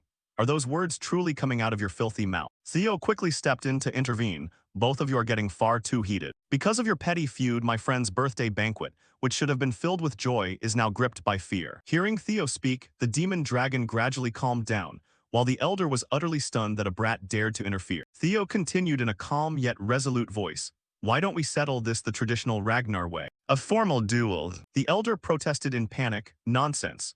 The demon dragon clearly injured me, so there's no need for any duel. The blame lies entirely on him. But Theo pressed on, you have a point, but we cannot allow this chaos to escalate any further. Turning to the Lady of Daffodil, he asked respectfully, do you agree, my lord? The ice dragon lady, Neil Ragnar Tun, entered the banquet hall, radiating a biting frost that sent shivers down the spines of the elder and everyone nearby. She spoke in a tone laced with cold fury. This is my daughter's birthday banquet. This is my daughter's birthday banquet. What on earth do you think you're doing? The elder scrambled to explain, my lady, surely you must have seen what Julius did. She replied coldly, I have no interest in hearing any more of this. Petty squabbles have nothing to do with me. So wrap this up swiftly according to the boy's proposal. That is the final mercy my patience will afford you. At the mention of a duel, murmurs rippled through the crowd. Many concerned that the advisors held a decisive advantage since every one of them was a high-ranking swordsman or higher. With only the demon dragon having the strength to match them, the elder thought to himself, indeed, only the demon dragon could win. The advantage is entirely in my hands. The duel rules were simple. A 3-on-3 match with best 2 out of 3, where the final match was between the accused and the plaintiff, while the first 2 rounds were fought by their kin representatives. Believing the demon dragon had only the crippled Evelyn and a bastard like Theo, he was supremely confident they would wrap it up within the first 2 rounds. Nodding firmly, he declared, fine, let the sword decide who is right and wrong. Observing from afar, Thorkel mused that Theo had truly exceeded all expectations. Knowing the demon dragon's explosive temper, an outburst like this was bound to happen sooner or later. Things could have spiraled entirely out of control had Theo not stepped in, and the demon dragon might have been seized and ousted by the elder on the spot. Coming up with a solution that satisfied everyone in such a short window of time made this quite a spectacle to behold. At the arena outside the Daffodil Palace, the Judicial Council commander announced, from this moment forth, under the supervision of the council, the formal duel trial begins. To ensure fairness, the use of mana is strictly forbidden. All actions within the duel are protected by Awaken a law, after which both parties must swear an oath to seek no revenge and harbor no further grudge. Both the demon dragon and the elder voiced their oaths in unison. The commander called for the first combatants to step forward. Theo Ragnar strode out from the demon dragon's side to serve as the opening representative. The rank siblings asked anxiously, will Theo be all right? Remington agreed with deep skepticism indeed. His opponent looks like anything but an easy match. Why is he really that strong? He's Beta the Tempest Blade, the Elder's right-hand man, an elite among high-ranking swordsmen with peerless swordplay. Still, it's far better than fighting the Elders themselves. The Elder commanded Beta show no mercy, unleash nothing but lethal strikes. Do you mean to kill him, but he is a succession candidate? His face twisted into deeper fury. Don't fret, you know full well that any casualty incurred during a duel is wiped clean of liability. At the very least, bring me one of his arms. The demon dragon watched Theo's departing back with genuine worry. Theo, will you really be all right? It's because of my reckless actions that you've been dragged into this mess. Theo replied confidently, trust me. Through this duel, I will settle the lingering grudge between you two once and for all. He dropped into a combat stance with razor-sharp focus, ready to cut down any foe before him. The scene returned to the arena where the air grew heavy with suffocating anticipation. The first round of the trial was on the verge of erupting, pitting Theo against Beta, the Elder's trusted aide. Beta assumed an aggressive stance, exuding sharp, confident battle aura. The referee's whistle pierced through the dead silence. In an instant, Theo lunged forward, stomping the earth and kicking up a cloud of dust as he charged ahead at terrifying speed. Refusing to yield an inch, Beta gripped his hilt with both hands and rushed forward to meet Theo's charge head-on. The screech of clashing steel rang out deafeningly as the two blades collided, sending shockwaves rippling across the arena. Dust billowed and the stone floor rumbled beneath them, the immense recoil forcing both back as their boots gouged deep trenches into the ground. But Beta was no ordinary opponent. His silhouette blurred into a haze, flickering in and out of sight before appearing at Theo's flank in the blink of an eye, swinging his blade down in a vicious arc meant to cleave him in two. Theo raised his sword just in time to block, relying on instincts honed from countless brushes with death as sparks scattered across the arena like fireworks. Beta narrowed his eyes in thought, to think he isn't overwhelmed by my speed. Even in basic clashes, he holds his ground without flinching.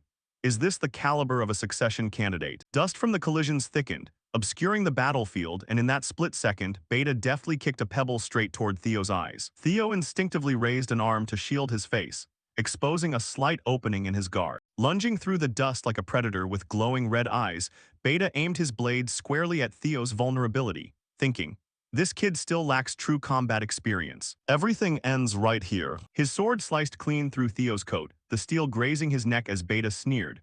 For the honor of a successor, I'll make this as swift as possible. Consider this a painless death. But Theo Ragnar was not about to go down in defeat.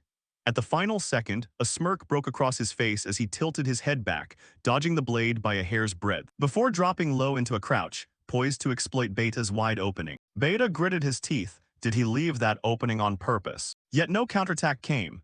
Theo remained frozen in a low crouch with his blade lowered. The eerie lack of an attack throwing Beta off and shattering his concentration entirely. Seizing the opportunity, Beta leaped backward to widen the distance, thinking, if he had followed through with that strike, I might have died. Why did he stop? Theo clutched his head with trembling hands, a chilling dark energy radiating from him that made the entire arena shudder as venomous voices shrieked inside his mind. Kill them. Slaughter every last one who mocked you. Who abandoned us, seize everything and burn it all to ash. Watching him, Beta narrowed his eyes, leaving an opening again with the same old trick. You dare look down on me to this extent. Roaring at the successor, he charged forward. Do you think I'll fall for the same trap twice? I'll cut right through you. His blade swung down hard toward Theo's neck, but this time the steel never reached flesh. Theo's sword snapped upward, parrying the strike dead in its tracks. Beta was stunned he actually blocked that. Theo's demeanor shifted completely, his face darkened, exuding overwhelming murderous intent as his glowing red eyes peered inward, confronting the voice trying to consume him.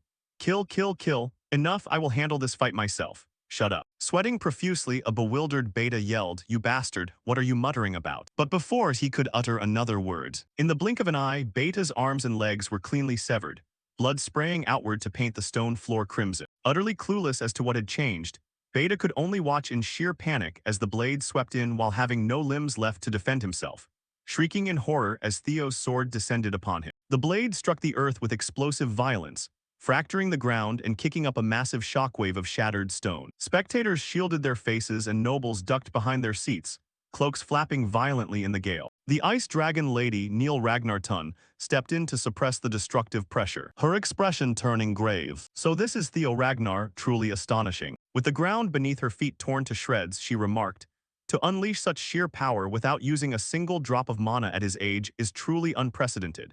He has completely shattered the standards most succession candidates could never even dream of reaching. When the dust finally settled, Beta's broken body lay sprawled across the ground, limbs severed as his consciousness gradually slipped away. Raising his hand, the judicial commander let his voice echo across the stunned, silent arena. First round of the dual trial, victor Theo Ragnar. The banquet hall erupted into a flurry of gasps, shock, and hushed whispers. Inside his mind, Theo couldn't stop replaying that fleeting sensation. What was that feeling? It wasn't like the usual grudges clawing at me, it was entirely different. How bizarre. It felt as though something was guiding me, urging my strike forward. Theo recalled the devastating blow that had cleaved the arena in two. When I let go and surrendered to that sensation, I unleashed power on a completely different level. A faint chuckle escaped his lips, equal parts bitter and intrigued. Surrendering myself to the grudge, dangerous, extremely dangerous. But if I can truly control it. He clenched his fist, raw excitement flashing across his face. If I can master it, I could become twice as strong as I am right now. The silence broke as the commander's voice rang out once more. Prepare for round 2, both combatants please step forward. Without hesitation, Theo's footsteps echoed across the stone floor as the defense declared he would continue fighting. On the opposite side, the elder ground his teeth so hard it practically echoed. Theo Ragnar is fighting in the second round too. Arrogant little bastard. Fine, if you're so eager to die, I'll bury you right here. A new combatant stepped forward from the elder's side, exuding an overwhelming, authoritative presence. I leave this in your hands, young heir of Ragnar. That man was none other than Page Grasson, the mystic swordmaster, formerly a dragon-tier swordsman. The rank sibling's jaws dropped, Erica's eyes widening in utter disbelief. That sword, can he really wield it without using mana? Hulkus grinned, that blade is anything but ordinary, I like it.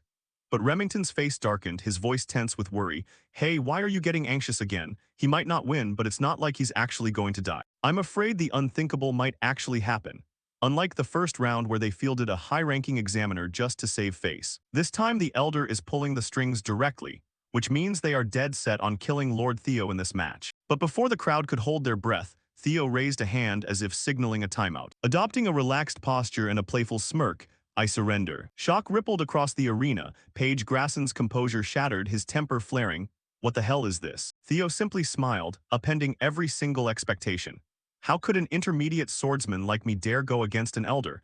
Even without fighting, the elder's victory is blatantly obvious. Even a newborn baby knows that. Gritting his teeth, Page Grasson slammed his sword into the ground in sheer frustration. The commander made the official call. Round 2, victor Page Grasson. The crowd immediately broke into lively chatter. That's a direct slap to the council's face. Now they have no honor left to lose. Lord Theo is truly brilliant. Even at full strength, they could hardly beat the demon dragon, and with that broken arm, round 3 would be over in a flash. The elder turned deathly pale as a cold realization crept over him. That bastard heir. Don't tell me he calculated this far ahead. His entire plan had been thoroughly dismantled. The scene shifted to Evelyn Nerville, who looked at the elder with a mixture of surprise and relief. I've never seen him look so shaken. Guilt tightened in her throat. Commander, I'm so sorry, this is all because of me. But Theo stepped up. Don't apologize, comrades helping each other is only natural. Julius chimed in with a grin. That's right, Evelyn, watch closely, I'm going to smash them to pieces. A faint smile graced Evelyn's lips. As memories came flooding back, she remembered Julius's voice serving as her lifeline back then. Evelyn Nerville joined the White Armored Dragons. Your talent cannot be wasted here. Another memory flashed. So what if you can't ride a dragon? Retiring isn't the answer, come back and make the one who abandoned you pay. Theo's voice echoed as well, gentle yet resolute. You said you would become my sword, right? Evelyn, I will make your long-cherished wish come true. Past and present intertwined, igniting a fierce flame within her. Gripping her coat to steady herself, she thought, both of them care so deeply for me. Yet here I am fretting over pointless things. Why must I remain trapped in the past like this? Opening her eyes, she looked straight at Theo and Julius. Vice Commander Evelyn shed her coat, casting off the heavy burden weighing upon her shoulders, and stepped forward with sword in hand, resolve etched into her face. This villainous role, I will sever it with my own hands. The commander's voice boomed over the murmurs. The decisive third round of the duel trial, both combatants stepped forward. From across the arena, the elder advanced, holding a sword in one hand while the other was heavily bandaged. He muttered in fury, his pride thoroughly wounded. Damn it, to think it came down to round 3. Thanks to that insolent brat, my reputation is completely in tatters. Even if it kills me, I will take Julius's arm. Then, out of nowhere, the judicial verdict was announced. The court grants the defense's request. The defense substitutes their combatant for round 3. The entire arena fell dead silent as all eyes locked onto Evelyn walking onto the stage, her grip on her sword radiating unshakable resolve. Seeing her, the elder burst into mocking laughter. How laughable recklessness has its limits. What now? Are you going to get on your knees and beg for forgiveness? Evelyn moved with flawless, fluid precision, looking straight into the elder's eyes. Without flinching, "Don't be ridiculous, old man. The one who should be begging on his knees is you, father." The elder's face contorted in sheer rage, teeth gritted and veins bulging along his neck. The tension in the arena was taut as a bowstring. Elder Wolfgang sneered, his raspy voice cutting through the air. "Recklessness has its limits. What now? Are you going to kneel and beg for mercy?" Spitting venomous words, his eyes blazed with fury. Yet Evelyn showed not the slightest hint of fear, raising her blade. Her stance flowed as smooth as water. Staring directly into Wolfgang's eyes, she replied coldly, "Don't be so foolish, old man. The one who should be kneeling is you, father." The word father struck like a bolt of lightning, twisting Wolfgang's face as his teeth ground together and his neck veins threatened to burst. Staring at the daughter he once despised who had now become a tempest ready to crush him. The crowd erupted into chaotic whispers that spread like wildfire. "Father?" She called him father. One man whispered, "Evelyn from the White Dragons is Wolfgang's daughter." Another chimed in with skepticism. "No way, they look nothing alike. Could she be an illegitimate child? I met Wolfgang's lawful wife once before, so what she's saying is actually true." Every murmur sliced like a blade into the elder's pride. His face flushed bright red as he roared, "You wretched wretch, calling me father, how utterly absurd." Evelyn merely let out a cold smirk, her gaze sharp as a razor. "If I knew you liked it so much, I would have called you father much sooner. It seems father enjoys old stories, doesn't he? Shall I keep going? You beat me within an inch of my life when I was a child, simply because I dared to call you father. All because I was nothing more than an illegitimate child. And that's not all. You even tried to murder me while I was in the White Dragon unit just to bury the shame of your bastard daughter." The entire arena fell dead silent. Wolfgang bellowed with a contorted face, trying to silence her. "As a member of the Ragnar clan, what did I do wrong?" But the murmurs of the crowd thoroughly drowned him out. Is she telling the truth? What a scoundrel at his age and a council elder to boot. He constantly preaches about pure bloodlines, yet look at what he did himself, truly laughable. Even the other elders narrowed their eyes and grumbled. "You keep acting without any restraint whatsoever. Now look at the consequences." Another glared at Wolfgang in reproach. "I warned you to be careful. I knew this day would come. Why didn't you finish her off right from the start?" Rage boiled over into a trembling fit of sheer desperation. Damn it all. At the edge of the arena, Julius and Theo watched with bated breath. Julius called out in worry, "Evelyn, you don't need to push yourself so hard. Let me handle it." But Theo cut in with a firm voice, "Don't worry, Commander. We just need to trust her and watch. Let's see Evelyn settle this herself." Suddenly, the ground rumbled. As Evelyn and Wolfgang charged at each other, their two blades colliding with a deafening screech that sent sparks flying across the arena. Every strike was a clash of bloodline and deep-seated vengeance. Wolfgang fighting like a wounded beast fueled by pure fury. But Evelyn fought with something far deeper, a will forged through agonizing pain. A swirling vortex of energy rose gently from her, making the air vibrate. Julius's eyes widened as he gasped in shock. "Impossible. That is the divine wind dance ultimate technique." A howling tempest swept across the arena, coiling around Evelyn like a summoned beast. Wolfgang was driven backward, stumbling as his footing gave way. Up in the stands, the elders' faction was left utterly flabbergasted. The divine wind dance? Isn't that the sword art of the Tempest? How could she possibly master the lost technique of the Tempest? Evelyn stood firm in the center of the ring, her eyes blazing and every movement terrifyingly sharp. The crowd couldn't believe their eyes. She not only blocked Wolfgang's blade, but she's actually pushing him back. How did she learn the lost technique of the Tempest? She's completely overwhelming one of Ragnar's top swordsmen. Up in the stands, Theo let out a faint smile, thinking calmly, "There's nothing surprising about this. This trial forbids the use of mana, meaning it relies solely on pure swordsmanship. Therefore, differences in mana output are completely irrelevant." Stripped of his mana, Wolfgang's true nature is laid bare. Without the solid foundation of the main bloodline, he could never hope to reach this tier. Wolfgang couldn't fathom being pushed back by his own daughter, his face contorting in sheer humiliation. "Damn it, I'll kill you. How dare you, you worthless bastard." Evelyn tightened her grip on her sword, her eyes turning cold as ice. Wolfgang vaulted into the air, bringing his blade crashing down as if to pulverize her. Evelyn met him head-on, the clash of their swords showering sparks like exploding stars. Wolfgang hissed, "You bitch, do you think you can escape me? I will beat you until you beg on your knees for mercy." Gritting her teeth, Evelyn answered with a thunderous strike. That left Wolfgang utterly stunned. Staring him dead in the face, she shouted, Just try it if you have the guts. Wolfgang's arrogance wavered in an instant. How is this possible? Evelyn's voice deepened, her eyes blazing. When I was a child, you were my entire world and I lived in constant fear of you. But now I have people I can truly trust. People who care for me and will never abandon me. I am no longer the helpless child you once knew. Wolfgang staggered before her declaration, never imagining the child he discarded could become this formidable. In that split second of hesitation, Evelyn lunged forward, her blade piercing cleanly through Wolfgang's body with unbelievable fluidity. Blood gushed from his wound like a fountain, as his body was slammed violently to the ground with a resounding crash. The entire arena fell dead silent, sheer astonishment painted across every face. Evelyn cried out, I am no longer that weak little child from back then. Wolfgang's sword flew from his grip and planted into the earth as the crowd drew a collective, choked breath of shock. Julius and Theo smiled with deep pride and satisfaction. The victor was decided. Wolfgang lay sprawled across the ground, clutching his severed arm as crimson blood pooled beneath him. His breath came in ragged wheezes and his teeth were gritted, yet his fury still burned. Damn it. Don't be ridiculous, this fight isn't over yet. Suddenly the elder's arm froze over, locked in solid ice and unable to budge. He looked down as a bone-chilling cold washed over the area. The Frost Dragon Queen, Neil Ragnartun, stepped forward, her overwhelming aura thickening the air. She spoke coldly. If you are one of the 9 dragons, don't humiliate yourself any further. Accept your defeat. Wolfgang's defiance vanished completely. The commander's voice boomed like thunder, the winner of the 3rd match, Evelyn Nearville. The verdict handed down was innocent. Evelyn turned around and walked up before Julius with a warm smile. Evelyn Nearville reporting that the mission has been successfully completed. Julius said proudly, well done, Evelyn. Closing her eyes with her cheeks faintly flushed, she wore an innocent smile. It's all thanks to everyone. On the opposite side, the elder faction fell into disarray. One guy helped Wolfgang up and asked, Are you all right, Grand Elder? Another picked up his weapon and offered it to him. Here is your sword. You're severely injured, please go get treated first. But Wolfgang shoved them aside, rising to his feet shrouded in murderous intent. He stepped forward with blazing eyes. Evelyn Nearville. Julius and Theo turned back with serious expressions. Wolfgang lunged forward with palpable murderous intent, his fury driving him completely out of his mind. You damned brat, I'll kill you with my own hands right here. But before his blade could descend, a massive hand clamped tightly around his wrist. Julius, commander of the White Armor Cavalry, stood blocking the space between them. His eyes blazed red with anger, his presence as unstoppable as a violent storm.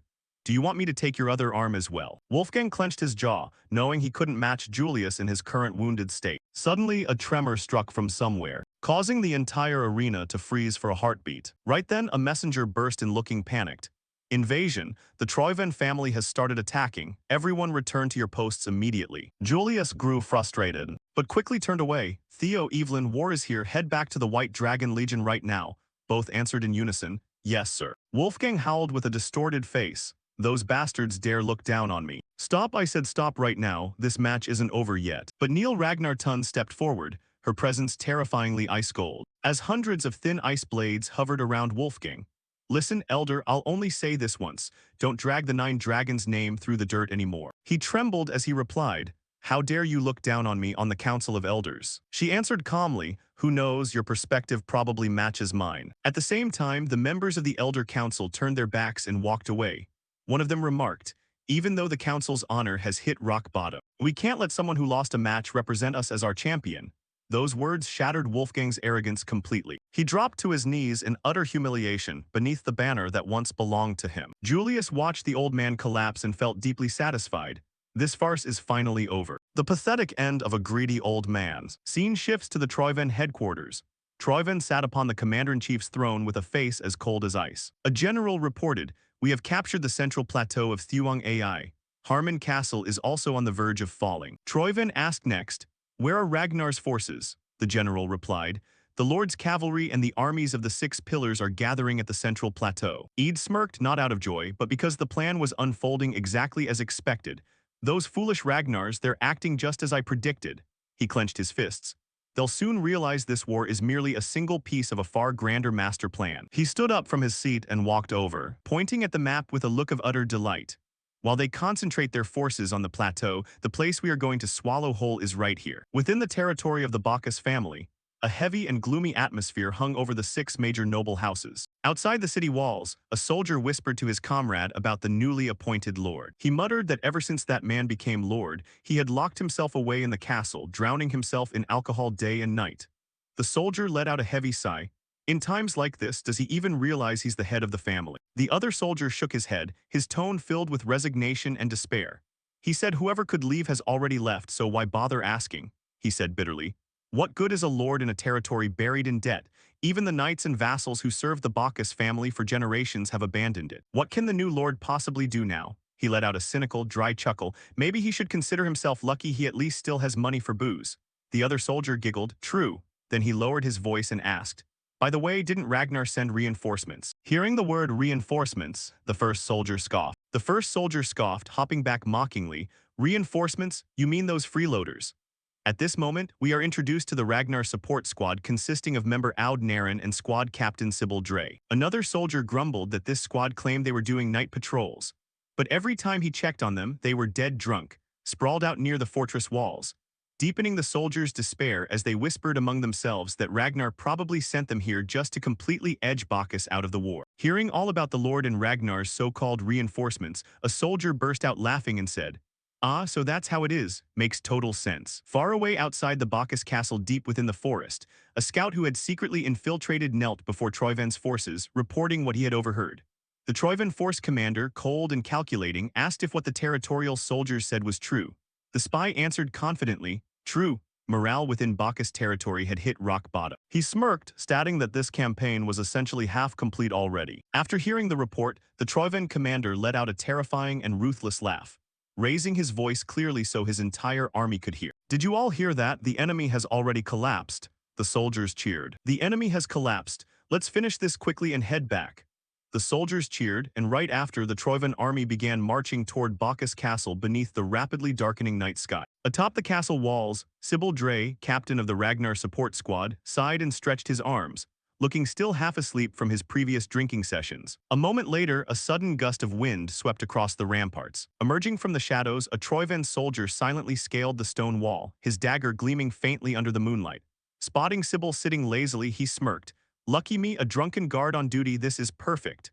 Raising his dagger, he muttered, drink the rest of your liquor in the afterlife. Right as he prepared to plunge the dagger into Sybil's chest, the scene shifted to a past conversation between the ghost dragon and Theo Ragnar. The ghost dragon sat behind his desk, glaring sharply at Theo, asking, you want to request independent operational authority as an intermediate swordsman? Absolutely not.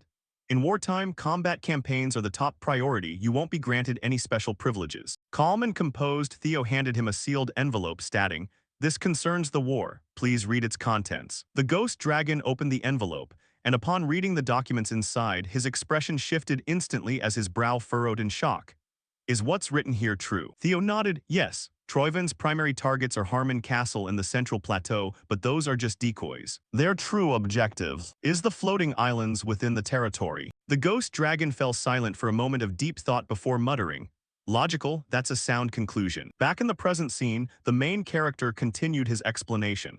Judging by the hostage incident involving the series Assassin Guild, it's obvious they're collaborating with Troiven, and the predecessor of the Black Tower was the Archipelago Maritime Transport Federation, the organization through which all imperial financial funds flow. The ghost dragon narrowed his eyes. That explains Troiven's massive war chest, Theo agreed. Exactly. Given the strategic location of the island, it will become an even greater threat as the war drags on. That's why our top priority must be reinforcing the neglected Bacchus territory. However, Troiven has concentrated enough forces at the Central Plateau and Harmon Castle to make it look like an all-out effort. And Ragnar has already deployed troops to counter them. We have no soldiers left to spare. Theo raised his voice. They can't simply abandon strategic points. That's why you requested independent command of a campaign, ranging from reinforcing Bacchus territory to investigating the islands suspected of funding Troiven. Theo declared with confidence, I can handle all of that on my own. The ghost dragon looked at him in utter astonishment. You saw this far ahead right from your initial request. The ghost dragon gave a short laugh and finally nodded. Fine, since it pertains to the war, there shouldn't be any issues. Permission granted, but don't do anything too reckless. Theo bowed slightly. I'll keep that in mind. As the ghost dragon watched Theo depart, he told himself that the intelligence Theo provided was of top-tier quality. But the fact that Theo chose to report directly to him rather than an intelligence specialist like the Black Dragon, meant Theo intended to take matters into his own hands. In that case, the ghost dragon muttered inwardly, "This permission is merely a formality." Knowing Theo, he's probably prepared for everything already. Returning to the present, just as the Troivan soldier prepared to stab Sybil, the seemingly drunken captain suddenly moved. With a lightning-fast motion, Sybil hurled his wine bottle straight at the attacker's face, the liquid splashing into the soldier's eyes and blinding him temporarily. The Troivan soldier stumbled back, wiping his face, only to freeze when he realized the liquid wasn't wine, but orange juice. Sybil broke into a beaming grin and chuckled. "I usually don't like drinking alcohol." Before the enemy could react, Sybil moved like lightning and took him down in a single decisive motion, killing him instantly. Another member of the support squad rushed over to report that they had cleared out the Vanguard infiltrators, prompting Sybil to nod firmly. "Good, hurry up and light the signal fire." His subordinates chatted excitedly and confidently, one remarking that their swords would slice right through Troivan's forces in a way he never imagined during the flower opening ceremony, while another laughed that they hadn't had it easy either. As Sybil prepared to light the signal fire, glancing back playfully to mutter that not a single member of his squad ever listened to their captain. Right as Sybil bent down to ignite the fire, one of the Troivan soldiers feigning death suddenly stirred. Snatching up a dagger, he lunged at Sybil with a wild look in his eyes, though Sybil and the others realized it far too late. The dagger swept toward him, but before the strike could land, a streak of metal flashed through the air, and the Troivan soldier's head dropped cleanly to the ground. Standing behind the corpse was a calm and confident man wearing a faint smile. It was Navin Bacchus, head of the Bacchus family. Lowering his sword leisurely, he said, "Careful, if any of you got hurt, how could I ever face our lord?" Flustered by his presence, Sybil hurriedly bowed and promised to correct his mistake. Navin smiled warmly and waved a hand. "I'm just joking, relax." But then his voice turned abruptly cold. "Though if you want to relax, there's something the Lord should take care of first." Sybil casually handed the torch to Navin, saying, "Please hold the fire for me. I need to discuss something with my teammates." Navin instantly responded with a deadpan expression, raising his sword threateningly. Sybil got beaten up by Navin for messing around, letting out panic screams across the ramparts. I'm just joking, just joking. I'll go do it right now." One by one, the signal fires along the castle walls flared up, illuminating the pitch-black night.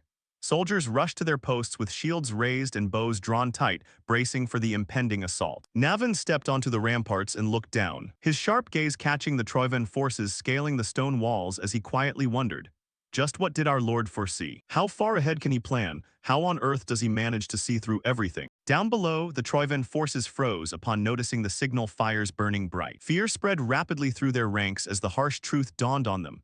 Their ambush had failed, and they were the ones who had walked right into a trap. Raising his voice in booming anger, Sybil roared, "The Troivan scumbags have attacked. Hold Bacchus Castle and wipe out the intruders." And then, a one-sided slaughter began, as the castle garrison rained arrows and magic down from the ramparts, mercilessly piercing through the invading Troivan army. Beneath the stormy skies, Theo finally arrived at Bacchus territory.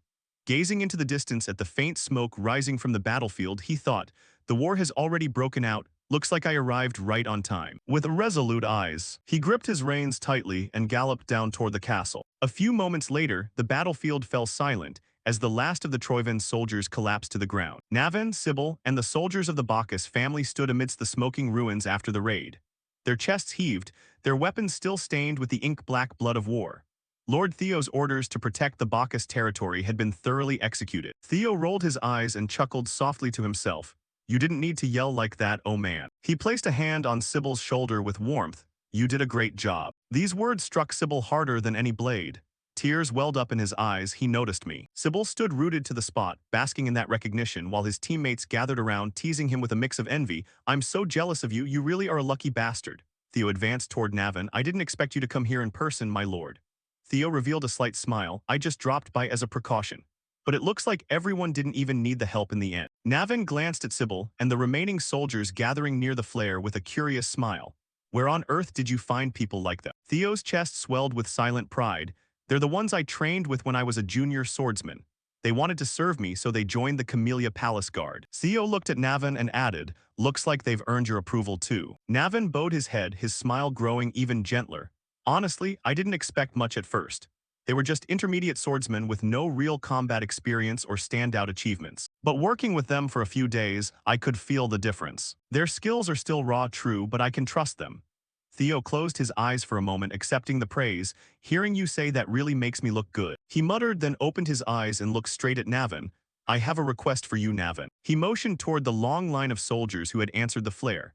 Now that the vassals and knights have left, the Bacchus Knight Order is vacant. How would you like to train these friends of yours to become the Knights of Bacchus? Navin took a breath, excitement slowly creeping into his expression, slow but genuine. A Knight Order. It's been a while since I felt anticipation like this. Watching the change in him, the responsibility naturally fell onto Navin's shoulders with ease. Standing up straight, making a decision and starting to walk away, Theo waved his hand casually. Then I'll leave it to you. Navin blinked, startled. Are you leaving already, young master? Yeah, Theo replied simply. I've seen what I needed to see here. I was just passing through on the way. I have other things to do. Navin asked, other purposes. Theo turned back, answering warmly. An investigation of the floating archipelago. Navin bowed and let out a chuckle. I should be used to it by now. But your audacity still catches me off guard, young master. Theo's smile widened as Navin continued. Isn't that place notoriously hostile to outsiders? And it's so hard to get in. Don't worry, I have my own ways, Theo replied. Far away from Bacchus, along the breezy coastline lies the port city of Dion, bustling with a rhythm of its own. In the lower district of the city, a tavern buzzed with noise. A hooded figure pushed open the door and stepped inside. He didn't pay attention to the large man blocking the aisle and bumped right into him. The man's rough hand reached out and grabbed the newcomer's shoulder roughly. Hey shorty, are your eyes hanging under your feet? The hooded man calmly looked up and replied in an even tone, Ah, my fault, I guess I didn't see you down there. The ruffian was startled, the insult sharpening his eyebrows. Oh right, let me bend down to eye level with you. The noise in the tavern held its breath. Then in a split second, the hooded man's hand moved with lightning speed, grabbing a mug of beer and smashing it against the ruffian's forehead. The atmosphere in the room shifted from noisy to tense silence, then to wild excitement in a single breath. People began leaning forward, watching intently. Oh, it's a fight, someone shouted with half amusement, half warning. Others burst into laughter. The waitresses rushed over. Hey, wait, I'm coming. Yes, your drinks are right here. Inside the candlelit room at the back of the tavern, a woman's voice rang out as she read a report to the man across from her. The request summary is as follows. The floating archipelago will regularly supply gunpowder and steel to Troyvin as agreed. All costs will be charged as rental fees for the Azure Dragon Sword. The man slammed his hand down hard on the table, his face twisted in anger. A request. In your dreams, that's a blatant threat. That man was Antonio Spinola, head of the Spinola family and next in line to lead their maritime empire. His anger rippled through the room as he snorted. And what rental fee? They steal the damn sword and then say they'll rent it back for money. What a complete farce. I won't fall for that trap. But sir, we don't really have a choice, do we? Antonio's reflection mirrored on the glossy surface of the orb beside him. Without the Azure Dragon Sword, the floating archipelago will sink fast. He rubbed his forehead, the frustration in his voice turning to despair. Damn it. If we hadn't lost that sword, we wouldn't have to put up with their bullying. His gaze darkened. Is there really no hope left for our archipelago? Before an answer came, a loud crash echoed from outside. Screams, curses, and the sound of breaking wood. The noise of a tavern brawl flooded the room. Antonio stormed to the door and kicked it wide open. You bastards, my head is about to explode and now this. What the hell is wrong with you idiots? You're fighting again. The room fell abruptly silent, dozens of faces turning toward him, some looking guilty, some defiant. How many times have I said you aren't allowed to get drunk anymore? Only drink in silence, understand, you idiots. From across the room, a familiar calm voice rang out. He finally decided to show his face. The speaker pulled down his hood to reveal sharp eyes and a confident smile. It was Theo Ragnar. Antonio Spinola, the next head of the Spinola family. Inside Antonio's office, he leaned back in his chair and tapped his fingers impatiently against the desk. So you're saying you want to come to the floating archipelago and you want me to let you on board as a warrior? Theo nodded, completely unflinching. That's right, I heard sea monsters are showing up more often near that floating landmass. As for my skills, what you saw earlier should be proof enough. Your ship is short on people anyway, right? It's a win-win. Antonio rubbed his chin, his tone turning skeptical. You're not wrong, we are looking for some good fighters. Suddenly his gaze sharpened, his posture shifting from tired to keen. But you won't be getting on my ship. For a mercenary looking for work, your gear is way too clean. Not a single scratch, not a speck of dirt. And that brawl earlier, it just happened to take place right where I'm staying. Is it really just a coincidence? Besides, you even knew I had a ship heading to the floating archipelago. That's clearly not normal. He leaned forward, his fingers interlaced under his chin. If you were me, would you let someone like that on board? Theo let out a short, amused chuckle. I'd be disappointed if you didn't see through that. Good, let's get straight to the point. Theo reached into his cloak and pulled out a small metal badge, placing it on the table. the armed resistance organization fighting for the liberation of the floating archipelago. Black Tower leader Antonio Spinola. That name struck like lightning, Antonio's eyes widening in shock. Before he could react, Theo leaned in closer, his voice unwavering. So Antonio Spinola, let's make a deal. Antonio's jaw tightened. How do you know I'm the leader of the Black Tower? Theo's smirk returned. Come on, that's not the important part, is it? It's not about how I know but what I already know. For instance, about the Azure Dragon sword you're craving so badly. Hearing of the weapon, Antonio's composure shattered. His chair flipping backward on the floor as he stood up. You bastard, you're Troyvan's hound after all. Theo's voice remained cold and precise. The basis of any deal is calmness, Antonio, don't lose it. Antonio glared at him. Even if I think calmly, this is absurd. If you're not on Troyvan's side, there's no way you'd know about the Azure Dragon sword. Before Theo could answer, the door burst open and one of Antonio's guards stepped in. Lord Antonio, is everything okay? Antonio waved a hand, the guard hesitating before bowing and leaving. Theo gave a light chuckle, the corners of his lips curving into a faint, confident smile. What if I told you I'm holding the Azure Dragon sword? Ridiculous, right? The truth is Troyvan stole it and now you're claiming you have it. Nonsense. Why is that nonsense? Theo replied, they're just like me. Probably just saying they have it but never actually bringing it out. Antonio's head began to spin as confusion clouded his thoughts. Come to think of it, they've never actually shown us the real thing. I can't believe our judgment was clouded this badly, even with the fate of the archipelago at stake. Theo's smile lingered as he leaned forward slightly. You have nothing left to lose, do you? So why not hear me out to the end? Antonio took a deep breath, then slumped back into his chair. His voice softened, though suspicion remained. All right, I'm listening. Theo's expression turned serious, the myth and mystery of the floating archipelago. It all starts with the story of the hero Kriemhild, right? A resigned sigh. Antonio opened one of the side drawers and pulled out an old diary. Looks like you already know the story. That's right, he drove his sword into the head of the water dragon that devastated the oceans. The floating archipelago is said to float on the sea thanks to mysterious currents. But that's not true. The water dragon sealed by Lord Kriemhild lies deep at the bottom of the sea, and the massive magical energy it releases creates an airflow that keeps the island afloat. The Azure Dragon sword is the device that maintains that seal, a medium keeping the magic flow stable. But ever since Troyvan stole the Azure Dragon sword, the magical flow has become unstable. If the Azure Dragon sword isn't returned soon, then the archipelago will sink to the bottom of the sea. Gigantic waves will rise from the ocean, tearing everything apart. Buildings, infrastructure, the people living there, their homes, their lives, everything will be swallowed by the sea. He looked straight at Theo, his voice full of urgency. I'm not kidding. The lives of everyone on the archipelago are at stake. If you really have the Azure Dragon sword and you return it to us, we'll grant you whatever you want. Theo's expression darkened. Returning it isn't a real solution, anyone could steal it again. The image of the Azure Dragon sword flashed in Theo's vision, its dark light still deeply engraved in his memory. Above all, that means I'll have to give it up completely. Antonio's voice turned resolute. Then let's proceed with the deal. What do you want? If it's money, we can pay whatever it takes. Theo's gaze lifted, his face calm but resolute. No, what I need isn't money. Theo's eyes flashed a faint red. I've already prepared for this. A way to keep the Azure Dragon sword while still saving the archipelago. All you have to do is take me to the floating archipelago. Sweat beads rolled down Antonio's face. He was stunned by Antonio's words. The scene shifted to the expanse of the sea stretching out like a living map, restless and silver under the dazzling sky. A sailboat glided over the waves, its bow bobbing as it carried Antonio and Theo toward a horizon dense with islands. Theo stood by the railing, the wind tangling his hair. And when he spotted the sight ahead, his smile widened. Finally, there it is. The floating archipelago hovered over the ocean like a cluster of patched-together towns and harbors. Ships of all sizes traded around its harbor, a combination of sails and dust. Once a legendary trade alliance with customs so distinct that even the emperor had to recognize its autonomy. The archipelago now bore the scars of occupation. Under Troyvan's control since the Great War, it had been exploited and turned into a military production hub. Watching a row of smithies spitting out sparks like fireflies, Theo felt a cold shiver grip his chest. At the end of the Great War, many satellite islands had slipped beneath the waves, disappearing from the map forever. He glued his eyes to the islands and let a thought settle like a blade in his mind. For the sake of both Ragnar and the archipelago, Troyvan's traces must be wiped out. Before he could deploy his plan any further, Antonio's voice cut across the deck.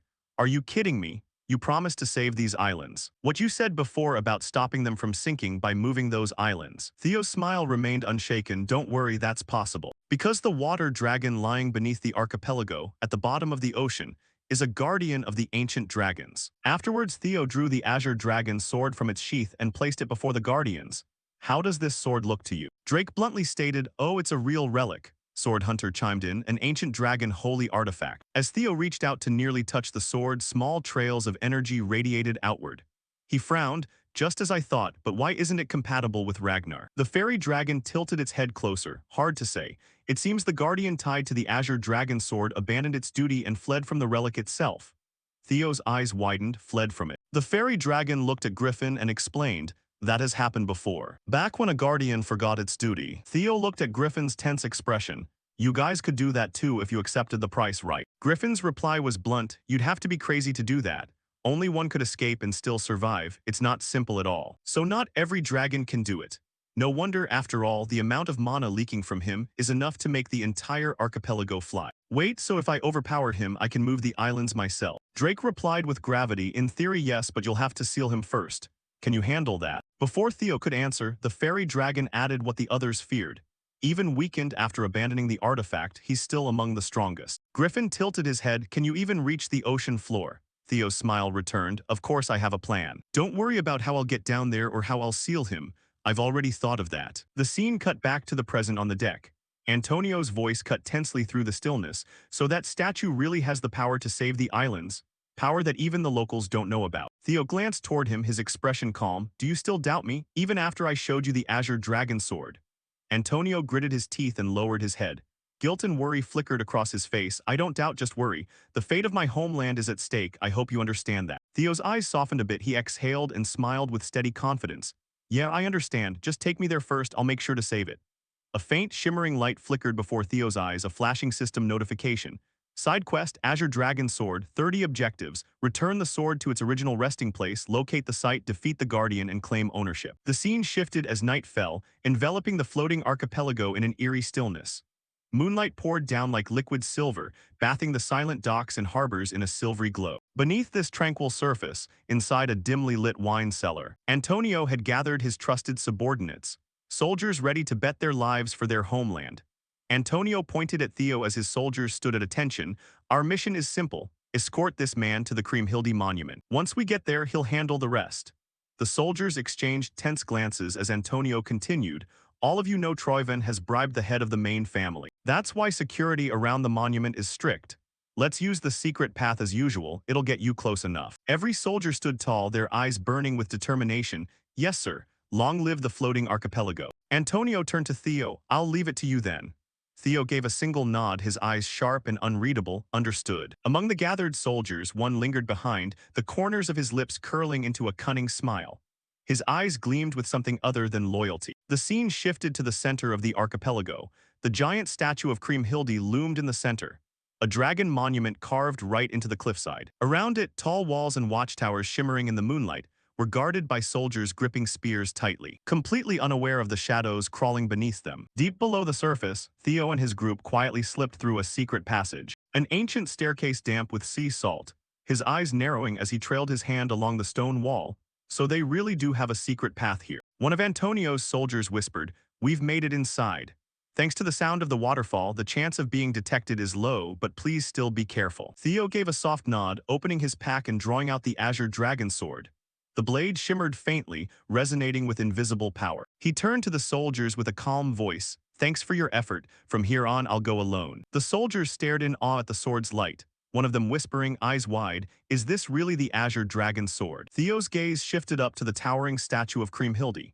The blade in his hand vibrated with energy, reacting more violently the closer it got. Tracking the length of the statue up to the giant dragon head, the source must be up there. He took a breath and launched himself upward, his body moving like a shadow amidst the dim moonlight. Below, one of the soldiers watched Theo's ascent. He really has the azure dragon sword. There's finally hope for our archipelago.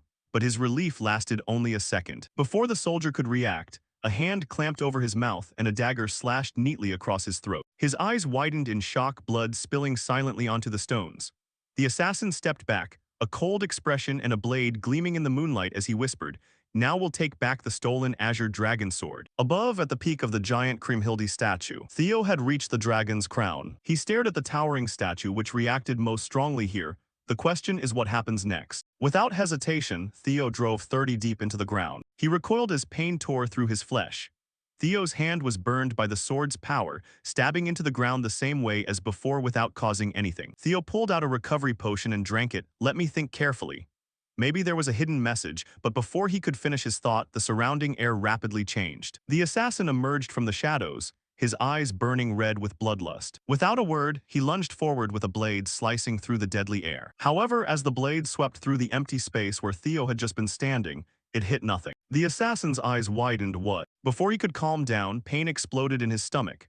Theo had reappeared behind him, his foot kicking hard against his ribs.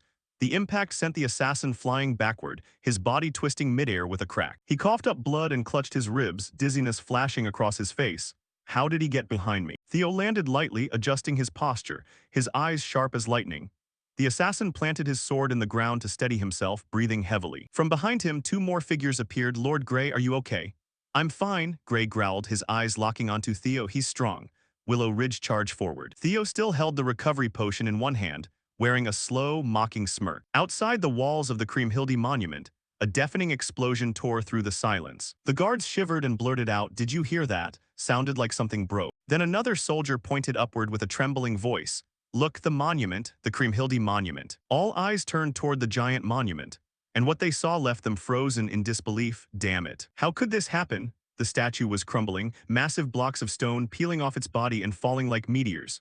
The roar of the collapse swallowed the night. The scene shifted to the moments before beneath the giant staircase of the Kriemhilde statue. Antonio paced restlessly, his brows furrowed tightly as he looked up the tunnel above.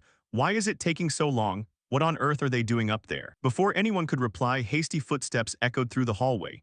A female soldier staggered out, panting, her face pale under the flickering torchlight. Lord Antonio, big trouble. Grey and his gang, the ones who went with us, they suddenly attacked the guest. Antonio's eyes widened. What, damn it? So Troivan's lacklings have infiltrated this deep. Meanwhile, at the top of the giant statue, Theo's sword clashed with three assassins at once. Theo spun to parry and counterattack, pushed back by their relentless assaults. Damn it, these bastards aren't amateurs. His gaze darted between them. Even when I create an opening, they don't recklessly rush into attack. They're trying to buy time. They've controlled 3C zones, so they're waiting for reinforcements to quietly move in. Theo gripped his sword tighter. No way I'm letting that happen.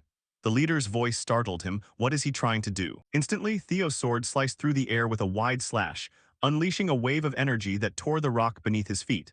The ground began to shake violently, shockwaves ripping through the stone floor as if the sky itself had been split in two. When the dust cleared, the ground beneath them cracked open, revealing something ancient shimmering underneath. Grey's eyes widened in horror. How did he know? Theo's expression shifted from tense to excited. So it's been right under my feet all this time.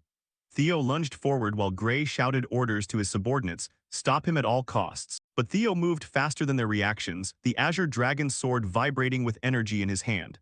A faint chime echoed, another system notification flashing before his eyes.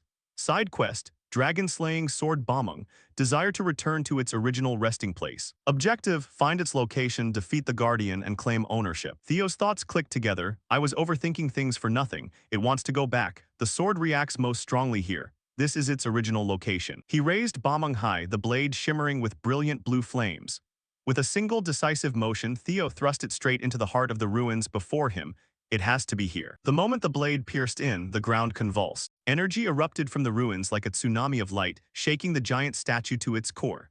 Grey and his men were blown away, rolling across the shattered stone floor. Their screams were drowned out by the roar of the unleashed power. Theo stood firm, his hand locked onto the hilt, his body trembling as the ruins' energy surged through him, blinding light swallowing everything. Outside, the guards along the Kriemhilde wall whipped around as a deafening crack tore through the night. Did you hear that? Something just broke. Followed by a cry that froze everyone in place. Look, the monument. Look at the Kriemhilde monument. All eyes looked up and horror gripped the fortress. The giant statue that used to be the pride of the archipelago was beginning to collapse. Damn it, how could this happen? Theo's body convulsed as he slowly regained consciousness, his vision blurry, and a dull pain throbbing behind his eyes. What happened? Did I pass out? Theo blinked, trying to focus, then freezing. The battlefield was gone, no ruins, no monument. Stretching around Theo was a dense forest with ancient roots twisting across the ground. So I survived.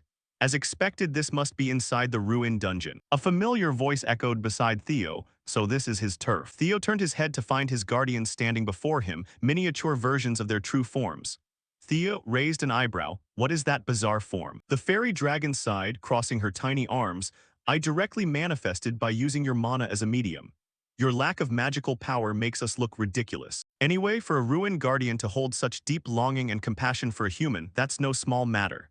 Theo's eyes widened. A human. Wait, could that human be Kriemhilde? Griffin shook his head. We aren't sure either, we only read the remaining lingering thoughts. Theo paused his thoughts. Given the current situation, that's probably true.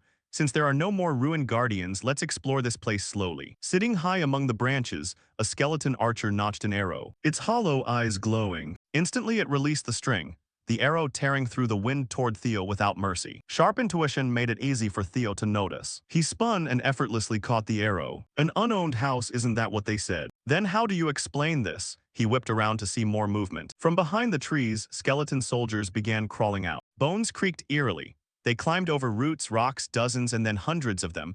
Intruder, intruder, Bomong belongs to Kriemhilde. The air grew thick with the smell of decay as their numbers increased.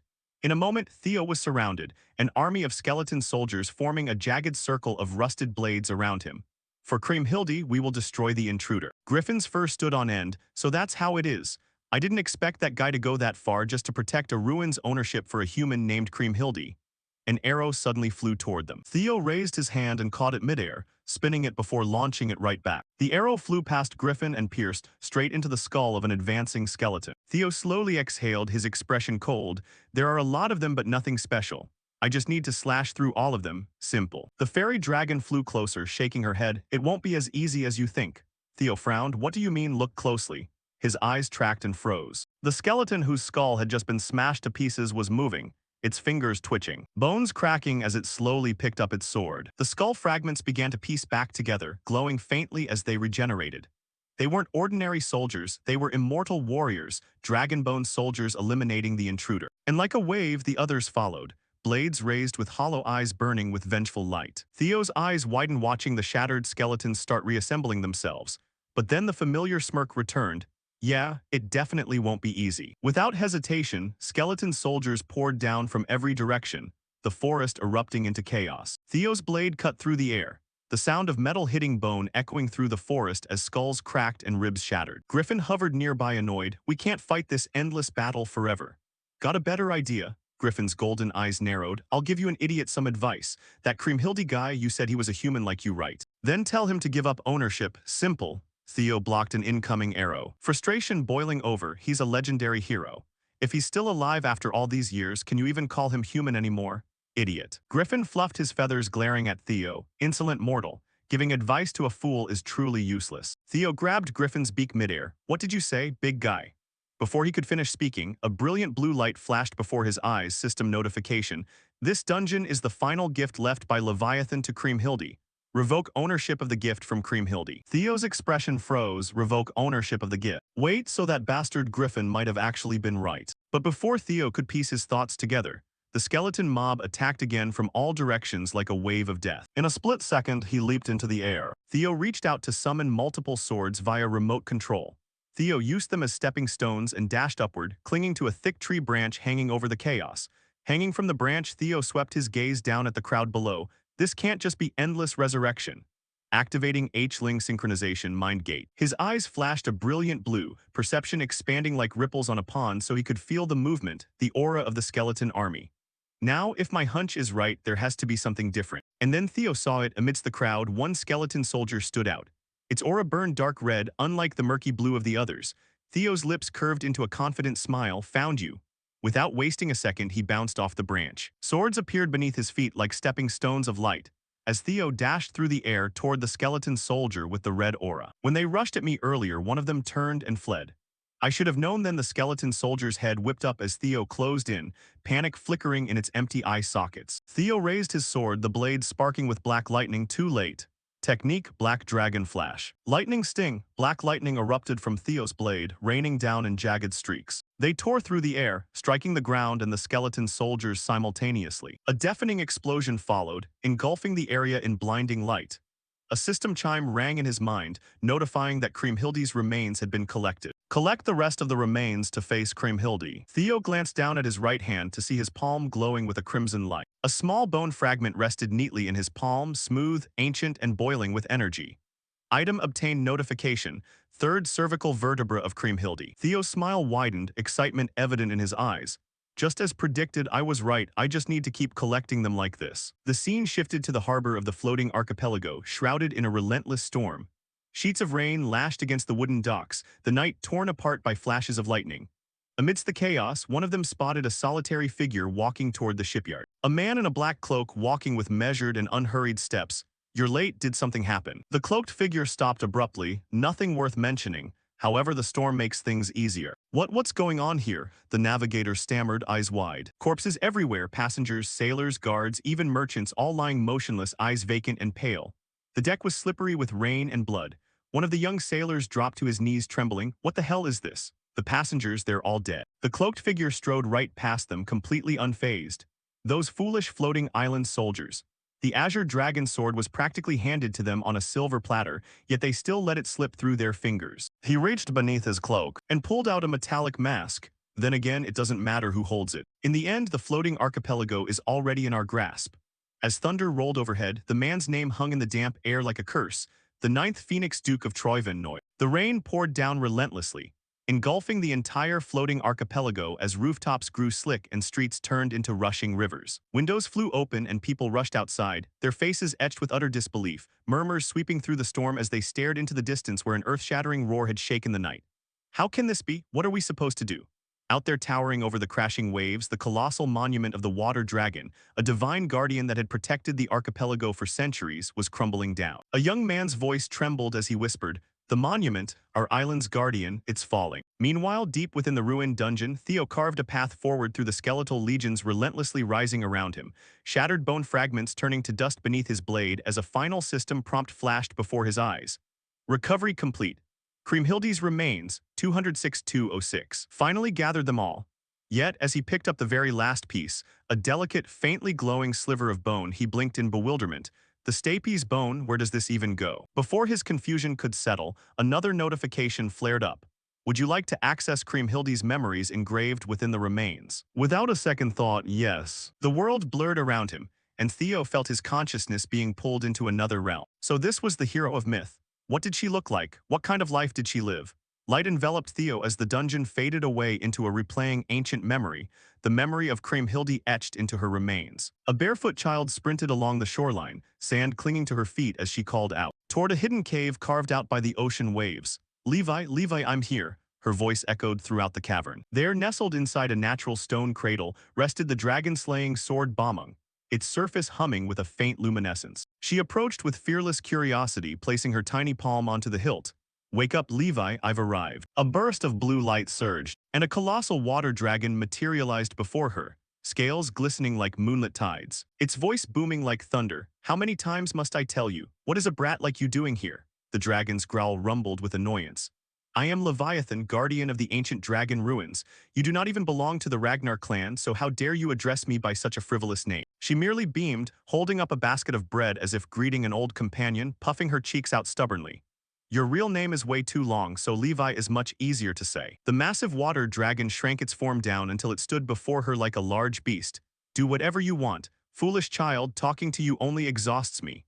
It then stared at the bread, muttering, "Why does that innkeeper keep giving you bread anyway?" She grinned brightly, completely oblivious. "Yeah, beats me. Oh, something amazing happened today." While Leviathan listened in silence, slowly chewing. And she began chattering away about the baker, the docks, and all sorts of random gossip. Days turned into years, and as she grew older, her voice deepened and her hair grew longer, yet she always returned with fresh bread and endless stories. Leviathan kept putting on an annoyed front, groaning at every tale, yet it never once drove her away. And gradually, somewhere between the stories and comfortable silences, the water dragon began watching over her not merely as the guardian of the ruins, but as something closer to kin. Years drifted by, and the cave remained just as it always was, chilly, dim, and filled only with the rhythmic ebb and flow of the ocean. One night beneath the pale moonlight, those familiar footsteps returned. The water dragon let out an exasperated sigh and lowered its head. "Good grief, I told you to stop coming here. Why are you so stubborn?" Yet before it could finish its words, something wet dripped onto the stone floor, and the stench of blood instantly permeated the cavern. Kriemhilde staggered into view, her body covered in cuts and bruises with blood streaming down her arms and legs, her voice trembling as she reached out a hand to plead for help. "Levi, help me." Strangers had suddenly raided the town and rounded up the villagers. Before she could take another step, a soldier burst into the cave and yanked her by the hair. His holy blade plunged directly into the ground before Kriemhilde, sheer terror flashing in her eyes. The soldier hauled her head back by her hair and sneered. Gotcha, you stupid barbarian brat, why'd you have to run off like that, huh? Our great emperor is bestowing his grace upon this remote sea. You should be on your knees thanking him. His face twisted into a vile grin. And while we're at it, I wouldn't mind having a little fun myself. The water dragon silently observed all of this, but its eyes underwent a terrifying change, the amber and crimson within its gaze erupting like molten fire, as its entire frame bristled with a profound fury that literally shook the air. Fissures instantly spiderwebbing across the cave under the released might of the water dragon. The entire island felt the violent tremor. The raid had come without warning, and in the blink of an eye, the whole town was engulfed in a sea of flames that ravenously swallowed rooftop after rooftop, sweeping swiftly from one street to the next. Desperate cries for help echoed all around, mingling with the clatter of steel and the barking commands of the invading soldiers. Move your asses if you don't want to burn alive. Yet soon enough, even the soldiers began to feel dread. Hey, what the hell is that racket? The sky above them abruptly plunged into pitch darkness, and in that very moment, howling winds whipped up, unleashing razor-sharp blades of rain that crashed down like divine retribution. The water dragon rose above the burning town, its wings tearing through the storm as the falling raindrops themselves transformed into piercing weapons that impaled the soldiers where they stood. What kind of monster just showed up? Those desperately trying to flee couldn't escape its gaze. And perched atop the water dragon's head was Kriemhilde herself, looking tiny against the dragon's massive frame, her fresh wounds still bleeding. Yet she gripped the dragon-slaying sword bombing tightly with both hands. The soldier's eyes widened as he spotted the girl atop the massive water dragon, rain lashing across his face as he screamed. There's a brat standing on its head. She's controlling it, kill her first. But he never got the chance to raise his sword. A compressed blast of sea water and air gathered within the dragon's jaws and fired, tearing through the soldier's neck so swiftly that his head was severed in an instant, dropping onto the rain-soaked earth before his body even collapsed. Meanwhile, a protective fluid barrier enveloped the islanders, shielding every helpless villager from harm. Kriemhilde remained atop the water dragon, gazing down through a veil of tears, her voice breaking and almost inaudible. I'm sorry, Levi, I'm so sorry. She pressed a trembling hand against her forehead, guilt lacing every syllable. You were supposed to wait for the chosen one, but because of me, all because of me. The water dragon's tone softened. Cease your weeping. Everything turned out fine, didn't it? But suddenly, a gentle, radiant light blossomed around her. The protective ward the dragon conjured cocooned Kriemhilde in a gentle embrace, slowly lowering her down to the ground among her people. There is no need for apologies. The moment her feet touched the ground, the villagers chanted her name over and over. Kriemhilde, Kriemhilde, Kriemhilde saved us all. Kriemhilde gazed up at the water dragon with eyes full of sorrow. But you said, I may have forsaken my duty, yet I feel entirely at peace. This was my choice. Its eyes softened, remembering the little child who used to come chatter and laugh beside it. By my own will, not that of the ancient dragon, I was able to protect your smile. But peace never lasted long under the shadow of an empire. Far away in a throne room, the emperor slammed his fist down in outrage, his roar reverberating across the great hall. My imperial army, rooted by some barbarian brat riding a water dragon? Unacceptable. I grew too complacent just because it was a remote territory. Dispatch the imperial guard and reclaim that land for me. And so the invasion came. Iron chains thicker than ship masts bound the water dragon's massive frame, rendering it completely immobile as the beast roared and thrashed against them while soldiers flooded the island once more. Blindfolded villagers were dragged out in lines, spears pressed against their throats. The commanding officer looked down smugly from his steed and spoke up. Fascinating. A creature that simply refuses to die. He pointed the tip of his blade straight at Kriemhilde. If you are its master, you must know how to kill it. Speak. The water dragon ignored him entirely, keeping its eyes fixed on Kriemhilde instead. It is all right, Kriemhilde. I am a guardian. I cannot truly die. I will merely return to a deep slumber. Kriemhilde collapsed to her knees, her body trembling with the lingering magic of the ruins. When I awaken once more, you will surely be able to wake me up again. Growing impatient, the commander raised his hand. The soldiers tightened their grip and lowered their spears directly against the hostages' throats. The water dragon's gaze softened. It seems our time has run out. Kriemhilde trembled, frozen in place as tears streamed down her face, while raindrops mist and sea water gathered around her hands, guiding her arms upward. Her fingers tightened around the dragon-slaying sword with zero intent to strike. Levi, please don't make me do this. I can't, I just can't. The water dragon closed its eyes and spoke in a deep resonance. Perhaps our fate was sealed the moment I broke the rules. So do not carry the burden of guilt for protecting your people. Allow me to aid you one last time. I was truly happy, Kriemhilde. And then, with a hollow, heart-wrenching thud, the blade plunged deep into the water dragon's body. A roar ripped through the heavens as the dragon collapsed, its colossal frame crashing hard against the earth while chains rattled violently all around. The commander stared at the beast's motionless body, his eyes widening before giving way to rabid triumph. He threw his head back and let out a manic laugh, his voice slicing through the rain like jagged lightning. But just as his laughter peaked, the expression on his face vanished, the smirk dissolving as his pupils contracted and his breath caught. Something isn't right. The soldiers around him shuddered, their bodies stiffening. What is it? Pure dread crept into their voices. How is this possible? From the horizon, a colossal wall of water surged higher than the sea cliffs, higher than the watchtowers, a gargantuan tsunami awakened by the dragon's dying breath. The earth shook beneath the villagers' feet as the roaring waves surged forward, devouring everything in their path while soldiers screamed and tried to flee, only for the sea to swallow them whole without mercy. Yet at the heart of the archipelago, the people were spared from drowning as the water curved around them, once again forming that familiar protective barrier shimmering like liquid glass. Drenched and hollow-eyed, Kriemhilde stood amidst the storm, watching the waves carry the fatting form of the water dragon back into the abyssal depths, her voice fracturing. Levi. Her wail dissolved into the sea, the vision blurring. Back into the silent world of the ruins where Theo stood, his expression having softened as a quiet sorrow settled deep within his gaze. So that's how it was. Kriemhilde wasn't the legendary hero everyone thought she was. She was just a girl, an unfortunate girl who only wanted to befriend a guardian. Theo's train of thought was broken by a voice behind him. He turned around and saw the Kriemhilde of the past standing with the dragon-slaying sword resting in her hands, looking at Theo as her voice carried profound weight. So you are the one Levi has been waiting for, the chosen one. She bowed her head, a bittersweet smile gracing her lips. Because of me, Lord Levi was unable to fulfill his duty. I brought upon him pain he never deserved to endure. She stepped forward and presented the sword to Theo with both hands. Please, bring happiness to Levi, he was everything to me. Theo took the dragon-slaying sword into his hands, feeling its faint hum against his palm. Sounds to me like I don't need to do that. Kriemhilde blinked, unable to comprehend what he meant. Theo raised the blade slightly and smiled with unwavering certainty. This guy already looks like he was plenty happy. Those words struck Kriemhilde harder than any blade ever could. Her breath hitched, her shoulders trembling as tears welled up and spilled over. Her voice cracked, brimming with warm relief. Thank you so very much. The memory dissolved like mist as the world shifted around them. The rain had ceased over the floating archipelago. Clouds parted to let moonlight wash over the ruined plaza where the colossal monument had fallen, soldiers surrounding the shattered stone rubble to form a perimeter as drenched citizens gathered, shivering from the chaos. Please, do not come any closer. Yet whispers rippled through the crowd as someone pointed with a shaking hand. Wait, someone's up there. Heads turned upward, breaths catching in their throats, perched atop the highest fragment of the collapsed statue stood a solitary silhouette. As the light gradually illuminated where the figure stood, eyes widened in sheer disbelief. No way, aren't you the one who saved our island from sinking all those years ago? Theo stood amidst the ruins, his cloak billowing in the sea breeze amidst the unending cheers echoing all around. It's Kriemhilde has returned. The scene shifted to an underground chamber within the floating archipelago. A clandestine council room buzzed with panicked murmurs as the senators of the three maritime clans gathered in secret. A chilling, authoritative voice drifted across the dim hall. You all certainly gathered quickly.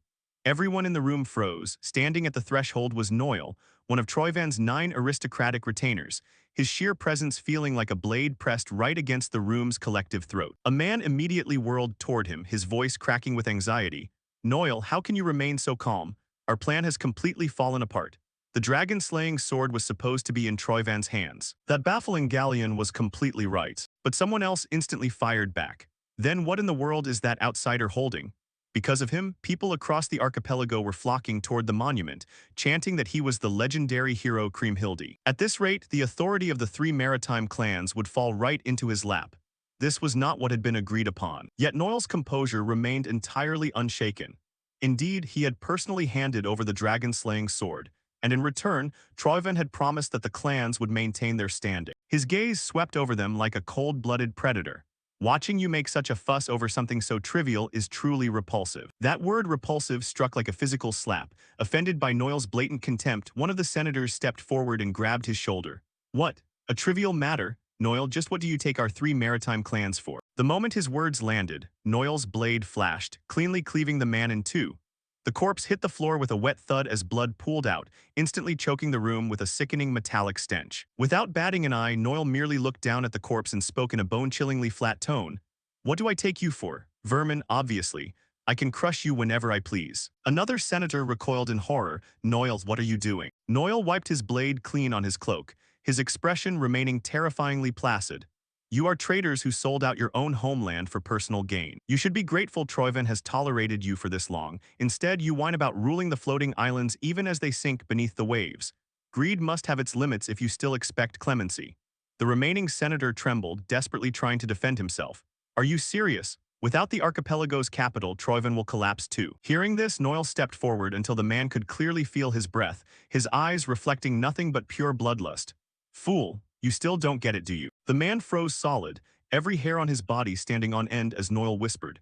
"If you don't want to be slaughtered right here and now, shut your mouth and do exactly as I say." The senator's lips clamped shut instantly, sweat beating down his chin as he struggled to breathe. Noel turned away without a care in the world. "If you want to live, bring me the dragon-slaying sword, useless trash." Right before he stepped outside, a soldier knelt respectfully before him. "Forgive me, Pillar Noel, may I ask you something?" Noel paused and nodded. The soldier swallowed hard and asked, "Do you truly trust them to recover the sword?" Noel's tone remained dead serious. "I know what troubles you. I would prefer to retrieve it myself, but circumstances do not allow it. One of Ragnar's 9 dragons, the tyrant dragon, is here." Noel's eyes narrowed even further. "Now that he has arrived, keeping him in check is our top priority." Dawn was just breaking on the other side of the archipelago, as crowds gathered around the weather-beaten ruins of the colossal dragon statue. Fragments glittered under the rising sun, murmurs rippling across the sea of people as Theo descended the crumbling staircase. The crowd erupted, their voices overlapping into a thunderous chant.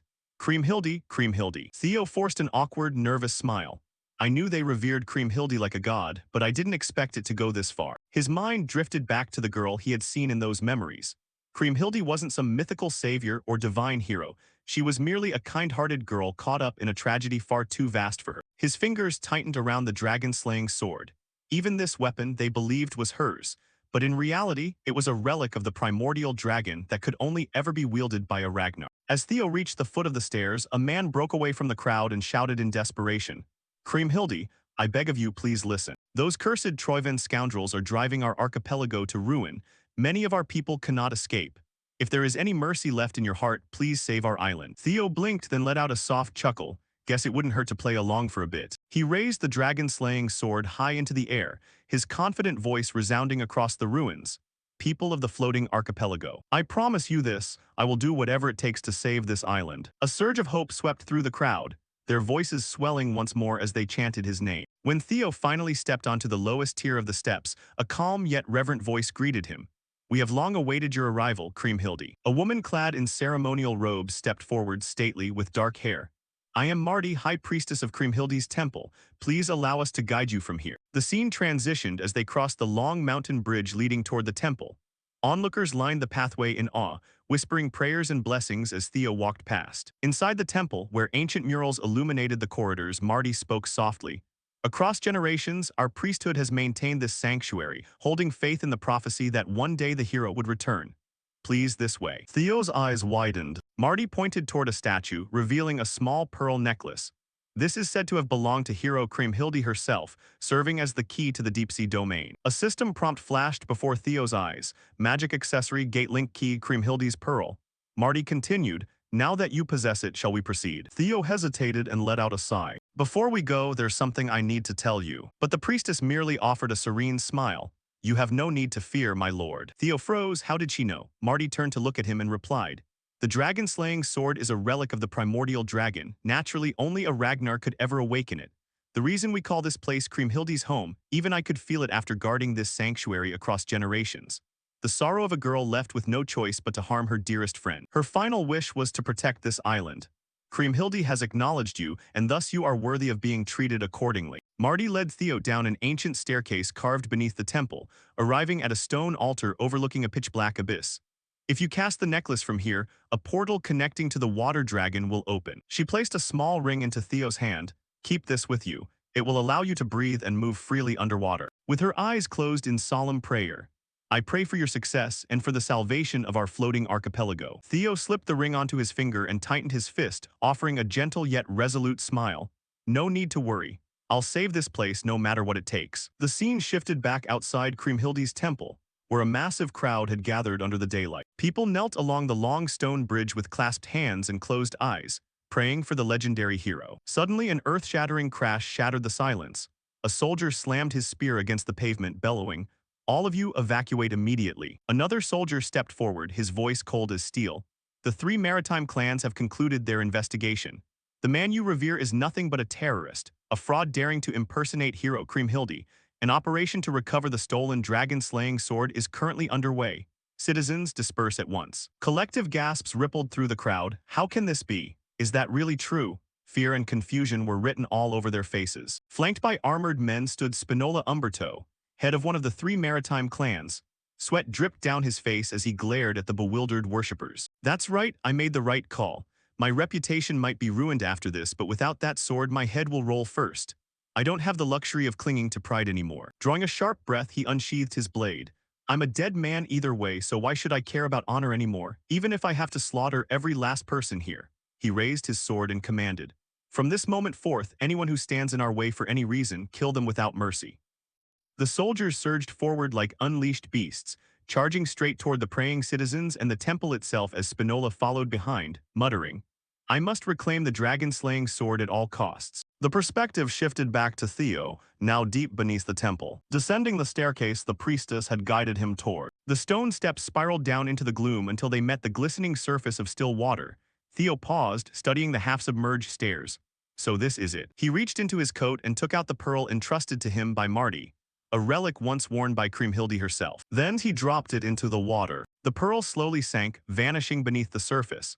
The instant it slipped out of view, the water began to churn as gentle ripples spiraled outward, deepening into surging waves. The circular pool suddenly parted, forming a suspended passage that hovered like a gateway woven from light, humming faintly with suspended droplets floating in the air like drifting stars. Theo took a deep breath to steady his resolve, then plunged straight into the gateway. The moment his body passed through the swirling vortex of water, the world shifted violently around him. Then, with a sudden jolt, everything stabilized. Theo opened his eyes to find himself suspended deep within the vast, unfamiliar abyss of the ocean. He slowly turned his head to survey the boundless underwater realm stretching before him. "I made it in, but I still have no idea where to go from here." As he drifted forward, letting instinct guide him through the deep, something grazed the edge of his senses.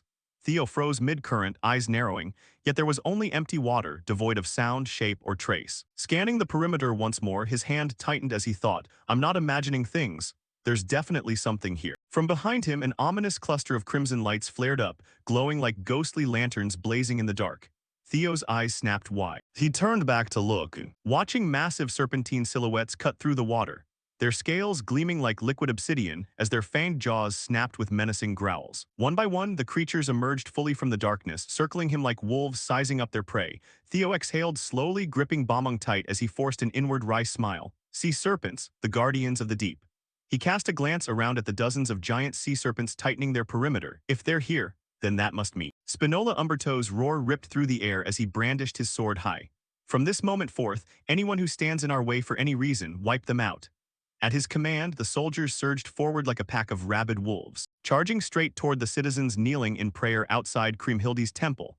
Confusion rippled through the crowd as people struggled to comprehend what was happening, some murmuring anxiously, "Why are soldiers from Hyun's 3rd district here? Are they seriously calling innocent citizens terrorists?" Before Spinola's troops could reach the civilians, High Priestess Marty stepped forward, her voice ringing out with sharp authority.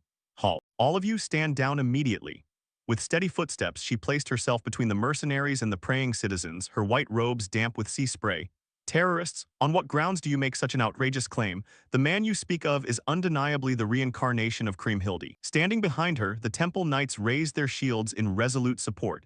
"I swear upon the honor of every priest who has protected this sanctuary across generations. Aren't you the ones who owe us an explanation? Why have you brought Troivan mercenaries into a sacred sanctuary dedicated to Saint Kriemhildi?" Collective gasps erupted from the crowd. "Troivan?" Faces turned pale as the truth set in, another voice yelling, "They're the ones who stole the dragon sword. Didn't the 3rd district lose the dragon-slaying sword because of their ambush? Wait, don't tell me." An enraged man marched right up to a soldier and roared, "You've been colluding with the Troivan clan, haven't you? Stealing the dragon-slaying sword wasn't enough, so now you're trying to betray Saint Kriemhildi too." The crowd erupted in sheer outrage. We won't let you do as you please. This time we will protect Kriemhilde. Spinola Umberto's face contorted in panic and fury as he saw the entire crowd turning against him. A subordinate leaned in, his voice strained and pleading.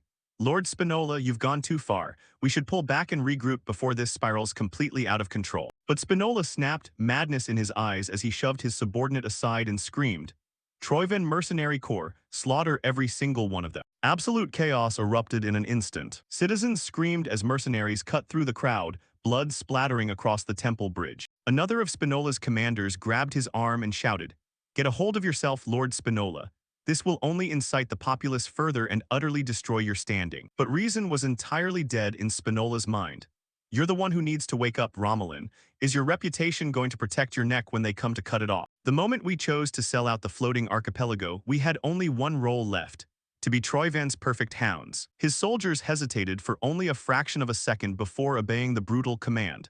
Cut down anyone who gets in our way. I will shoulder all the blame. We must reclaim the dragon-slaying sword at all costs. On the High Priestess's side, the Temple Guardians held their ground, dread flickering in their eyes as they saw Spinola's entire force bearing down on them with murderous intent. A Guardian leaned close to Marty and urged, We must fall back right now. This is getting too dangerous. But before he could finish, Marty planted her feet firmly and shouted, No, we stand and fight alongside our people. Metallic clashes rang out as the two sides collided, Spinola's men roaring, Like hell will let you do whatever you want, while the temple knights and citizens roared back, Hold the line, don't let them break through. Spears thrust forward, viciously bearing down on unarmed civilians. A man cowered as a spearhead leveled right at his chest, his breath hitching in pure terror. But at the very last second, a crisp clash of steel echoed out as Antonio Spinola stepped in personally, swinging his blade with pinpoint precision to swat the spearhead aside, saving the man in the nick of time. Antonio wasn't the only one stepping forward. His subordinates charged in alongside him, forming a wall of steel between Spinola Umberto's army and the terrified citizens, deflecting blow after blow. The sudden intervention made Spinola Umberto's eyes widen in disbelief, raw fury twisting his features. You fools, what the hell do you think you're doing? Parrying an incoming strike, Antonio gripped his sword tight. Long time no see, father. Yet Spinola Umberto offered no warmth whatsoever, his rage turning razor-sharp instead. Forsaking your rightful inheritance just to play out this little farce. What a pathetic joke. Antonio's jaw clenched at the accusation. With anger flaring up, he swung his blade so violently that an incoming spear snapped clean in two. The shattered metal spinning across the ground. What part of this do you call a farce? Selling out your own homeland or butchering innocent civilians? Spinola Umberto's fury only deepened, his eyes trembling with rage as he spat out an insult. You ungrateful little brat. The two forces clashed violently, with Antonio and his men joining the temple knights and citizens. Their side finally stood a fighting chance. Antonio pressed forward amidst the mayhem, all members of the Black Pavilion present. Advance, suppress these treacherous scoundrels and protect the citizens at all costs. The battlefield erupted with renewed fervor as sword clashed against spear repeatedly, sparks scattering across the air like glowing embers. While Antonio fought fiercely, shielding citizens whenever possible, a grim thought weighed heavily on his mind. No matter how much I try to boost the people's morale, the reality and strength is still vastly disparate. We are still heavily outnumbered and outpowered. The defense line won't hold much longer. Please hurry up. Scene shift to Theo. He is currently floating in the deep sea as a circle of sea serpents surrounds him. Theo scanned their movements. I anticipated sea serpents, but I didn't expect the numbers to be this high. He tracked their silent gliding, noticing something strange. Despite surrounding him, none of them seemed to attack. Why are they just standing still? Theo slowly lowered his sword as a realization dawned. Could the reason lie in the aura of Leviathan sealed inside the blade? The idea deepened. He cautiously reached out toward a sea serpent while telling himself that if his hunch was right, this might work. The sea serpent didn't recoil. Instead, it closed its glowing eyes as Theo's palm rested on its head. A system notification appeared. The sea serpent trusts you. You have been acknowledged as its master. Blue light spread from Theo's hand, dispersing in the water like drifting sparks, followed by another notification. Wyvern tamming has been activated. Sea serpent has been tamed. Theo watched the glowing energy swirl around his hand and exhaled. It's the same feeling as when I first tamed Ragnar. An echo of emotion flowed through the dragon's heart. He could feel Leviathan's memories beneath the waves. Curiosity, fear, and everything the great guardian felt as it sank into the abyss. All of it vibrated through him now, exactly as the sea serpents remembered. Theo began communicating with the sea serpent through pure telepathy. Their thoughts swept through his mind like a current. You were all drawn together by Leviathan's power. That's why you didn't attack me. You were just observing, waiting. because I carry the exact same aura as him. Another sea serpent glided toward him, its eyes dimming with worry and whispering directly into his mind. Theo's expression sharpened then softened with surprise. Is that really true? But instead of fear, a smile slowly spread across his face. Theo reached out, gently patting the sea serpent and speaking with warmth, "Don't worry, trust me. I'll sort this out no matter what, take me there." Theo climbed onto the sea serpent's back, gripping the dragon-slaying sword tightly as the creature coiled through the water, leading him to Leviathan's resting place. They plunged deeper and deeper into the abyss. The world grew dark until only faint blue twinkles remained. Dense pressure surrounded him. The currents twisted violently, Theo bringing a hand to shield his face, feeling the ocean squeeze like a fist around him. The deeper we go, the stronger the current, mana is distorting all around. A clear sign we're getting close to Leviathan. He activated Dragon Egg Synchronization, Mind Gate. His eyes glowed with an eerie blue light cutting through the darkness. And then at the very bottom of the sea, Theo finally saw it. The gigantic form of the water dragon Leviathan lay motionless on the ocean floor. Purple streaks of corrupted mana wrapped around its massive body like chains. Theo's breath caught, he whispered, "So this is Leviathan. It's really been resting at the bottom of the sea this whole time." Even with Leviathan's size, the pressure was terrifying. Still, something about the mana felt wrong, distorted. The mana flow is so strange. Just like the sea serpent said, this isn't the Leviathan I saw in Kriemhildi's memories. Suddenly, Griffin manifested beside him. Its feathers bristled as it hissed in shock. "Whoa, this thing is completely rotten." Theo blinked in shock, eyes widening. But before he could react, the fairy dragon drifted forward and spoke softly, "Agreed. Its condition is dangerously unstable." Theo looked between them with rising tension. "Is it really that serious?" The fairy dragon sighed, her voice calm yet heavy. "I thought you would feel it yourself. You possess the exact same aura as it." His eyes widened as a faint purple mist coiled around the aura he possessed. Could this be the corruption of the malicious spirit from the cave earlier? The fairy dragon nodded. "Yes. Leviathan has been completely taken over by the corruption. It has lost all its reason." Before Theo could gather his thoughts, the purple streaks flared violently. The water dragon's eyes snapped open, glowing like molten amethyst. Then its roar exploded in the abyss, sending a tidal shockwave tearing across the ocean floor, shaking the very currents around him. The scene shifts to a building constructed on a cliff right by the coastline. The interior was completely wrecked, looking as though it had just been through a fierce battle. Noel slowly walked in, speaking calmly. "Our two nations might be at war, but there is one thing we need to clear up." Tyrant Dragon, in front of him, a man sat leaning against the rubble. The man chuckled softly, the corners of his lips curving in a mocking smirk. "Long time no see, Troivan's ninth Phoenix Duke, Noel." This tall man was Dantarol, one of the 9 dragons of the Ragnar family. Seeing Dantarol's utterly calm demeanor, Noel's eyes flashed with fury. "Do you think this is a time to laugh? Did you forget our covenant?" His voice roared, shaking the entire hall. "While we fought the Ragnar family, you took the north, in exchange for keeping Troivan's occupation of the archipelago a secret." The tyrant dragon rested his chin on his hand, feigning contemplation. "I don't remember breaking the deal at any point. Is there a problem?" That mocking laugh was like a dagger twisting straight into Noel's last shred of restraint. He slammed his foot down hard against the ground, cracking the stone floor. "Stop playing dumb. Dare you say you didn't know the 6th heir candidate was pulling tricks behind our backs?" Images of Theo Ragnar and the dragon-slaying sword flashed in his mind, making his blood boil even hotter. Noel's eyes burned red with killing intent. "Be honest, Tyrant Dragon." A massive murderous aura erupted around him, so thick the air in the room distorted. Yet Dantarol remained seated, even smiling as if watching casual entertainment. Noel pointed a finger straight at him, roaring. "Without a reasonable explanation, the deal between us ends right here." The scene shifts deep to the ocean floor, returning to Theo facing the gigantic form of Leviathan, now stained with the toxic purple streaks of the malicious spirit. Purple veins pulsed beneath the once majestic blue scales, making Leviathan's entire body look poisoned down to its soul. Theo frowned in recollection. "Don't tell me this is magical pollution." The fairy dragon beside him nodded, her expression darkening. "Indeed. Leviathan has been completely hijacked and has lost all reason." Before Theo could react, Leviathan jerked violently. The purple light flared, its eyes snapping open 2 burning pits of amethyst abyss. A roar echoed, strong enough to split the underwater currents in 2, the pressure from the roar shocking the entire area. Theo gritted his teeth. "What the hell is this? How could Troivan?" The fairy dragon pointed at the purple crystal deeply embedded in Leviathan's forehead. "Once the dragon-slaying sword is pulled out, the seal from back then would be undone.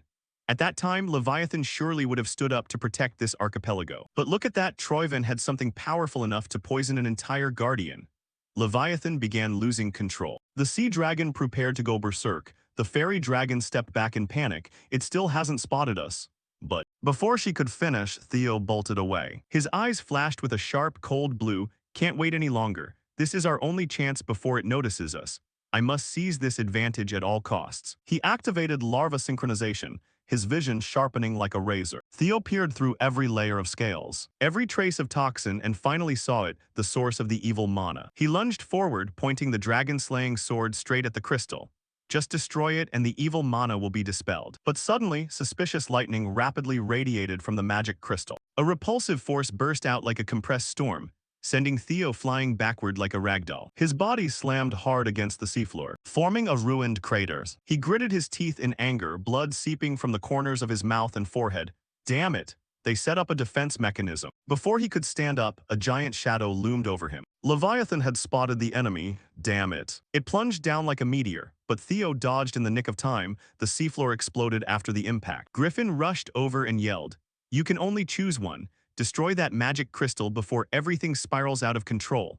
Strike right at the center of its forehead where it was just now." Theo backed off to create distance and tried to think. But how do I close the distance now? I'm not fast enough to get past that wall. Before he could finish thinking, Leviathan gathered energy and fired straight at him. Inside its mouth appeared a massive, dazzling sphere of light, so dense it made Theo's lungs constrict, followed immediately by a deadly beam of light destroying everything in its path. Theo spun to dodge at the very last second. The energy stream tore through the water like it wanted to annihilate the ocean. Swept up in the shockwave, Theo spun wildly in the rushing water until an unexpected movement appeared before him. A sea serpent rushed in to catch him and pulled him out of the zone being bombarded by the Guardian. Theo only managed to grab its body, the sea serpent pulling him away from Leviathan's second strike. A hint of surprise flashed on his face. Why is it saving me? With no time to understand, Theo immediately climbed onto its back and gripped its scales tightly. Moving underwater is tough, but it's different with your help. He patted the sea serpent hard. Let's go, head straight for the wound on Leviathan's forehead. The sea serpent dashed forward like a spear. The pressure of the evil mana grew denser the closer they got, the water around him beginning to shake. As the ideal moment approached, Theo launched himself off the sea serpent's back. The dragon-slaying sword in his hand glowed brightly, his eyes turning red with condensed killing intent. A lesson from the battle with Griffin. He activated his active skill, a series of system notifications popping up. Activated Griffin's Claws, surge in the rate of subduing strong opponents. Activated Fairy Clan Enhancement, protect the body from miasma with immunity. Activated Dragon Eater, use power to counter miasma. Theo roared, blood for blood, Guardian matched with Guardian. He spun. A massive blade of energy wave sliced through the ocean, slamming straight into the crystal. 5 dragon claws. The crystal cracked, then cracked further but didn't break yet. Theo gritted his teeth, still not enough. He poured all remaining mana and pushed harder. A familiar sound echoed, crack. The crystal shattered into countless fragments. An explosion of light swept across the seafloor. Theo panted but suddenly felt someone standing right behind his back. A familiar figure appeared, Kriemhildi's final memory fragment. She trembled, her gaze lowered and filled with sorrow. The ocean shook once more. A giant pillar of light shot straight up into the sky. Leviathan lay dying, its eyes flickering between light and dark. Finally, the Guardian's reason returned. It saw the sword-wielding figure and spoke in a hoarse voice. Kriemhildi, is that you? But that figure faded, leaving only Theo standing in that place. He smiled faintly. Sorry, I'm not her, I'm Theo Ragna, the Chosen One. I've come to deliver her final words. Theo closed his eyes, recalling Kriemhildi's last smile. She smiled until the very end. Leviathan fell silent, its voice trembling. I see. So all this time she was always thinking of me. Griffin interrupted. There's no time left, hurry back to the relic right now. The fairy dragon chimed in. Agreed, grant your power to the Chosen One. Leviathan frowned. While I'd love to do that, it's impossible. I disobeyed the primordial dragon, abandoning my position as guardian. Now I'm contaminated with miasma. Even if you save me, my end cannot be changed. It pointed a claw at Theo. So before I vanish, I will pass on all the power I have to you. But fair warning, it's going to be excruciatingly painful. Can you endure it? Theo offered a confident, light smile. I can handle it, who do you think I am? Leviathan exhaled a long, weary yet relieved breath. At least I like your confidence. Then use it to protect what Kriemhildi wanted to protect. Protect the island. Theo's heart tightened. He raised the dragon-slaying sword with determined eyes. I swear I will protect the people of the island. Leviathan closed its eyes peacefully. Thank you, Theo Ragna. Its massive body began to dissolve into golden streams of energy, swirling around Theo like a storm. Griffin shouted, Leviathan's sea currents are disappearing. The island will sink fast. Hurry, there's no time left. Go absorb that power. Theo looked up and said, "Don't worry, Leviathan." He plunged straight into the eye of the energy storm.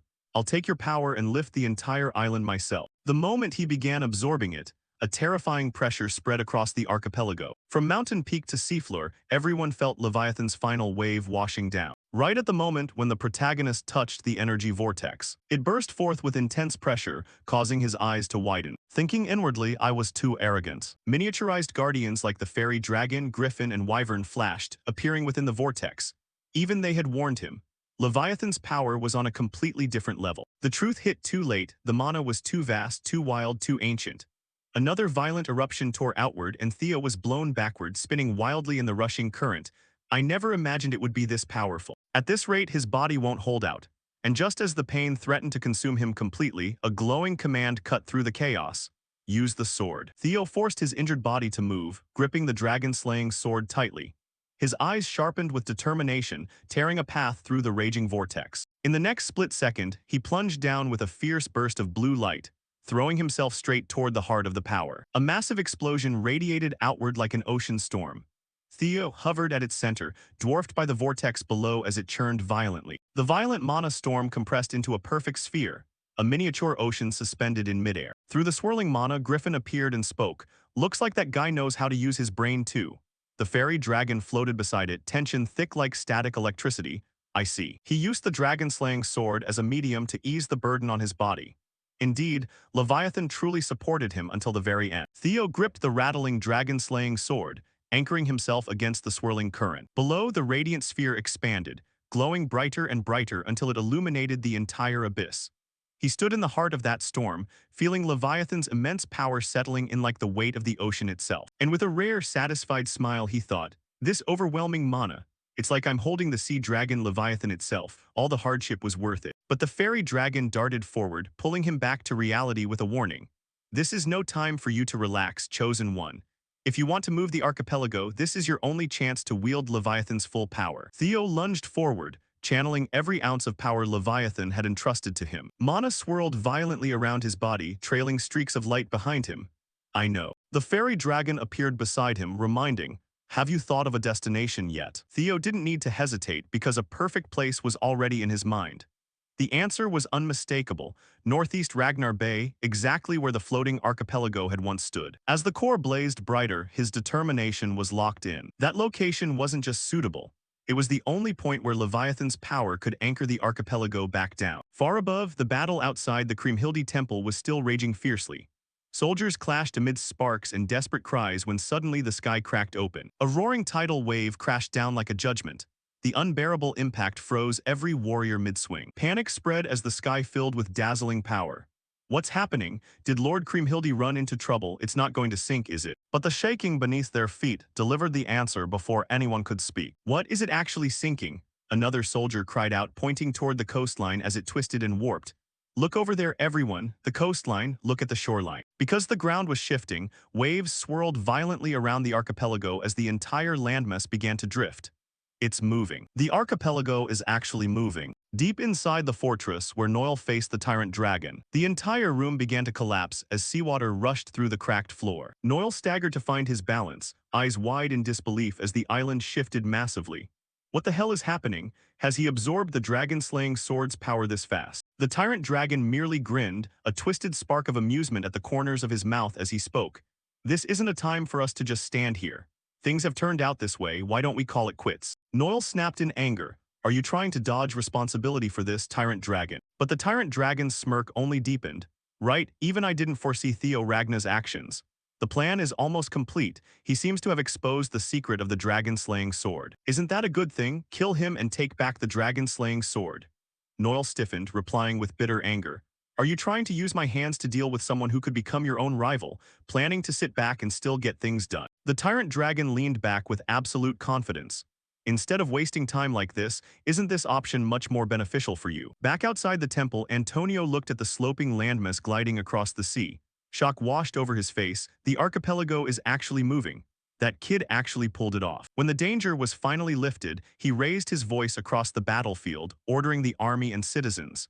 "Everyone stop fighting. The archipelago is no longer in danger of sinking. Everyone is safe now.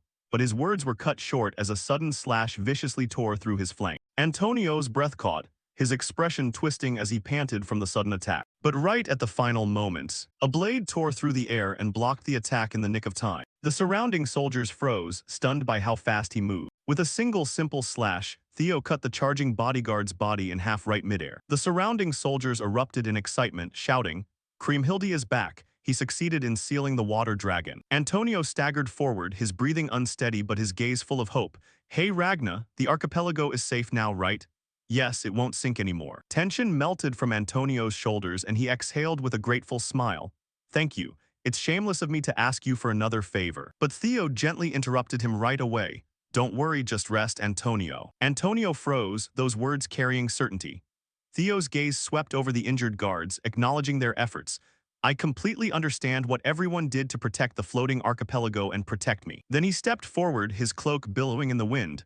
"I'll take care of this place from now on." Spinola's soldier Umberto shrank back at those words. Fear gripped his hands as he realized the power standing before him was on a completely different, uncontrollable level. Spinola Umberto roared in anger and desperation. "What are you idiots still standing around for? The dragon-slaying sword is right there. Stop hesitating and seize it immediately." Driven by panic rather than courage, the army rushed forward with frantic screams. But right at that moment, Noel stepped onto the battlefield, his voice trembling with anger as he spoke. "In the short time I was away, you guys turned this place into a complete mess." Theo's expression changed instantly, shock flooding his face as he realized exactly what was about to happen. Panic sharpened his voice as he screamed, "Everyone get down." The air seemed to crack as a razor-thin red line began to glow ominously in the distance. Spinola Umberto and his army stiffened as identical crimson lines appeared on their necks. Then a dazzling slash tore across the battlefield, and in the next split second, every mark Noel had carved erupted all at once. Spinola Umberto's entire army exploded into red blood splatters, their heads split apart perfectly and ruthlessly. An execution carried out via a single unstoppable strike. But before the power of that attack could destroy everything, a massive wave of energy and water surged outward. The shockwave tore the land apart as the surrounding sea exploded.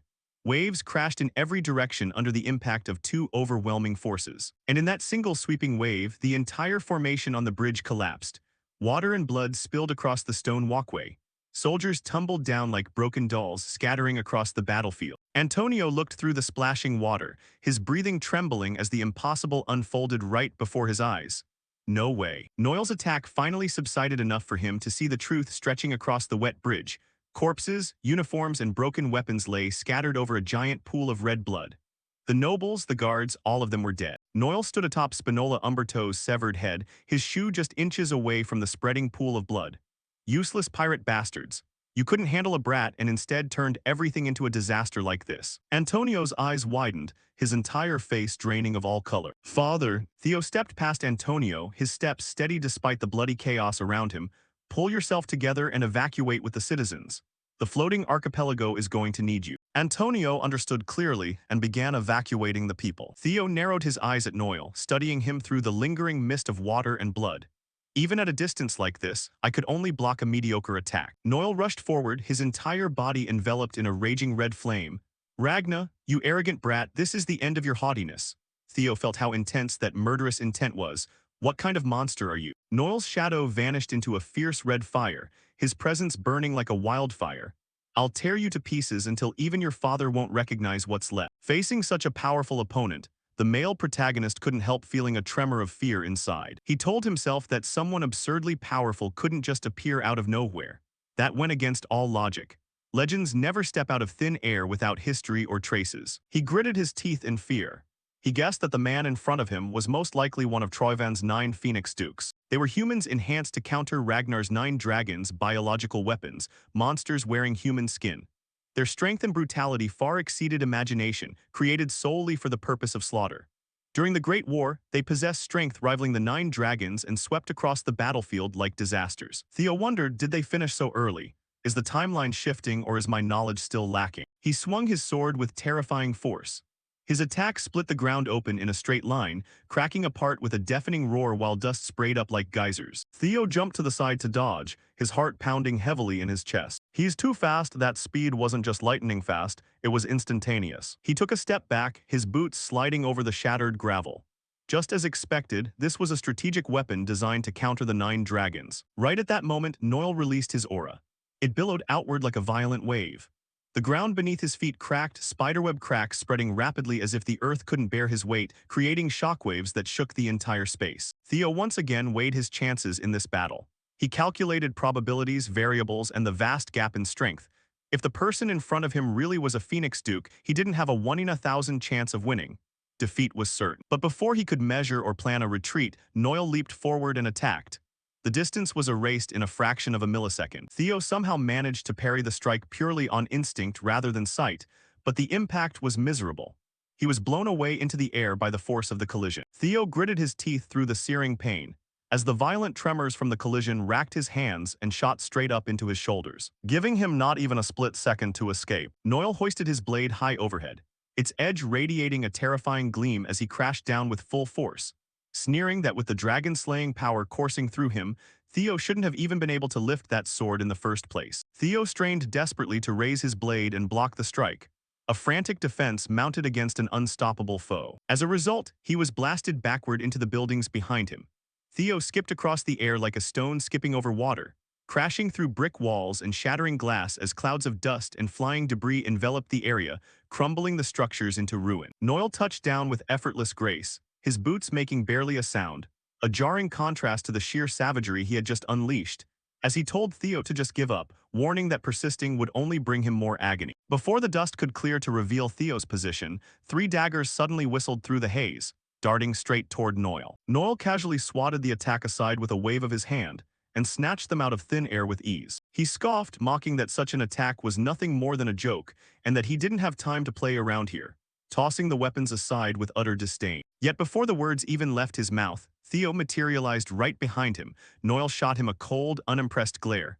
"You're far too old to be playing children's games." Theo felt a surge of both fury and bewilderment at the condescending remark. He brought his blade down in a thunderous cleave, kicking up a blinding wall of dust as the shockwave rattled the surrounding ruins. When the dust settled, reality set in.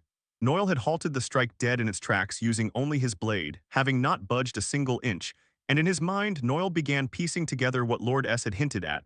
The puzzle pieces of the game were finally falling into place. A memory surfaced in Noel's mind of him standing at attention within a dim room, where Eid Troiven was warning him about Theo Ragnar, the next generation of the Ragnar clan, telling him to keep a particularly close eye on the boy. It wasn't merely a warning, but an explicit directive.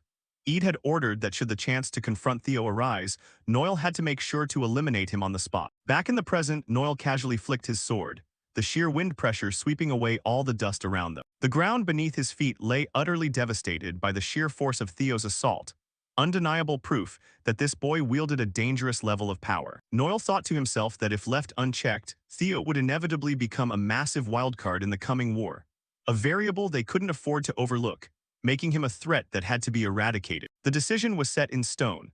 The next moment revealed Noel's blade dripping with Theo's blood, the dark crimson fluid running down the fuller and pattering onto the ground from a deep, gruesome gash. Theo was retreating at full speed, scrambling to buy time where every second counted, while one of his guardian spirits reached out to ask what his plan was since they needed more time to assist, just as a system prompt flashed before Theo's eyes. Activation of auxiliary fairy art failed. Skill still on cooldown. The very skill that could have saved his life right now was completely out of reach. But he told himself he couldn't afford to lose here, even as blood gushed from his wound, soaking his clothes crimson and leaving a long trail along his escape route. The system display showed that over 2 minutes remained until the dragon-slaying sword fully stabilized. 2 minutes in a high-speed clash like this felt like an eternity, so Theo gripped his sword until his knuckles turned white, knowing that if he could just channel Leviathan's power one more time, he could break out of this nightmare. As he neared the harbor, the salty tang of sea water mingled with the metallic stench of blood, and across the water's surface, he caught the reflection of Noel lunging at him from behind. The once peaceful harbor was instantly torn to shreds by Noel's devastating onslaught, warehouses crumbling into rubble and wooden crates splintering into kindling. Theo leaped backward, narrowly evading the blow as blood from his wound splattered across the glowing crimson ruins. Before he could even catch his breath, another strike came tearing toward him. Theo leaned back, barely dodging a slash that flattened the entire row of buildings behind him, the sword aura slicing through stone and steel like butter to cleave the structures clean in two. The upper halves of the buildings slowly slid off and collapsed with earth-shattering weight, while Noel kept up the pursuit like an apex predator toying with wounded prey. Theo darted between the collapsing structures, scrambling over piles of shattered brick and twisted rebar to carve out an escape route. Even so, Theo mustered the very last dregs of his strength, forcing his battered body to keep moving. He swung his blade with everything he had left, unleashing a radiant attack, a searing shockwave of energy that vaporized everything in its path. When the dust finally settled, Theo stood completely paralyzed, his heart sinking into his chest. Noel stood there entirely unharmed, not a single scratch on his skin, not a speck of dust on his clothes. Noel surged forward once again, his strikes crashing down like an unrelenting tide. Backed into an absolute corner, Theo's mind raced frantically in search of options that simply didn't exist. Sparks showered through the air every time their blades collided, and Theo could barely keep his footing, his arms trembling violently as his stance rapidly fell apart. Noel's relentless strikes tore through everything from lampposts to the pavement and surrounding rubble. With a deafening detonation, Theo was sent hurtling straight into the ocean. Noel vaulted after him, hovering in midair like an executioner ready to deliver the final blow. He unleashed an endless flurry of slashes, invisible blades of pressurized wind cleaving the ocean's surface, churning the water into towering waves that rose high before crashing down with fury. As the waters began to calm slightly, Theo shot up from the depths and burst into the air right before Noel. Soaked to the bone, he trembled and gasped desperately for air, his chest heaving with every ragged, shallow breath. In his mind, he thought, just a little more time for the dragon-slaying sword to stabilize, quickly checking the system interface to see only 17 seconds remaining, just 17 seconds. Noel gathered his sword aura, the blade igniting with a menacing luminescence. This fight is getting boring. Let's finish it right here. Theo's eyes snapped wide, knowing full well how dire the situation was. This was going to be the lethal blow. And so he devised a way to distract him for a split second. A gamble, a foolish and desperate gamble. Theo's gaze locked onto his dragon-slaying sword and he made his choice. He hurled the sword high over Noel's head, casting away his only weapon. What you're after is this dragon-slaying sword, isn't it? If you've got the guts, come and take it. Noel froze in disbelief for a fraction of a second, his eyes tracking the weapon spinning through the air, and that brief hesitation was the exact opening Theo had prayed for. A sea serpent breached the surface with explosive force, catching the blade securely in its fangs. Right then, Theo taunted him, "Looks like you don't have what it takes after all." Noel's eyes flared with rage as his composure shattered. "You insolent little brat, pulling cheap tricks right to the bitter end." Theo planted his feet firmly on the docks as countless sea serpents surfaced behind him, rising from the abyss like ancient guardians. Noel glared furiously, his pride wounded far deeper than any physical injury. The sea serpents unleashed their attacks straight at Noel in a focused line, concentrated beams of energy churning the water into absolute chaos. Noel deflected the barrage and sneered, "You really think a bunch of oversized snakes can turn the tables on me?" With a casual sweep of his sword, he wiped out the sea serpent's assault, dispersing the energy into harmless mist. But this time he was taken aback to see Theo charging head-on to attack. Noel laughed mockingly. The coward who did nothing but run finally grew the spine to charge. "No matter what petty scheme you're cooking up, bring everything you've got, I'll make sure to give you a spectacular end." Noel accumulated his energy, the suffocating pressure turning the air heavy and hard to breathe. Theo's eyes locked onto the notification. The countdown had hit 0, the dragon-slaying sword was fully stabilized. A voice echoed deep within his mind, "Thank you, chosen one. Wield the power I have left behind to protect yourself."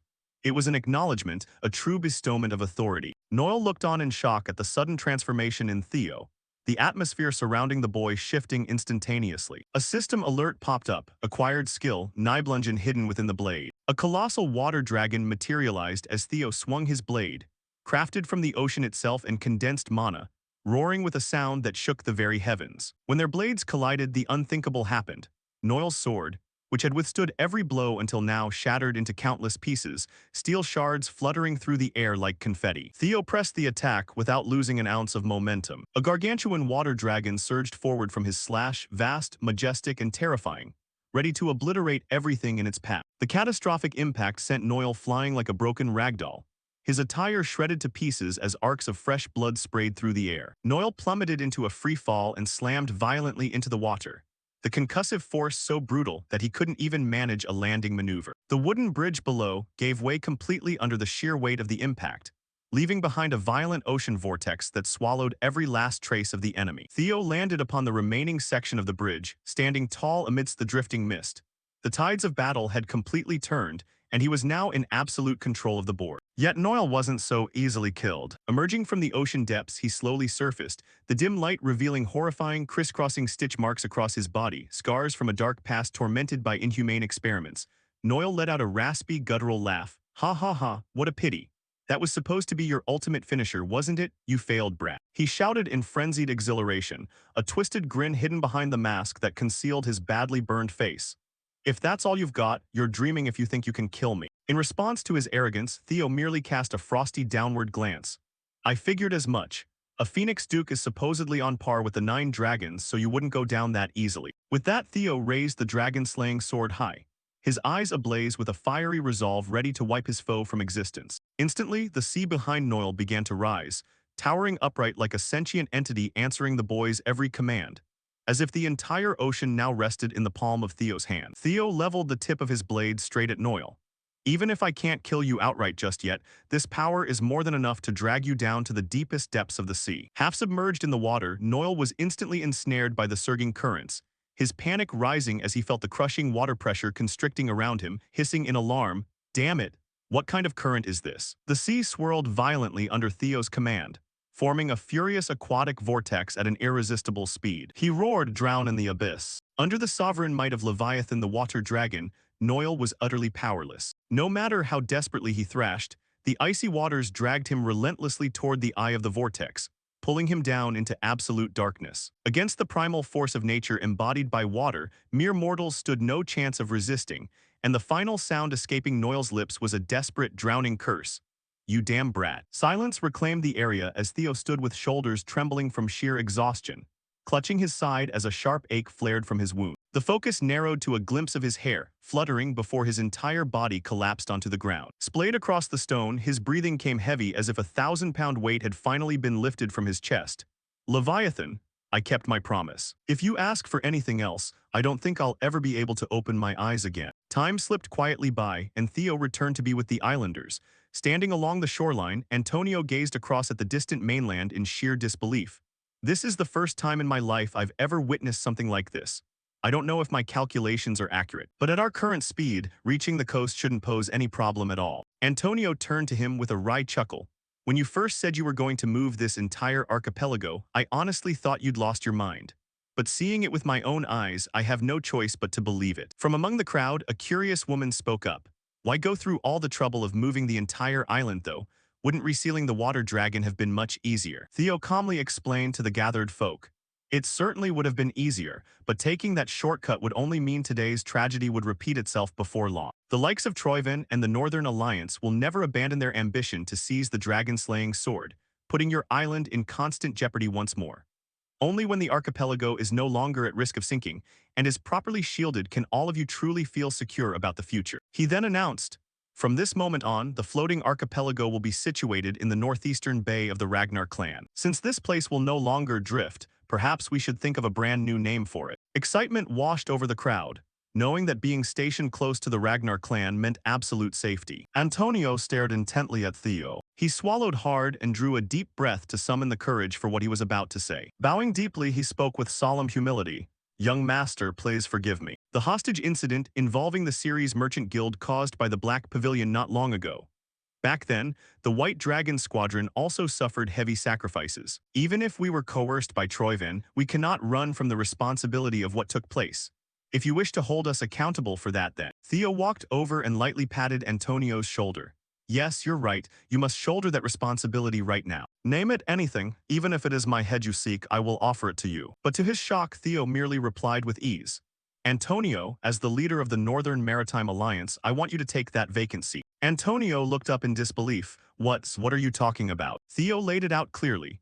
"The Ragnar Clan Ceres Merchant Guild has been wiped out, leaving no large-scale trade operations currently running in the north. I don't want to worry about that anymore because I trust the archipelago's maritime alliance will do whatever it takes to fill that void." Antonio stammered, but I don't deserve such a position." Theo didn't argue. Instead, he turned toward the villagers and projected his voice. "Did you all hear that? Lord Antonio says he doesn't deserve it. What do you all think?" Amidst the silence, High Priestess Marty abruptly raised her hand and spoke up. "I wholeheartedly support Lord Antonio taking this role. Every one of us has witnessed his sincerity." Echoing the priestess, the woman who had asked the question earlier raised her hand as well. I agree too, he should be our leader. One after another, thousands of hands shot into the air, the rhythmic chanting of Antonio's name echoing across the sky. Seeing the people united behind a conscientious leader, Theo smiled with satisfaction. He lightly thumped his chest, declaring with firm resolve. Then it's settled. The first condition. As long as the Maritime Alliance fulfills its duties and grants certain priorities to the Ragnar clan, I, Theo Ragnar, swear on my family's name to guarantee absolute security and autonomy for this archipelago. I pledge my personal honor to ensure this oath is upheld. Antonio closed his eyes, overcome with emotion as a true heir of the mighty Ragnar clan stood before him, entrusting him with the duty of protecting his people. He no longer had any reason to refuse, offering a faint smile. In the end, it seems I'm still the one receiving the grace. Straightening his posture, he gave a resonant vow. In the name of the Maritime Alliance, I, Antonio Spinola, swear our full cooperation with the Ragnar clan. A blood oath cemented the new alliance, granting Theo immense political leverage in the race to become the head of the Ragnar clan. The populace erupted into jubilant cheers of overwhelming relief and joy. Right at that moment, the island shuddered violently as if colliding with something, making Antonio jump in alarm. But Theo merely smiled, closing his eyes to savor the moment. We've arrived. Welcome to the new home of the floating archipelago. Meanwhile, on a distant, nameless rocky coast, violent waves battered the cliffs with frantic fury as if the sea itself were raging. Suddenly, a scarred hand gripped a jagged outcropping of rock. Noel, who was presumed dead beneath the ocean floor, was still drawing breath, having used the last shred of his strength to swim back to the surface. His lungs greedily pulled in gulp after gulp of air after being submerged for so long, dragging himself onto the shore and coughing violently from the seawater and chest-crushing pressure. His rage flared uncontrollably. That bastard Theo Ragnar. The next time I see you, I'll tear you limb from limb and devour your entrails. Suddenly, a chilling voice drifted down from atop the crag, making Noel freeze. Power enough to rival the 9 dragons of the Ragnar clan. What a pathetic display. Noel stiffened, trembling as he looked up toward the source of the voice. Tyrant Dragon. He cried out, "That's right, didn't you say you'd be in trouble too if our plan fell through? What do you want? Whatever it is, just help me out this once." The Tyrant Dragon offered no reply, leaping straight down from the cliff peak, his landing so heavy that the solid rock cracked beneath him, proving he was no ordinary being as he strode over leisurely. "Fools, it seems you still haven't figured out what I'm after. Fine, I'll tell you." He smirked, his gaze dripping with disdain. "My plan was to let you take the archipelago so I could simply seize it from your hands." Noel was struck with horror as a sinister realization hit him. "What? Don't tell me. You were planning to double-cross us from the very beginning. Taking back what was stolen, isn't that poetic? I thought you'd at least handle that troublesome brat, but it looks like I gave you too much credit. I never imagined useless vermin like you would fail so miserably against a mere kid." Livid with fury, Noel's arm suddenly mutated, swelling violently as if on the verge of bursting. "This is the ultimate combat form of a phoenix duke. You're too arrogant, Tyrant Dragon. The era of the 9 dragons is over. Let me show you the true power of a phoenix duke. You'll pay dearly for daring to look down on me." But before Noel could even strike, a devastating blast of energy shot straight through him like an artillery shell, erasing half of his torso in a fraction of a second. It was a direct strike from the Tyrant Dragon himself. Watching Noel's lifeless corpse get blown away, he muttered coldly, "You Easterners really are all talk. Even if the old fossils of the 9 dragons are past their prime, did you honestly think your pathetic tricks could match up? Well, maybe against those geezers or that lizard fellow you might have had a prayer." He turned and walked away, his eyes glinting with bloodlust as he looked toward the mainland. "Theo Ragnar, let's see how much strength you really have." Across the bleak, frozen battlefield, the forces of House Troyven stood rigid like iron pillars, standing in stark contrast to the defeated soldiers groveling at their feet. At the center stood Ead Troyven, his cloak billowing in the freezing wind, his face completely devoid of emotion. Behind him stood ranks of rigorously disciplined troops, their silence radiating the absolute dominance of the house. Among the shackled prisoners, a trembling figure slowly lifted his head, the bruises on his battered face unable to extinguish the blazing hatred in his eyes as he gnashed his teeth, snarling through ragged breaths. "You disgusting vermin! Do you really think this will let you bring down our Ragnar clan?" His scream cracked in the frigid air, yet he kept spewing venom. "In the end, Ragnar's blade will bring you death." The words were cut short as a searing crimson arc tore through the air, his head dropping before the victim could even process what had happened. Ead Troyven lowered his sword with terrifying calm, crimson blood trickling down the steel onto the frozen earth. How tedious. Every single Ragnar bastard babbles the exact same nonsense. The corpse slumped into the snow just as a soldier hurried over and dropped to one knee before Ead. "Young Patriarch, urgent news. The floating archipelago campaign has failed." Ead's gaze shifted slightly as he asked in a steady tone, What of Noel? We've lost contact with him, my lord. From within the ranks stepped another figure clad in polished steel armor, his face-concealing helm tilting slightly as he came to a halt beside the kneeling soldier, speaking with calm yet lethal composure. Sounds like that defective piece went and failed. He slowly lifted his visor, a predatory gleam flashing behind the slit. Losing the floating archipelago means our primary distribution network collapses, which could tip the scales of this war. Please grant me permission to clean up this mess personally. It was the first Phoenix Duke, the one who stood at the very top. Yet without the slightest hesitation, Eid turned away, his cloak sweeping across the blood-soaked snow. No, leave it. We've already extracted the archipelago's massive funds. Eid strode forward as the Troivan army mobilized behind him, blades rising and falling in lethal arcs to brutally execute every remaining captive. It's unfortunate, but we cannot let this distract us from our true objective. Consolidate all remaining forces at the center. This clash was merely a diversion to draw their attention. Eid paused for a brief moment, a faint violet glow flaring deep within his eyes. Etch this into your minds, we have only one goal and everything is for his sake. Eid's voice resonated across the vast expanse, for the resurrection of the mad dragon emperor. The scene faded away, opening onto the sun-drenched horizon of the newly anchored floating archipelago.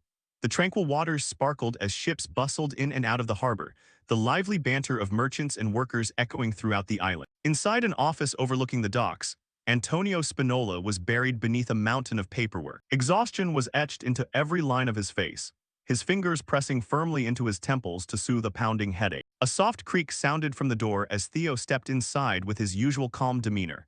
You look like you're carrying the weight of the world on your shoulders. Approaching the desk bathed in the golden afternoon sun, he asked, "Is the Ragnar clan's transport network running into trouble?"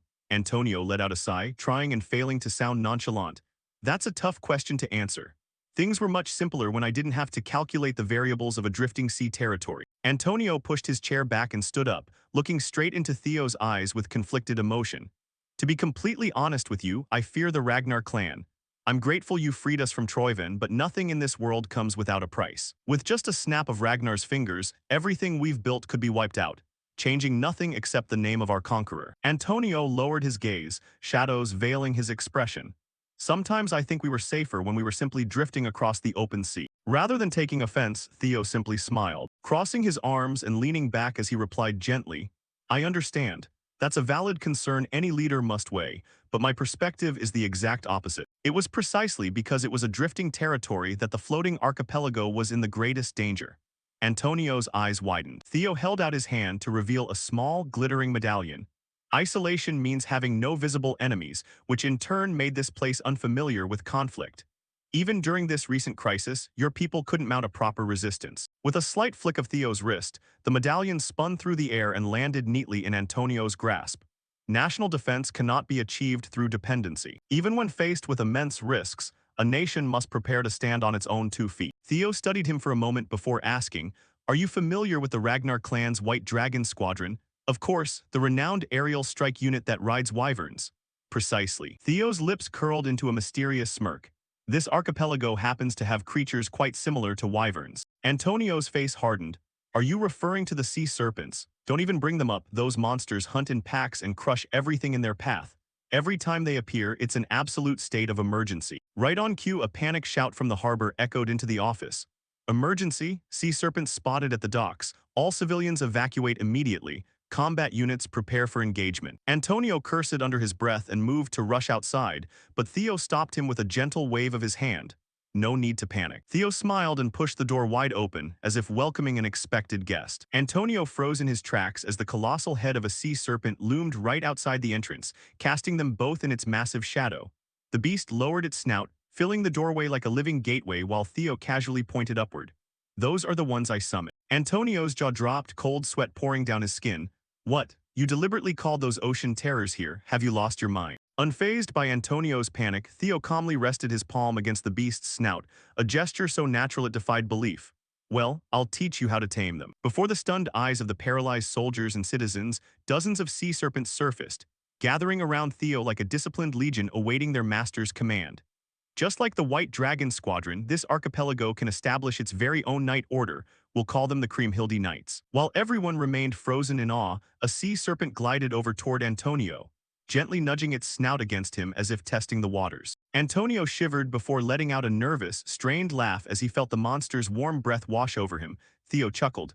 Looks like it's taken a liking to you. Sunlight streamed through the vaulted glass ceiling of the main hall, casting long golden beams across the polished stone floor. The atmosphere suddenly turned heavy as echoing footsteps approached, and an enigmatic figure drew near Theo with a look of sheer disbelief. This makes no sense. You accomplished all of this in just a matter of days. Theo simply shrugged. It is what it is. Cleve stood nearby, rubbing his temples in exasperation. Do you have any idea what you've done? The floating archipelago was under a classified Black Pavilion investigation because it serves as House Troyvan's financial lifeline. Taking action on your own like this. Theo's eyes narrowed. A classified investigation, what do you mean by that? If the Black Pavilion knew how crucial this place was, why did they stand by and watch it get invaded? Why stay silent? Before Theo could dig deeper into his thoughts, a deep, resonant voice cut through the air, instantly silencing the entire hall. Are you Theo Ragnar? A man strolled forward, a mocking smirk playing on his lips. Those old geezers among the 9 dragons hyped you up so much that my expectations were a bit high, but looking at you, you're nothing more than a pampered brat, hardly look like a real man at all. He waved his hand dismissively, as if brushing off a petty insult, his smirk sharpening into that of a hungry predator. Regardless, it's a pleasure to meet you. Theo's heart tightened. The tyrant dragon Danteral, what was someone of his caliber doing here? Both Theo and Cecilia bowed respectfully as Danteral approached, though he merely gave a lazy wave of his hand. Drop the formal old-school greetings, make yourselves comfortable. Cecilia straightened up, her voice taut with tension. Lord Danteral, why haven't you reported anything to the Black Pavilion regarding the situation here? Danteral shot her a lopsided grin. My bad, I got here a little late. Cecilia's composure cracked into visible irritation.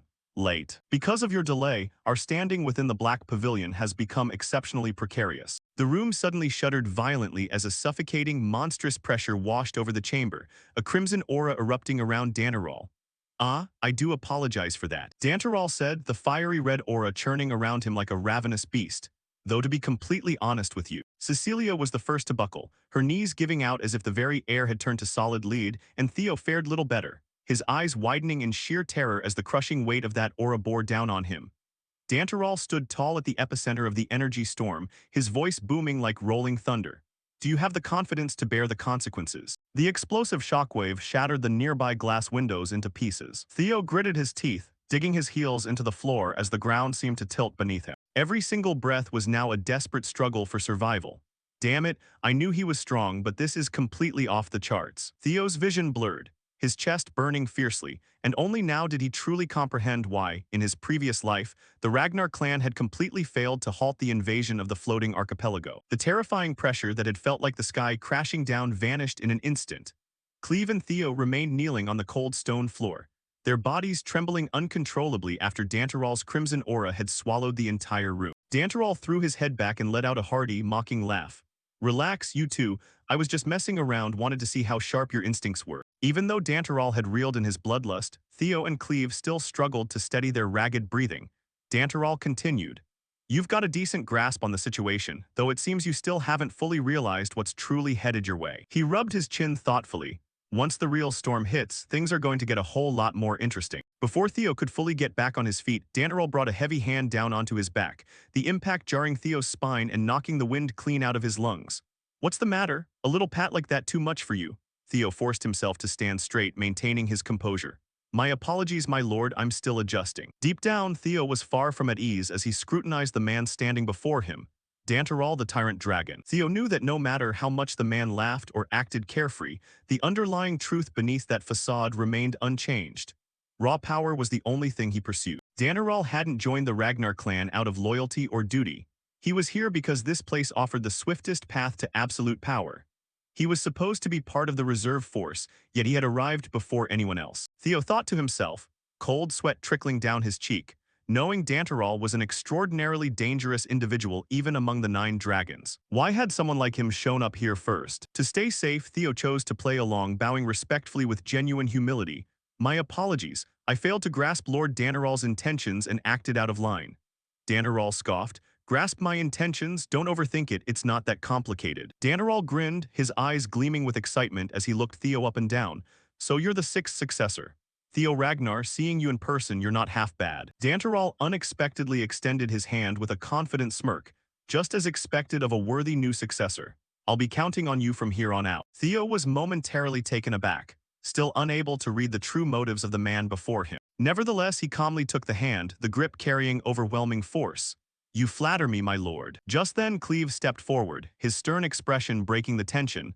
Pardon the interruption, but there is a supplementary report. The reserve force has completed its mission and personnel reallocation is no longer necessary. All units have been ordered to regroup at the central front immediately. Danterall shrugged with arrogant ease. Once the job is done, it's only natural to head back and defend our turf. But then his tone dropped, a sudden flare of murderous intent freezing Cleve in his tracks. Though before that, there's someone I need to take care of. The reserve force dares to summon me for an inspection. That is certainly not the will of the Black Pavilion. A blazing red aura wrapped around him like a beast. Danterall's eyes narrowed like a blade as he growled, Robert, is that bastard behind this? Cleve froze, cold sweat soaking through her clothes. Danterall strode past her, his voice full of venom.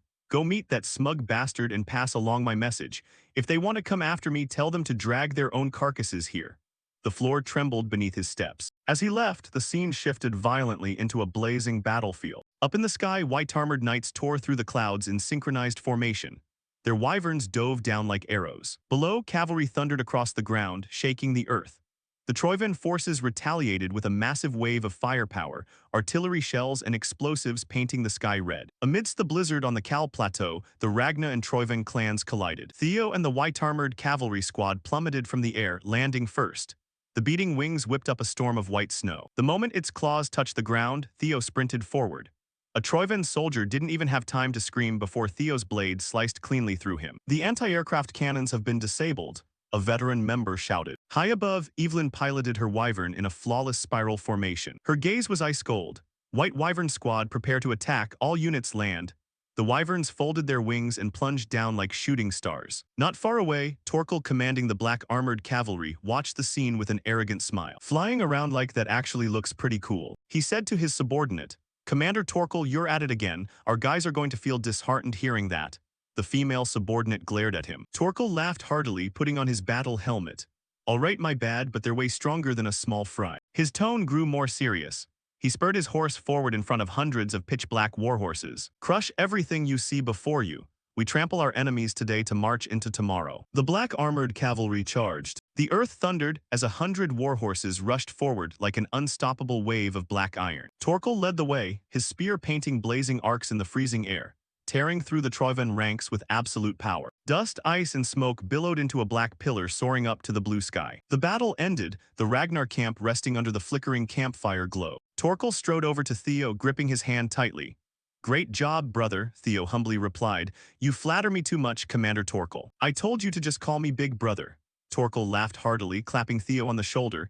Anyway, you worked hard today, let's grab a drink sometime. As Torkel walked away, a senior white-armored member threw an arm around Theo's shoulders and teased. Whoa, calling the black armored cavalry commander your big brother now. You're rising up really fast, compared to what you pulled at the floating islands bam. A hand slapped down hard onto the back of the speaker's head. Aaron pushed up her glasses, sighing in exasperation. Enough, he just got back from the battlefield, let him rest. Theo bowed politely, I'm fine. Senior Aaron, how is the current war situation? Aaron's expression turned serious instantly. She stepped over to the map table, pointing at the Troivan troop positions. Overall, we have the upper hand, but there's something very strange. Even though we've approached their headquarters, the Troivan forces aren't moving at all, as if they're waiting for something. Theo narrowed his eyes at the map. With the knowledge of a reincarnator who knew the locations of the ancient dragons, he instantly recognized the anomaly.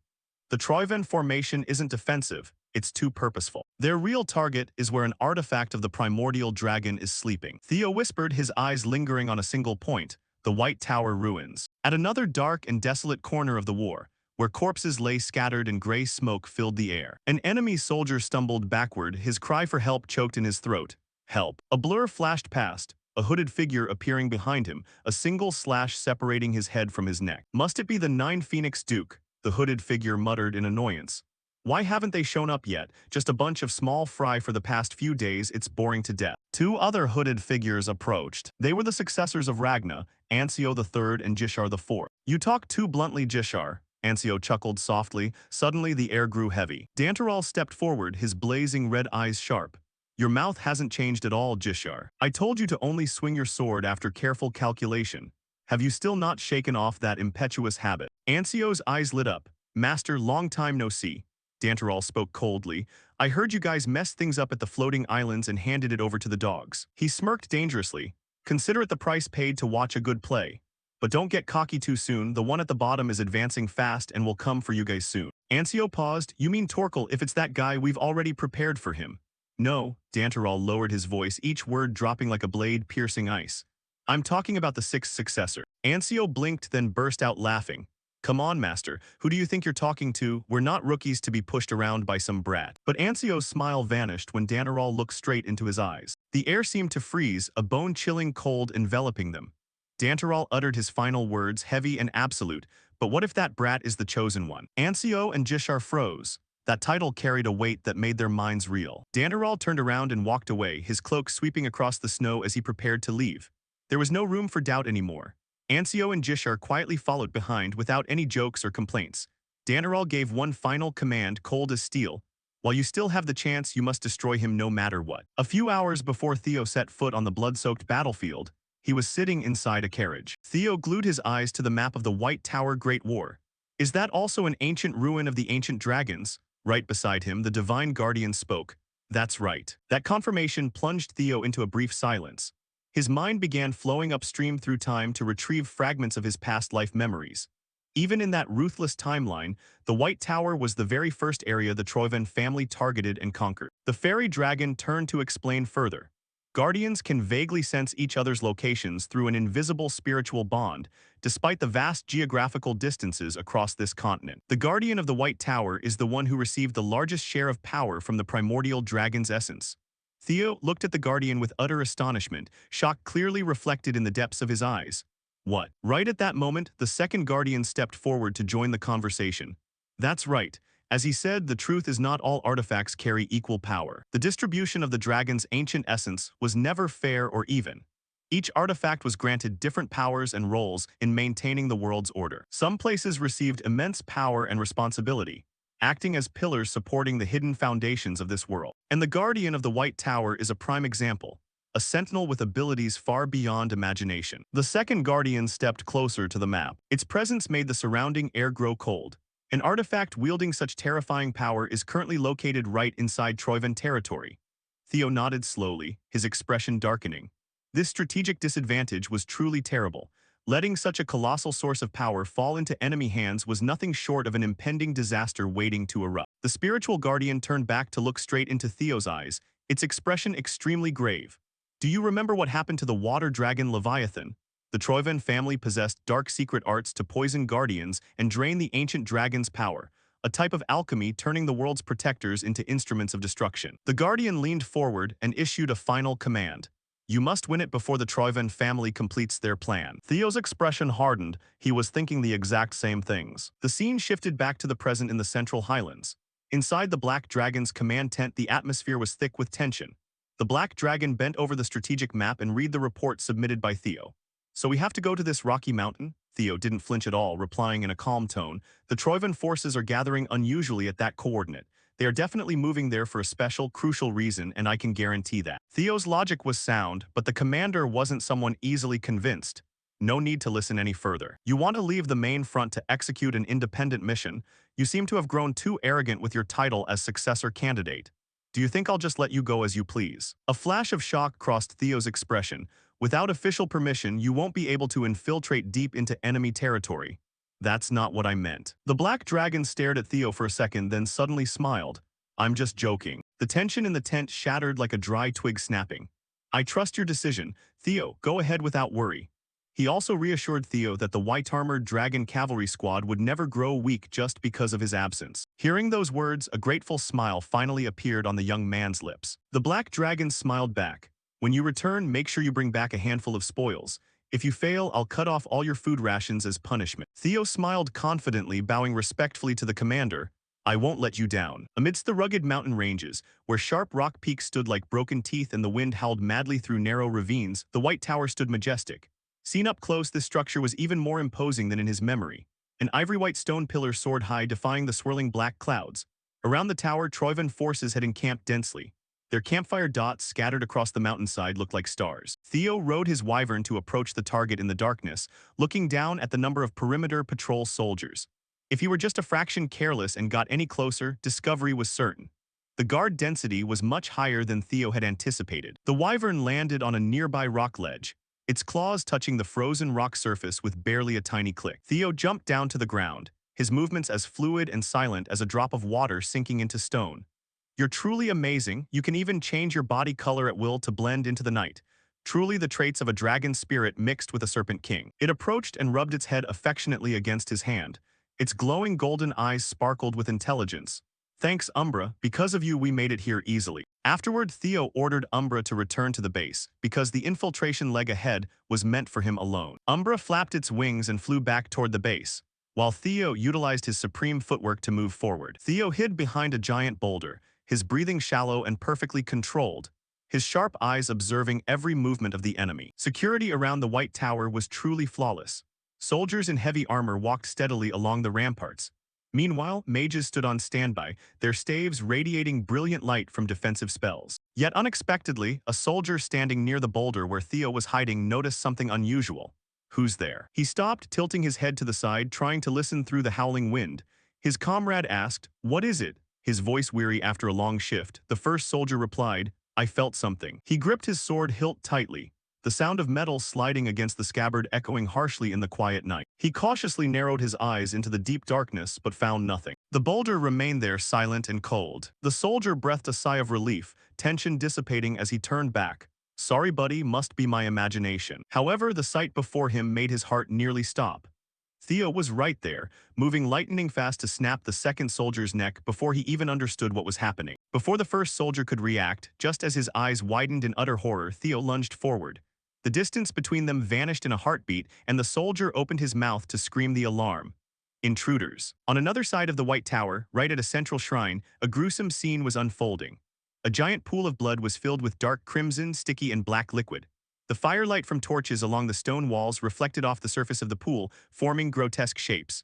Right in the middle of the blood pool was a large cocoon covered in glowing red blood vessels like giant creeping vines. The young master of the Troyven family stood before the blood pool, his face illuminated by the blazing red light of the evil ritual. His eyes were glued to the cocoon with a crazed obsession. Right at that moment, from behind, a figure appeared, footsteps echoing across the cold stone floor. What an interesting sight. That was none other than the Pope of the holy demonic cult, notorious across the continent for boundless cruelty. He stood there, hands tucked inside his wide sleeves, observing the pulsating cocoon with a fascinated look. I never thought the Troyven family would dare oppose the Ragna clan to this extent, joining hands with the holy demonic cult to resurrect the deposed dragon emperor of yesteryear. At this moment, the shifting light provided a clearer view of the cocoon. Inside the thin membrane, a human-like form was covered in dense blood vessels. They wrapped around the entity like a spiderweb, anchoring it to the center of the blood pool and continuously channeling dark energy into its core. Eid turned back to look at the Pope with angry eyes. "Watch your words. He is the true master of the Ragna clan. Right now, the one sitting on that throne is merely an imposter. Soon, the true master will reclaim everything. We who serve the true master are the real Ragna. Remember that well." The Pope smirked, his tone dropping into a submissive yet fake demeanor. "I will remember." He stated that the preparations for the requested resurrection ritual were reaching their final steps. To summon him back from the underworld, worthy sacrifices were required. The necessary ingredients were the physical body of a Ragna clan member and the power of the primordial dragon. Eid walked, his boots crushing cracked stone tiles. The body of a clan member can be found anytime. Therefore, the key turning point right now is conquering the White Tower. He turned around to look at a subordinate kneeling in the shadows. "How is the conquest of the White Tower progressing right now?" the subordinate reported tremblingly. "The power residing inside the White Tower is immense, and it is resisting our demonic poison fiercely. Even the high priests of the holy demonic cult have poured out all their magic to help, but conquering it within the set timeframe seems impossible." The Troyven young master abruptly released his aura, a wave of dark energy weighing down the entire space. The pressure becoming tangible, so heavy it made the air feel like liquid lead. He crushed the subordinate down to the floor, the ground where the soldier knelt cracking open under the master's wrath. In his anger, he roared, "For his resurrection, the dragon's power is the only key. Nothing is impossible. We must make it possible by any means necessary." The subordinate gasped for breath, begging for mercy, his eyes bulging from the terrifying pressure.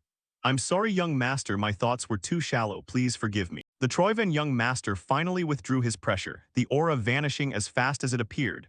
The soldier raised his head, panting with blood streaming from his nose. He was completely shattered but still clung to his life. Right at that moment, another subordinate rushed in frantically, his face pale with fear. He knelt down to report an emergency. "There's an intruder in the White Tower." The corpse of the soldier Theo had killed had its neck completely snapped. The entire area was now being thoroughly searched, the shouts of Troivan's soldiers echoing through the ravines. From afar, this whole chaos was being monitored by someone high above. On the cliffs overlooking the valley, a figure sat quietly in the shadows. The panic of the Troivan soldiers, Theo disguising himself to blend into enemy ranks and join the search. Everything was captured in the gaze of someone extremely sharp and calculating. That was Ancio Ragna, perched high on a rock ledge, legs dangling as if enjoying an interesting play on stage. Witnessing Theo's actions, he muttered with a mix of admiration and curiosity, killing only those necessary, disguising as the enemy without a moment of hesitation, acting like a true shadow. "Turns out in your past life you actually worked for Black Snow." Theo was a more interesting variable than Ancio had imagined, a surprise element in the grand plan he hadn't fully calculated. Ancio wanted to see how far this reborn warrior could go. Jishar Ragna, standing in the shadows right behind him, spoke coldly, "Stop these useless thoughts and keep tailing him. Don't get caught like what happened to Torkel." Ancio licked his lips, his eyes flashing with the excitement of a predator. "Don't worry, I'll follow orders." A Troivan soldier hurried over. He knelt down on one knee, his voice trembling with broken breaths. "Young master, emergency. Something happened at the White Tower, an intruder has appeared." The very second those words echoed, Eid's expression abruptly distorted. Something deep inside him seemed to snap just now, his jaw clenching, the sound of teeth grinding clicking audibly.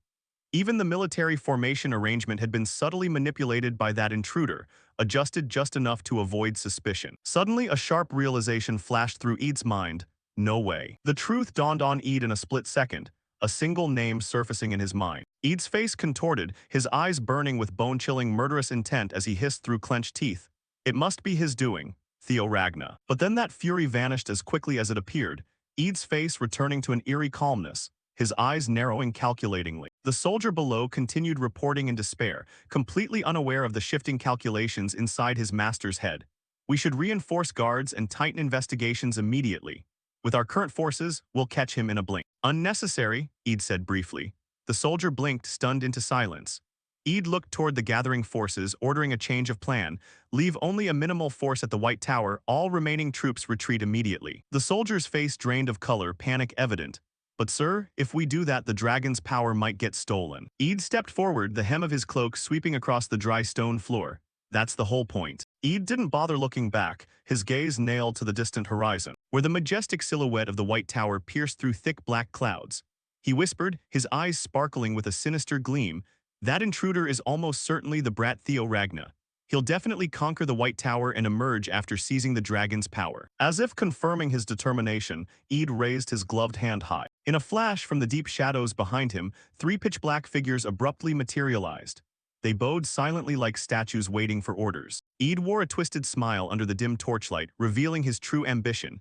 "If we can't conquer it ourselves, we'll let him do the work. Then we'll just snatch the dragon's power right from his hands." Ain, a towering, imposing figure, stepped forward. Sway, a brute guardian subordinate wielding a giant hammer. Try, finally, a female assassin with disciplined and dangerous grace. Those three stood in a line before Eid, a circle of absolute loyalty forged from brutality. Eid coldly gave the order. "As soon as it's confirmed he has attained the dragon's power, kill him and bring that thing to me." "Understood, master." The unison reply echoed coldly. The scene shifted to the rugged terrain surrounding the White Tower. Wind howled through jagged rock crevices. "Must find him." A soldier shouted, his voice cracking from tension. The commander quickly regained control, roaring orders. "3 of you search around the base of the tower, the rest follow me, we'll sweep this side." As the troops left, their torches flickered like fireflies scattered in the dark night. From the corner of a large boulder, Theo watched quietly, his gaze cold, every movement perfectly controlled. He turned and walked in the opposite direction, sinking deep into the shadows like a blade gliding through the night. Now wearing Troivan's soldier uniform, Theo held a torch, the hood and mask completely hiding his identity. Never thought they'd fall for the trick so easily. No password verification signals, no reinforcements either. He looked toward the colossal structure standing tall before him, his realization deepening. No, this security system itself was suspiciously lax from the very beginning. The tower soared above him, a spiral giant carved from white stone and ancient power. Its shape entirely dominated the surrounding frozen landscape. As Theo approached the entrance, an uneasy feeling welled up in his chest, as if they were deliberately luring him inside. Suddenly, a blue virtual interface window popped up before his eyes. You have discovered the ancient Dragon White Tower ruins. The notification dissolved into particles of light as Theo placed his hand on the stone platform, searching for hidden traps. Even if it were a trap, it didn't matter. He resolved as his fingers pressed against the freezing stone surface. The stone slab reacted instantly, a brilliant and intense beam of light erupting right under his palm. Theo's eyes widened in shock as the ruin pulsed with glowing energy. A pristine white aura radiated like a wave, bathing the ruins in light. The reinforcement light formed a glowing path cutting along the stone slab, opening a secret pathway. Because one truth would never change, I must seize the dragon's power before they do. The aura swallowed Theo's figure into a pristine white screen. Another system notification appeared, entering the ancient Dragon White Tower ruins. Space stood still, until sharp footsteps shattered the silence. I heard about it from Master, but never expected an ancient dragon ruin to be hidden in a place like this. Beside him, Ancio maintained a steady posture, calmly replying, "Looks like infiltrating the Troivan family was also for this reason." Jishar leaned his head back, slapping his gloved palm against his forehead and letting out a booming laugh, as expected from the Chosen One. But Ancio didn't smile at all, her voice coldly cutting through his excitement. "Although the title of Chosen One carries immense weight, do you really think you could achieve something like this even if you were the Chosen One?" Jishar's laughter faded, replaced by a cunning glint in his eyes. "Well, we found his uniform as evidence, but it was discarded too carelessly. Don't you think he's deliberately luring us in?" Ancio looked straight ahead, her voice devoid of warmth. "What his intentions are doesn't matter. We just need a valid excuse to strike." "Let's go, Jishar. We need to stage the stage before he comes back out." "I'm not going anywhere." Jishar spoke in an unyielding tone. "I'll wait for him to walk out of this tower." Ancio paused and slowly turned her head to look at him. "What?" Jishar brought his sword up before his face, the steel catching the meager light rays. "Aren't you curious? I want to see what his face will look like at the moment of death." The smile spreading across his face no longer looked human. His eyes widened wildly like a predatory beast. Inside the White Tower ruins, the old world seemed to vanish after a blinding white flash. The brilliance swallowed stone, air, and sound in a vast white ocean. Theo narrowed his eyes, raising a hand to shield his face as the scorching light pressed against his eyelids.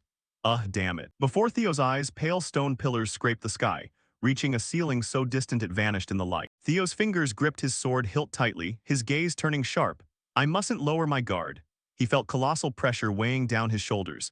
This guardian had received the most power from the ancient dragon. It surely had to be a giant, brutal beast, something worthy of guarding this ruin. Then from deep within the darkness ahead, two glowing red spots flared like blazing sword blades.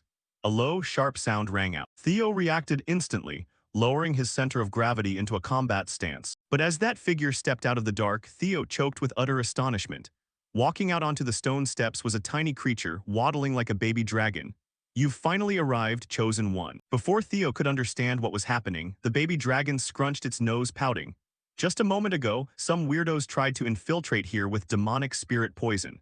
Do you know how annoying it was to stop them?" Theo froze completely, his jaw dropping, sweat beading on his temples as he tried to reconcile this image with the concept of a terrifying guardian. "This tiny thing is the guardian who received the most power." He slowly turned his head toward his divine guardians, pointing a helpless finger at the tiny guardian. "Hey, are you guys sure this is the guy we're talking about?" The fairy dragon looked at Theo with utmost seriousness. "Don't judge a book by its cover, Chosen One." The griffin observed the tiny creature with an ice-cold gaze, then muttered harshly, "Though you yourself look like a pampered master, always whining about becoming a successor and stuff." Theo immediately lunged forward, using both hands to cover the griffin's beak as it squawked in protest. Could it be that all other guardians were terrified of this thing? Right at that moment, the tiny monster brightened up, cheerfully waving its tiny arms to greet him. "Oh right, how impolite of me, I forgot to introduce myself. I am Karato Suchus, the most loyal subordinate of the great ancient dragon, inheritor of the greatest power, and the guardian watching the gates of the pantheon connecting to other worlds." It raised a tiny hand and added radiantly, "Just call me Karato for short." Theo stared at it for a long time, the only word lingering in his thoughts slipping past his lips in shock. "The Pantheon." Karato nodded eagerly, flying in an arc above Theo's head. "That's right, the Pantheon where gods dwell." It lowered its altitude to hover right in front of Theo, its tone shifting to a lecturing manner. "You know that the ancient dragon's ruins are fragments of his severed power, right? In the past, the ancient dragon was entrusted with many tasks. A glowing phantom of a giant dragon spreading vast wings, appeared behind Corrado, and protecting the gate connecting the Pantheon and the mortal world was one of those roles. The one who inherited that sacred duty, the steadfast servant who perfectly preserved the ancient dragon's power is me, Corrado Suchus. Theo looked at it with knitted eyebrows, his mind swirling deep into vague thoughts. Gods, I've only ever read about them in ancient texts. Theo looked up and asked loudly, do those entities really exist? Corrado repeated its name once more with absolute solemnity. Theo hesitated, pronouncing it back, Corrado Suchus. The effect was immediate. Corrado glowed brightly like a lantern, spinning in midair with boundless enthusiasm. That's right, you just said my name, didn't you? Theo brought a hand up to rub his forehead, watching the tiny creature spin, thinking to himself this guy wasn't normal either. But he had to force himself to be patient. All right, Corrado Suchus, tell me, do gods really exist? Corrado flew closer until Theo could see the reflection of his own face in the guardian's sparkling eyes. Of course, doesn't it sound familiar to you? If I mention the messages only you can see, does anything come to mind? Theo froze in place, his heart skipping a beat, a cold electric current running down his spine. The system windows, the absurd blue screens only he could see since the trial began, flashed through his mind like a dizzy waterfall. Every moment surged all at once. Corrado hovered in front of Theo, narrowing its eyes. That's right, that's where this trial ends. Scene cut to the Ragna family meeting room at the Central Highlands. Inside the tent, Robert Ragna stood majestic before the tactical map. I believe everyone sitting here understands clearly why we must gather at this front. Robert continued in a cold and emotionless tone. This war is being dragged out unnecessarily. The main reason is the interference of the 9 pillars of Troivan. Because of that, the Ragna Council is forced to directly oversee military operations to speed up progress. Amidst the speech, one of the 9 dragons wanted to speak up to interrupt, but Robert immediately narrowed his eyes. Any questions or proposals will be discussed separately after I finish this briefing. Robert affirmed this wasn't the place for petty objections, yet there was someone who didn't care about that rule at all. Dantaral, dubbed the Tyrant Dragon, slowly leaned back in his chair, a mocking, arrogant smile blooming on his lips. I'm afraid this briefing must pause because another issue just as important as this war is waiting to be judged. Dantaral raised a finger signaling toward the tent flap. The heavy canvas curtain was lifted and Ancio Ragna stepped inside. Ancio bowed respectfully. First of all, I want to send my most sincere apologies to you all, but since this is an extremely urgent matter, please forgive my abruptness. Ancio stood straight, holding a neatly folded Ragna uniform in her hands. She held it out before everyone, her gaze gradually turning sharp. Do you mind sparing some time to look at this? I witnessed Theo Ragna's betrayal with my own eyes. What you're looking at is undeniable evidence of his treason. He discarded his uniform in the middle of the battle to desert. Ancio's accusation was like a stone thrown into a quiet lake, creating fierce undercurrents. An elder abruptly jumped up, emitting a sarcastic laugh echoing through the tent. Ha, think about it, a Ragna warrior discarding his uniform right in the heat of battle.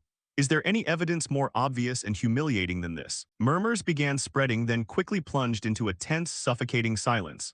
All eyes drifted toward that empty uniform, feeling like a sharp blade pressed against their throats. Julius still said nothing, his face buried in shadow beneath the dim light. His mind wrestled fiercely as he stared at the piece of fabric. Theo, you brat, what on earth are you plotting? Far away from the gunpowder-heavy and mistrustful atmosphere of the war tent, Theo stood amidst the silent radiance of the Pantheon. Theo's breathing grew hurried as he tried to connect the puzzle pieces of truth.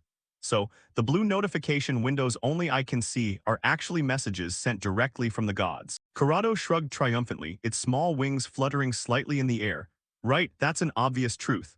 Although I can't explain it in detail to you, because even I don't have the authority to see the contents inside. Then what about the other chosen ones? Do they also see these windows? Corrado shook its head decisively. No, among all the chosen ones, you are the only one possessing that privilege.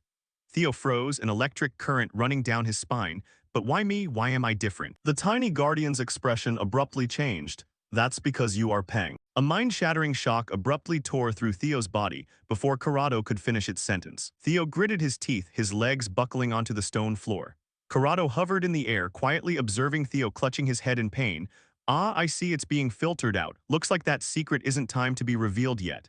Filtered? Just how much do you know about this? The change in Corrado happened in a split second, its eyes flashing with a light reflecting off the floor of the Pantheon. I've been waiting for you to ask that for a long time, it declared. The voice echoed with a haunting obsession. Do you really want to know the truth behind the veil? Before Theo could react, the space behind the Guardian began shifting violently. A giant stone gate carved with unimaginable intricacy abruptly appeared out of nowhere. Corrado landed on the stone platform before the gate.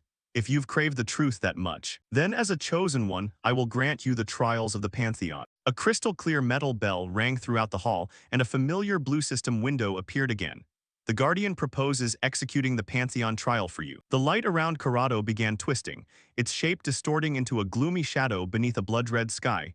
That's right, this is the test for you to discover your own soul and find your true ego. We will trace back to your past life, plunging deep into the depths of your subconscious, but never underestimate it just because it's your subconscious. It's another world, a place even you don't know. If you fail this trial or let yourself sink too deep into subconscious illusions, you will fall into a permanent coma. Your soul will be imprisoned there forever. But if you pass, you will win the right to face the truth.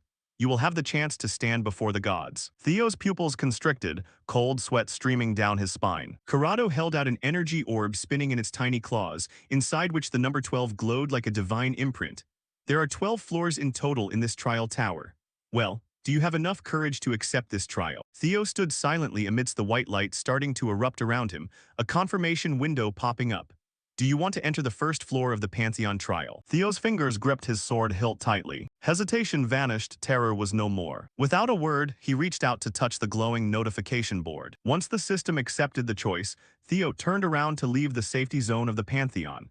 His footsteps echoed on the ancient stone floor as he approached the colossal gate. He placed both hands on the freezing stone surface, turning his head back to look at Corrado one last time. You said you'd tell me the truth, right? I have mountains of questions needing answers. What kind of entity is that nameless monarch? Will the Great War break out again? And why? Why is the chosen one me? The gate groaned open as Theo exerted heavy force, his silhouette stretching under the blinding light spilling from within. A bell chimed across the void as a new notification appeared. Entering the first floor of the Pantheon trial. Stepping past the gate, Theo found himself standing on a giant stone fortress floating amidst a space defying all laws of physics. Around him, red gas currents swirled like storm clouds. Fragments of ancient architectural structures floated weightlessly in the murky cosmic void. Theo exhaled a long breath. So this is inside the trial tower. A large notification window appeared with sparkling light streaks. Quest: to enter the subconscious world, you must suppress your own consciousness and open the pathway. Theo lowered his gaze from cracks on the stone floor of the fortress. Drops of ink-black liquid began oozing out. They gathered into large puddles, then began sliding toward each other fearfully. They merged into a thick black mass jiggling like a living organism. Has it started already? An entity born from my own subconscious, is this the entrance I must open? Even though the opponent looked big and scary, Theo still kept a bit of confidence. However, his illusion of initiative was shattered instantly. A piercing, wind-tearing screech rang out. Theo's instincts screamed alarm, and he managed to lean aside just as a blade flew past his cheek. Theo spun back into a defensive stance, his heart pounding wildly. It threw the sword the moment it started. Theo abruptly paused, his eyes widening in utter shock. No, impossible. A notification window appeared above the entity when the transformation completed. Guardian of the subconscious gate. The creature standing before him now was no longer a shapeless black mass, it was a flawless clone of Theo Ragna. Snow-white hair, emotionless face, empty eyes staring at him. In its hand was a sword identical to the one Theo was holding. Objective: annihilate your very self. Theo's pounding heartbeat echoed through the dead silence as he squared off against his own doppelganger. Lowering his center of gravity, Theo tried to steady his nerves. So my true opponent is myself, huh? Maybe that's for the best. Rather than clashing with some nameless, unknown monster, I know myself better than anyone else. I know my habits, my openings, and all my instinctive reflexes. But that illusion of advantage lasted less than a second, as Theo's clone suddenly erupted. A horrifying blast of psychic pressure bursting from his frame and blowing Theo back several paces. An ear-splitting shriek ringing out as pitch-black lightning began crackling across the copy's limbs, leaving charred scorch marks across the fortress stone floor. Ribbons of shadowy lightning wrapped around his arms, cloaking his entire body in a savage barrier of electrical energy, making Theo's eyes widen in sheer horror. That's Thunder Dragon Breath. With no time left to think, the blades shot forward as fast as a streak of black lightning. He tried shifting his weight to deflect the incoming strikes, but every single movement was anticipated by his opponent. Theo's boots skidded across the stone floor until he felt his heels dangling over the fortress's yawning abyss. He looked up, staring right into the oncoming electrical storm surging before him. The world before Theo's eyes was completely engulfed in pitch-black lightning. I'm not backing down. Instead, he drew a deep breath and plunged straight into the tempest. 5 dragon claws. Theo swung his blade in a brilliant arc, unleashing 5 concentrated streaks of deep azure energy. They tore through the air like the talons of an ancient celestial dragon. slamming head-on into the clone's dark lightning storm and triggering an earth-shattering explosion. The entire space shrieked as light and darkness violently collided. Standing amidst the devastated arena, Theo's arm trembled violently from the aftershocks of the clash. His vision blurred for a split second as he strained to see through the thinning cloud of dust. This is going to be tough. The white-haired clone was still standing there, completely unscathed. He stood tall among the ruins in the exact spot he had occupied before the assault began, his emotionless gaze fixed on Theo with his sword casually hanging low at his side. Have I really become this strong? The clone raised his blade into a guard stance without hesitation and lunged forward in the blink of an eye. His figure blurred, feet barely grazing the ground as he skimmed across the cracked flagstones, closing the distance in a flash as the air shrieked from an overhead slash descending with lethal intent. Theo lunged forward as well, refusing to yield an inch as he unleashed Dragon Flash, a gorgeous, dazzling sword arc cleaving straight toward the clone. The brilliant radiance ripped through the arena's darkness, etching a blinding crescent that overwhelmed sight and senses alike.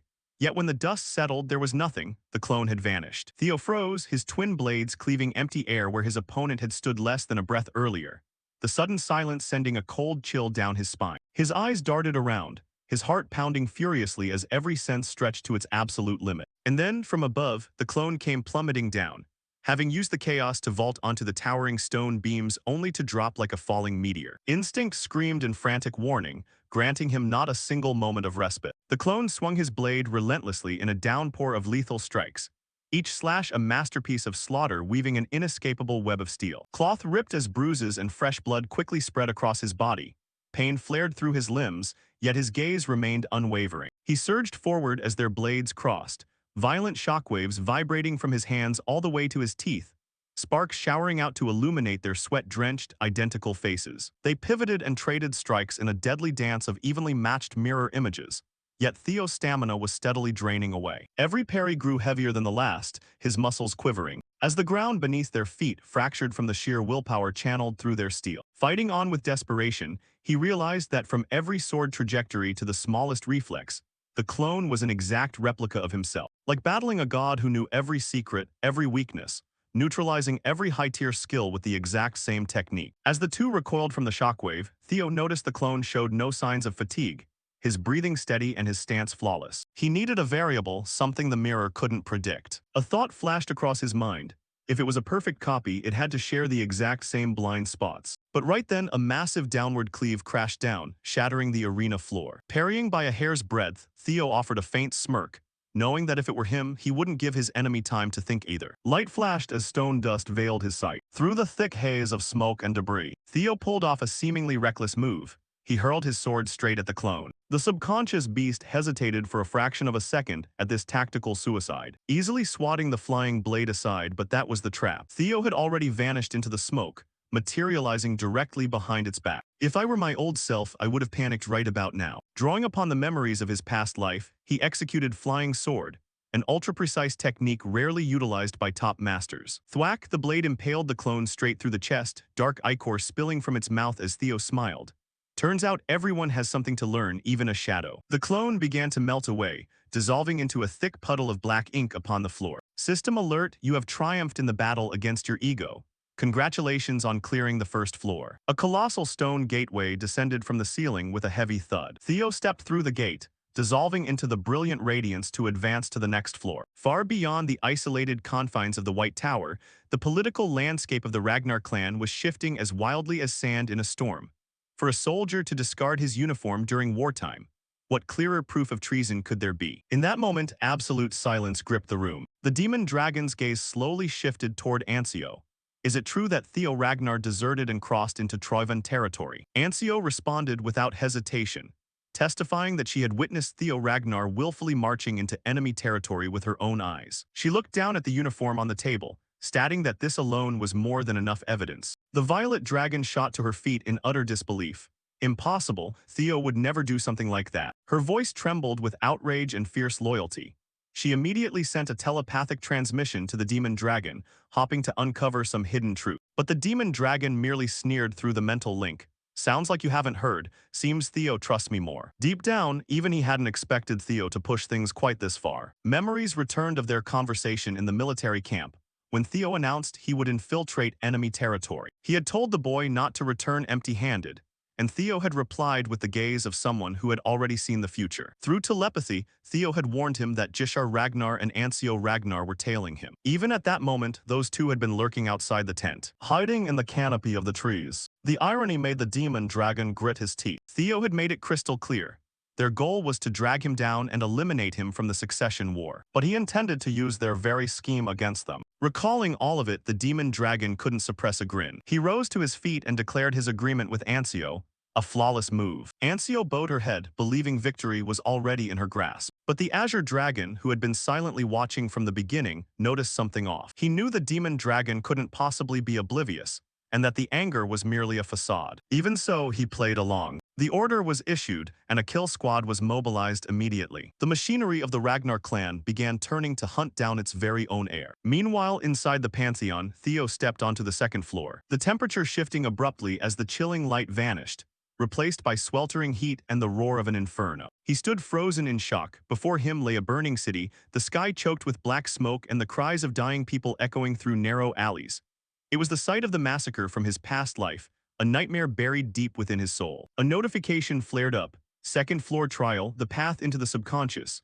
This is not physical combat but a battle against your own past. Two silhouettes emerged from the smoke, their faces brutally familiar. Spiteful voices rang out, the very figures who had haunted him for years. The next prompt appeared. Past life trauma is blocking the path, you must overcome it to proceed. Theo stood there amidst the sea of fire, and then he smiled. A twisted grin dripping with murderous intent.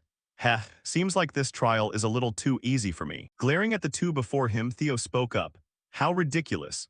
Looking back, there was actually a time when pieces of trash like you were an insurmountable psychological nightmare for me. Blinded by his usual arrogance, Axion felt insulted. Have you completely lost your mind, you worthless Ragnar failure? Before Axion's insult could finish, a streak of bright red blood tore through the gray smoke with speed so blistering it seemed to warp reality, sending his severed head flying into the air, his eyes still wide with bewilderment before his world plunged into total darkness. Giving his foes not a single second to recover, Theo darted forward like a phantom, his blade drawing a crimson arc that shattered the quiet of the mental battlefield. The slash was so blindingly fast that Axion couldn't even raise a weapon to defend, the razor-sharp edge cleaving cleanly through him to split his torso in two. A shower of blood rained down around Theo, drenching his coat. Bringing a hand to his face, his fingers curved slightly as a dark, razor-sharp grin stretched across his lips. Thanks a lot, because I really wanted to butcher you in your current state. The system chime rang out cheerfully, shattering the heavy silence. You have cleared the second floor trial, psychological trauma overcome, proceeding to the next floor. Everything unfolding within the subconscious was watched closely by the Guardian. Oh ho, how fascinating, this guy might actually reach the true pantheon. You seem to be placing an awful lot of faith in him. Lord God of causality. Theo's subsequent conquest turned into an absolute massacre, the system chime ringing with every step he took. Third floor, illusionary persona defeated. Fourth floor, shadow ego defeated. Fifth floor, collective unconscious conquered. With every passing floor, Theo felt his rhythm sharpening significantly. By the 10th floor, his opponent was smashed into the ground with devastating power. Theo, standing at the center of the shattered arena, cleared the 10th floor already. The time it takes to clear each floor is getting shorter. For some reason, it feels like things are getting easier and easier. Surely it's not going to end on such a simple note, right? Karato offered an enigmatic smirk. No need to worry, chosen one, because from here on out the real trial truly begins. The door to the 11th floor swung open, leading Theo into an entirely different realm, a colossal frigid cavern where razor-sharp stalactites hung from the high ceiling like the fangs of an ancient beast, a luminous blue prompt glowing in the darkness. This is the primordial cavern simulating the genesis of life. Quest: trace the flow of time backward within the primordial cavern. Theo stepped inside, every sense dialed to maximum alert as he wondered, is this a trial where I just need to follow the beaten path? He kept marching forward when suddenly a new prompt flashed. To reach the origin, you must return to the void before birth. As you trace back the birthing process, the senses acquired at birth will be stripped away one by one. Theo stopped dead in his tracks, his eyes wide. What? The system gave him zero time to react, as the penalty struck immediately. You are losing your sense of hearing. You can no longer perceive the sounds of the world. Next went touch. Theo could no longer feel the cold air on his skin or the weight of his boots against the stone. You are losing your sense of sight. You can no longer perceive the shape of the world. A final prompt flashed as all 5 senses were completely severed. Your mana usage has been restricted, drifting in boundless darkness. Theo felt as though his body were dissolving, even his mana cut off. Breaking through this state is the key to the 11th floor. Clenching his fists, he strained to recall his past experiences. He remembered the moment his father's blade split him in two, an energy suppression eerily similar to this one, a spark of hope igniting in his mind. What if I use the old method? Griffin, fairy dragon, he commanded in his mind, staking everything on the power of his summoned beasts to shatter this sensory isolation. Yet with his five senses gone, his consciousness began scattering like grains of sand in the wind. The summoning failed completely, the void severing every external connection, his guardians showing no response whatsoever. My only choice is to find a solution from deep within myself. On the cold stone floor of the cavern, Theo's physical body collapsed, his griffin and fairy dragon guardians frantically swarming around their master. Chosen One, what's wrong with you? Don't just trip and fall like that, get up. But from deep within the tunnel, a cold voice drifted out. It's useless. It was Karato. All his senses and mana have been completely severed. No matter how loudly you scream, your words will never reach him. The tiny guardian drifted down near the motionless body, his eyes gleaming coldly.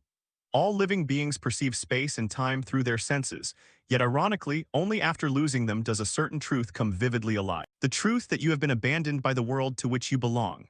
A deep crimson aura flared around Karato as he drew back his claws in primal dread. Inside the primordial cavern, the boundary between the self and the world is erased. At this rate, the Chosen One's consciousness will dissipate, and he will end up no different from a dead man. Karato let out a disappointed sigh, turning to leave. I thought this generation's Chosen One would be a little different. What a pity, my disappointment is as great as my initial expectations. Suddenly, a terrifying pressure erupted from Theo's body along with a voice. I'll kill. Theo's frame burst with a blood-red aura, drenching the cavern in a savage luminescence.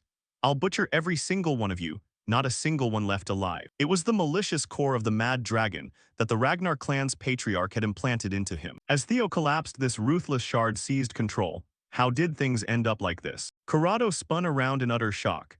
Impossible. He's using sheer madness to anchor his dissolving consciousness within the absolute void. Deep within his psyche, the crimson jewel on Theo's chest radiated blistering heat as a voice of immense authority boomed.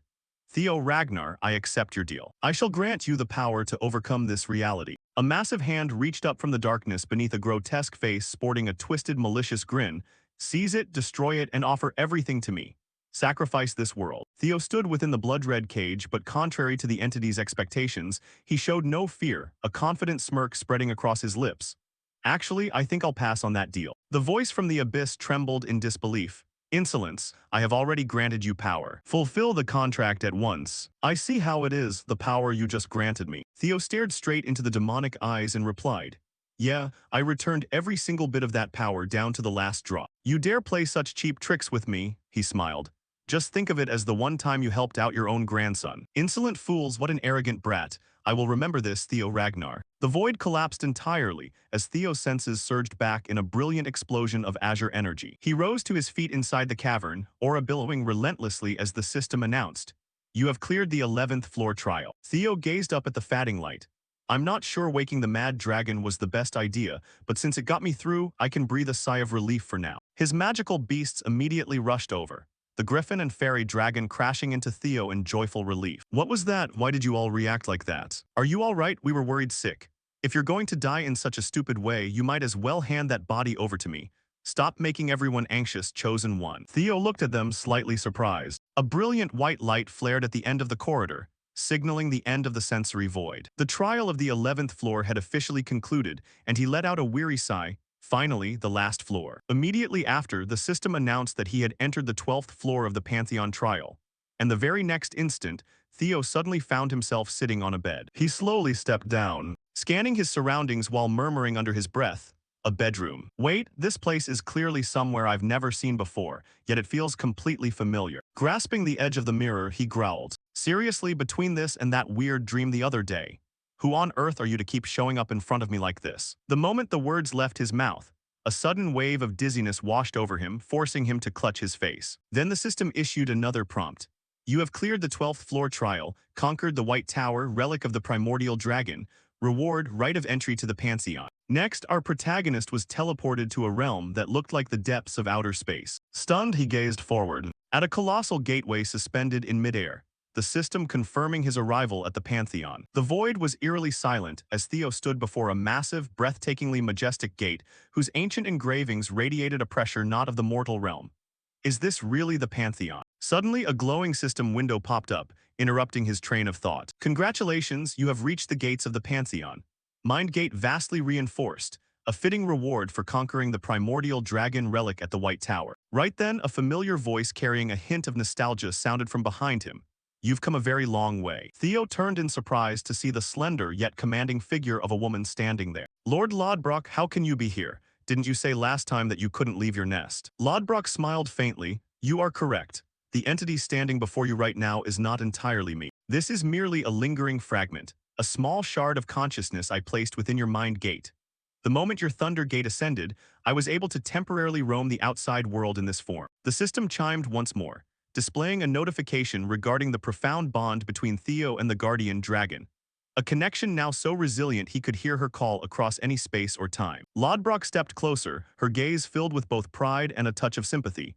An increase in power means your standing has changed. I truly didn't expect you to reach the Pantheon so quickly. You've worked hard. Theo's lips curled into a calm smile. I didn't do anything special. I just did what a partner ought to do. Lodbrok closed her eyes, sighing with a gentle shake of her head at his stubbornness.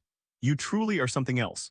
You can spout such nonsense without batting an eye. Your recklessness and tenacity haven't changed one bit since the day I met you. As the two drew closer to the gate, Lodbrok thought to herself, the Pantheon, Sigurd must be here as well. The Pantheon, Sigurd must be here as well. Suddenly a bone-chilling gust of air swept in.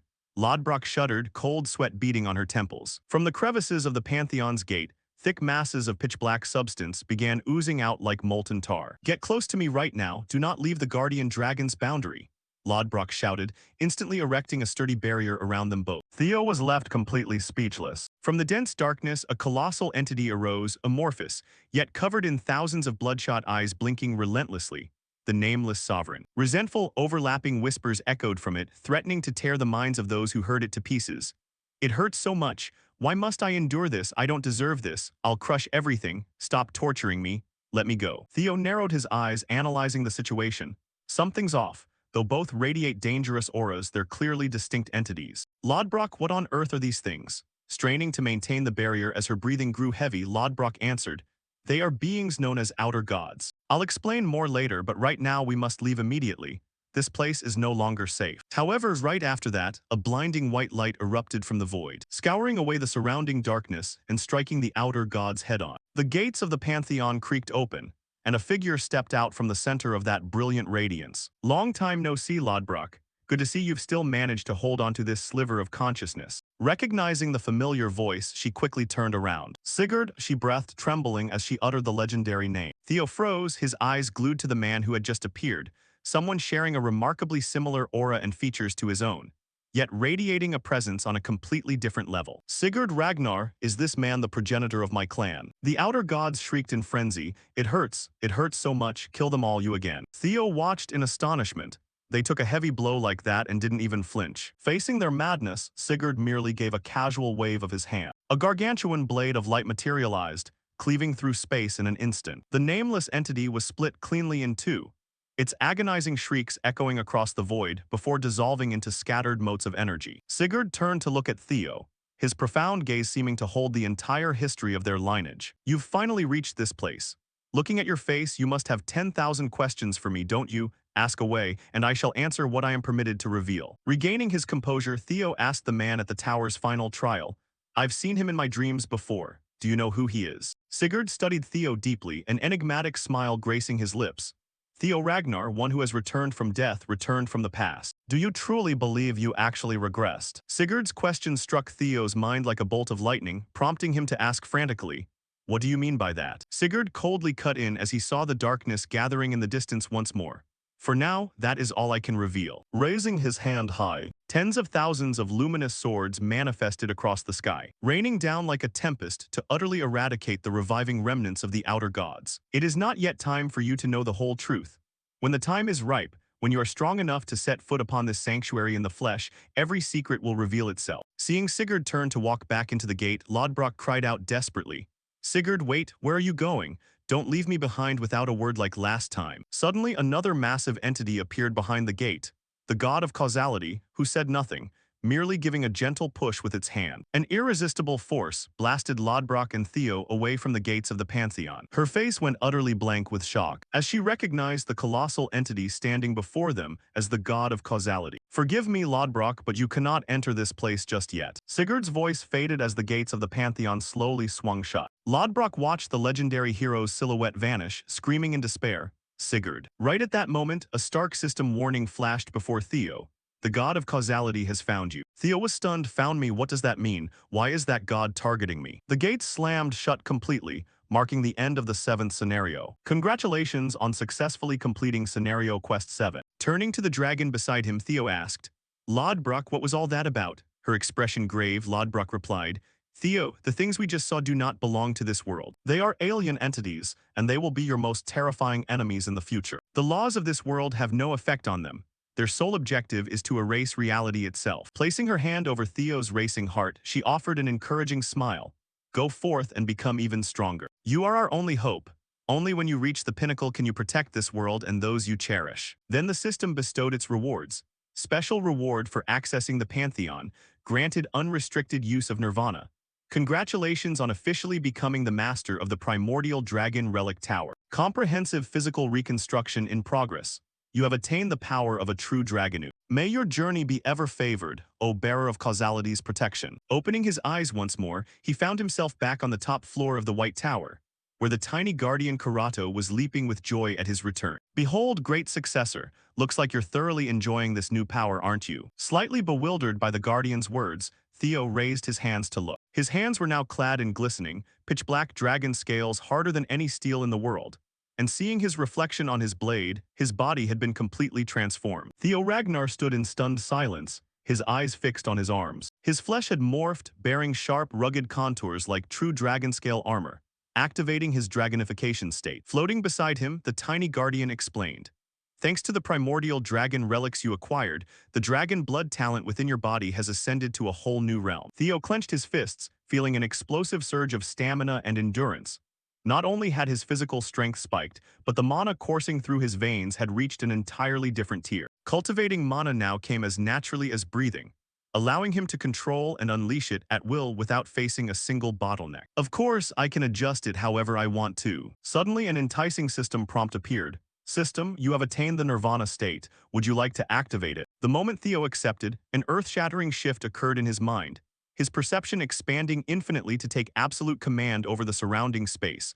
While behind his head, a radiant halo materialized, a divine sigil identical to that of his great progenitor, Sigurd. Theo thought to himself, "This is no ordinary power, it's immense, I need to master it immediately. This isn't something that can be used recklessly." Memories of Sigurd's words resurfaced. The legend that the founder Sigurd reached the realm of gods and ascended has always been common knowledge, but I never imagined it was actually true. "You must still have many questions, but I cannot answer them all right now. One day, when you set foot here once more, you will find out for yourself." Theo realized that to uncover the ultimate truth, he had to walk the path toward becoming a god of the Pantheon, just like his forebears. The tempest in Theo's heart gradually settled, though the presence of the god of causality beside Sigurd continued to weigh on his mind. He arrived at a shocking realization. The Ragnar clan were not merely rulers of the North. Ragnar blood wasn't born to wear crowns, but to stand as guardians protecting the world from the dark forces seeking to obliterate reality. The Dragon Guardian nodded in approval. "HMPH, seems you've figured it out. Indeed, that is the noble, silent sacrifice of the Ragnar bloodline." Pieces began clicking together for Theo. So the Chosen One always appears within this clan to reach the ultimate realm and confront the outer gods alongside the god of causality. Thinking further, he asked, "Then does the world where that mysterious man exists have a connection too? I mean the trial on the 12th floor." The Guardian chucked softly. "It was indeed a bizarre sight, but I cannot say for sure. All I know is that world is linked to your trial." Theo scratched his head. "Yeah, that makes sense. Even the Guardian knows nothing about that place. Just what kind of strange world is that anyway?" Closing his eyes, the Guardian declared, "My duty here is complete. I have imparted everything you need to know, so depart now, Chosen One. But brace yourself, there are uninvited guests waiting for you outside this tower." Far from showing fear, Theo flashed a knowing smirk. "They really did follow me just as planned. It'd be rude to keep them waiting too long, wouldn't it? Shall we go greet them?" The White Tower suddenly shook. Theo stepped out of the ruins, gripping the hilt of his blade with his upper body bared. Finally decided to show your face, huh? A mocking voice rang out. Honestly, does it make any sense for an older brother to stand around waiting for his younger brother like this? Shouldn't it be the other way around? Don't you think so, Theo, my dear little brother? Standing before him was Jishar Ragnar, one of the clan's formidable heirs. He held his weapon in hand, killing intent radiating thickly. Theo maintained an eerie calmness. Sorry for keeping you waiting this way. Big brother Jishar laughed excitedly. Oh, you know me. Right now there aren't many people left alive in this world who dare look straight into my face like this. Deep in Theo's mind, memories of Jishar from his past life surfaced clearly. He recalled the time Jishar defeated Axion, someone considered a genius, with just his bare hands without even needing a sword, not even finding him worthy of being his opponent. That's right, even among the successors themselves there must be a ranking, right? I had high expectations for a newly rising top successor after all these years, but you aren't even worth me drawing my sword. How disappointing. Returning to reality, the protagonist broke into a bright smile. Of course, you're a successor too, how could I not know? But more importantly, first of all I want to say thanks. What? The smile on Jishar's face vanished. He didn't understand what Theo was saying. Theo explained, you went out of your way to come all the way here to rescue me, right? Jishar laughed out loud in amusement. This time's successor candidate talks rather cute, quite different from that guy Torkel. But I came here to kill you instead. In the blink of an eye, Jishar vanished and materialized right behind Theo. The Grim Reaper's scythe swept up, intending to cut off his neck in a single blow. But Theo smoothly used his sword to block the attack and turned his head back. I know you came here to kill me. Cut the meaningless act. Did the traces I left behind help you track me down? If I had to guess, the Troivan forces are about to swarm in here to capture me for conquering the White Tower. If that happens, I wouldn't be able to escape alone. That's why I used my twin older brother and sister, because you've always been tailing me. I figured that just by leaving behind my uniform, you'd definitely lead the pursuit team and come. Jishar gritted his teeth, suddenly recalling when he saw Theo's discarded uniform. At that time he warned his older sister, leaving it so blatantly exposed, isn't this trying to play a trick back on us? Yet back then the sister didn't believe it, making him mutter in frustration, I guessed right after all, Ancio, you stupid sister. Over here Theo continued speaking, I didn't expect you to move ahead alone. Jishar swung his scythe and knocked Theo backward. He slid across the hard stone surface for about 30 meters and came to a stop. Theo panted from the difficulty of the battle. I figured it wouldn't be easy either. In the blink of an eye, Jishar closed in on him and taunted, so what if it is? As long as your head rolls to the ground, everything ends. He tightened his grip on the sword in his hand and thought to himself, that's right, from the start I didn't think I could have a proper conversation with you. On the contrary, someone like Torkel is the strange one, being a successor candidate of a Ragna faction that worships the strong. So surely everyone possesses their own steadfast creed. But that's no exception for me either. When the two weapons were about to clash midair, suddenly from behind, a giant with a hammer charged in to cut across. A jarring explosion erupted right between Theo and Jishar's position, forcing both to leap backward to dodge. Jishar gritted his teeth furiously. Damn it, what on earth is going on? From within the gray smoke, two terrifying entities emerged. A woman with burning red eyes and a muscular giant. Too bad, I thought I could finish off both Ragnas in one move. Theo narrowed his eyes. Looks like bigger figures than I anticipated have shown up. The opponent smirked, you're Theo Ragna, right? Kudos to your cleverness. Did you realize we intentionally let you inside the tower? But for us that's quite an insult. Do you really think just the two of you can face the 9 Grand Dukes of Troivan? This girl was the third ranked among Troivan's 9 Phoenix Dukes, Tri. The remaining hulking brute was the second ranked among Troivan's 9 Phoenix Dukes, Zue. We sure got lucky. 2 successors carrying their own carcasses right to this place. Theo Ragna stood there, sweat pouring down his forehead. He was channeling all his mental focus to analyze the situation. Both of these individuals possessed the power of one of the 9 Phoenix Dukes, beings born to counter the 9 dragons. I have to find an opening. Tri continued to hover high above, her voice cold as a blade. Both of you will make wonderful sacrificial offerings, he'll surely be very pleased. Sacrifices? Theo wondered. Immediately, Tri's comrade shouted, Tri, I told you to stop talking nonsense. Tri waved her hand, completely unfazed by her comrade's anger. What are you grumbling about? We're going to slaughter them all anyway. If you're unhappy with how I do things, you should have dealt with them right from the very first attack. Zue growled in his throat, you always piss me off. Killing intent grew thick in the air, the sky turning blood red as both unleashed their full predatory instincts. Theo took a defensive stance and thought, just their mana alone is already this powerful. Luckily, they don't seem to like each other much, if I can exploit this distance. But his train of thought was severed by a sudden burst of movement. Tri vanished from her spot, darting across the battlefield like a crimson streak of lightning. Then let's begin. The faster one gets the prey. Theo was dragged into a dense net. Dozens of crimson slashes tore through his body simultaneously, blood beginning to ooze from his wounds, soaking Theo's body. Too fast. Never expected her to unleash over 30 sword slashes in such a brief moment. The final slash aimed at my neck, it's even stronger. Try chuckled, bringing a hand up before her mask with amusement. You're not bad, I was going to take your head just now. She tilted her head curiously and asked, You're the one who took down Noyle at the floating islands, right? Noyle, he recalled the subordinate he had faced. Turns out she was talking about that guy. This organization really extends its tentacles everywhere. Theo took a deep breath, a faint smile appearing at the corner of his lips. That guy was a failure. He was the first opponent in a long time who made me feel like I was slamming into a wall. Seeing Theo's expression change, Tri laughed out loud. Her figure blurred in the cold wind. Even that flustered look of yours looks really cute. Tri launched herself into the night sky. Her figure was surrounded by radiant red energy. Tri's gaze looked down at him playfully. Don't worry, since you're quite handsome, I'll at least leave your head intact. When Tri lunged forward with claws spread wide, Theo didn't dodge at all, exploding his power and charging straight up to meet the opponent midair. Over here, Jishar didn't hesitate either. Darkness poured from Jishar's body, nether strike black heaven flying daggers midair, the technique splitting into multiple clones of Jishar, each diving down like a vengeful spirit. The clones attacked simultaneously, their swords weaving a net of dark energy that slammed into the ground. When the dust settled, Jishar landed, narrowing his eyes to observe. That attack still wasn't enough to finish him. Tri executed an artistic backflip. Jishar's dark energy skimming passed beneath her feet without causing any damage. Tri landed lightly on a sharp rock pinnacle. Surprising, I thought you wanted to take my darling's life too, but looks like you cherish him more than I thought. The sarcasm pushed Jishar to his limit, his eyes burning with boundless fury. He's my prey, you bitch. I'll kill you first. Tri merely tilted her head and smirked.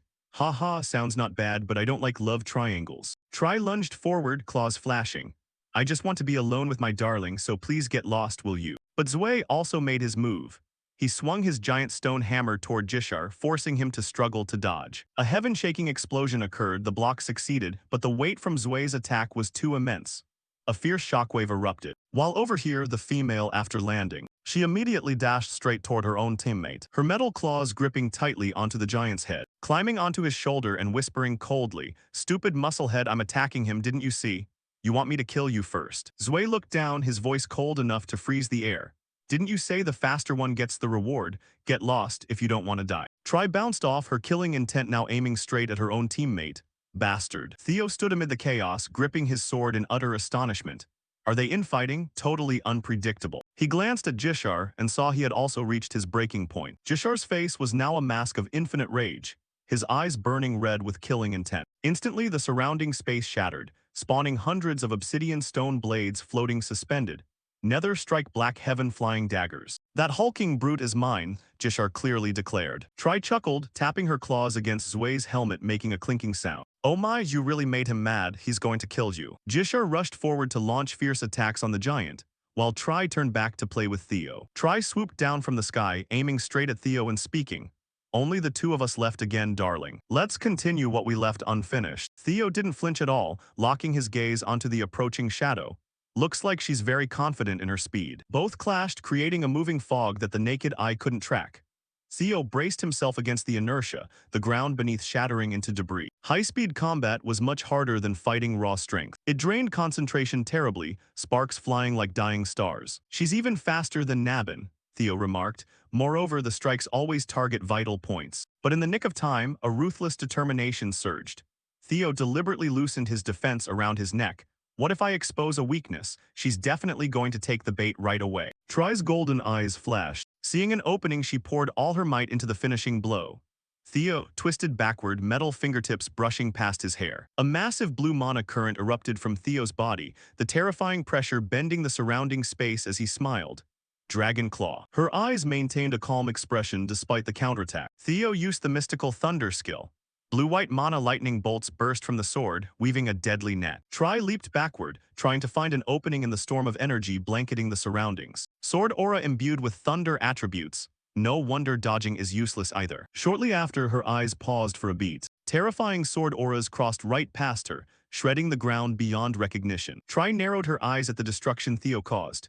Destroying the terrain to slow me down, a low move but not bad. Too bad nothing can stop me. Saying so, her body dashed forward again with lightning speed.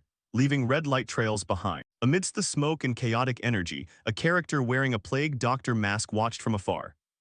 Try might not be complete, but she already possesses 30% of the Black Dragon's power. That person muttered, yet he still blocked and counterattacked. Interesting, he is number one among Troiven's 9 Phoenix Dukes.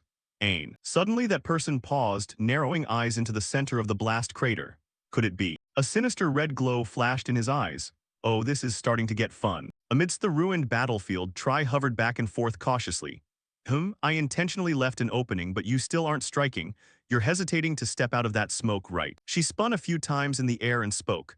How much longer are you going to hide in there, darling? What I hate most is a man keeping a woman waiting. The words barely finished, when abruptly, a massive magical energy stream rushed toward her in the shape of a dragon. But that sudden attack was easily dodged by Tri spinning aside. Her eyes widened in shock. That form is precisely what the master mentioned. Theo was undergoing an extreme transformation, his hair turning brilliant silver, sharp horns growing from his forehead. Theo smiled like a predatory beast, his voice filled with confidence. Pity, I thought you couldn't dodge while airborne. Tri froze for a moment, then her gaze revealed a seductive, appreciative look. Oh, turns out you have such a wild side too, darling. The battlefield was torn apart by the ruthless clash between two opposing power sources, pristine white lightning and crimson mana. Tri hovered over the rubble. She tilted her head, her voice full of mocking skepticism. People always say the Ragna bloodline are dragon descendants, but are they secretly running shady experiments behind everyone's back? Anyway, you look way hotter than before. This version of you is very much to my taste. Theo didn't step back an inch, returning the provocation with matching confidence. I'm glad you like it, because things are going to get much more interesting from here. Instantly, reality exploded. Theo lunged like the eye of a storm, unleashing dozens of overlapping slashes identical to how she started the battle earlier. The body cut through by the slashes caused blood to spurt endlessly. Theo raised his head and smiled, hope you enjoy it. At the same time, high above on a jagged rock ledge, Ain observed everything with calculating amusement. Impressive, so that's dragonization. Earlier I couldn't keep up with Tri's speed, but after dragonization it's completely overwhelming. Meaning right upon dragonization, his power surpassed the 9 Phoenix Dukes at present. Extremely dangerous, yet utterly breathtaking. On the devastated ground, the battle reached a new climax when Theo's sword broke through Tri's defense and plunged deep into her shoulder. Tri grimaced in pain, hissing through her teeth, right, he's definitely dangerous. I mustn't let my guard down for a single second. A fierce pink aura flared from her hand, concentrating all her strength. If I finish the match with this decisive blow, he won't have a chance to recover. The air felt torn as the final attack exploded. A giant energy pillar surged straight up into the sky, pulling along smoke and debris. Ain adjusted his brim, eyes still glued to the swirling smoke. This Ragna, he exceeded my expectations. He shifted his gaze to another nearby battle. Let's see how the other side is doing. Down below, Jishar moved across the battlefield like a seasoned predator. His attacks flowed smoothly, each slash leaving a trail of dark energy cutting through space. Well, looks like his successor candidate title isn't just for show, he's quite good. Jishar seemed extremely excited, eyes wide with frantic frenzy, laughing loudly and charging forward, swinging a vicious slash straight at the throat of the giant Zwei. Ain's eyes lit up behind the plague doctor mask, his voice turning cold. Unfortunately, he picked the wrong opponent. The hulking brute's eyes suddenly lit up as he caught the opponent's movement. The very moment Jisr slashed at his body, the only thing he hit was an afterimage, while Zwei himself had circled behind Zwei to prepare an attack. This speed made Jisr panic and turn his head back. No way, he just dodged my attack with that bulky body. Zwei's hammer struck down like a meteorite. The ground itself seemed to scream as everything broke apart. Ain shrugged in disappointment. I get he's a candidate, but is this all he's got? Zwei was originally created to counter the Black Dragon, but right now he's only operating at 20% raw output, so it's only natural. Nevertheless, Ain gently closed his journal with a satisfying click. Even so, I'm thrilled to discover ways to improve them. Jishar barely escaped death by pure instinct, landing on a shattered stone pillar. Damn it, this has gone way beyond my imagination. His power is much greater than I pictured. Troiven's Supreme Combat Force, 9 Phoenix Dukes. Rumor has it they're just fakes created to counter the 9 dragons. Could it be I'm not even strong enough to win against an artificial being now? But that weakness lasted only a split second. He gripped his sword hilt until his knuckles turned white. Alright, damn it, if you dare then come at me. If raw strength alone can't beat you, I'll use every trick I have. He burst mana into his blade, unleashing a destructive technique along with a crazed smile. Nether Strike Sword Black Orchid. Black swirling sword auras flew toward Zwei like a storm of dark blades. But Zwei simply countered, swinging his hammer to shatter the petals as if they were merely mist. Zui growled contemptuously with a calm face. Pathetic, is that all you've got? Jishar screamed and clapped his two swords together. Of course not, now I'm really starting. From the darkness beneath his feet, thick black chains erupted, wrapping tightly around Zui's giant arms, binding him in place. This is Nether Strike Sword Heavenly Net. Zui gritted his teeth, killing intent radiating like scorching heat. Do you really believe this toy spiderweb can hold me? Jishar, standing on a vibrating chain, wore a calculating smile. Certainly won't work on you. I never said it would stop you because you aren't the real target. Zui looked blank. What? Jishar shot up into the sky. The chains didn't just tighten but began pulling hard, dragging giant chunks of rock trapped within the links. Thousands of floating stones created a meteorite shower aimed right at Zui's position. Zui angrily said, "You dare use this cheap trick." A heaven-shaking explosion swallowed Zui inside it. On the other side, the protagonist's battle had also concluded. Beneath his feet was Tri, her body collapsed on rubble, both metal claw arms severed off at the elbows. Theo looked down at her, his voice low and powerful. "For now I'll spare your life because I promised to return with spoils in hand." But instead of fear, a strange expression appeared on Tri's face. Behind her mask, she flushed red, seemingly forgetting her perilous situation. "You've definitely got hotter than before, can I flutter for you?" Theo didn't bother replying, turning his face away. Jishar's side isn't done yet. Zui at this moment burst through the rubble and emerged, flinging boulders aside as if they had no weight. Jishar immediately swooped down from above with deadly speed, aiming straight for the giant's helmet. A fierce battle erupted once more. Jishar attacked frantically from every angle, but it didn't even draw a drop of blood from the big guy. Jishar gritted his teeth angrily. "Damn it, my attacks aren't strong enough to pierce that armor." At this very moment, Theo suddenly lunged forward, unleashing an attack with lightning speed, sending Zui's body flying far away. Theo slowly walked up beside Jishar. He casually said, "I came to lend a hand." Jishar silently looked at Theo with annoyance. "You arrogant bastard, who gave you permission to butt in?" He looked at the male protagonist's dragonization state and cursed under his breath. Dragonization? He really is the chosen one of the Ragna bloodline, damn it. Thinking that, this guy stubbornly blurted, "I'll settle scores with you after this match." Theo smirked, seeming to sense killing intent from his older brother. "I'll look forward to it." He adjusted his sword stance, locking his eyes on the smoke screen ahead. "But first let's clean up these traitors." Jishar nagged, "Don't order me around. If you're this overconfident, you'll lose your life. Because the guy you're about to face is in a completely different tier." Three of the most powerful killing intents clashed across the devastated valley. Jishar took a stance with dual swords, Theo gripped his sword tightly, and in the smoke, Zui patiently waited. A new storm was about to sweep the battlefield. Thorkel sat straight in his saddle, his tall physique overshadowing the entire formation behind. When Thorkel spoke, that voice carried absolute authority, tearing through the silence. "Starting from this moment, according to the laws of the great Ragna bloodline, we proceed to execute an arrest warrant on Theo Ragna for suspected treason." As soldiers prepared to march, Thorkel's expression grew even more rigid. "Theo, I truly don't believe you'd betray the Ragna family. But family teachings and clan laws are the father's will. Resisting laws is denying both the family and the head." He tightened the reins, turning his horse's head toward the road ahead. Hesitation gradually faded, replaced by a duty that must be fulfilled. If he refuses to comply with the arrest, under military law, execution on the spot is permitted. Those words wiped away any remaining hesitation. "I can't let this continue." Taking a deep breath, he roared like thunder echoing across the ranks. "Black iron-armored cavalry, follow me." Elsewhere, deep in the camp center, the white-armored dragon cavalry squad stood dumbfounded with shock as news spread across the ranks. "Young Master Theo is a traitor." Another person turned sharply toward the commander, panic-stricken. "Captain, is it true young Master Theo betrayed? Please say something."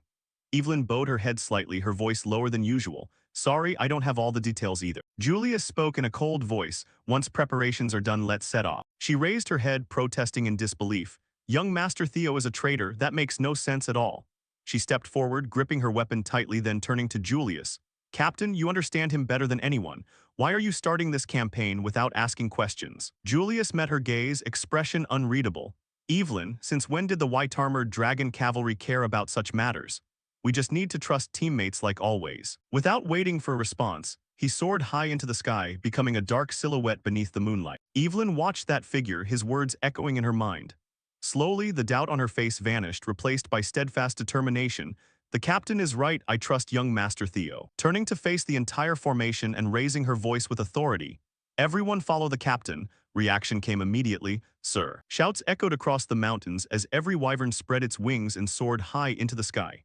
the night sky filled with flapping wings as the white-armored dragon cavalry advanced. Far away from the scene, beneath the pale moonlight, Dantaral stood quietly observing the cavalry vanish at the horizon. His posture was motionless, but the tension in his body was clearly undeniable. Beside him, Aaron noticed the change, carefully speaking. "Master, is something worrying you?" Dantaral's face darkened, his tone revealing intense annoyance. "This situation makes me sick, utterly sick. A guy who broke an elder's arm just to protect his subordinate, yet now he actively commands a pursuit force for desertion. What a ridiculous farce." Aaron softly spoke. "If that's true," Dantaral didn't let her finish. "Exactly, they're plotting something underhanded." He reached out toward a nearby boulder. Fingers sank deep in as if it were mere clay. With a sudden force, the boulder was torn apart into pieces. "Well, nothing can be done now. I can't turn a blind eye to everything happening. If so, I'll personally intervene." The scene returned to the battlefield, Theo standing amidst the remaining smoke, asking Jishar calmly, "First, let's clear out these rebels." Jishar annoyedly glanced at Theo. "Don't order me around. If you're as reckless as that, you'll lose your life. Because the guy you're about to face is completely different from the ones you took down before." Theo replied, "No problem, just act according to my plan." Hearing that, Jishar's expression darkened.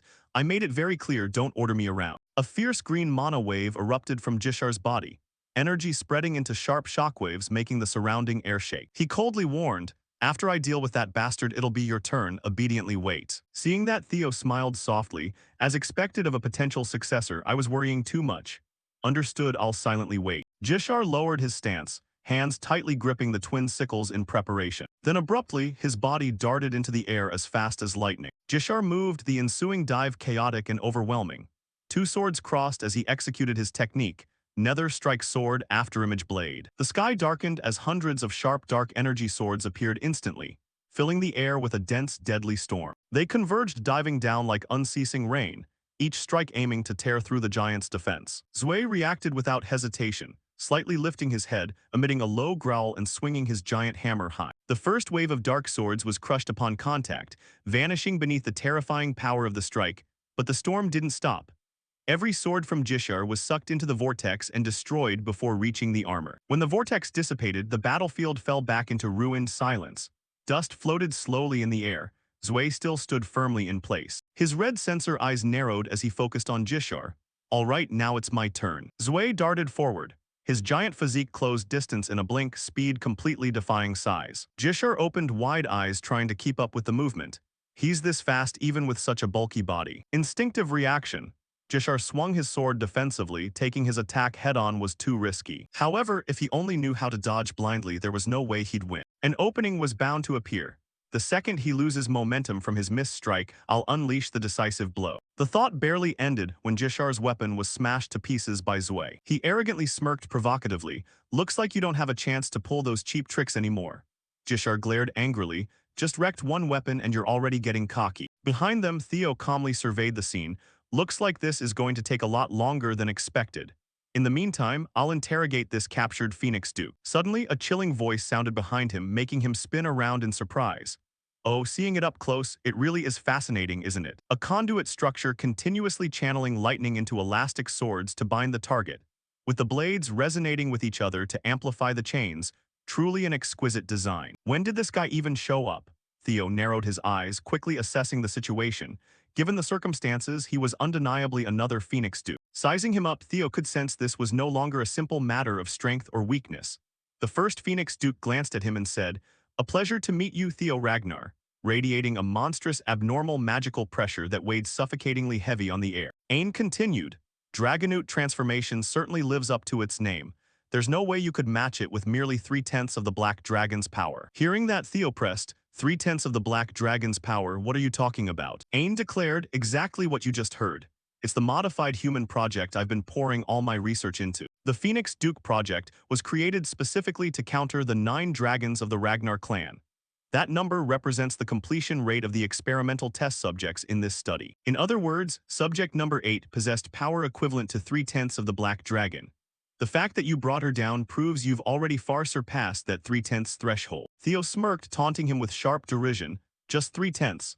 With such meager power, you dare arrogantly stand against the Ragnar clan." Ain offered no reply, swiftly retrieving a vial of deep crimson fluid, hurling it straight into Tri's neck where it embedded deep, making her shriek in agony. She thrashed and cried out in desperation.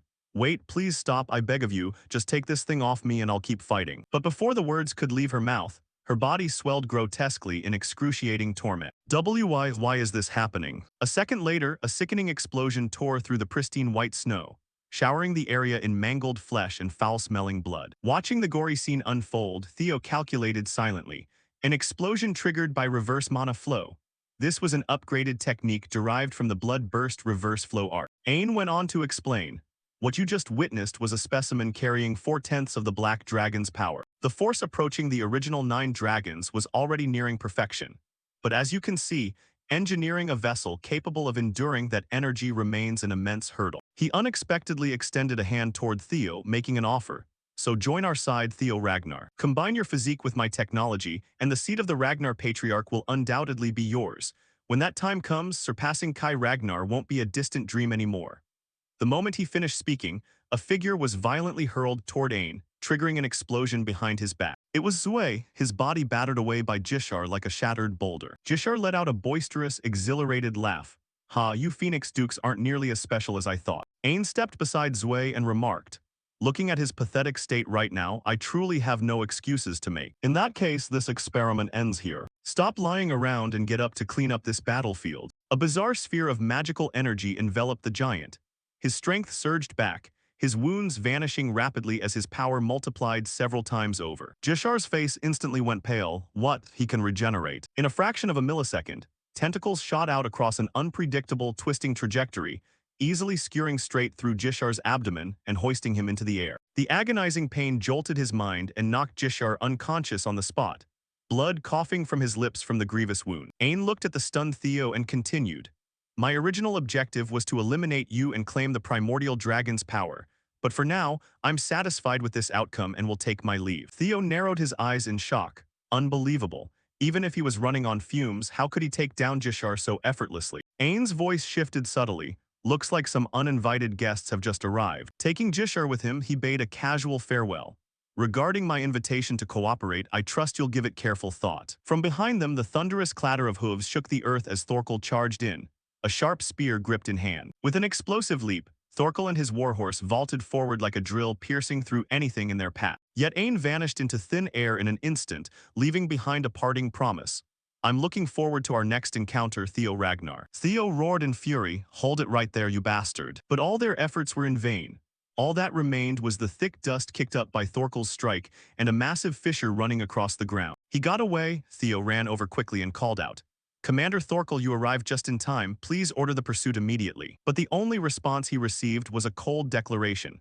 Theo Ragnar, I am officially executing your arrest on charges of treason. The shattered valley grew increasingly crowded as Commander Thorkel, and the black-armored heavy cavalry surrounded the solitary figure of Theo Ragnar. The heavy silence of the arrest was broken by the thrum of massive wings as white-armored dragon knights descended from above, gigantic wyverns landing across the rim of the crater. A blonde soldier called out with a tense, worried expression, Captain. Glancing at Thorkel confronting the exhausted Theo, whispering anxiously, is this really going to be all right? From the ridge of the snowy plateau, Ancio and Dantaral appeared. Scanning the blood-stained snow, Ancio frowned. Jishar is nowhere to be seen. She thought to herself, could it be? Dantaral clicked his tongue in annoyance.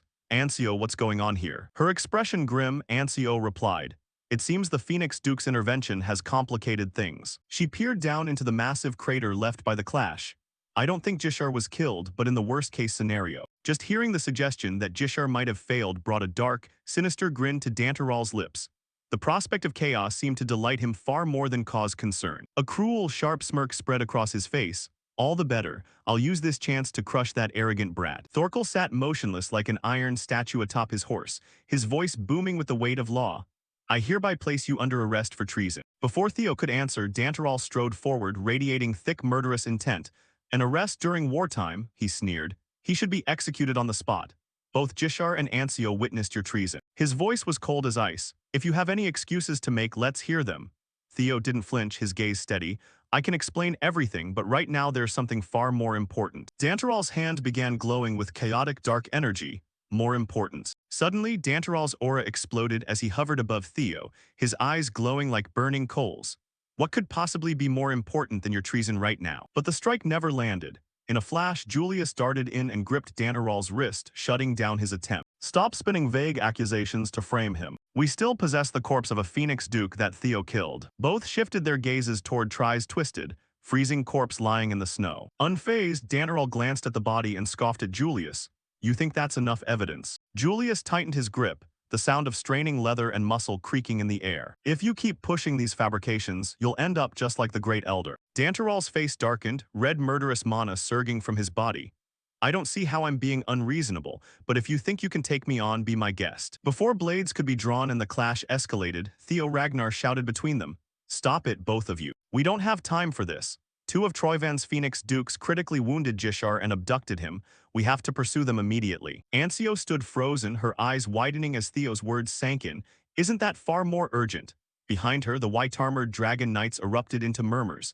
Theo killed a Phoenix Duke, so he couldn't have committed treason. Hankus frowned and argued, exactly taking off a uniform is considered treason, that's ridiculous. Evelyn nodded in agreement, it's just an excuse. Theo turned to face the entire force, his expression resolute. I will answer every allegation of treason before the tribunal. A clan succession candidate has been captured, we must rescue Brother Jishar first. Evelyn watched him, a quiet realization dawning. He's right, the treason charge is pure political maneuvering.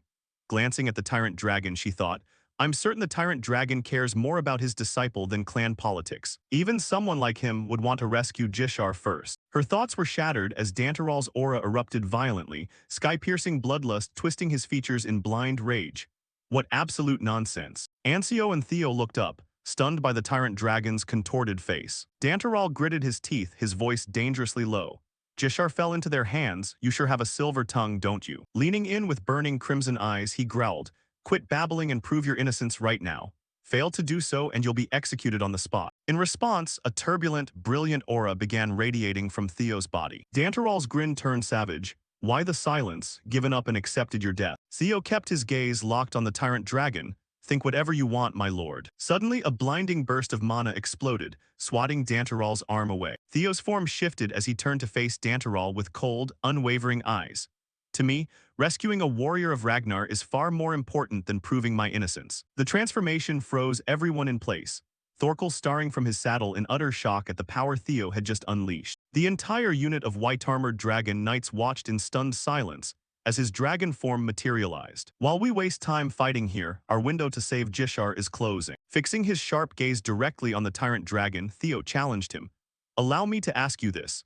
Do you intend to protect the Ragnar clan, or are you so thirsty for your throne that you'd abandon your own disciple? Danteral's face twisted in pure rage, a guttural roar ripping from his throat. What did you say, you little bastard? But his roar was drowned out instantly as Theo's mana detonated. A brilliant pillar of azure energy soaring into the heavens, churning into a tempest of wind and blinding light that forced everyone to shield their eyes. Julius watched the spectacle with proud awe. Theo, that's. The entire battlefield was blanketed in an ethereal blue radiance, swirling to engulf the expanse. The elder and veteran soldiers stood petrified, jaws slack under the crushing weight of the pressure. The earth trembled from the center of the blue flames, as a massive, obsidian dragon claw slammed down onto the ground. Julius threw his head back in a fierce, roaring laugh. Ha ha ha, turns out he wasn't bluffing when he said he'd return with a surprise. Behind him, Evelyn could only whisper in a tremble, no way. Giant feathered wings tore through the mist, accompanied by the heavy respiration of an ancient beast. Thorkel's soldiers stood frozen, the color completely drained from their faces. Hankus was near tears, his voice trembling with fervent devotion. A descendant of the legendary dragon, destined to lead the Ragnar clan. On the other side, the elder lost all composure, his mouth agape in a silent scream of sheer horror. No, impossible, he shrieked. How could a half-breed like him summon such guardian dragons? Swirling mana condensed into the forms of the great crimson dragon, the majestic griffin, and the ancient fairy dragon, all lining up in absolute loyalty behind Theo. The griffin narrowed its eyes and smiled down at him. Ha, planning to use us, are you? Using Nirvana to mimic an isolation barrier is quite impressive. However, the guardian dragon looked down at Theo. You know that with your current power, you can only summon our phantoms. Without our physical bodies, we cannot fight him. Unfazed, Theo explained. I never intended to fight the tyrant dragon in the first place. Turning toward the sea of troops, his calculating gaze sharpened. I only need to silence him right now and sway public opinion to my side. Looking at the four guardian dragons shimmering in azure mana, he knew nothing would be more effective than them. The impact was instantaneous as the black-armored cavalry gazed at the mythical beasts in dazed awe. He truly is the descendant of the legendary dragon. He can summon the guardian dragons. Theo Ragnar is the legendary protector of Ragnar, destined to lead our clan. The entire valley suddenly erupted into deafening cheers, hundreds of arms raised toward the sky as their loyalty shifted entirely. Theo Ragnar is the true dragon heir. The heir of the ancient dragon would never betray Ragnar. We should have known the moment he prioritized rescuing Lord Jishar first. Looking at the ranks of the black-armored cavalry, a sharp smile touched Theo's lips. Good, the tide has turned. Now it won't be difficult to convince them to rescue Jishar. But then Dantaral's roar ripped through the air, instantly silencing the cheers. Nonsense. The tyrant dragon lunged with clenched fists carrying the weight of a falling star. When his blow crashed down, Theo's Nirvana domain shattered, the radiant mana splintering into sharp shards as the guardian dragons dissolved into the void. Peering through the settling dust, Theo narrowed his eyes coldly at the monster before him. Behind him, soldiers turned pale with horror. He dared to attack the guardians. Dantaral stood amidst the thinning mist, an imposing, dark silhouette. You arrogant little brat, did you think summoning a few phantom lizards could wash away your treason? He turned, his contemptuous gaze sweeping over the trembling soldiers. You're all the same, you damn vermin. Just because you believe in fairy tales like foolish children, you let yourselves get duped by some cheap illusions. A dragon heir summoning guardians, how can you still babble such nonsense? Suddenly, the tyrant dragon's voice cut off abruptly, the surrounding atmosphere shifting dramatically, thickening into dead silence. Looking around the shattered valley, he found hundreds of pairs of eyes locked onto him, no longer looking at him with fear, but with pure, unadulterated hatred. Thorkel stood motionless, his jaw clenching so hard the muscles bulged. The elder's voice rumbled like low thunder as he condemned the blasphemy.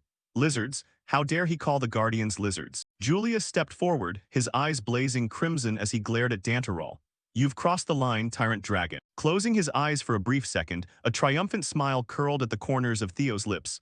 Thank you, Lord Tyrant Dragon. You just made everything a whole lot easier. A fiery red crack suddenly tore through the space right in the middle of the arena. The crack continued to spread wide, looking just like a giant eye scrutinizing the entire world. In the blink of an eye, Theo found himself standing in the middle of a ruined landscape floating in the void, letting out a gasp of astonishment. Kyle casually explained that this was a space-time rift, an ideal place for the father and son to have a private conversation. Even Lodbrok deep within Theo's mind froze, realizing that this was truly a dimension existing outside all laws of space and time. She shuddered, wondering if this could even be called swordsmanship anymore, while Theo began to think his father was absurdly strong. Looking at his father's back, Theo silently thought that no matter how he looked at it, this man had long surpassed the limits of humanity. Kyle suddenly turned around and asked Theo if he was done gossiping, as if he knew perfectly well that the boy was communicating with the spirit in his head. He asserted that he brought him here for a private talk, and he did not want any ancient spirit interfering. Lodbrok Kyle called out Lodbrok's true identity in a bone-chilling tone. Instantly, the lightning gate alarm system was forcibly shut down,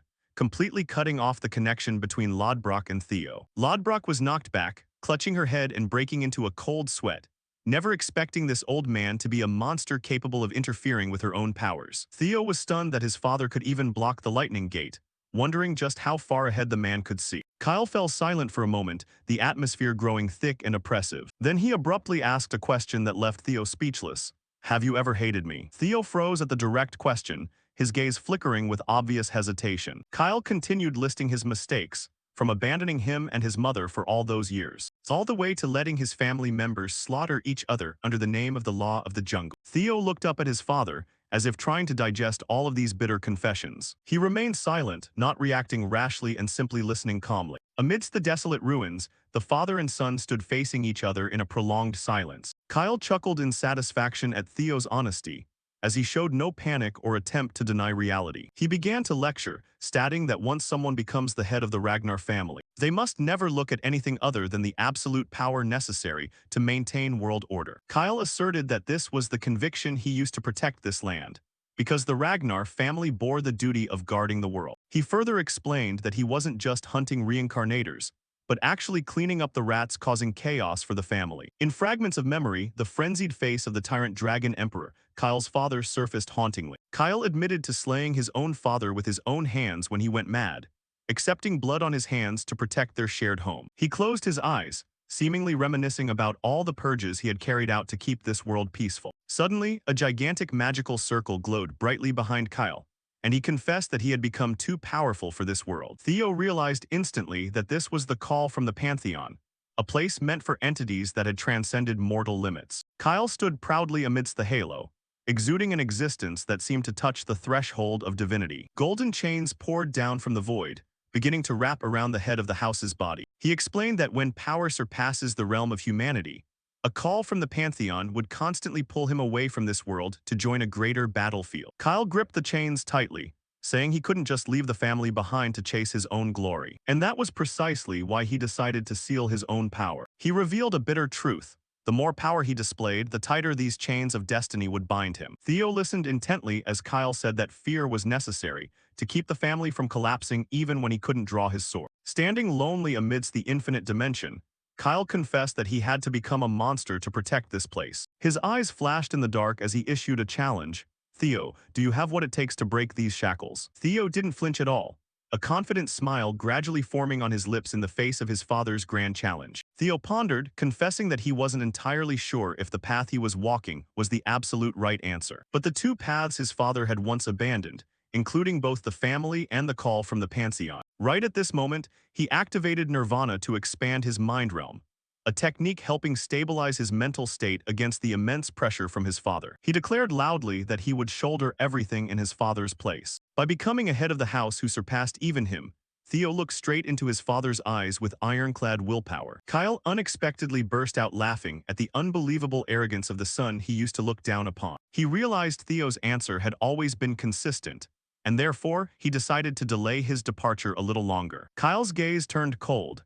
He wanted to see whether this was just empty talk or a truth capable of shifting destiny. The current head of the house smiled, declaring he would use his own eyes to witness his son shoulder the weapon of destiny. Prove it, Theo. Prove that you are worthy of being the master of the Ragnar family. Meanwhile, in the north, the cavalry unit was moving at high speed, yet found no trace of the Troyven army. They began to grow uneasy as they had traveled far beyond the map, without seeing the enemy's main camp appear. The captain suddenly ordered the entire army to halt upon realizing something abnormal right before his eyes. He blamed himself for not noticing this anomaly sooner, as the surrounding atmosphere suddenly shifted. The other knights stood in shock, staring at the snow-covered cliffs that were eerily silent. A pitch-black energy vortex appeared in the sky, signaling the presence of dark sorcery. The captain realized in horror that this was an illusion barrier created by the demonic cult to blind them. The whole squad was stunned by a newly exposed crimson energy barrier, breaking the camouflage of white snow. They looked up at a bizarre structure covered in blood and flesh,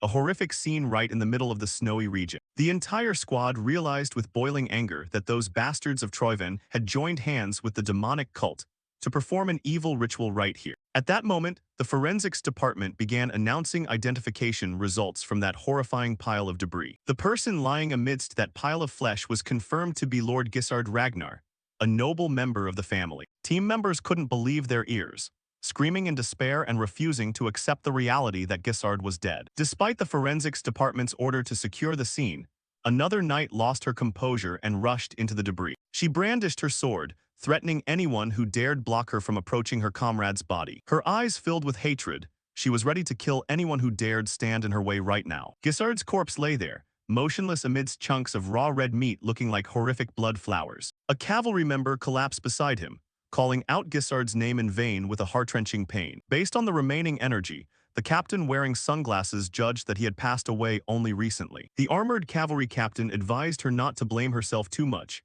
since her squad had actually done their absolute best. He looked toward the sacrificial altar, firmly asserting that this was the trace of a demonic cult resurrection ritual. His gaze turned serious upon noticing that residual energy from ancient sacred relics was gathering here. The scene ahead was gruesome with blood-stained stone pillars, and the presence of an entity that didn't belong to the living realm. The squad member kept crying, regretting that if they had arrived sooner they might have saved Gisard. Tears streamed down the face of one of their bravest female warriors. The captain coldly ordered her to be silent, so he could focus on thinking through this tricky situation. High above, the shadow of a madman began to emerge with a bizarre smile. He exposed his sharp fangs, an unmistakable sign of extreme madness. It was none other than the tyrant dragon emperor, who had just resurrected and was laughing at the weaklings who let him complete his ritual. Meanwhile, in another dimension, Kyle Ragnar suddenly sensed a familiar killing intent that made him shudder. Both Kyle and Theo were stunned, feeling an extremely terrifying presence just awaken. Kyle muttered in boredom,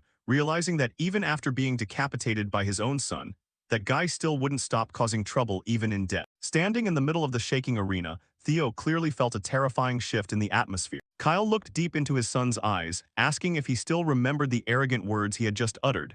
Theo answered with complete decisiveness, "Yes, father." Challenges always arrive sooner than expected, Kyle warned, hinting that Theo's declaration would soon be put to the test. The resurrection of the Tyrant Dragon Emperor had become reality, opening a dark new chapter for the Ragnar family. The entire continent shook when Troyven officially declared war, but their true purpose was far crazier than that. It was to perform an evil ritual to resurrect the Tyrant Dragon Emperor, the brutal former head of the Ragnar family. The Ragnar side did not issue an official confirmation, but the gruesome traces at the altar indicated the ritual seemed to have been a complete success. To suppress that old monster's power, Ragnar immediately poured all their might into an all-out offensive in the stance of the continent's strongest. Everywhere was reduced to desolation, with tattered flags of the defeated army. Troyven forces fell one after another, losing all territory and quickly being driven into a corner. Yet behind this swift victory lay an incomprehensible abnormality. At the headquarters, a member of the Nine Dragons slammed the table angrily because for a whole month,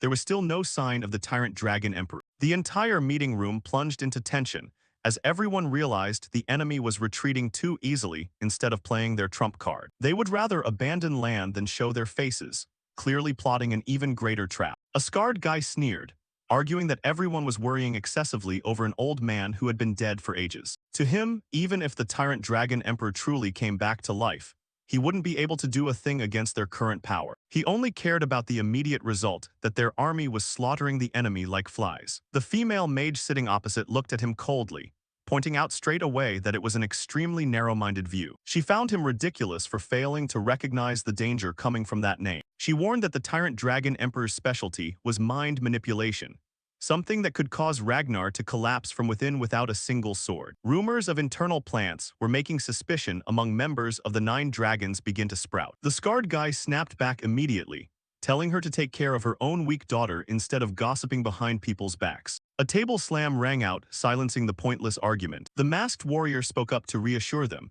asserting that no matter what happened, Ragnar was still firmly holding the upper hand. Just by leveling Troyven's capital, all concerns about that name would vanish into ashes. The answer now left only a single path to resolve everything. That was to march straight into the enemy's final lair with a murderous smile. At the camp, soldiers bustled to prepare for the decisive battle under the twilight sun. The plan was set.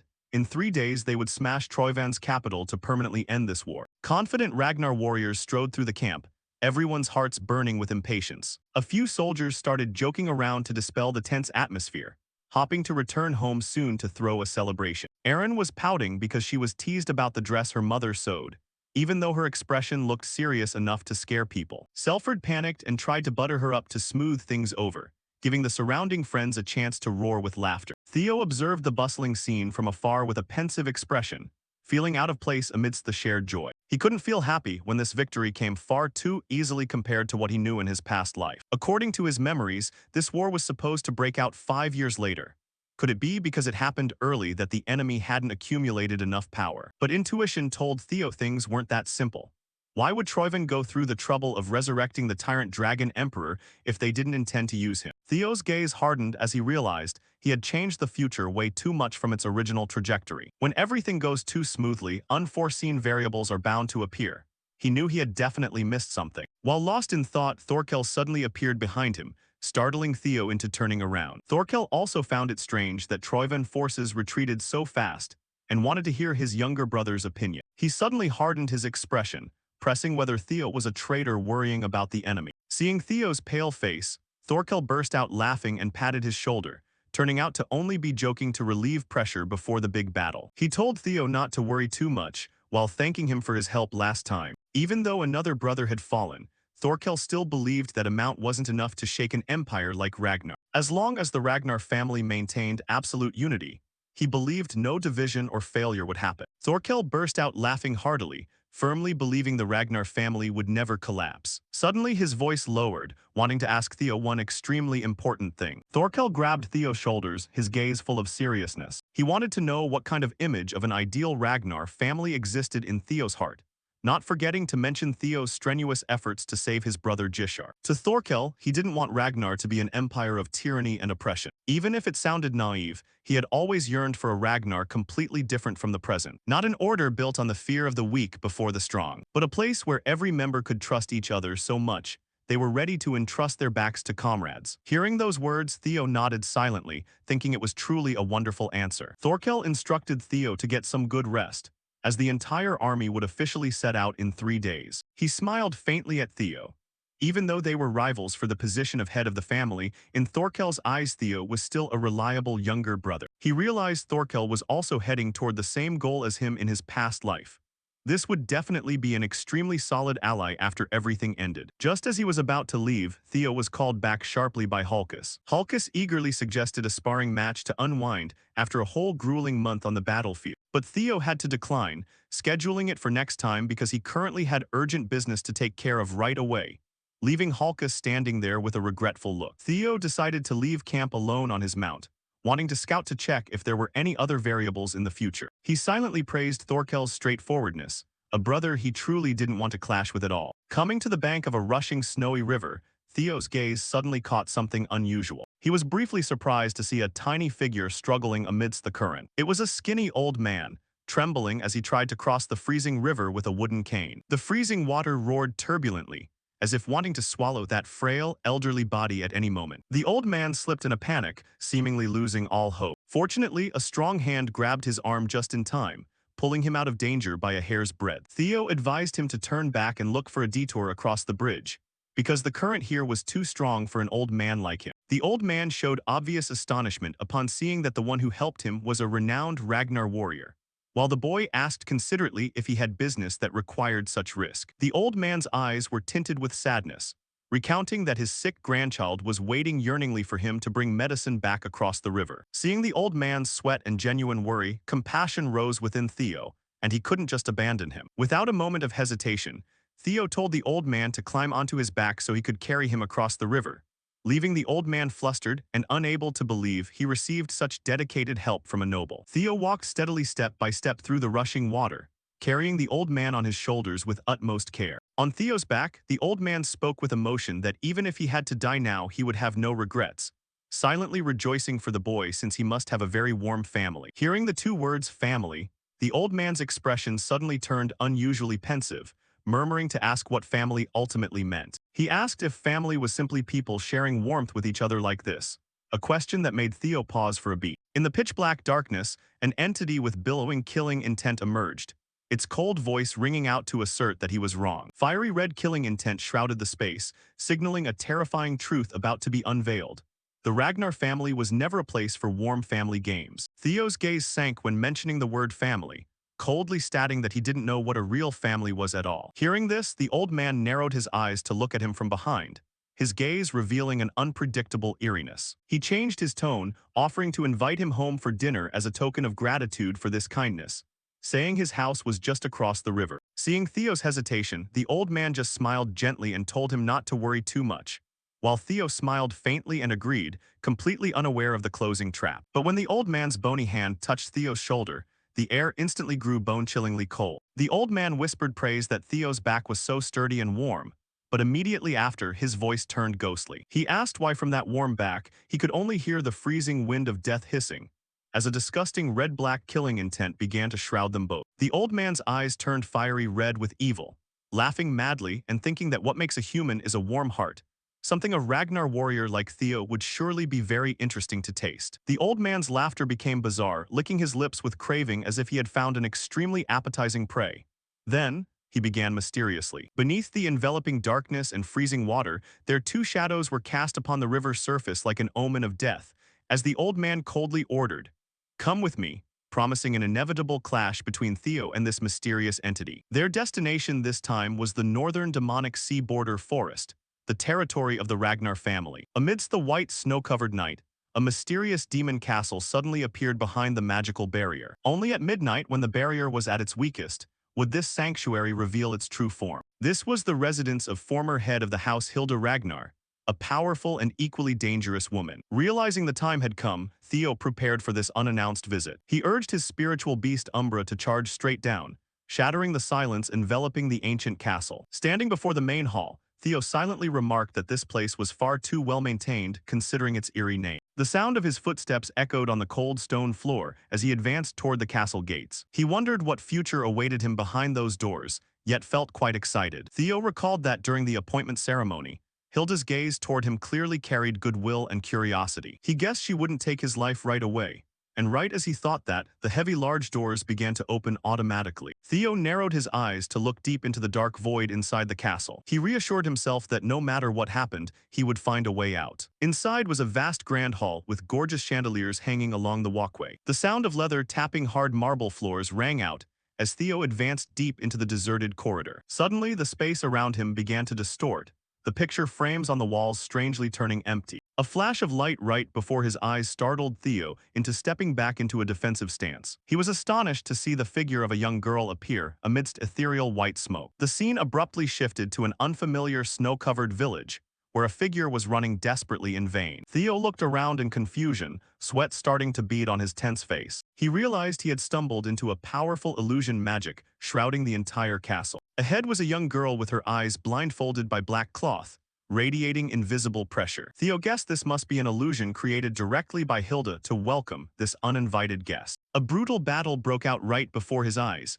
blood and corpses scattered everywhere amidst a snowstorm. The girl fought like mad, single-handedly resisting an entire hunting troop at terrifying speed. Theo stood frozen, realizing the killing intent and presence of this illusion were so realistic his body automatically reacted to defend itself. Fragmented memories rushed in continuously, recording how that girl single-handedly overcame countless bloody battlefields to rise. Knowing it was only an illusion, the pressure from this powerful presence still kept Theo from looking away even for a second. He began to vaguely realize who that proud and crazy young woman was. There was no mistaking it, that was the former head of Ragnar, a young Hilda. He was shocked to realize what he was seeing was the entire life of this terrifying woman. A magnificent hall appeared where Hilda sat on a powerful throne, yet behind it lay extreme loneliness. The gaze of the person sitting on the throne contained a bone-chilling coldness. The image of Hilda collapsing in a pool of blood in the deserted hall after being betrayed by her closest confidant. The gruesome scene that followed unfolded as she used her own eyes to end this pain. Death repeated over and over in the illusion like an endless loop with no escape. Shocked, Theo now understood the deep meaning behind the strange words she had spoken. The illusion vanished, and Hilda was truly sitting on her current throne asking casually,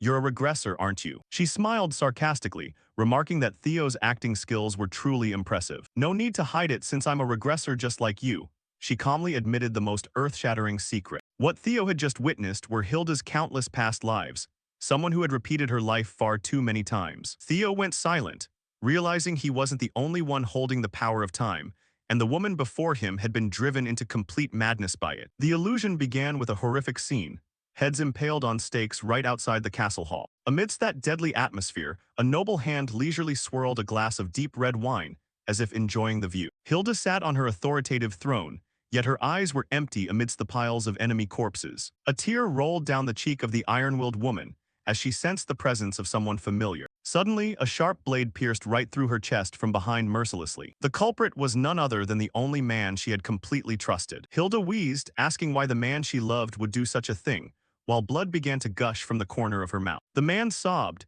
saying he couldn't face the souls of tens of thousands who had died under her hands anymore. Instead of harboring resentment, Hilda gently told him to go ahead, and she would soon follow to pay her debt to him. In a mad moment of illusion, she grabbed a knife and stabbed her own eyes out to avoid looking at this world anymore. Wild laughter echoed through the hall as she declared that in her next life, she would spread fear even more terrifying than this. Witnessing the whole affair, Theo shuddered in horror, cold sweat running down his face. A series of memory fragments appeared showing Hilda undergoing countless brutal deaths in previous loops. An empty picture frame appeared as a warning of destiny's uncertainty. Standing in the corridor, Theo was shocked to realize that no matter how many times it repeated, Hilda's end was always betrayal and ruin. He wondered what drove a person to such brutality and despair. Could it be the endless loop of regression that pushed her onto a path of madness with no way out? Fear rose within Theo. If he kept regressing, would he end up just like them? Theo tried to regain his composure, his gaze hardening to maintain his reason against the overwhelming mental pressure. The illusion mist suddenly vanished when a cold voice rang out right beside his ear. He realized the whole trick just now was an elaborately prepared greeting by Hilda. Theo stood in the actual hall, facing the woman sitting arrogantly on her throne. Hilda looked at him with a mysterious smile and asked a provocative question.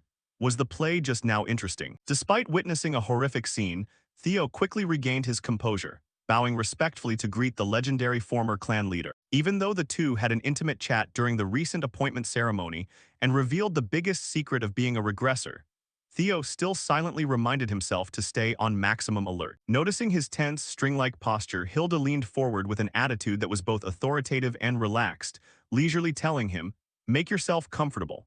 Since we've shared our deepest secrets, there's no need to keep such a rigid, hostile attitude." She snapped her fingers sharply, and the purple magical barrier surrounding Theo instantly shattered and dissolved into the air, while the heavy magical pressure dissipated. Hilda checked the time and suggested continuing their important conversation over a light meal. A luxurious long dining table lit by flickering candles was already prepared in the hall. Suddenly, a mysterious hooded figure stepped out of the shadows, gesturing for Theo to follow them to the table. Theo agreed cautiously, but when the person turned around, his eyes widened in astonishment. Beneath the hood was an elderly man with long white hair and a beard exuding overpowering aura. It was Zennis, the legendary warrior who smiled and greeted him. "Long time no see, young master." Seeing someone as powerful as Zennis playing the role of a guide left Theo stunned. He recalled the crazy rumors that this legendary warrior was secretly acting as a servant to the former clan leader. In front of him sat a mouth-watering steak and a glass of wine, yet Theo could only stare blankly, cold sweat dripping down his face. Hilda smirked, asking if he was worried about the taste, and reassured him that the old man's cooking was so exceptional she had kept him by her side through countless regression cycles, prompting Zennis to let out an embarrassed cough behind her. Swirling her red wine, Hilda cut straight to the chase, confirming that what Theo had witnessed in the illusion was the absolute truth. A person could indeed regress multiple times before flashing a sly smile and dropping a bombshell. "Even so, this lifetime is my very last." Theo sat dead silent, cold sweat pouring down his forehead. Reading right through him, Hilda chuckled knowingly. "You're dying to find out how many regressions you have left, aren't you?" She gazed into the flickering candle flame and admitted that after dying and resetting so many times, a regressor is left with only a vague hunch. It was an intuitive warning that one's cycle was nearing its absolute end. "It's more like an abstract sixth sense, really." "I see." As he listened, a blue system screen materialized before Theo's eyes, making him realize the massive difference between them. While Hilda relied purely on vague intuition, he possessed a concrete system, a monumental advantage she knew nothing about. Hilda asked if there was anything else he wished to know, and while slicing his steak, Theo brought up the topic of his father. Hearing him say that his father was showing signs of an ascendant, Hilda was utterly stunned, her eyes flashing with a dangerous gleam. "How do you know about ascension? Don't tell me." She leaned in close, her voice trembling slightly. "Have you already laid eyes on the Pantheon?" A terrifying surge of purple energy erupted from Hilda, engulfing the entire hall. "A mere brat like you." Zennis hastily intervened. "Please calm down, my lady. The boy doesn't truly comprehend the sheer gravity of the Pantheon's secret." The purple aura gradually receded. Hilda let out a sigh, acknowledging that she had overreacted. "I let myself get too worked up." After taking a sip from the wine Zennis poured, she resumed talking about Theo's father, Kai Ragna. "Are you saying your father resembles the ascendants in the Pantheon?" "Yes, precisely." She confirmed his observation was spot on. His father was exerting every ounce of his power to resist the Pantheon's summoning call, desperately fighting to remain in this world. So he truly is on the verge of ascension, though not at this very second. However, if he ever interferes with this world again, he will be forcibly expelled on the spot. That explained why that man was forced to sit idly by like a fool, while his own children butchered one another, and his subordinates rebelled. Zennis cautioned uneasily, "My lady, isn't it rather perilous to speak of that so openly?" But Hilda merely laughed aloud. "Tell him to come down here and do something about it, that is, if he intends to strike down his own grandmother before ascending." At that moment, everything clicked in Theo's mind. So his father was unable to act freely precisely because of the looming threat of being cast out of this world. That accounted for his father's sudden seclusion right before the Great War in his previous life. Had his father ascended back then, those bastards would have run even more rampantly. And knowing for sure was an entirely different matter than mere suspicion. "Still, I didn't come all the way out here just to listen to small talk like this." Setting down his knife and fork, Theo looked directly into Hilda's eyes with utter seriousness. "We've had enough banter and appetizers. Why don't we move on to the main course?" Amused, Hilda snapped her fingers. A rookie may still be a rookie, but I suppose a regressor never loses their true nature. The golden cloche cover resting on the table slowly dissolved into thin air. His eyes narrowed slightly as he recalled a few critical pieces of intel about Hilda he had gathered from Black Tower before pressing forward. It was Hilda's parchment scroll, a prophetic record of the future granted exclusively to those who pledged her immense benefits or absolute loyalty. Its wealth of knowledge bordered on divine prophecy. Though he had harbored doubts back then, there was no need for deception anymore since he too was a regressor. Now that she had openly admitted to being a regressor herself, its absolute authenticity was beyond dispute. Only now did he grasp that this wasn't divine foresight at all, but rather the accumulated wisdom she had gathered across countless lifetimes. Now that the Mad Dragon Emperor's resurrection had thrown his original plans into complete disarray, this very scroll was what he needed most. It held vital future intelligence that even Black Tower couldn't uncover, secrets she had paid for with her very life over countless cycles. And what lay on the table before him was merely a minuscule fraction of it. It contained solely the records regarding the Magic Empress, Cassandra. Seeing right through Hilda's intentions, Theo gave a faint, knowing smile. So she already knows what I'm after. I take it you won't be handing this over to me for free. How pleasant it is to converse when we are both regressors. Hilda leaned forward, her gaze dripping with greed and raw ambition. Become my disciple and hand over every secret from your past lives. In return, I will make you the next clan head. Without a second's hesitation, Theo dabbed his mouth with a napkin and flatly refused. I apologize, but I must decline. Hilda's expression darkened instantly, her tone turning ice cold. Why do you doubt my word? Not at all, I have no doubt you would keep your promise, Lady Hilda. Theo calmly replied, it's just that I have no desire to be dragged into your political games. Political games. Decades have passed since I stepped down as clan head and retreated into seclusion here.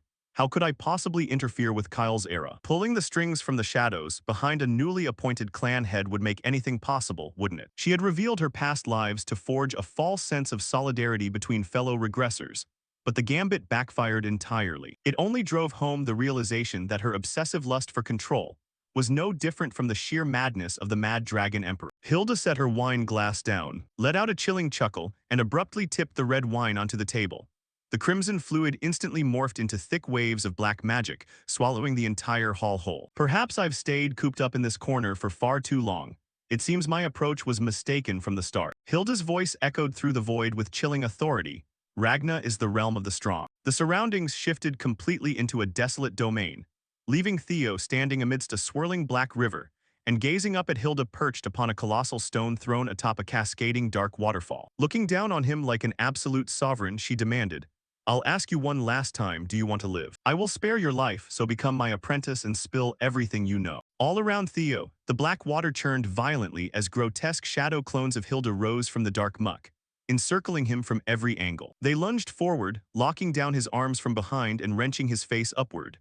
I anticipated a clash, but I didn't expect her to deploy her domain right off the bat. A clone pressed close to his lips, barring a wicked, predatory grin. Meanwhile, in the waking world, Zenny stood alone in the grand dining hall, watching the massive sphere of dark magic hovering quietly over the table as it swallowed Theo whole. Seated high upon her throne with her colossal greatsword resting beside her, Hilda smiled cruelly. I have never failed to claim what I desire. Even if I must shatter it into 100 pieces, it will eventually rest in the palm of my hand. She sneered in mockery, and you honestly believed I couldn't break you. Moments later, the massive orb of dark magic continued to float quietly above the long dining table, prompting Hilda to ask her loyal attendant Zennies in a relaxed, indifferent tone, how much time has elapsed? Zennies pulled out an ornate silver pocket watch, checked the dial, and replied calmly, exactly 1 minute, my lady. Leaning back comfortably with a sinister, confident grin, Hilda mused. Then about an hour must have passed for him on the inside. By now he surely knows his place and is ready to kneel before my demands. At that exact moment, a sharp cracking sound rang through the hall as brilliant fissures of blinding purple and white light began spiderwebbing across the dark sphere's surface. Zenny's eyes widened in sheer shock. A radiant pillar of brilliant blue light detonated outward, completely shattering the isolated barrier and blasting the surrounding dark magic away with devastating force. Inside the isolation zone, Theo had been pushed to his absolute limit by swarms of shadow clones latching onto him like leeches. But triggering Nirvana, alongside Dragon Transformation, had instantly bolstered his spiritual fortitude and unyielding resolve. In a flash of blinding speed, Theo unsheathed his blade and unleashed a storm of dazzling blue sword energy, cutting with ferocious power from every conceivable angle, completely tearing Hilda's shadow clones to shreds and chopping them into fine dust. Breathing heavily yet maintaining an impeccably sharp stance, he genuinely believed for a fleeting moment that he had broken through the barrier completely to secure his escape, having carved a shimmering purple tear straight across the pitch-black sky. With his current strength, he could only manage a single hairline rift, but before it could reseal, the exhaustion of the massive strike overwhelmed him, dropping Theo to his knees in the shallow waters as the surviving shadow clones surged in to pin him down once more. Bearing a strained yet defiant smile, Theo raised his hand toward the fatting sliver of light, placing his entire bet on his ultimate ally. A sudden explosion of dark magic erupted. He summoned Umbra, his shadow dragon. The sleek shadow beast shot out from his arm like a rocket, rocketing skyward at terrifying speed, charging headlong toward the closing fissure to pave an escape path. The mighty shadow dragon roared, shaking the heavens. With a blinding flash of purple-white energy, it slammed forcefully into the rift, successfully tearing through the barrier in the nick of time right before it snapped shut completely. Back in the physical grand hall, the quiet black orb atop the table rippled violently as a shadowy streak shot out at blinding speed, piercing straight through space, blowing through the tall glass window and vanishing into the freezing night. Witnessing this desperate escape from her seat, Hilda showed no anger. Instead, a spine-chilling grin spread across her lips as she leaned forward slightly and asked Zennies, "Did you catch that as well?" Zennies bowed respectfully. "Yes, that was indeed the shadow dragon we spoke of earlier. It seems the boy is keeping quite an intriguing pet." Zennies moved to give chase, but Hilda raised a hand to stop him. A summoned familiar abandoning its master to save its own skin is hardly breaking news, is it? Shifting her focus to what truly fascinated her, Hilda slammed her giant sword onto the floor with a resonant thud and laughed heartily. "Still, the brat genuinely caught me off guard. He actually managed to crack my ultimate isolation zone." Staring intently at the swirling orb, she remarked, "Even Robert took over 3 minutes on his first attempt. It seems he truly has witnessed the Pantheon." Witnessing Theo's monstrous potential after merely an hour inside the trap, a savage, predatory smile widened across Hilda's face. Time to turn up the heat and bully the kid just a little more. Zennies bowed as if agreeing, yet the old butler sighed inwardly. My lady's bad habit of toying with her prey has flared up once again. She knew full well that Theo was already running on fumes, yet insisted on pressing him further. Gazing at the swirling orb with deep pity, Zennies reflected that no matter how gifted a candidate he was, Theo remained just a young swordsman. Whereas Hilda had lived 150 years in this current cycle alone, alongside countless regressions, amassing centuries of brutal combat experience, how could the young boy ever hope to match such a terrifying master? Watching raw genius get crushed underfoot was never an easy sight to bear, the old man thought. Suddenly Hilda called out his name, prompting Zennies to bow deeply. "I am listening, my lady." Hilda clicked her tongue in annoyance. "Looks like dinner will have to wait. We have uninvited guests arriving."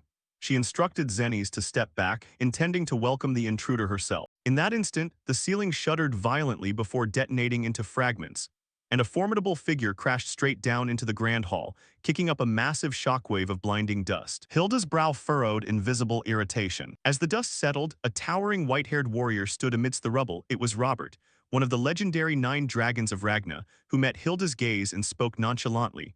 "Long time no see, former clan head." Glancing immediately at the dark orb, he remarked, "Relying on that twisted trap again, I see. Your little game ends right here." Robert unleashed a surging burst of raw power, completely shattering the isolated sphere into countless shimmering purple fragments. As the magic dissipated, Theo collapsed hard onto the stone floor, falling to his hands and knees, coughing violently and retching up a pool of thick, dark magical fluid. "I genuinely thought I wouldn't make it out this time." Despite his utter exhaustion, a subtle, victorious smirk formed on his lips. Watching the shadow dragon meld back into his arm, he whispered, "Thank you, Umbra, you saved my life." Looking up at Robert with a weary chuckle, Theo noted that he had known the black dragon had been trailing him ever since his meeting with his father, which was hard to miss, given the tracker's obvious trail. He was likely a watchdog dispatched by his father, considering Theo was currently suspected of treason. Even though it felt more like protection than surveillance, I didn't expect the black dragon himself to step in personally. Robert glanced back with a smirk. "Quit acting like you were completely clueless. Do you need me to clear a path for you to escape as well?" Though his body felt completely battered, Theo pulled himself up, dusted off his clothes, and smiled confidently. "No, I'm good. I truly appreciate the assist, but the least I can do is handle my own getaway." Right then, Hilda closed in like a bolt of lightning, bringing her colossal greatsword down with terrifying speed. Robert parried the blow instantly, their colliding blades unleashing a deafening boom and a blinding blue shockwave that rippled through the ruined hall. Hilda sneered, "Did you come here just to ruin my family dinner? I was only hopping for a quiet meal with my great-grandson." A bloodthirsty smile crept onto her lips. "Or would you like to join the feast as well?" Robert calmly retorted, "What kind of family dinner involves trapping your own descendant inside a dark barrier for an entire hour?" While locking blades with Hilda, Robert secretly sent a telepathic message to Theo behind him. "Run the instant I give the signal." Theo lowered his stance, ready to sprint. "Understood." Looking at Umbra, he issued one final command. "Umbra, I need you to do one more thing for me." Umbra flashed a puzzled look. Hilda suddenly swung her blade downward with tremendous force, unleashing a destructive wave of blue energy that tore the floor to pieces. Robert roared, "Go now." Without a second thought, Theo darted through the debris amidst the violent crossfire of devastating energy. With every stride, the black dragon covered his back, intercepting each of Hilda's lethal strikes. It was a razor-thin escape under a relentless barrage of attacks, leaving him without a single second to hesitate. The black dragon remarked coolly, "You ought to give up." His eyes remained locked on the woman before him. Even when stripped of the ability to regress, she still could not let go of her insatiable greed. To regressors like her, this world was nothing more than a plaything to conquer, even if it meant tearing it apart. The moment he reached the colossal window, Theo smashed straight through the massive glass pane without hesitation, leaping out into the snow-covered night. His body plummeting in freefall from an unbelievable height, against the truly magnificent backdrop outside. From within his shadow, Theo summoned his trusted companion Umbra. The form of a white dragon manifested clearly in midair, catching the falling Theo with flawless precision. With just a few powerful wing beats, the silhouette surged a massive distance away from the estate. Framed by the shattered window, Theo's figure slowly faded into the pitch-black night. Sheathing her blade, Hilda let out an enraged roar. "Damn it all." Turning to Zenny's, she barked, "I think I'll take a short nap, clean up this mess." Zenny's bowed, "Right away, my lady." Robert asked mildly, "You're not going to pursue him?" Hilda scoffed, pointing toward the broken window. "Chase after someone who would rather dive out a window than spend another second here." But as she stepped toward a pedestal on the table, her expression froze, her jaw dropped before she burst into wild, manic laughter. "Ha ha, the little brat actually had the nerve." A mixture of utter madness and wild exhilaration washed over Hilda's face as she realized Theo had pulled off an unthinkable heist. Unbelievable. When the hell did he snatch this? Time flew by quickly, shifting the scene to the eastern slums of Briomos in the Edda Empire. Inside a worn-down house, a young girl's voice called out, "Mom, Mom, are you asleep?" As if sensing something, the mother asked gently, "My sweet girl, did you have another nightmare?" The daughter admitted, yes, it was a terrifying dream. Hearing this, the mother softly comforted her child.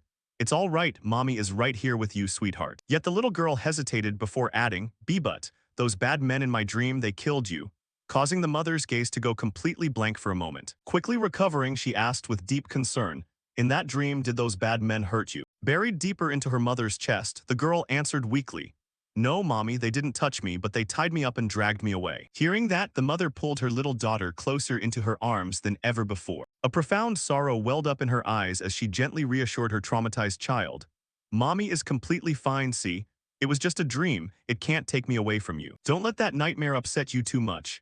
No matter what happens, it will never, ever be your fault." Right as a single red petal silently drifted down from a delicate flower by the moonlit window, the mother asked softly, "Whose side is Mommy always on?" The sleepy girl murmured in response, "My side. Mommy is always on my side." The mother smiled warmly. "That's right, my little princess remembered well. Now go back to sleep, it's still early." Comforted by the safe warmth of her mother's embrace, Cassandra gave a faint nod and closed her eyes. Yet just outside the cracked bedroom door, a sinister scene unfolded in eerie silence as the serene moonlight reflected off the cold steel of freshly drawn blades. Meanwhile outside, Theo trudged through the snow-blanketed alleys of the eastern Briomos slums, finally arriving at his destination. Still nursing wounds from his desperate escape, he tightened his grip on the sealed scroll he had swiped right under Hilda's nose. Looking around the desolate, impoverished village, he couldn't help but marvel at the absurdity of it all. The true future heir of the entire realm, the legendary pope known as Cassandra Edda, was currently living right here in these slums. Imagining the sovereign, mighty, and breathtaking woman the little girl was destined to become, Theo pressed forward through the biting chill as a tattered blue flag, bearing the imperial crest, fluttered overhead in the winter wind. As he walked, Theo reflected on the grand history of the empire, the most formidable nation across the entire continent. He recalled how the founding imperial bloodline had unified the realm through a terrifying and legendary trait, the gift of future foresight. Yet the empire harbored a dark secret. As generations passed, fewer and fewer royals actually inherited that divine gift. And because the rulers had grown overly reliant on visions, the imperial family gradually became unprecedentedly inept and helpless without them. Currently, young Cassandra was the sole individual in the entire empire who possessed true prophetic sight. Yet because she remained entirely unaware of her real identity, the future pope was left completely forsaken, struggling to survive in these ruthless slums before the imperial family could ever locate her. He knew that if he could arrive first and protect her from the shadows, this stray royal would become an invaluable ally for his own future. Spotting a dilapidated cabin through the snowfall, he locked onto his target. Poised for action, he stashed the scroll away and finally set foot at Cassandra's front doorstep. Standing outside the silent cabin, Theo paused, wondering if Cassandra's prophetic ability might still be too weak at her young age. But before he could finish that thought, his eyes snapped wide in sheer horror. A foul stench slammed hard into his sharp senses, the unmistakable, thick metallic stench of fresh blood. Drawing his blade in an instant, Theo stormed into the pitch-black house. Sweeping across the empty ground floor, he noted cautiously that no ambush was lying in wait in the dark. Suddenly, the tense silence inside the cabin was broken by a raucous commotion drifting down the wooden staircase. A band of crude thugs casually playing cards, laughing, and jeering at one another on the upper floor. Realizing these ruthless intruders were lounging comfortably on the second floor, he glared up the stairs, silently ascending the wooden steps to peer into the dim room and observe the relaxing assassins, only for his cold focus to be instantly shattered by a heartbreaking, gruesome sight. The lifeless body of Cassandra's mother lay motionless in a widening pool of blood across the floor. A wave of confusion surged within him as his thoughts raced to piece the mystery together. Though he initially suspected the imperial family might have sent these assassins, he quickly realized that made no sense at all. The royals had no motive whatsoever, and the timing of this strike completely contradicted everything he knew about the future. Tightening his grip on his hilt as blue energy crackled violently around the blade, Theo made a cold, ruthless decision. Since the timeline had abruptly warped, he would force the truth out of these men himself. Stepping out of the shadows, he unleashed his suffocating aura. The sudden, terrifying eruption of power instantly alerted the distracted assassins. One underling jumped in shock, his eyes bulging as he yelled in panic, "Who the hell is that?" Theo had already unleashed a roaring streak of brilliant blue lightning, slamming directly into the leader and violently blowing him backward, sending him coughing up fresh blood as he was pinned hard against the splintering wooden wall by the sheer force of the lightning. Battered and spitting blood, the leader roared frantically, "Who the hell are you? How dare you mess with our organization?" Theo stepped forward, blue electricity crackling fiercely across his frame as his eyes glowed with chilling resolve. "Why are you here at this exact moment? Spill it before I slaughter every last one of you. Who do you masked assassins work for?" Staring at his attacker's terrifying face, the leader's eyes widened in sheer horror upon recognizing him, stammering in shock. Theo Ragna, why is the heir of Ragna here? Aren't you supposed to be on the front lines?" A deadly, dangerous shadow immediately fell over Theo's face. He instantly recognized these invaders as lapdogs of the Troyven rebel faction. Seeing the young heir deduce their true allegiance so effortlessly, the wounded leader cursed under his breath, "Sharp as a tack, you bastard." Despite his severe injuries, he coughed out an arrogant, bloodied smirk, openly declaring, "I am Etched, the 8th retainer of Troyven. Now that you know who I am, it doesn't matter how you tracked this place down." Glowing with a sinister red aura, Etched flared with rabid bloodlust. "Taking the head of Ragna's heir right here, this is a godsend opportunity." He lunged forward in a desperate, lethal charge, but his arrogant strike was utterly futile. Before the retainer could even swing his blade, Theo effortlessly shut him down with another burst of radiant blue lightning straight to its chest, completely crushing his momentum and making him shriek in excruciating agony. Looking down at the defeated retainer, Theo remarked coldly, "Pathetic insect." But Etched wasn't finished yet. The fanatical assassin abruptly slammed his fist into the floorboards, triggering a grotesque, monstrous mutation across his body. His skin flared crimson like a demon's while his eyes turned pitch black as chaotic dark energy billowed from his mangled face, prompting Etched to roar with manic laughter. "You're every bit as tough as the rumors say, but I don't need to survive. Taking you down with me here is more than enough." Abandoning all regard for his own survival, the mutated assassin charged recklessly, busting through the thick wooden walls of the cabin with an explosive tackle that dragged Theo out into the freezing winter sky as he screamed with fanatical devotion, "We're going to hell together. I offer my very life to take yours." In his mind, he bellowed toward his comrades. "Teaming up with those Blue Mountain fools ruined the stealth mission entirely, but it doesn't matter. Even if I die here, my sacrifice will buy more than enough time for them to capture Cassandra." Yet his delusional internal monologue was cut short.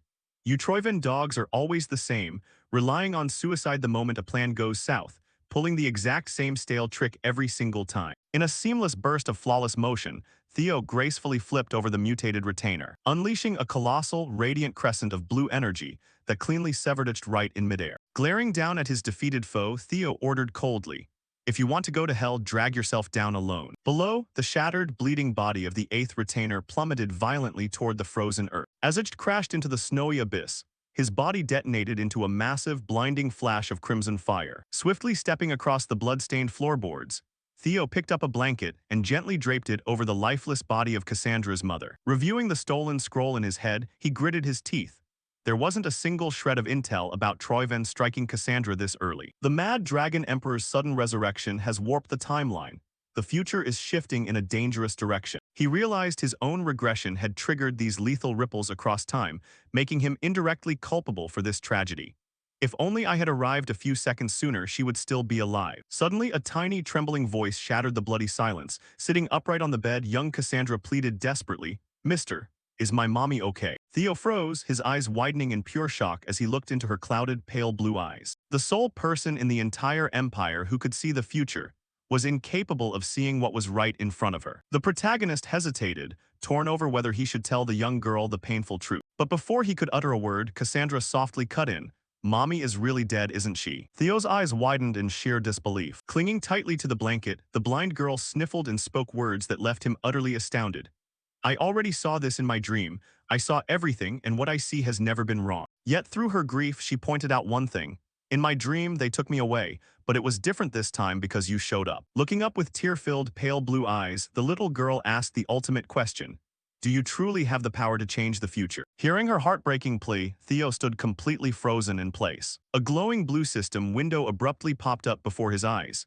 Scenario Quest 5, the key of the timeline, officially ordering you to find and protect the future princess of the Empire. The morning sun rose over the frozen slums, casting a solemn light upon a freshly dug grave in the snow. Standing quietly before the simple memorial, Theo gently held Cassandra's tiny hand, staring down at the snowy mound. Overwhelmed by grief, the little girl squeezed Theo's hand and asked a question that tore straight at his heart. "If you have the power to change the future, why couldn't you have come just a little sooner to save my mommy?" Looking down at the shattered orphan, a heavy shadow of guilt crossed Theo's face as he answered softly, "I'm sorry.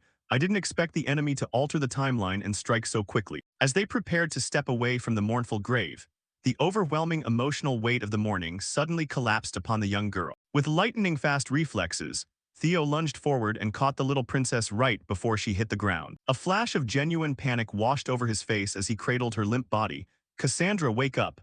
Are you hurt somewhere, or did they poison you?" Utterly baffled, Theo realized with intense bewilderment that there was not a single physical injury on her body to explain her sudden, frightening collapse. Suddenly, a tiny mystical blue guardian dragon appeared right beside them in the snow. "The princess is not injured. She has simply exhausted all her stamina. The mental shock from her mother's death and last night's assassin raid has completely collapsed her exhausted mind." The tiny guardian dragon flapped its mystical wings and gently reprimanded, "You need to act immediately. Young souls are extremely fragile and vulnerable. Do not waste another second." Realizing the absolute severity of her condition, Theo's eyes widened with urgency. Clutching the unconscious princess tightly to his chest, he leaped onto the back of his giant white dragon and shouted loudly, "Hurry up, Umbra, she looks genuinely critical." With thunderous wing beats, Umbra violently plunged into the winter sky, forcing Theo to completely change his plan instantly.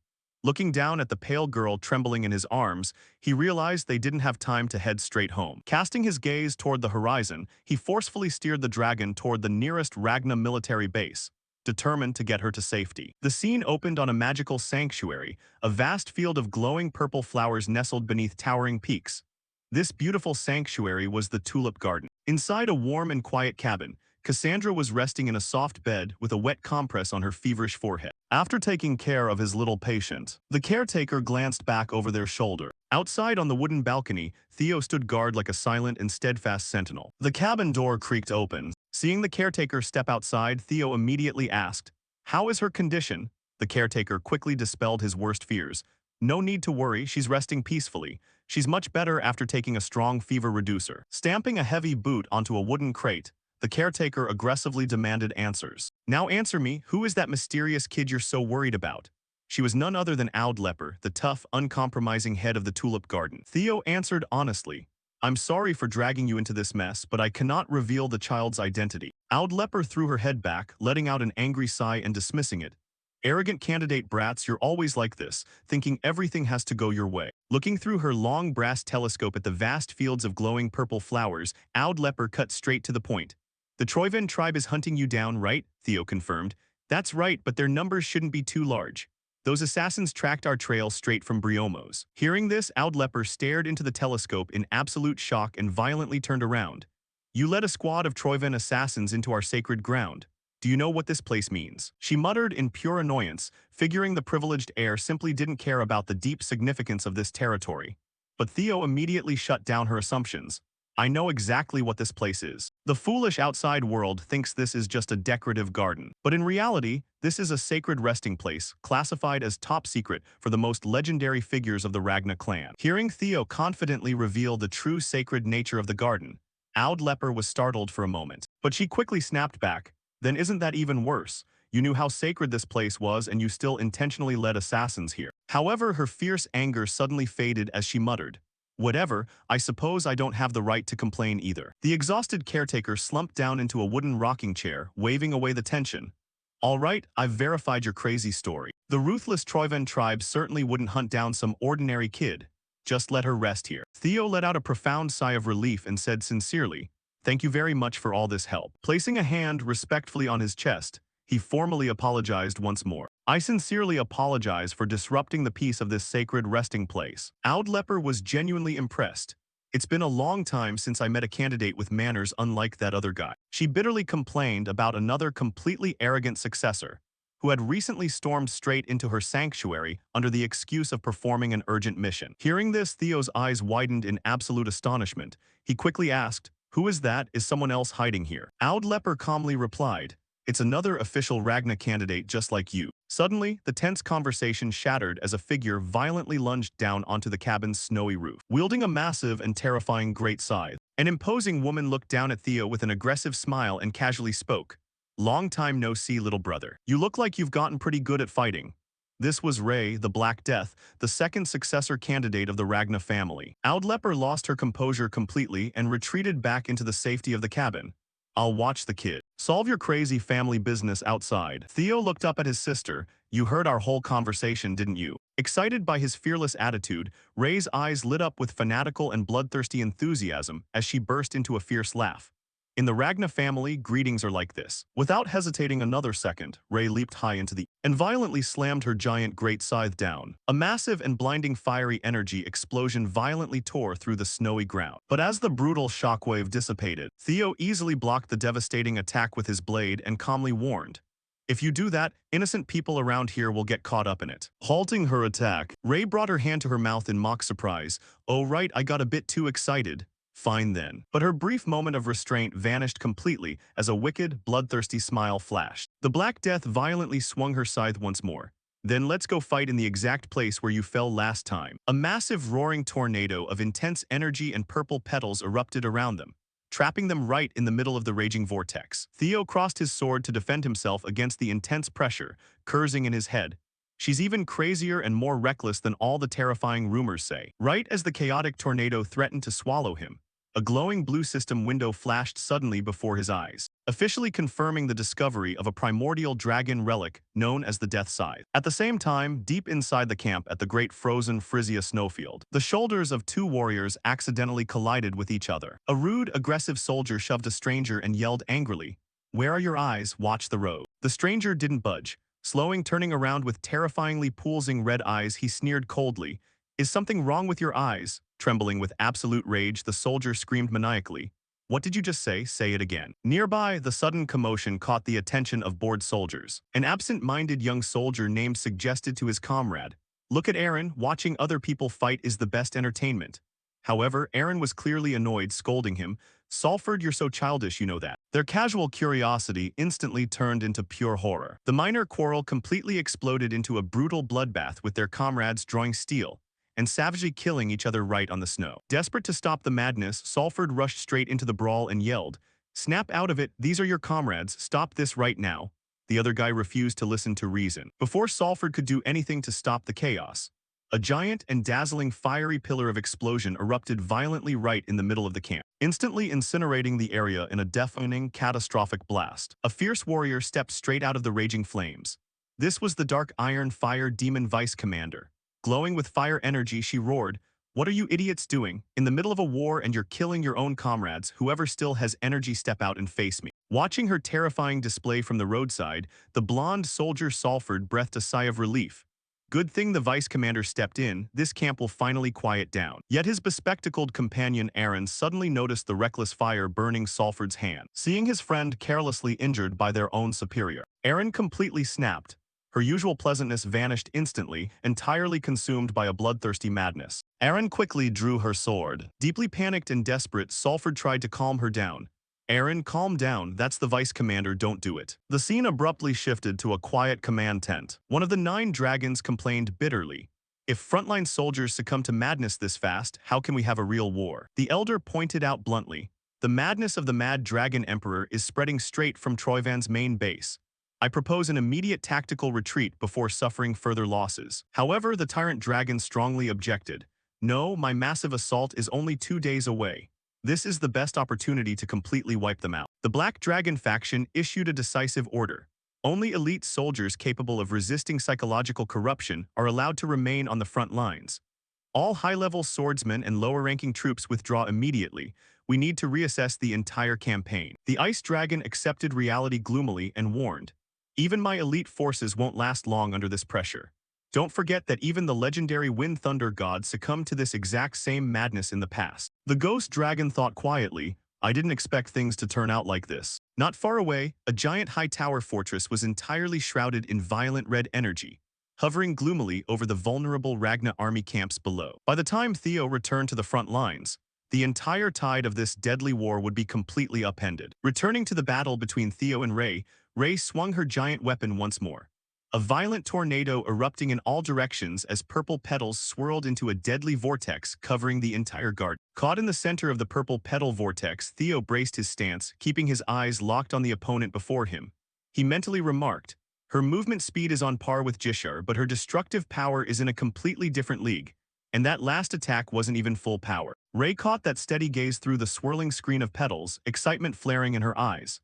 Her gaze shone bright like a blade. "That look of yours is quite interesting." She lunged straight down from the sky, her giant scythe crashing down with full gravity. Theo met her head-on, their weapons clashing as shockwaves exploded violently, cracking the ground beneath both of their feet. "Let me test whether your skills match that cold look of yours." The two attacked relentlessly, the cold sounds of clashing steel echoing through the space without a single chance to rest in such an intense battle. Ray leaped forward and kicked both legs at Theo, but he sidestepped to dodge. Ray glanced sideways, her lips curving in amusement. "Turns out the rumors going around aren't entirely fiction. If that's the case, let's speed things up a bit." Fire aura flared around Ray's body, a giant fire bridle. The surrounding temperature spiked instantly, the air vibrating from the massive amount of mana being gathered. "Let's see if you can survive this." She lunged straight at Theo. Scythe-shaped firestorms launched overwhelmingly from all directions. Countless spinning blades shot straight toward him, but Theo calmly blocked them one after another, repelling each strike. But suddenly he noticed something unusual. The fire blades he had just blocked didn't dissolve, they were turning back and surrounding him.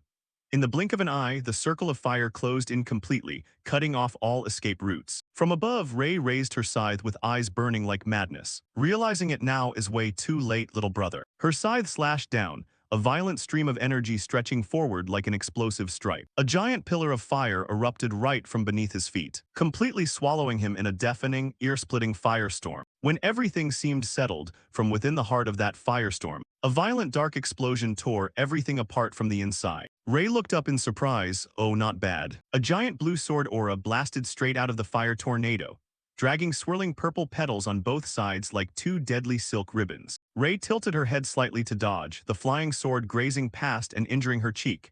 Even so, the smile on Ray's lips widened. "Kudos to you." But then as the sword flashed past, Theo leaped from somewhere to grab it right midair like a teleportation jutsu. He swung his sword up and spoke, "Now it's my turn." Ray turned back amused. "Fine then, bring it on." But right at the moment their two weapons were about to clash, some force erupted from the space between them. The shockwave collapsed the terrain, billowing dust rising to obscure everything. As the dust cleared, 3 wide-brimmed hat figures stood straight in the newly formed crater, blades pressed close to Theo's neck. One of their eyes glowed a threatening purple, gritting out each word. How dare you utter threats against Lord Ray? The price to pay for anyone who dares offend Lord Ray. We members of the Death Squad swear to make you pay with your life. But before the sentence finished, a giant scythe slammed straight into his head. Ray threw her weapon onto her shoulder, eyes wide with anger. I've said it how many times, do not interfere when I'm fighting. I was just starting to warm up and you guys came to ruin it. Ray turned back and laughed. Sincere apologies, Theo. Right when we were getting to the fun part, these party crashers jumped in and killed the vibe. I beg to take responsibility on their behalf. You see, these guys just love to make things overly serious. Hearing that, Theo lowered his head and replied, It's no big deal. I'm actually the one who would have been wiped out first if this prelude dragged on a bit longer. She stepped closer and gently touched him. You're quite the joker, but hearing you say that eases my mind a bit. Still, that last match was quite a show. Let's grab a few drinks later. His gaze narrowed slightly as he replied, Sure thing, I'm really looking forward to it. In terms of power, velocity, and skill set, everything is superior on a totally different level. If it were a real life-or-death battle, I probably would have had to activate Dragonification state. And yet, there's still someone ranked above this person. I wonder where that guy Axion got the huge guts to be so arrogant and conceited. Ray turned her face and left with her subordinates. You guys heard that loud and clear, right? A great chance to redeem yourselves. Better prep thoroughly and grandly, yes, your excellency. Theo watched her retreating figure and thought, unlike the other siblings, while her straightforward and free-spirited nature is a good point, that very thing makes the situation even trickier. Judging by the aura of her protective armor, that's definitely another primordial dragon relic. At all costs, I must claim it. Declaring open war for a direct head-on clash actually eases the mind more. Switching back to the wooden cabin amidst the tulip flower field, Cassandra slowly woke up from her high fever. The little girl slowly opened her eyes, sat up, and looked around the room tiredly. Aud's voice inquired, Do you feel a bit less tired in your body, kid? Yes, the little girl replied. Aud pushed a food cart along and spoke. Looking at that belly, it must be starving. You need to eat well so your body recovers quickly, little girl. A sumptuous meal was laid out before Cassandra, the aroma making the little girl widen her eyes in amazement. It smells so good. Her hand reached out slightly, but was quickly stopped by the garden owner. Hey kid, who grabs food with their bare hands so impolitely. The food is still burning hot. Explaining things back and forth is exhausting, so however I carve it up, just obediently open your mouth and eat, kiddo. Now open wide. The little girl quickly opened her mouth wide. A delicious piece of meat placed into her mouth made the little girl happy. Finish eating and change into another outfit. Just take off what you're wearing and leave it, I'll mend it. I heard that's a precious item gifted by your own mother, after all. Saying this, Aud Leper glanced over again, tears rolling down Cassandra's cheeks. Thank you. Crying again, Aud teased. Suddenly, the little girl forgot she hadn't drunk water, so Aud stood up. Don't go trying to grab food with your hands to snack behind my back. I'll be right back, so wait obediently. The camp owner quickly left the room, the door closing. Cassandra sat holding her face sadly. How strange. From earlier until now, no future visions have appeared in my dreams. Not to mention everything happening is completely off track compared to the visions I saw in my dreams. This is truly the first time such a rare thing has happened. But compared to witnessing melancholic nightmares every single day, this current reality is much more comfortable. But then the room door opened again. Cassandra happily spoke, Oh, you're back. Unfamiliar footsteps echoing made the little girl uneasy again. Wait, who are you, auntie? An assassin appeared in the middle of the room and said, Look at this impolite kid. You should call me big sister. Why are you calling me auntie, kiddo? She was none other than the 6th-9th Phoenix Princess of Troy Van Zetch. Cassandra started in panic, planning to scream. But she appeared in a flash and knocked the little girl out instantly. Next time remember to call me big sister, got it? Cassandra collapsed to the ground unconscious. And Zetch looked at her hand in confusion. What is the meaning of this? She slowly lifted the kid's collar, not knowing that behind her something was emerging from the shadows. Theo's Umbra had been waiting for a long time, lunging out from the shadows and aiming sharp teeth at the enemy. Isn't this a bit too easy? Right after that, a loud explosion echoed, sending billowing dust everywhere. As the dust gradually cleared, torn walls and shattered roof sections were revealed. Fresh blood dripped onto the wooden floor, pooling into a small puddle. Zetch endured her wound with obvious tension, gritting her teeth and cursing, Damn it. When the strange darkness-shrouding Umbra appeared before her, she panicked and wondered what kind of monster that was. She stared fixedly at Umbra, wondering where this monster had suddenly appeared from. While observing the devastated surroundings, she analyzed the situation in her head, thinking everything was chaotic, causing too much commotion. and she had never heard of the child being protected by something like that. Her gaze turned pensive as she weighed her next move. Clenching her fist, Zech decided she couldn't hesitate any longer. She concluded that the monster seemed determined to protect the child and declared she would kill the monster, capture the child, and leave immediately. Umbra, shrouded in darkness, continued to shield Cassandra Etta in its arms. A terrifying slash swept across the area, shaking the ground and sending a distant house flying from the shockwave. Zech stood ready for battle, cold eyes locked onto Umbra. She contemptuously remarked that it looked imposing but wasn't actually that strong. Umbra seemed startled by the attack. Suddenly, Zech struggled to defend herself as her weapon shattered into pieces. At that moment, Theo lunged hard through the air and struck down at the opponent. Zech reacted in astonishment, uttering that he was Theo Ragnar, and adding that she had heard a lot about him. Theo and Zech clashed violently, sword energy and immense power exploding across the battlefield, overwhelmed by the crushing force. Zech screamed in pain as she was defeated. Meanwhile, a stream of dark energy enveloped Cassandra, forming a protective shield around the little girl inside the wooden house. Theo gently patted Umbra and thanked it for protecting Cassandra. The creature responded. Right after, Theo's eyes widened in surprise. Observing the situation, he anxiously guessed that Zech ultimately didn't use the reverse blood surge technique. In the background, a column of bright red smoke rose, making him exclaim in surprise that it was a smoke signal. Facing Theo while holding something in her mouth, Zech mocked his reaction. She asked why he looked so shocked and wondered if he expected her to commit suicide using the reverse blood surge technique. She added that even if she intended to commit suicide, she despised such a pathetic death. Theo raised his arm to shield himself as a stream of black liquid shot toward him. In the distance, someone was observing the mountains and flower fields through a telescope, and excitedly noted that a red smoke signal had appeared. A close-up shot of the observer's eye behind the specialized telescope. She urgently reported to her master that Zech had been captured.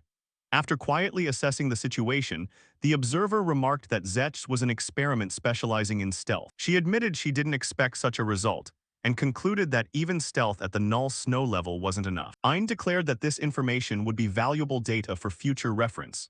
Observing the surroundings, Ein announced that his experiment had ended. He ordered his subordinates to begin the real work. Looking toward the distant battlefield where Troiven's cavalry stood in disciplined formation, Ein declared that the honor of Troiven's elite cavalry was on the line. Elsewhere, a massive explosion occurred on the wasteland, and dust clouds covered one side of the wooden house. Seeing smoke rising into the sky, Ragnar startled and wondered if Theo had activated the smoke signal. She wondered what was happening. Ray immediately ordered the Reaper squad to scout the area, warning that the enemy might be nearby. However, a mysterious soldier chimed in saying those measures were unnecessary, addressing her as Miss Ray. Confused, Ray demanded to know what he meant. Looking ahead suspiciously, she suddenly realized what she was seeing. A vast purple flower field stretched under the clear blue sky, while the air vibrated under the presence of an advancing force. A vast purple flower field stretched under the clear blue sky, while the air vibrated under the presence of an advancing force. Ray horrifiedly realized it was Troiven's elite cavalry, the Blue Mountain Corps. Carrying Cassandra Etta in his arms, Theo came to Ray and asked if they were really mobilizing such a large-scale military force in the middle of a war.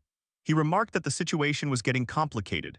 Breathing a sigh of relief upon seeing him, Ray said Theo was safe after all, still carrying Cassandra. Theo explained that he was used to fighting those soldiers, but he didn't understand why such a giant army appeared here. Ray agreed, saying she was wondering the same thing.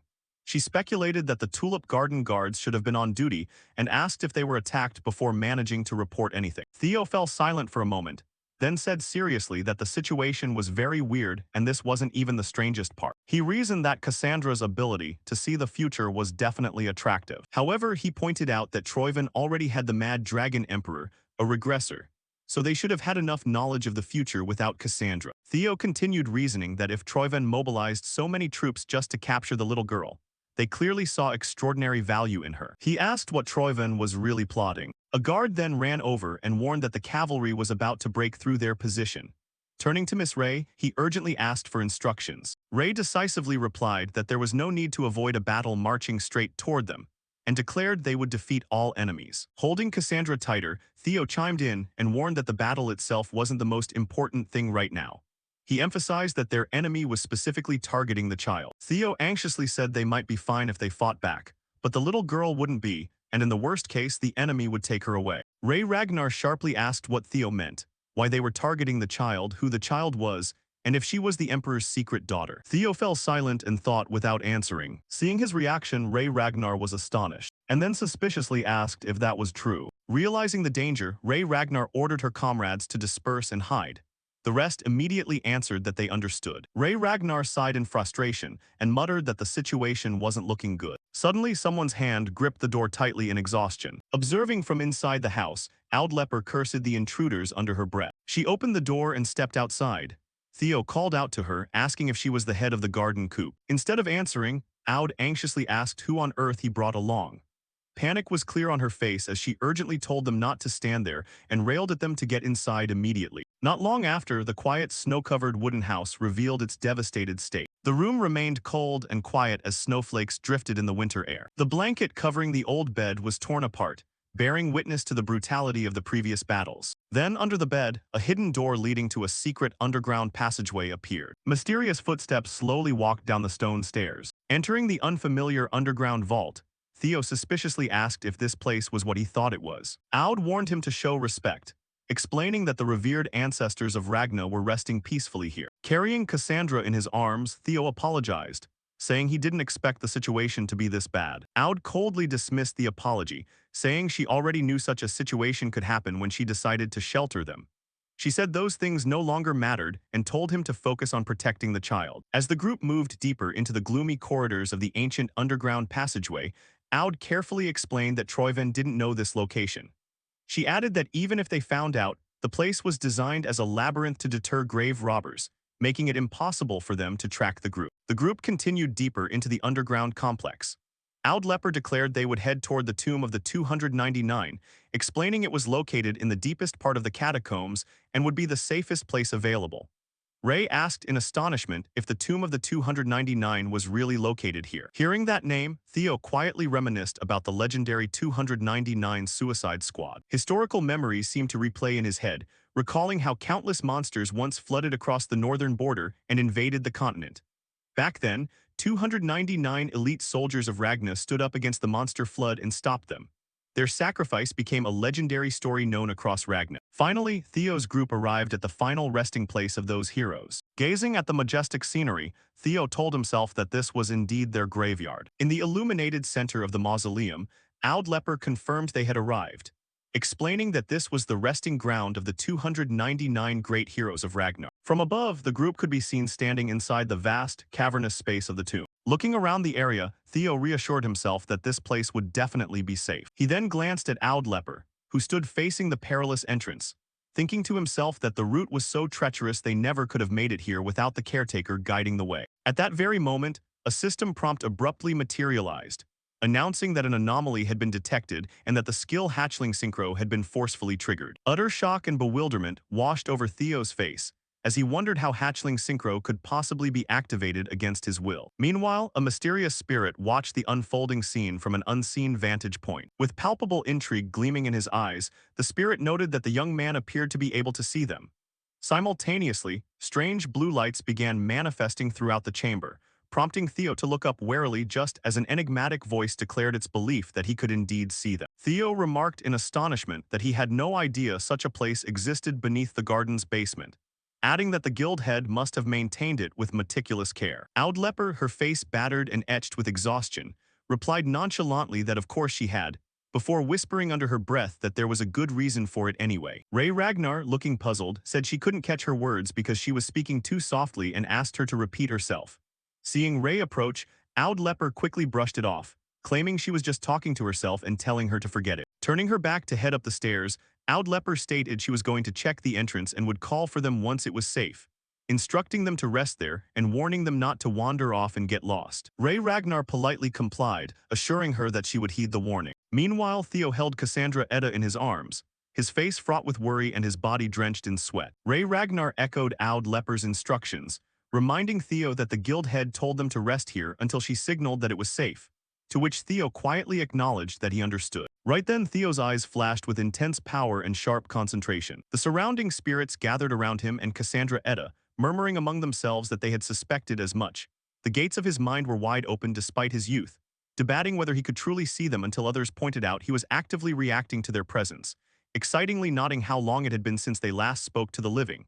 which drew an irritated sigh from Theo as he remarked that they were an overly chatty bunch. Suddenly, one spirit stepped closer to Theo and offered an apology, explaining that it had simply been ages since they met a living soul capable of communicating with them, adding that everyone was just overly thrilled and asking for his understanding. A hooded spirit cloaked in mystery, Dema Ragnar, stepped forward to greet Theo, stating that it was a pleasure to meet the young Ragnar. Dema Ragnar then inquired what had brought him here, to which Theo explained that enemies had launched a surprise ambush on the garden and that they were waiting here on the guild head's orders. Hearing of the clash, Dema Ragnar asked if yet another war had broken out, musing that it sounded entirely typical of Clan Ragnar. With a solemn expression, Theo admitted he should have asked sooner but still wished to formally request permission, politely asking the revered elders if he and his companions could briefly stay in their sanctuary. Dema Ragnar showed surprise at the polite request, remarking that Theo was shockingly well-mannered for a Ragnar, before gladly welcoming him, adding that they were bored anyway and inviting him to make himself at home. Locking eyes with Theo with a gaze glowing with formidable power,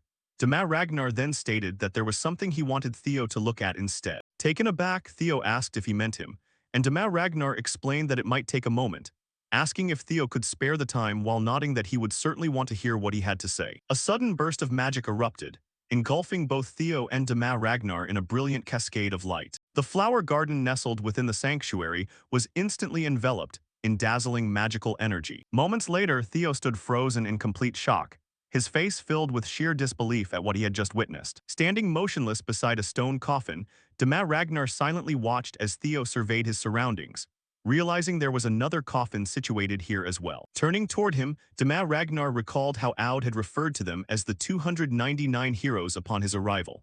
Theo confirmed her words and asked if there was an issue with that count. Dema Ragnar offered a meaningful smile and revealed that there was actually one more hero, explaining that the missing figure was once the Lord of the Death Squad and the absolute #1 hero. Suddenly, Theo clutched his head in agony as repressed memories rushed back into his mind.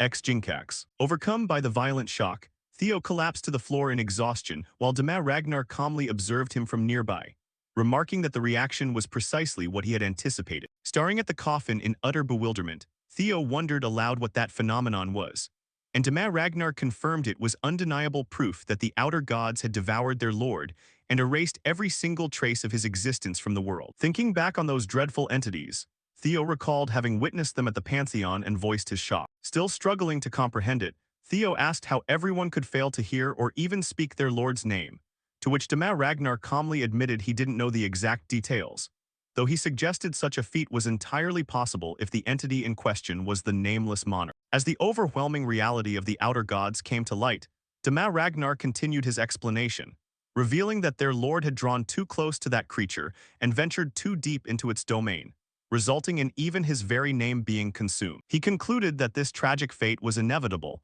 once every single record concerning their lord had been wiped from existence. Theo watched the spirits gathered across the grand hall as Dema Ragnar explained that aside from themselves, who had been severed from the world's laws through death, and the lord's direct descendants bound to him by blood, no one else remained.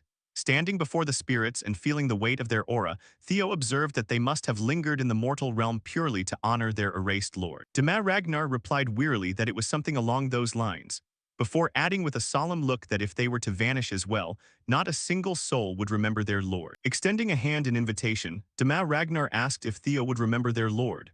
Startled, Theo asked how he could possibly accomplish that, to which Dema Ragnar explained there was no secret trick and that Theo already knew the way quite well. He instructed Theo to learn their lord's swordsmanship and become his legitimate successor. Theo looked on in disbelief, pointing out he thought all records of their lord had been erased. But Dema Ragnar persisted, explaining that though the records were gone, their faint lingering memories remained and they would pass them down to him. Theo admitted that such a task was virtually equivalent to reconstructing a sword manual in real time, apologizing that he simply lacked the time to restore an entire manual from scratch. A spirit dropped to its knees and pleaded with Theo, acknowledging that they were asking for too much but begging for his aid nonetheless, explaining that they had no idea how much longer they could linger and that once they vanished, everything would truly be lost. The other spirits chimed in together, begging for his help as Theo stood stunned by the weight of their desperate pleas. Surrounding him, the spirits continued their appeals, explaining they would never encounter another living person whose mental gates were open enough to communicate with the dead, begging once more and promising to peacefully pass on to the afterlife once it was done, with some urging him to consider it a favor to his ancestors, while others half-jokingly threatened to haunt him as ghosts if he refused, only for another ghost to point out they were already ghosts, prompting Theo to mutter that the whole thing sounded genuinely terrifying. Looking at the ruined house left behind in the wake of battle, Theo realized the situation was undeniably urgent. However, until Aud confirmed that the surface was secure, he had no choice but to wait. Watching him, Dama Ragnar warned that if Theo still refused, there was nothing more they could do. Dama Ragnar then suddenly blurted out that they would bind Theo's soul here with the curse of the 299. But before he could finish, Theo cut in and agreed, though he added that he couldn't spare much time since they might have to move out at any moment. Dama Ragnar hurriedly thanked him and promised that although their lord had never personally taught them, they would impart every principle they had gleaned from watching him, reassuring Theo that he could trust them to help him witness their lord's all-severing sword once more. Skeptical Theo asked if the title all-severing sword wasn't a bit overly grandiose. Beaming with immense pride, Dama Ragnar explained that the blade had struck true even against outer gods, making the title entirely well-deserved, prompting Theo to ask for confirmation on whether the all-severing sword could truly inflict harm upon outer gods. Dama Ragnar nodded affirmatively, explaining that the style was forged specifically for that sole purpose, which was precisely why it couldn't cut through ordinary objects. He then noted with concern that the real challenge was whether Theo could actually master it, leaving Theo to ponder the concept of a sword style incapable of cutting mundane things. Right at that moment, vivid memories of the sinister entity he had encountered in the past suddenly resurfaced in his mind. Theo froze in place, silently wondering if it was that exact same creature. Meanwhile, Ray Ragnar sat absent-mindedly beside the sleeping Cassandra Edda, staring at the little girl with a dazed, unfocused gaze. A few hours earlier, while holding Cassandra Edda, Theo had asked Ray Ragnar to watch over her for a short while. Taken off guard, Ray Ragnar had stammered in surprise, and though Theo quickly assured her it would only be for a moment, Ray anxiously admitted she had never looked after a child before while silently cursing Theo in her head. Shortly after, as Theo began his training routines, he completely tuned out Ray's complaints. Ray grumbled under her breath that he promised it would only be a moment, only to start training without even asking for her input. Clutching her head in frustration, Ray lamented that she was itching to move around herself, yet couldn't possibly leave the child behind. As several subordinates watched Ray babysitting Cassandra Edda, she asked them how one goes about caring for a child, to which one subordinate quipped that if any of them had ever received proper care growing up, they might actually know the answer, while another changed the subject by asking what Ray was like as a child given that she was a direct-line heir. Ray replied coldly that Clan Ragnar operates by the law of the jungle and asked if they truly believed an heir candidate would ever be coddled, prompting the subordinates to instantly bow their heads and apologize in silence. A moment later, Ray was startled as Cassandra Edda suddenly sat bolt upright. Sitting beside the newly awakened child, Ray announced that she was finally awake. Laughing aloud, Ray patted Cassandra on the shoulder and excitedly asked if she was feeling any better. A close-up of Cassandra Edda's face revealed glowing eyes and radiant runes swirling around her as she softly called out Ray Ragnar's name. Ray's expression shifted immediately into one of sharp alarm, as the little girl remarked that Ray was actually quite friendly around this time period. In an instant, Ray Ragnar gripped her scythe with both hands, ready to strike. Leveling the razor-sharp blade against Cassandra Edda's neck, Ray demanded to know who she truly was. Castle Troyven loomed ominously beneath a crimson sky thick with deathly energy. A grim atmosphere shrouded the towering spires. Inside, soldiers reported that the enemy forces were retreating before the berserk rampage of the Mad Dragon Emperor. Granada Troyven smirked smugly, marveling inwardly at the sheer might of the master. He sneered as he watched the formidable Ragnar army forced into retreat, without him even having to lift a finger. To Granada, that master was a truly terrifying existence, a true absolute ruler who would soon bring the entire continent under his heel. Behind him, a grotesque figure was being sustained by a mass of machinery and pulsating crimson malice. Granada clenched his fist, mocking Kyle Ragnar as nothing more than a cowardly drunkard obsessing solely over his personal martial strength. Cruelty flashed across his cold eyes. He asked his minion if the child had been captured yet, but the subordinate stammered that there had been a minor complication during transport. Upon hearing the report, Granada instantly deduced that the troublemaker was none other than Theo Ragnar. The soldier hastily reported that the Blue Fang unit, along with Ain, had already been dispatched to claim Theo's head and retrieve the holy relic. Granada raised his hand to stop him, changing his mind and ordering his troops to bring back both Theo and the child alive. The roaring shrieks of the Mad Dragon Emperor echoed through the halls, as if confirming that this was indeed his will. Meanwhile, in the training grounds, Theo was moving at blinding speed to hone his swordsmanship. The spirits of the Death Squad watched in awe, marveling at the boy's monstrous talent. Yet soon they began murmuring, sensing that something was still missing from his forms. Dema Ragnar remarked that Theo had grasped the initial essence of the sword, though several flaws still remained. Wiping away his sweat, Theo earnestly asked the seniors to point out his weaknesses so he could correct them. That prompted the entire crowd of spirits to chime in at once, one telling him to pivot his foot, another demanding he streamline the strike, leaving Theo utterly dizzy from the overwhelming input. He found himself at a complete loss as everyone offered conflicting advice, each eager to inject their personal flair into the lesson. Dema had to step in to quell the chaos, sternly reminding the spirits that what they needed to pass down was the original manual of their lord. He strictly asserted that there was only one single art that needed to be preserved. That art was the true, authentic sword manual of their lord, reducing the other spirits to an embarrassed silence. Yet moments later, Dema himself couldn't resist the urge and tried to slip in his own Asura all-severing sword. Regaining his composure, he firmly declared that their lord's swordsmanship held only one definitive answer. It was a singular, unified sword form, leaving Theo genuinely astonished. He questioned this, nodding that a sword style typically consists of numerous distinct techniques. Dema chuckled, asserting that when it came to their lord's blade, condensing everything into a single strike was entirely possible. He explained that the all-severing sword could cleave the world in two with just a single swing. Demonstrating the posture, Dema instructed Theo to focus his entire spirit into one absolute point when executing the swing. Theo raised his blade high, his tattoo glowing brightly as he began visualizing the layers of the technique. Dema explained that he had to encapsulate 10,000 possibilities into a single slash, allowing it to cut through anything without causing unintended collateral damage. The sword in Theo's grip emitted a blinding white radiance. Images of his father's sword forms and those of various masters flashed through his mind,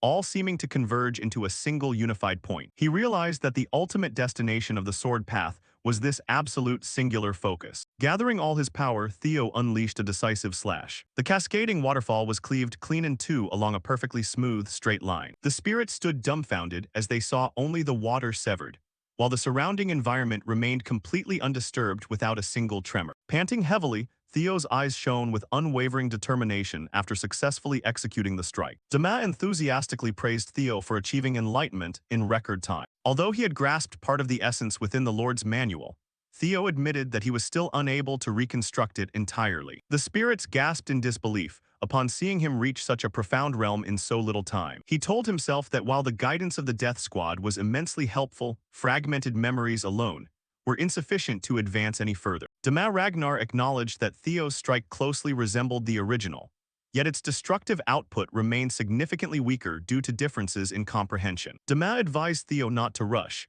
reassuring him that with his innate talent he would soon carve out his own path. He also expressed his gratitude to Theo, as thanks to him, they were able to witness the shadow of their lord's blade once again. All the spirits bowed simultaneously in deep gratitude for his efforts. Theo scratched his head in embarrassment at the unexpected reverence shown by his predecessors. Suddenly, an anxious voice rang out, alerting them that something abnormal was happening with Cassandra. Theo dashed off immediately to investigate the situation. He found Liege Ragnar standing beside the child with a completely bewildered expression. Liege demanded an explanation from Theo regarding who this child truly was. She insisted that this girl was definitely not the same child Theo had known. Cassandra looked straight at Theo, addressing him by name with a demeanor that was entirely unrecognizable. The little girl stated that she had something of utmost importance to reveal to him, but since it was a story meant for very few ears, she requested that they change locations. Theo led her deep inside the complex, where only the rushing sound of the waterfall echoed. They came to a halt inside an ancient tomb, the most secluded spot to hold a confidential conversation. Theo explained that the roaring waterfall would drown out any sound from reaching the outside. The spirit accompanying Theo found it rather bizarre that this sacred resting place had turned into a venue for secret talks. Cassandra offered a smile and greeted the elder spirit, leaving him utterly stunned that the child could actually perceive spirits. The old spirit recoiled in shock, realizing this child was genuinely out of the ordinary. Cassandra playfully noted that she possessed a bit of magical talent, which allowed her to see him. When the elder tried to coax her into learning his Asura technique, Theo quickly cut him off. The spirits agreed to step aside and give the two of them privacy. Theo asked in a stern tone who was truly possessing Cassandra's body. His gaze was laden with deep suspicion and intense vigilance. Seeing the little girl's eyes blaze with power, Theo gasped the title of the Magic Empress. He could hardly believe that the legendary Empress was actually a regressor. But the girl corrected him, clarifying that this wasn't regression. She was simply borrowing this vessel from another timeline. The revelation regarding multiple timelines left Theo profoundly shocked. The Magic Empress explained that her future self was currently speaking directly to the present Theo. Theo was stunned to learn that such a tangible link between the past and future truly existed. She revealed that the Imperial Bloodline's clairvoyance was not actually the power to foresee the future. Rather, it was the ability to perceive the past of timelines that had already been completely erased. They were events that had genuinely transpired, only to be rendered as if they had never existed. She questioned whether Theo truly believed this moment was happening for the very first time. The truth was that this world was trapped in an endless loop of annihilation and rebirth. Every single collapse was reset from the very beginning in a brutal, unending cycle. The Empress asserted that the entity orchestrating both the destruction and the new beginning was none other than the nameless monarch. The gears of fate had begun to turn, an infinite loop where every end was merely the prelude to another cycle of ruin. The cosmic hourglass was rapidly running dry. This world had shattered countless times before, only to rise anew from the ashes. Cassandra looked Theo dead in the eye, her gaze ablaze, revealing that all of this devastation served a single entity known as the Nameless King. She broke down the world's cruel law. Everything would crumble at the hands of that nameless ruler, only for time to be wound back to square one. A hand cradled the turning wheels of time. Whether in the previous life, the life before that, or the present reality, the script had never once deviated. Hearing those words, Theo clenched his fists tightly as blue mana flared up, affirming his unyielding resolve. Cassandra acknowledged that in every prior timeline, destruction was inevitable. Yet this time, Theo had emerged as an unforeseen variable. Her clairvoyant gaze pierced deep into him, recalling how in other lifetimes, Theo had been an utterly unremarkable figure whom no one paid attention to. Yet this time around, he had exposed Clan Troiven's conspiracy, forcing the war to erupt far ahead of schedule. He had even rescued Cassandra herself, someone who, in every other lifetime, was captured and exploited as a helpless puppet. Even so, Cassandra knew she had not fully escaped their clutches, marking a turn of events unprecedented in any timeline. She drew out the Forbidden Book of Time, a grimoire that only one possessing clairvoyance like herself could comprehend. The image of a grotesque entity with 1,000 eyes manifested. Clan Troiven sought to use it to accelerate the resurrection of the Nameless King. Theo fell into deep contemplation, wondering if Troiven's grand ambition was connected to the resurrection of the Mad Dragon Emperor. Pointing upward, Cassandra reminded him that even a reincarnator could not possibly know every hidden truth in the world. That pitch-black entity was their ultimate objective.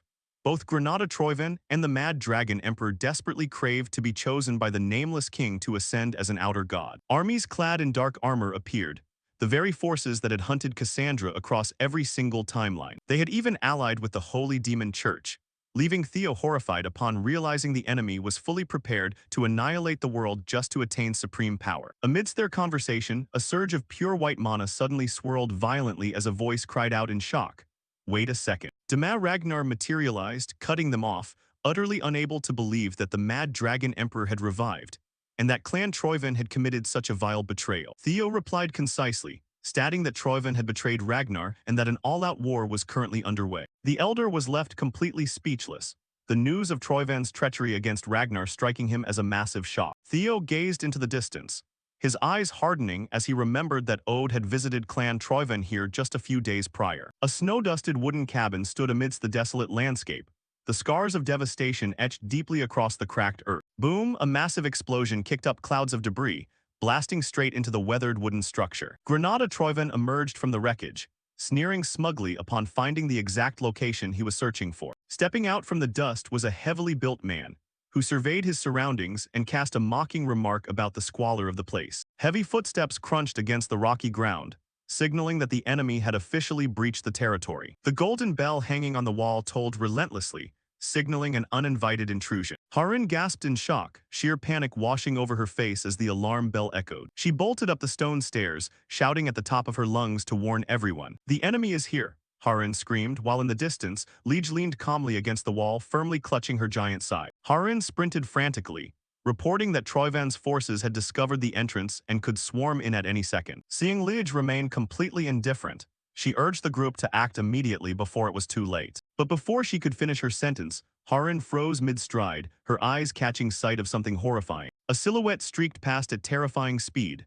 Harin could only widen her eyes in terror as a slash tore through the air straight toward her. A thunderous collision detonated with brilliant blue energy, blowing away everything in the vicinity. Knocked backward by the force, Harin was forced to retreat a significant distance before she could steady her footing. The one who had intercepted the strike was none other than Ode, standing firm with his greatsword in hand to shield Harin from harm. Harin stared in utter disbelief at the man before her, gasping, "Tulip Garden Guildhead Ode." Standing amidst the billowing smoke, Ode exuded a cold, commanding presence as he asked a pointed question about when it all began. Harin glared at him, sweat trickling down her cheek, and sharply demanded to know when he had betrayed Clan Ragnar. Ode glanced at Theo, completely baffled by what he was saying, since the idea of the Tulip Garden Guildhead turning traitor sounded entirely absurd. Harin smirked mockingly, questioning if she was truly the one betraying Clan Ragnar, adding, "Don't you find it strange?" Theo pointed out the glaring anomalies, from the assassins appearing in the flower garden to Harin leading them into such a secluded area as if baiting a trap. Harin gritted her teeth,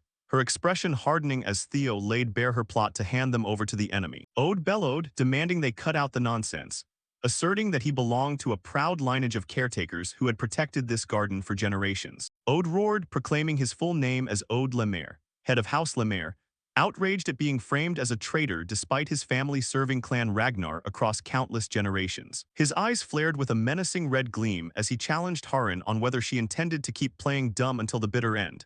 The name, Ode Ragnar, echoing with immense weight. Lige froze upon hearing the surname Ragnar, bewildered by what was unfolding before her. Ode asserted that Harin was indeed a direct-line heir of Clan Ragnar, daring her to admit her true identity if she was truly the descendant of the forgotten clan head. Ode's piercing gaze locked onto her, having suspected from the very beginning that there was something off about this girl. Rumor had it that all memories of the forgotten clan head had been erased from the world, yet strangely, his stone coffin remained perfectly preserved. The spirits of the death squad watched on in silence, those who had broken free from the world's constraints through death, alongside those sharing their master's bloodline. Ode declared that Harin must undoubtedly share the same bloodline as that very clan head. Lige repeated the phrases "forgotten clan head" and "direct line heir" in utter disbelief, as Ode explained that for some unknown reason, this Ragnar clan head was erased from history, forcing his descendants to live under the guise of caretakers. Driven into a corner, Harin screamed for Ode to shut his mouth,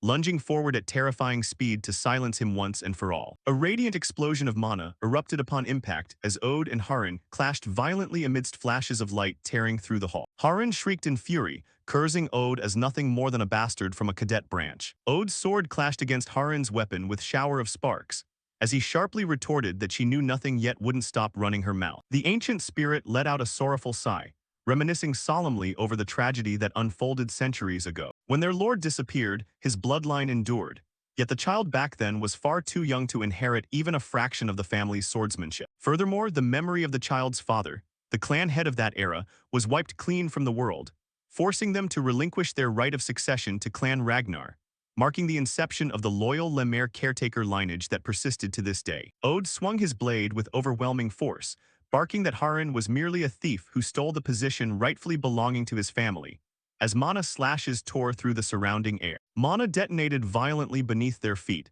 shattering the ground with every step as the battle reached its fiercest climax. Harin roared, commanding Ode not to look down on her as she channeled every ounce of her strength into her next strike, whipping up a ferocious wave of mana. A brilliant arc of blue mana swept across the floor as Ode launched an overwhelmingly powerful counterattack. Harin froze, sweat pouring down her face, unable to comprehend the sheer might Ode had just unleashed. Ode swung his massive sword, conjuring a crushing vortex of black and blue energy that blanketed the entire hall. A cataclysmic mana explosion detonated at the center, its dazzling blue radiance swallowing everything in sight with power operating on an entirely different level. Billowing clouds of dust and white snow scattered in all directions following the clash, obscuring the entire hall in a dense haze that completely blocked everyone's view. Amidst the dust and smoke, Ode stood firm, his grip tight on his sword. Large cracks spread across the stone floor, serving as proof of the destructive power unleashed just moments before. The elder looked on in admiration. Ode had successfully neutralized his opponent's attack and even minimized the environmental damage, Ho, he murmured in awe. He remarked that even within the Ragnar household, Ode belonged to the absolute elite. His exponential growth in such a short span of time was truly astonishing. Panting heavily, Harin asked Ode in shock how he could possibly know that swordsmanship. It was a secret technique handed down exclusively to their line of stewards. Ode looked at her calmly, asking if she would believe him if he said that the very 299 souls of the death squad residing in this place had taught it to him. The scene shifted to the entrance of the Grand Hall, where torches burned brightly along the ancient stone pathways. The atmosphere was eerily quiet. The sound of armored footsteps echoed off the stone. Someone wondered aloud why the entrance was full of cobwebs while the inside was so clean, having expected the place to be filthy. Elder Ragnar appeared with an arrogant expression, a greatsword slung across his shoulder. He praised how well-maintained the place was and expressed his eagerness to see how the Ragnar family would react. A formidable armored army marched into the main hall. Time to welcome their distinguished guests, Elder Ragnar declared, signaling a massive clash set to take place in the heart of the world's strongest swordsmanship clan. Theo narrowed his eyes at his opponent, his expression cold and unyielding. The spirit leader stood high above, looking down at the mausoleum and clicking his tongue in disgust at the descendants' clumsy attempts to reconstruct the sword manual. He sighed, figuring that no amount of effort could make up for the gravekeeper's sheer lack of talent. This gloomy field of spirits was where their resentment and inferiority complexes had accumulated over generations. Troyven was enveloped by warped ghosts of memories, her mind already far past the point of no return. She screamed out in challenge, unable to believe how someone like Theo could possibly know the secret technique reserved solely for the gravekeepers. Theo stood there with bulging muscles, firmly asserting that the souls of the swordsmen within the mausoleum had taught him. This revelation hit Troyven like a slap in the face.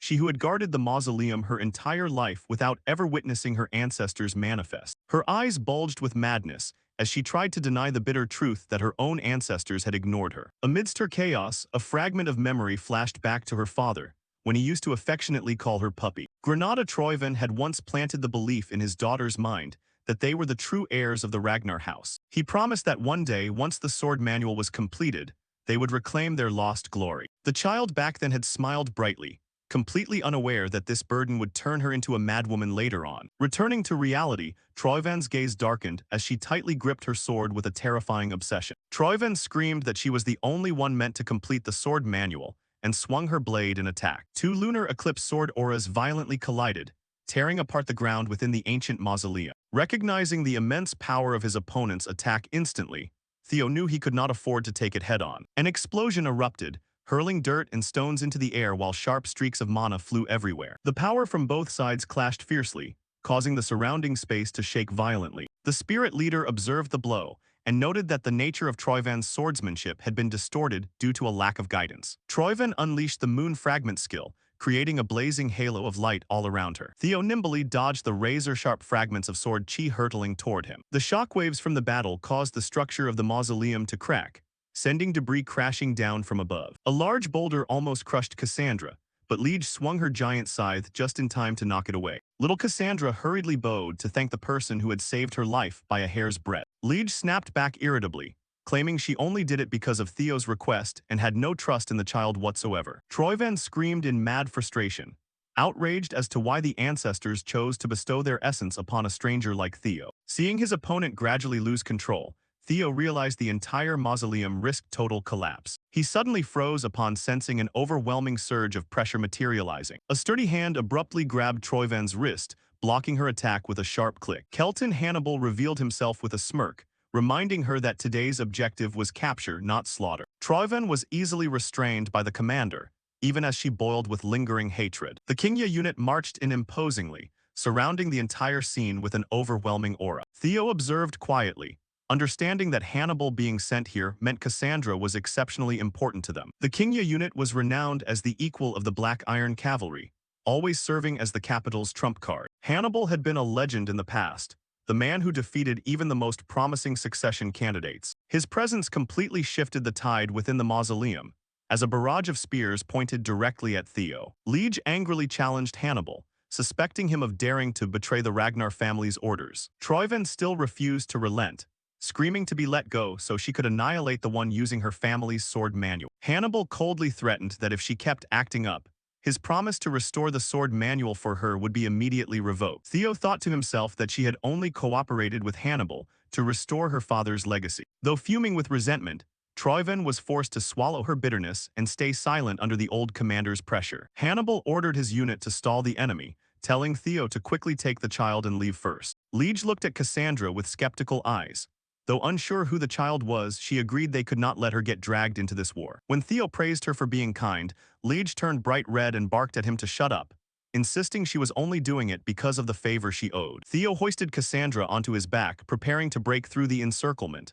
Liege urged them both to survive and come back. She gripped her giant scythe tightly, silently resolving to give everything she had to cover their rear. Hannibal sighed with regret, remarking that if they meant to let them go easily, he wouldn't have bothered chasing them all the way here. The Kingya unit immediately assumed combat stances, ready for a large-scale sweep. The commander issued a decisive order for his soldiers to bring all of them back no matter what. Liege matched his energy, shouting at the death squad to step up and block the enemy. "Don't let a single one through," her scream echoed amidst the violent clash of weapons. A chaotic melee ensued, with thick dust and smoke shrouding the entire mausoleum. Liege moved like a red whirlwind, swinging her weapon to sweep away the Kingya soldiers trying to approach Theo. A Kingya soldier muttered to himself in reassurance that even if the enemy forces had spirits fighting alongside them, it wouldn't be a problem. However, he suddenly felt a chill run down his spine, as if something terribly wrong was about to happen. Observing from afar, Hannibal maintained a terrifyingly calm expression. He noticed that Theo's side seemed to be deliberately leaving an escape route,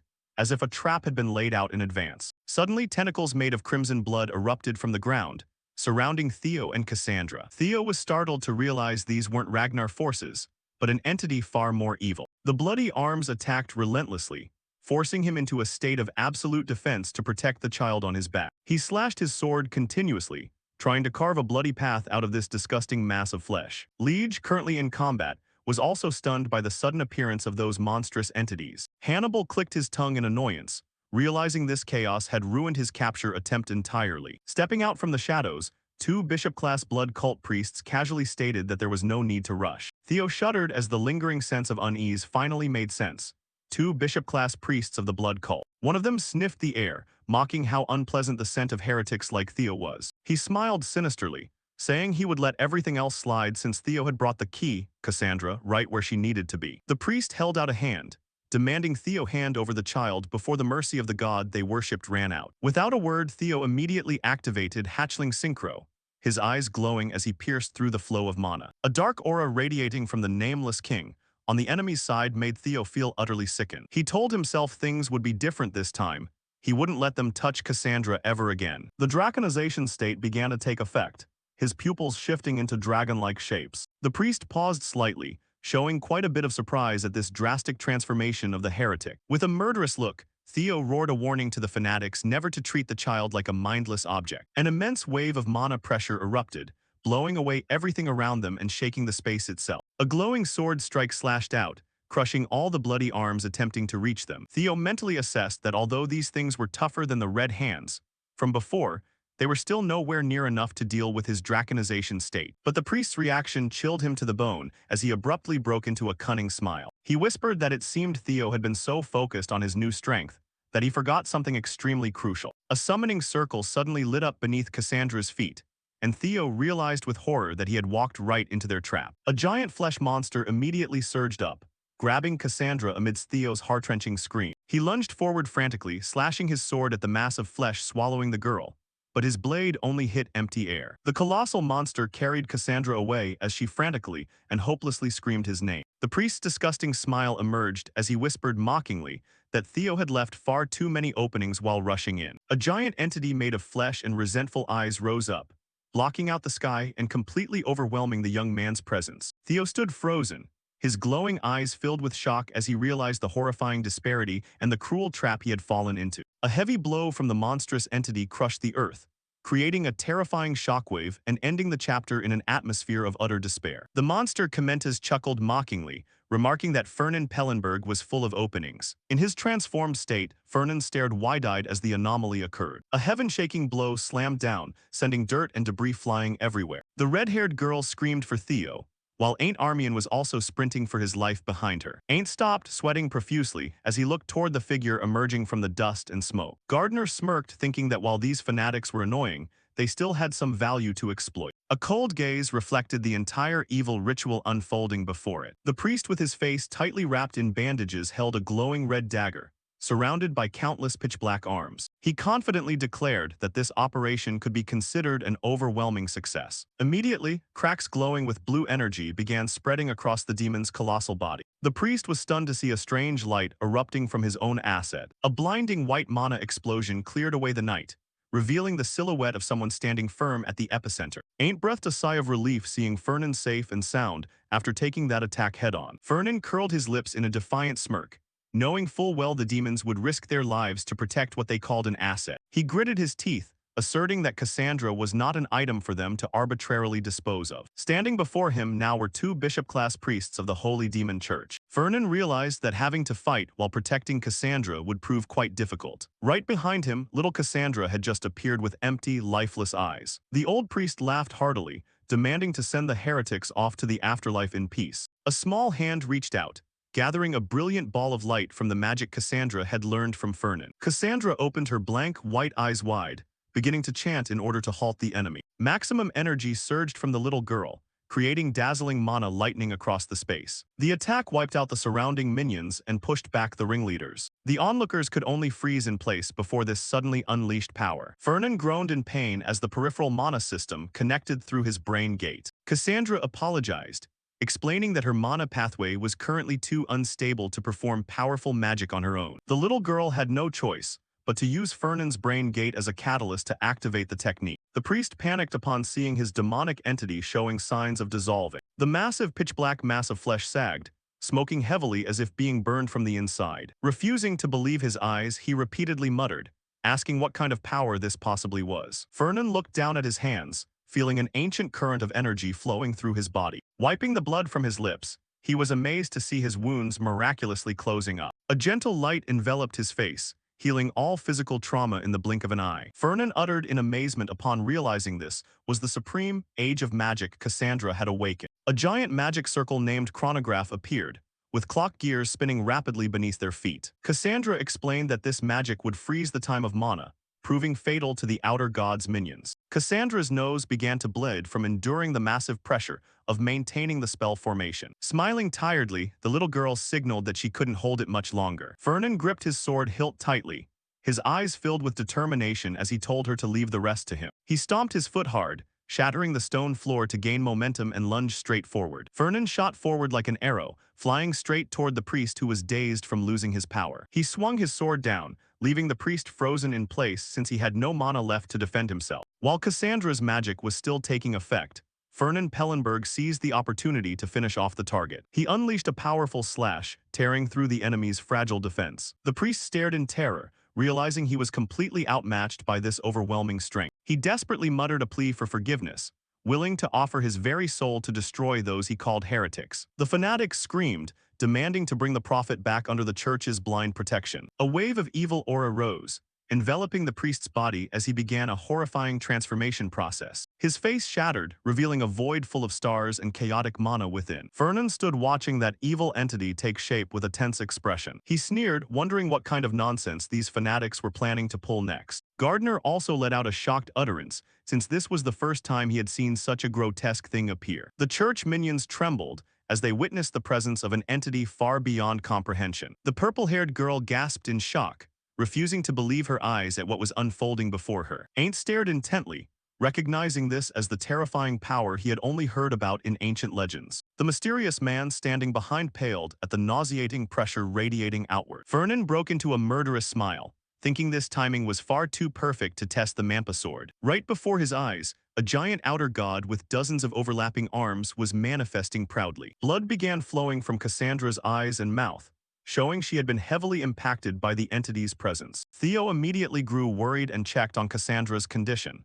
Despite being badly injured, Cassandra urged Theo to escape quickly. She revealed that the giant spirit before them was too dangerous to face. Right at that moment, the large and bizarre spirit declared that no one who had stepped into this place would be allowed to leave alive. Realizing the massive gap in power, Cassandra admitted that defeating this monster was utterly impossible. Meanwhile, Oud Leper angrily confronted her elder Hannibal.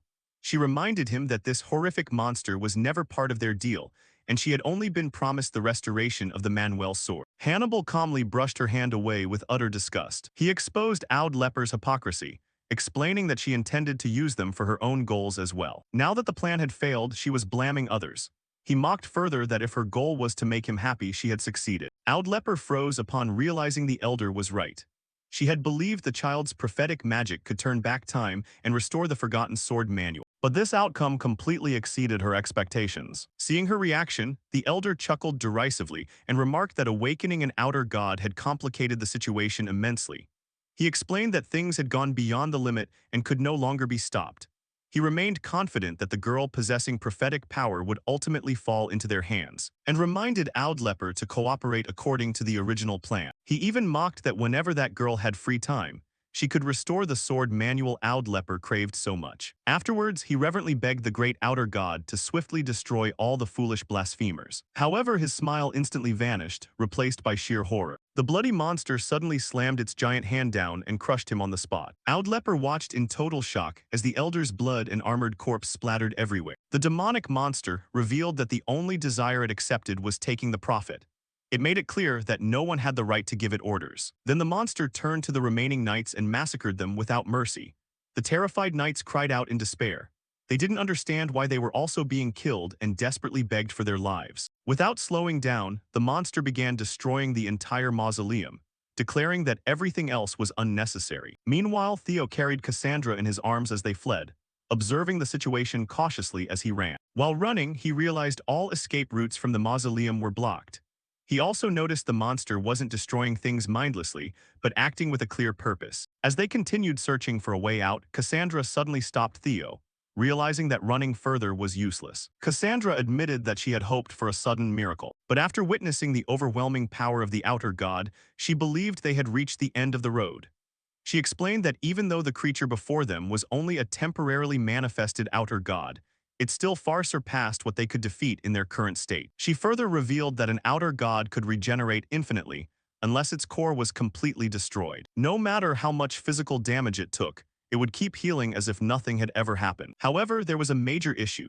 Ordinary physical attacks could never reach or destroy the core of an outer god, rendering all normal strikes meaningless. Cassandra bowed her head, admitting that as the only mage present, she should have been the one capable of dealing with this threat. Unfortunately, her current body was still too immature to release enough magical power to affect the outer god's core. After accepting that harsh reality, Cassandra decided to take responsibility for everything that had happened. She resolved to stay behind and let herself be captured, creating an opportunity for the others to escape safely. According to her, once the enemy seized the profit they sought, they would likely lose interest in chasing the rest. Though they had only been together for a short time, Cassandra sincerely admitted those moments were precious to her and that Theo had made her truly happy. A warm smile appeared on her face, but at the same time, tears quietly rolled down her cheeks as she accepted what she believed would be her final goodbye. Theo looked at her in disbelief and refused to accept that desperate conclusion. He didn't understand why Cassandra had decided to give up while they were still breathing. Before either of them could say another word, the giant monster suddenly stretched its massive hand toward them, intending to crush them instantly. At that exact moment, Theo stepped forward without a hint of hesitation. With an overwhelming sword strike, he effortlessly chopped the monster's giant hand into countless pieces, leaving everyone present with their jaws dropped. Following that, he revealed that there was still one final possibility. Even without relying solely on Cassandra's magic, a way existed to bypass ordinary physical attacks and destroy the core of the outer god itself. He reminded everyone of the legendary sword manual the guild leader had been eager to find from the very beginning. Theo explained that if Cassandra's time magic could restore the missing parts of the mana sword, the completed sword would regain its true power. Once fully restored, it would possess the ability to cut straight through the immortal core of the outer god. The moment those words left Theo's mouth, Oud Leper's expression changed completely. However, she quickly explained that time magic required an immense amount of concentration to cast successfully. She also revealed another serious problem. While restoring the sword manual, the target of the magic would be completely defenseless, making the completion of the process during combat nearly impossible. Before anyone could lose hope, Theo replied with absolute confidence. A faint smile appeared on his face as he lunged straight toward the outer god. With successive sword strikes, Theo unceasingly tore apart the monster's massive body. Huge chunks of flesh flew across the battlefield while black blood splattered in every direction. Seeing Theo fight alone, Ray immediately stepped forward and declared that if Theo needed time, they would create that opportunity for him. Cassandra watched the scene in absolute astonishment. Right at that moment, the spirits of the righteous knights who had fallen also stepped out. Each of them grabbed their weapons and resolved to join the fight. The knight spirits accepted that if their swords were destroyed, their souls would vanish with them as well. Even so, they refused to stand by and watch their lord's resting place turned into ruins. Ray smiled upon seeing the unexpected reinforcements. Though she didn't know who these warriors truly were, she realized they had chosen to fight on her side. Watching everything unfold from afar, Oud Leper was completely stunned. She began to wonder if those mysterious warriors were the souls of the legendary Death Squad. At that moment, she realized that everything Theo had claimed before was the truth. The bishop's spirit looked at everyone with utter contempt and declared that even if particles of dust gathered together, they were still just dust. Brushing the warning aside, Ray along with the spirits of the remaining team members rushed forward and launched a coordinated attack on the giant demonic monster. While the others held the monster back, Theo swiftly led Cassandra to a safe, open area far away from the battlefield. Knowing every second mattered, Theo told Cassandra to begin using the time magic while the rest held the monster back. Cassandra understood the plan immediately without hesitation. The two sat facing each other as a large mana circle formed beneath their feet. They began channeling mana together, focusing entirely on restoring the sword manual. Meanwhile, the battle grew increasingly desperate despite the combination of the night spirits. The monster's overwhelming strength was too much to endure. One by one, team members were defeated, and even Ray was badly injured while desperately trying to buy more time. Looking at the battlefield littered with fallen warriors, the giant monster coldly acknowledged that the fight was merely brief entertainment. It then declared that the dust of this world only deserved an end fit for dust. Having said that, the monster reached its giant hand toward Ray, who was badly injured, preparing to crush her on the spot.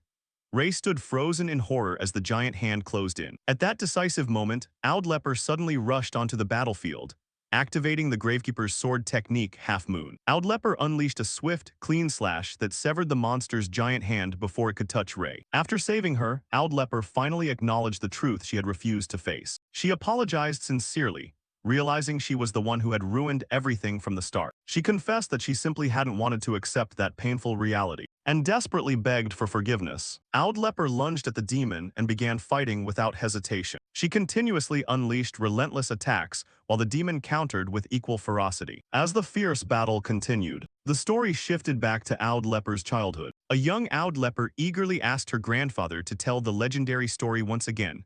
Grandfather smiled.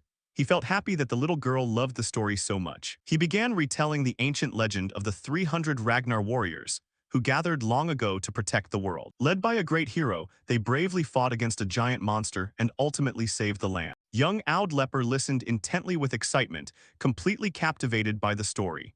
Grandfather then revealed that the hero in the legend was none other than her ancestor. Even though the world was saved, the hero's name was ultimately forgotten. The legendary sword manual once used to defeat the monster was also lost to time. Oud Leper and her grandfather dedicated their entire lives to fulfilling their ancestors' dying wish. Restoring the lost sword manual became her family's destiny and the sole purpose of her life. However, after countless years of relentless research and training, Oud Leper came face to face with a painful reality.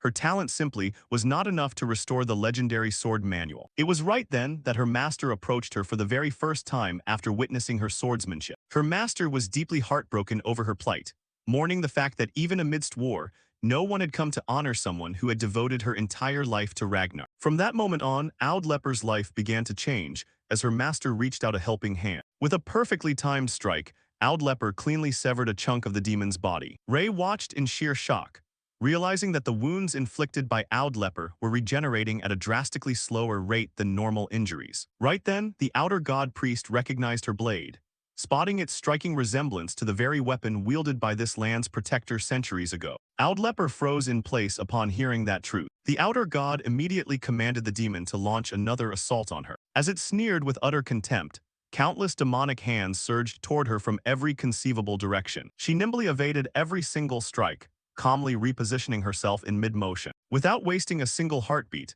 Oud Leper lunged forward and cleanly cleaved off yet another demonic hand. One of her eyes was grazed and injured by the monster's limb, yet she did not seem to register the slightest trace of pain. Overcome with raw emotion, she broke into tears of pure relief, realizing all those grueling years of effort had not been in vain. Meanwhile, the scene shifted to Theo and Cassandra drawing a mana circle and sitting within it, channeling their mana in unison to activate the ritual. Just then, a system notification popped up, alerting them that an outsider was connecting via the Brain Gate. The system subsequently confirmed that the Brain Gate was being breached by force, and shortly after, a stable link was successfully established with Cassandra's timeline. With the synchronization complete, Theo began to witness every single memory preserved within Cassandra's timeline. As he traveled through those memories, he eventually arrived at a scene from the distant ancient past. Theo realized he was witnessing Winterer in its primeval ancient era. He also recognized the members of the Death Squad from back when they were still among the living. At that exact moment, he finally laid eyes on the true physical form of the Outer God. The entity possessed a gigantic eye alongside thousands of writhing hands and legs, making it far more terrifying than anything Theo had ever encountered. Theo instantly understood that this monster operated on a fundamentally different tier compared to the one he had confronted inside the tomb. Standing completely fearless before that grotesque abomination was none other than the long-forgotten progenitor of Ragnar. Understanding that this memory was his one and only shot, Theo resolved to reconstruct the lost Manuel sword manual by absorbing everything he possibly could from this moment in time. The forgotten progenitor calmly stared down the impossible foe, remarking that the beast had finally shown itself after going to such lengths, offering the Outer God one final chance to turn back to where it came from. The Outer God answered with an amused sneer, mocking mortal humans as endlessly entertaining creatures. It proclaimed that no matter how many it crushed and tore apart, they kept returning in endless droves, looking down on humanity like worthless insects and demanding they crawl in the dirt where they belong. The Outer God unleashed thousands of hands toward the Ancestor in a devastating onslaught. Without a shred of hesitation, the Ancestor drew his blade, systematically slicing through every single reaching hand that dared come near him. The Outer God was left utterly stunned. After watching a mere mortal tear its very body to ribbons, the Ancestor reminded the entity that it had squandered the mercy he previously offered, leaving the Outer God staring back in utter disbelief. The Ancestor declared that if the creature refused to retreat on its own accord, he would force it back with overwhelming might. Right then, Theo realized the very technique he had been desperately waiting for was finally unfolding before his eyes. Executing a singular, peerless sword technique, the Ancestor unleashed his final strike. The blow connected with flawless precision, making the Outer God scream in sheer, unadulterated agony. Meanwhile, back in the waking world, the Outer God Priest's monster pinned down both of Leper's arms before driving a hand straight through her abdomen. The Outer God Priest remarked on how the more he looked at her, the more she resembled that legendary warrior, realizing she might be a descendant of that hero, and admitting that crushing her was somewhat amusing because of that resemblance. Even so, he declared that a cheap imitation could never truly satisfy him, and believing the battle was over, prepared to wipe her from existence once and for all. Just as he lunged forward to deliver the finishing blow, an overwhelmingly massive wave of energy detonated across the battlefield, leaving the Outer God completely frozen in shock. The instant he recognized that all too familiar aura, visible panic crept across his features. He immediately released his grip on Leper. Leper was equally flabbergasted, wondering if that suffocating presence truly belonged to Theo. At that very moment, Theo and Cassandra finally completed their mana transfer. Utterly drained, Cassandra entrusted everything that remained into Theo's hands. He reassured her not to worry and urged her to rest, declaring that the enemy had made the grave mistake of stepping foot onto this land once again. In the next instant, Theo rallied every ounce of his strength and charged straight toward the Outer God Priest. The sudden, ferocious charge caught the Outer God Priest completely off guard. The entity was thoroughly horrified upon seeing Theo, demanding to know who he was and how on earth he could wield that man's sword. Theo focused his power and poised his blade, carving brilliant trails of radiant light through the air. Filled with unyielding confidence, Theo declared that he had witnessed the technique with his own eyes and mastered it, meaning he was fully capable of slaying outer gods like him. Roaring in pure fury, Theo unleashed devastating power and swore to erase every single one of them from existence, leaving the entity terrified before the ferocious onslaught. Theo delivered a cataclysmic slash, his razor-sharp blade rending the very fabric of space as it ripped toward the target. His strike unleashed a blinding detonation of light that swallowed everything in its wake. The entity trembled in sheer disbelief before Theo's overwhelming might. A colossal cloud of dust blanketed the battlefield following the ruinous explosion. As the dust settled, the thoroughly defeated entity lay utterly helpless at the bottom of a massive crater. Yet on the opposite side, Theo stood tall and unyielding. He held his guard firm amidst the swirling tempest of residual energy. Theo bitterly thought to himself that the mana consumption was downright insane, wondering if the forgotten monarch had truly swung that blade around as if it were nothing. Staring at Theo as he fought to keep his footing, the entity realized beyond any shadow of a doubt that this was indeed that man's swordsmanship. Despite being horribly battered, the entity wondered if this was the hard limit of such a frail human vessel, though it conceded it was impressive that a mortal could reduce even an incomplete avatar to this state with a single blow. Revealing a bizarre cluster of eyes amidst the ruins, the entity furiously declared that it would commend Theo for pulling off such a feat, but warned him not to get cocky, asserting that his demise was merely postponed until the day of the nameless monarch's descent before taunting that next time, it would achieve a flawless incarnation. Hidden beneath messy black hair obscuring his face, Theo let out a defiant smirk and retorted that the creature sure ran its mouth a lot. Staring straight ahead with chilling, razor-sharp eyes, Theo calmly stated that perhaps the entity needed such hollow mental victories just to stay sane, because the next time they met, he would slice right through outer gods like him and the nameless monarch alike. Infuriated by Theo's words, the entity lashed out with an attack, screaming in outrage that a mere mortal dared insult the nameless monarch. Theo calmly stood his ground against the massive hand crashing down before him. All of a sudden, the entity's hand began to liquefy, gradually disintegrating from reality. The entity noted that its time was up, bitterly calling Theo a lucky bastard. In frustration, it declared that it would save the pleasure of crushing Theo for their next encounter. With that, the entity faded away completely, leaving behind nothing but a streak of blood amidst the shattered ground. Riene Ragnar gasped in sheer horror, nodding that the dreadful aura enveloping the tomb had vanished. Staring across the decimated battlefield, Riene Ragnar was stunned to find it had cleared up entirely. Sometime later, Theo trudged forward in sheer exhaustion, carrying Cassandra on his back through the ruined landscape. Theo grimly reflected that this battle had been an absolute failure. Suddenly, his sharp, weary eyes flared with renewed vigilance. Riene Ragnar planted her weapon into the earth, gasping for breath as she admitted feeling as though her entire body was about to shatter. Riene Ragnar's eyes widened in surprise as a hand was suddenly extended toward her. Propping herself up with one hand on the dirt, Riene Ragnar asked if Theo was certain he hadn't started shouldering far too much since they last met, questioning if he was truly capable of helping her up without collapsing himself. With fierce resolve in his eyes, Theo asserted that since he intended to carry the weight of the entire Ragnar clan on his shoulders, he couldn't afford to whine over a little burden like this. Riene Ragnar chuckled in response, remarking that Theo was as brazen as ever and nodding that it seemed he had gained quite the formidable rival. Theo suddenly reached down and grabbed Riene Ragnar's wrist, leaving her momentarily caught off guard. Riene Ragnar surveyed the surrounding devastation, remarking that it was only natural for the area to cave in after such an insane brawl, prompting Theo to urge everyone to evacuate immediately while Riene called out to the death squad. The subordinates quickly materialized, reporting their arrival, and Lady Riene Ragnar ordered them to assist Theo with transporting the wounded, admitting that they were pretty banged up themselves. The subordinates answered in unison that they would handle it,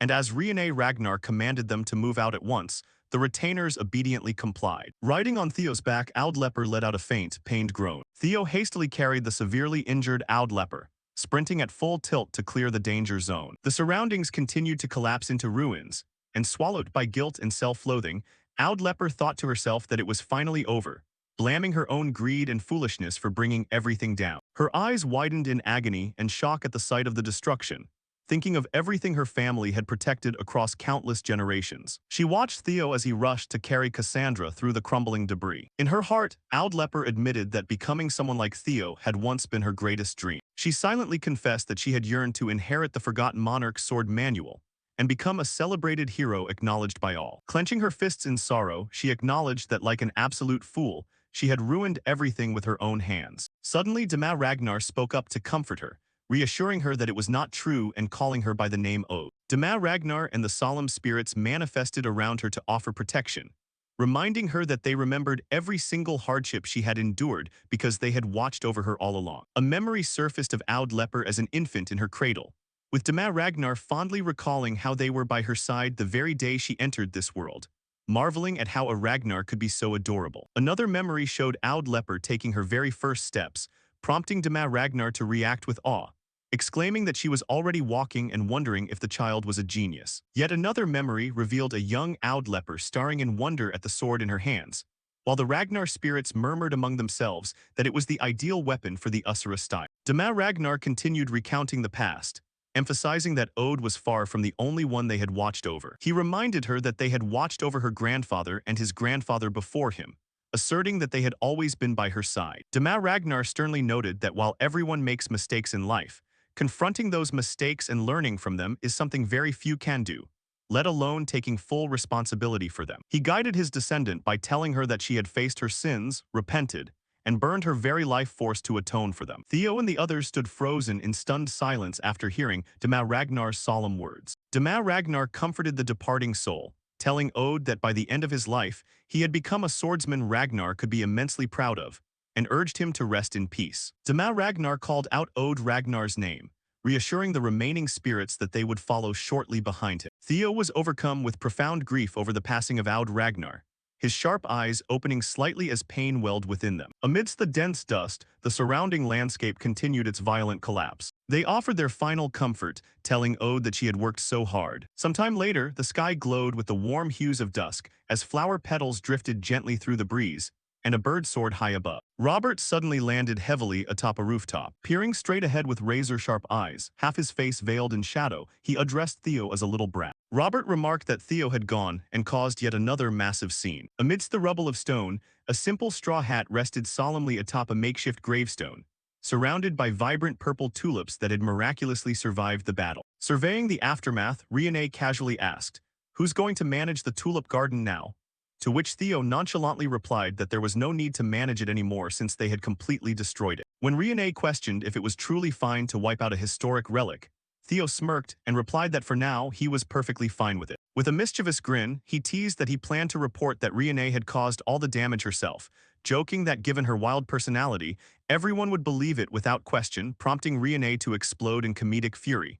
"What, you little coward?" Theo quickly waved his hands, admitting he was only joking, reassuring her that since they were actively rescuing the future Empress, the folks back home would surely understand the collateral damage. Riene cooled down and gently agreed, acknowledging the girl's supreme status as the Magic Empress. As the conversation settled down, the young girl gently pulled her small hand from Theo's grip. An emotional internal voice, reflecting on the arduous journey, admitted to a lingering doubt, confessing they had thought he would never make it out of Clan Troyven alive. She expressed her deepest, most heartfelt gratitude, stating that he had truly rescued her from her miserable past. Thanks to him, her younger self in this world might finally be able to live a slightly happier life. The consciousness of the elder Cassandra thanked Theo from the very bottom of her heart. Seeing her genuine gratitude, Theo seized the exceptionally rare opportunity, boldly asking if she could reveal the exact location of the legendary royal secret armory, leaving Cassandra visibly startled by the audacious request, as she asked how he could possibly know of such a heavily guarded place. Flashing a knowing, sly grin, Theo vaguely revealed that he at least knew of its existence.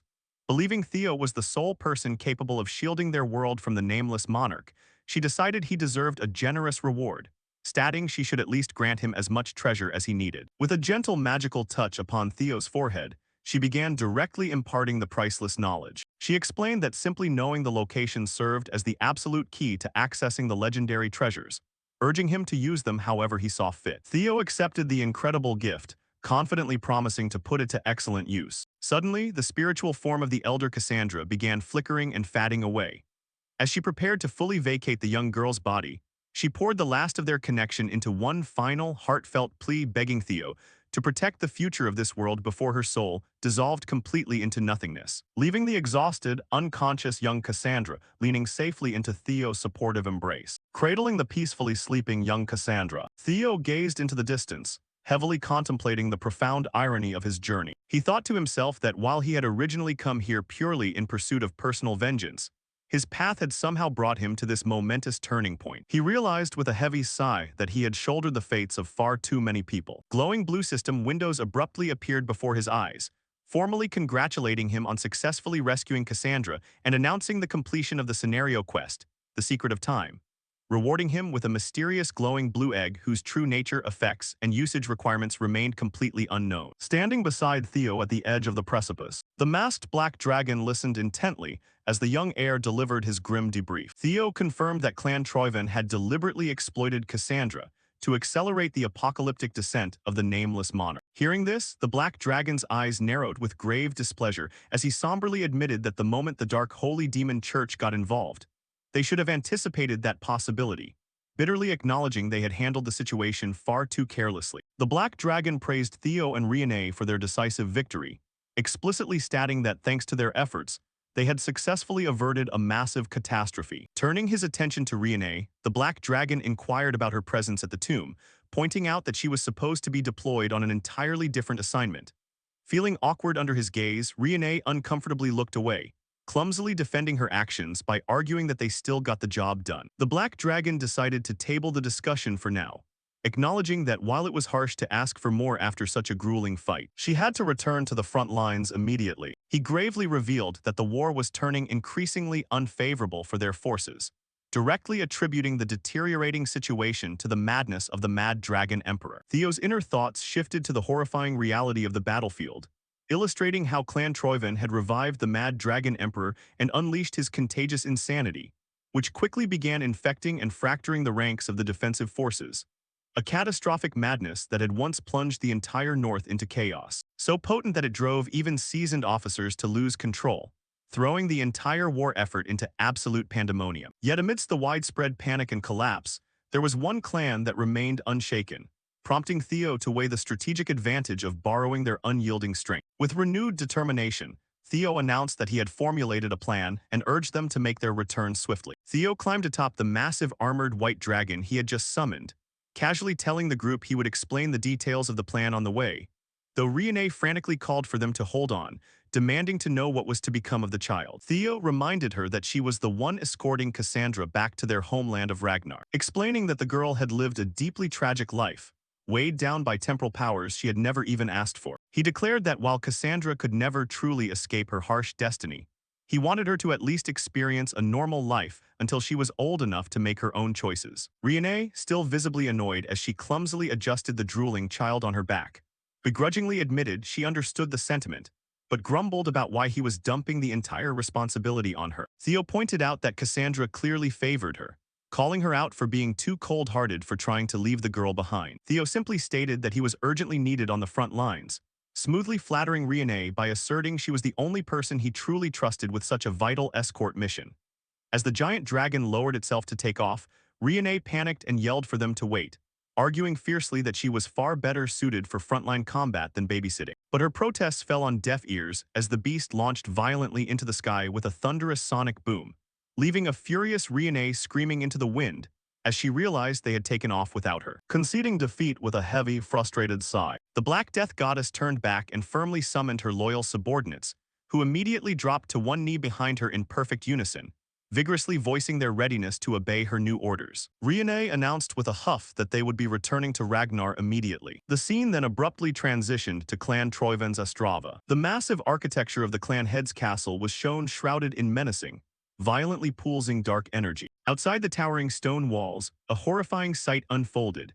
A colossal battlefield strewn entirely with the gruesome corpses of slaughtered soldiers and dragons, starkly highlighting the devastating apocalyptic scale of the ongoing war. The scene shifted to the Ragnar encampment near Astrava, situated just outside the ominous blood-red glow of Troyven's capital. Set against the backdrop of a bright full moon and an eerie crimson night sky, the massive armored white dragon touched down heavily, kicking up a massive cloud of dust and debris as Theo and the masked black dragon dismounted. Walking through the war-torn camp, a sweating Theo looked around the stifling, grim atmosphere, remarking that the dark aura and madness were far more intense than anything he had heard. The black dragon confirmed Theo's observation, explaining that the madness had mutated and grown exponentially stronger compared to before the Mad Dragon Emperor's death. He somberly blamed this horrifying power surge on the dark resurrection methods of the Holy Demon Church. The Black Dragon revealed that their troops were succumbing to the madness so rapidly that High Command had virtually no choice but to pull the majority of their forces back to prevent a total collapse. Right here on the absolute front lines, only about 1,000 elite soldiers remained to face the apocalyptic threat. Theo urgently asked for a status update, and the Black Dragon answered directly, reporting that the battle had ground to a grueling stalemate, explaining that the closer they pushed toward the main castle, the more terrifyingly ferocious the madness became, making any direct approach virtually impossible. The Black Dragon also noted that an aerial assault was completely out of the question due to the sheer number of wall-mounted ballistas defending the ramparts, adding that blindly charging in on foot would be absolute suicide and cost them far too dearly. Hearing this brutal tactical report, Theo solemnly summarized their predicament, concluding that they simply could not advance any further without completely eliminating the source of the madness first, to which the Black Dragon agreed with the young heir's grim assessment, while pointing out the harsh reality that they had yet to find a feasible way to pull it off. As they stepped into a brightly lit, massive command tent, the atmosphere was thick with suffocating tension, with the legendary 9 dragons of Clan Ragnar seated around a colossal round table. As Theo entered, one of the massive dragons glared fiercely at him, the formidable sovereign dragon. The berserk dragon aggressively demanded to know where on earth Theo had been wandering off to while they were fighting a desperate, bloody war. Another elder scoffed in sheer disgust, bitterly muttering about what an absent-minded brat he was. Standing completely unfazed before the furious clan elders, Theo offered a respectful apology, calmly explaining that he had only been away for a brief moment. But as he stepped forward and slammed his hand firmly onto the command table with a resounding thud, he boldly declared to the stunned room that in exchange for his brief absence, he had brought back the absolute, undeniable means to end this entire war. Suddenly, a glowing blue holographic system window chimed right beside his planted hand, laying out the world-shaking ultimate quest before the young heir. He had to conquer Clan Troyvan's madness-consumed capital, Astrava, and finally fulfill the bloody vengeance of his previous life.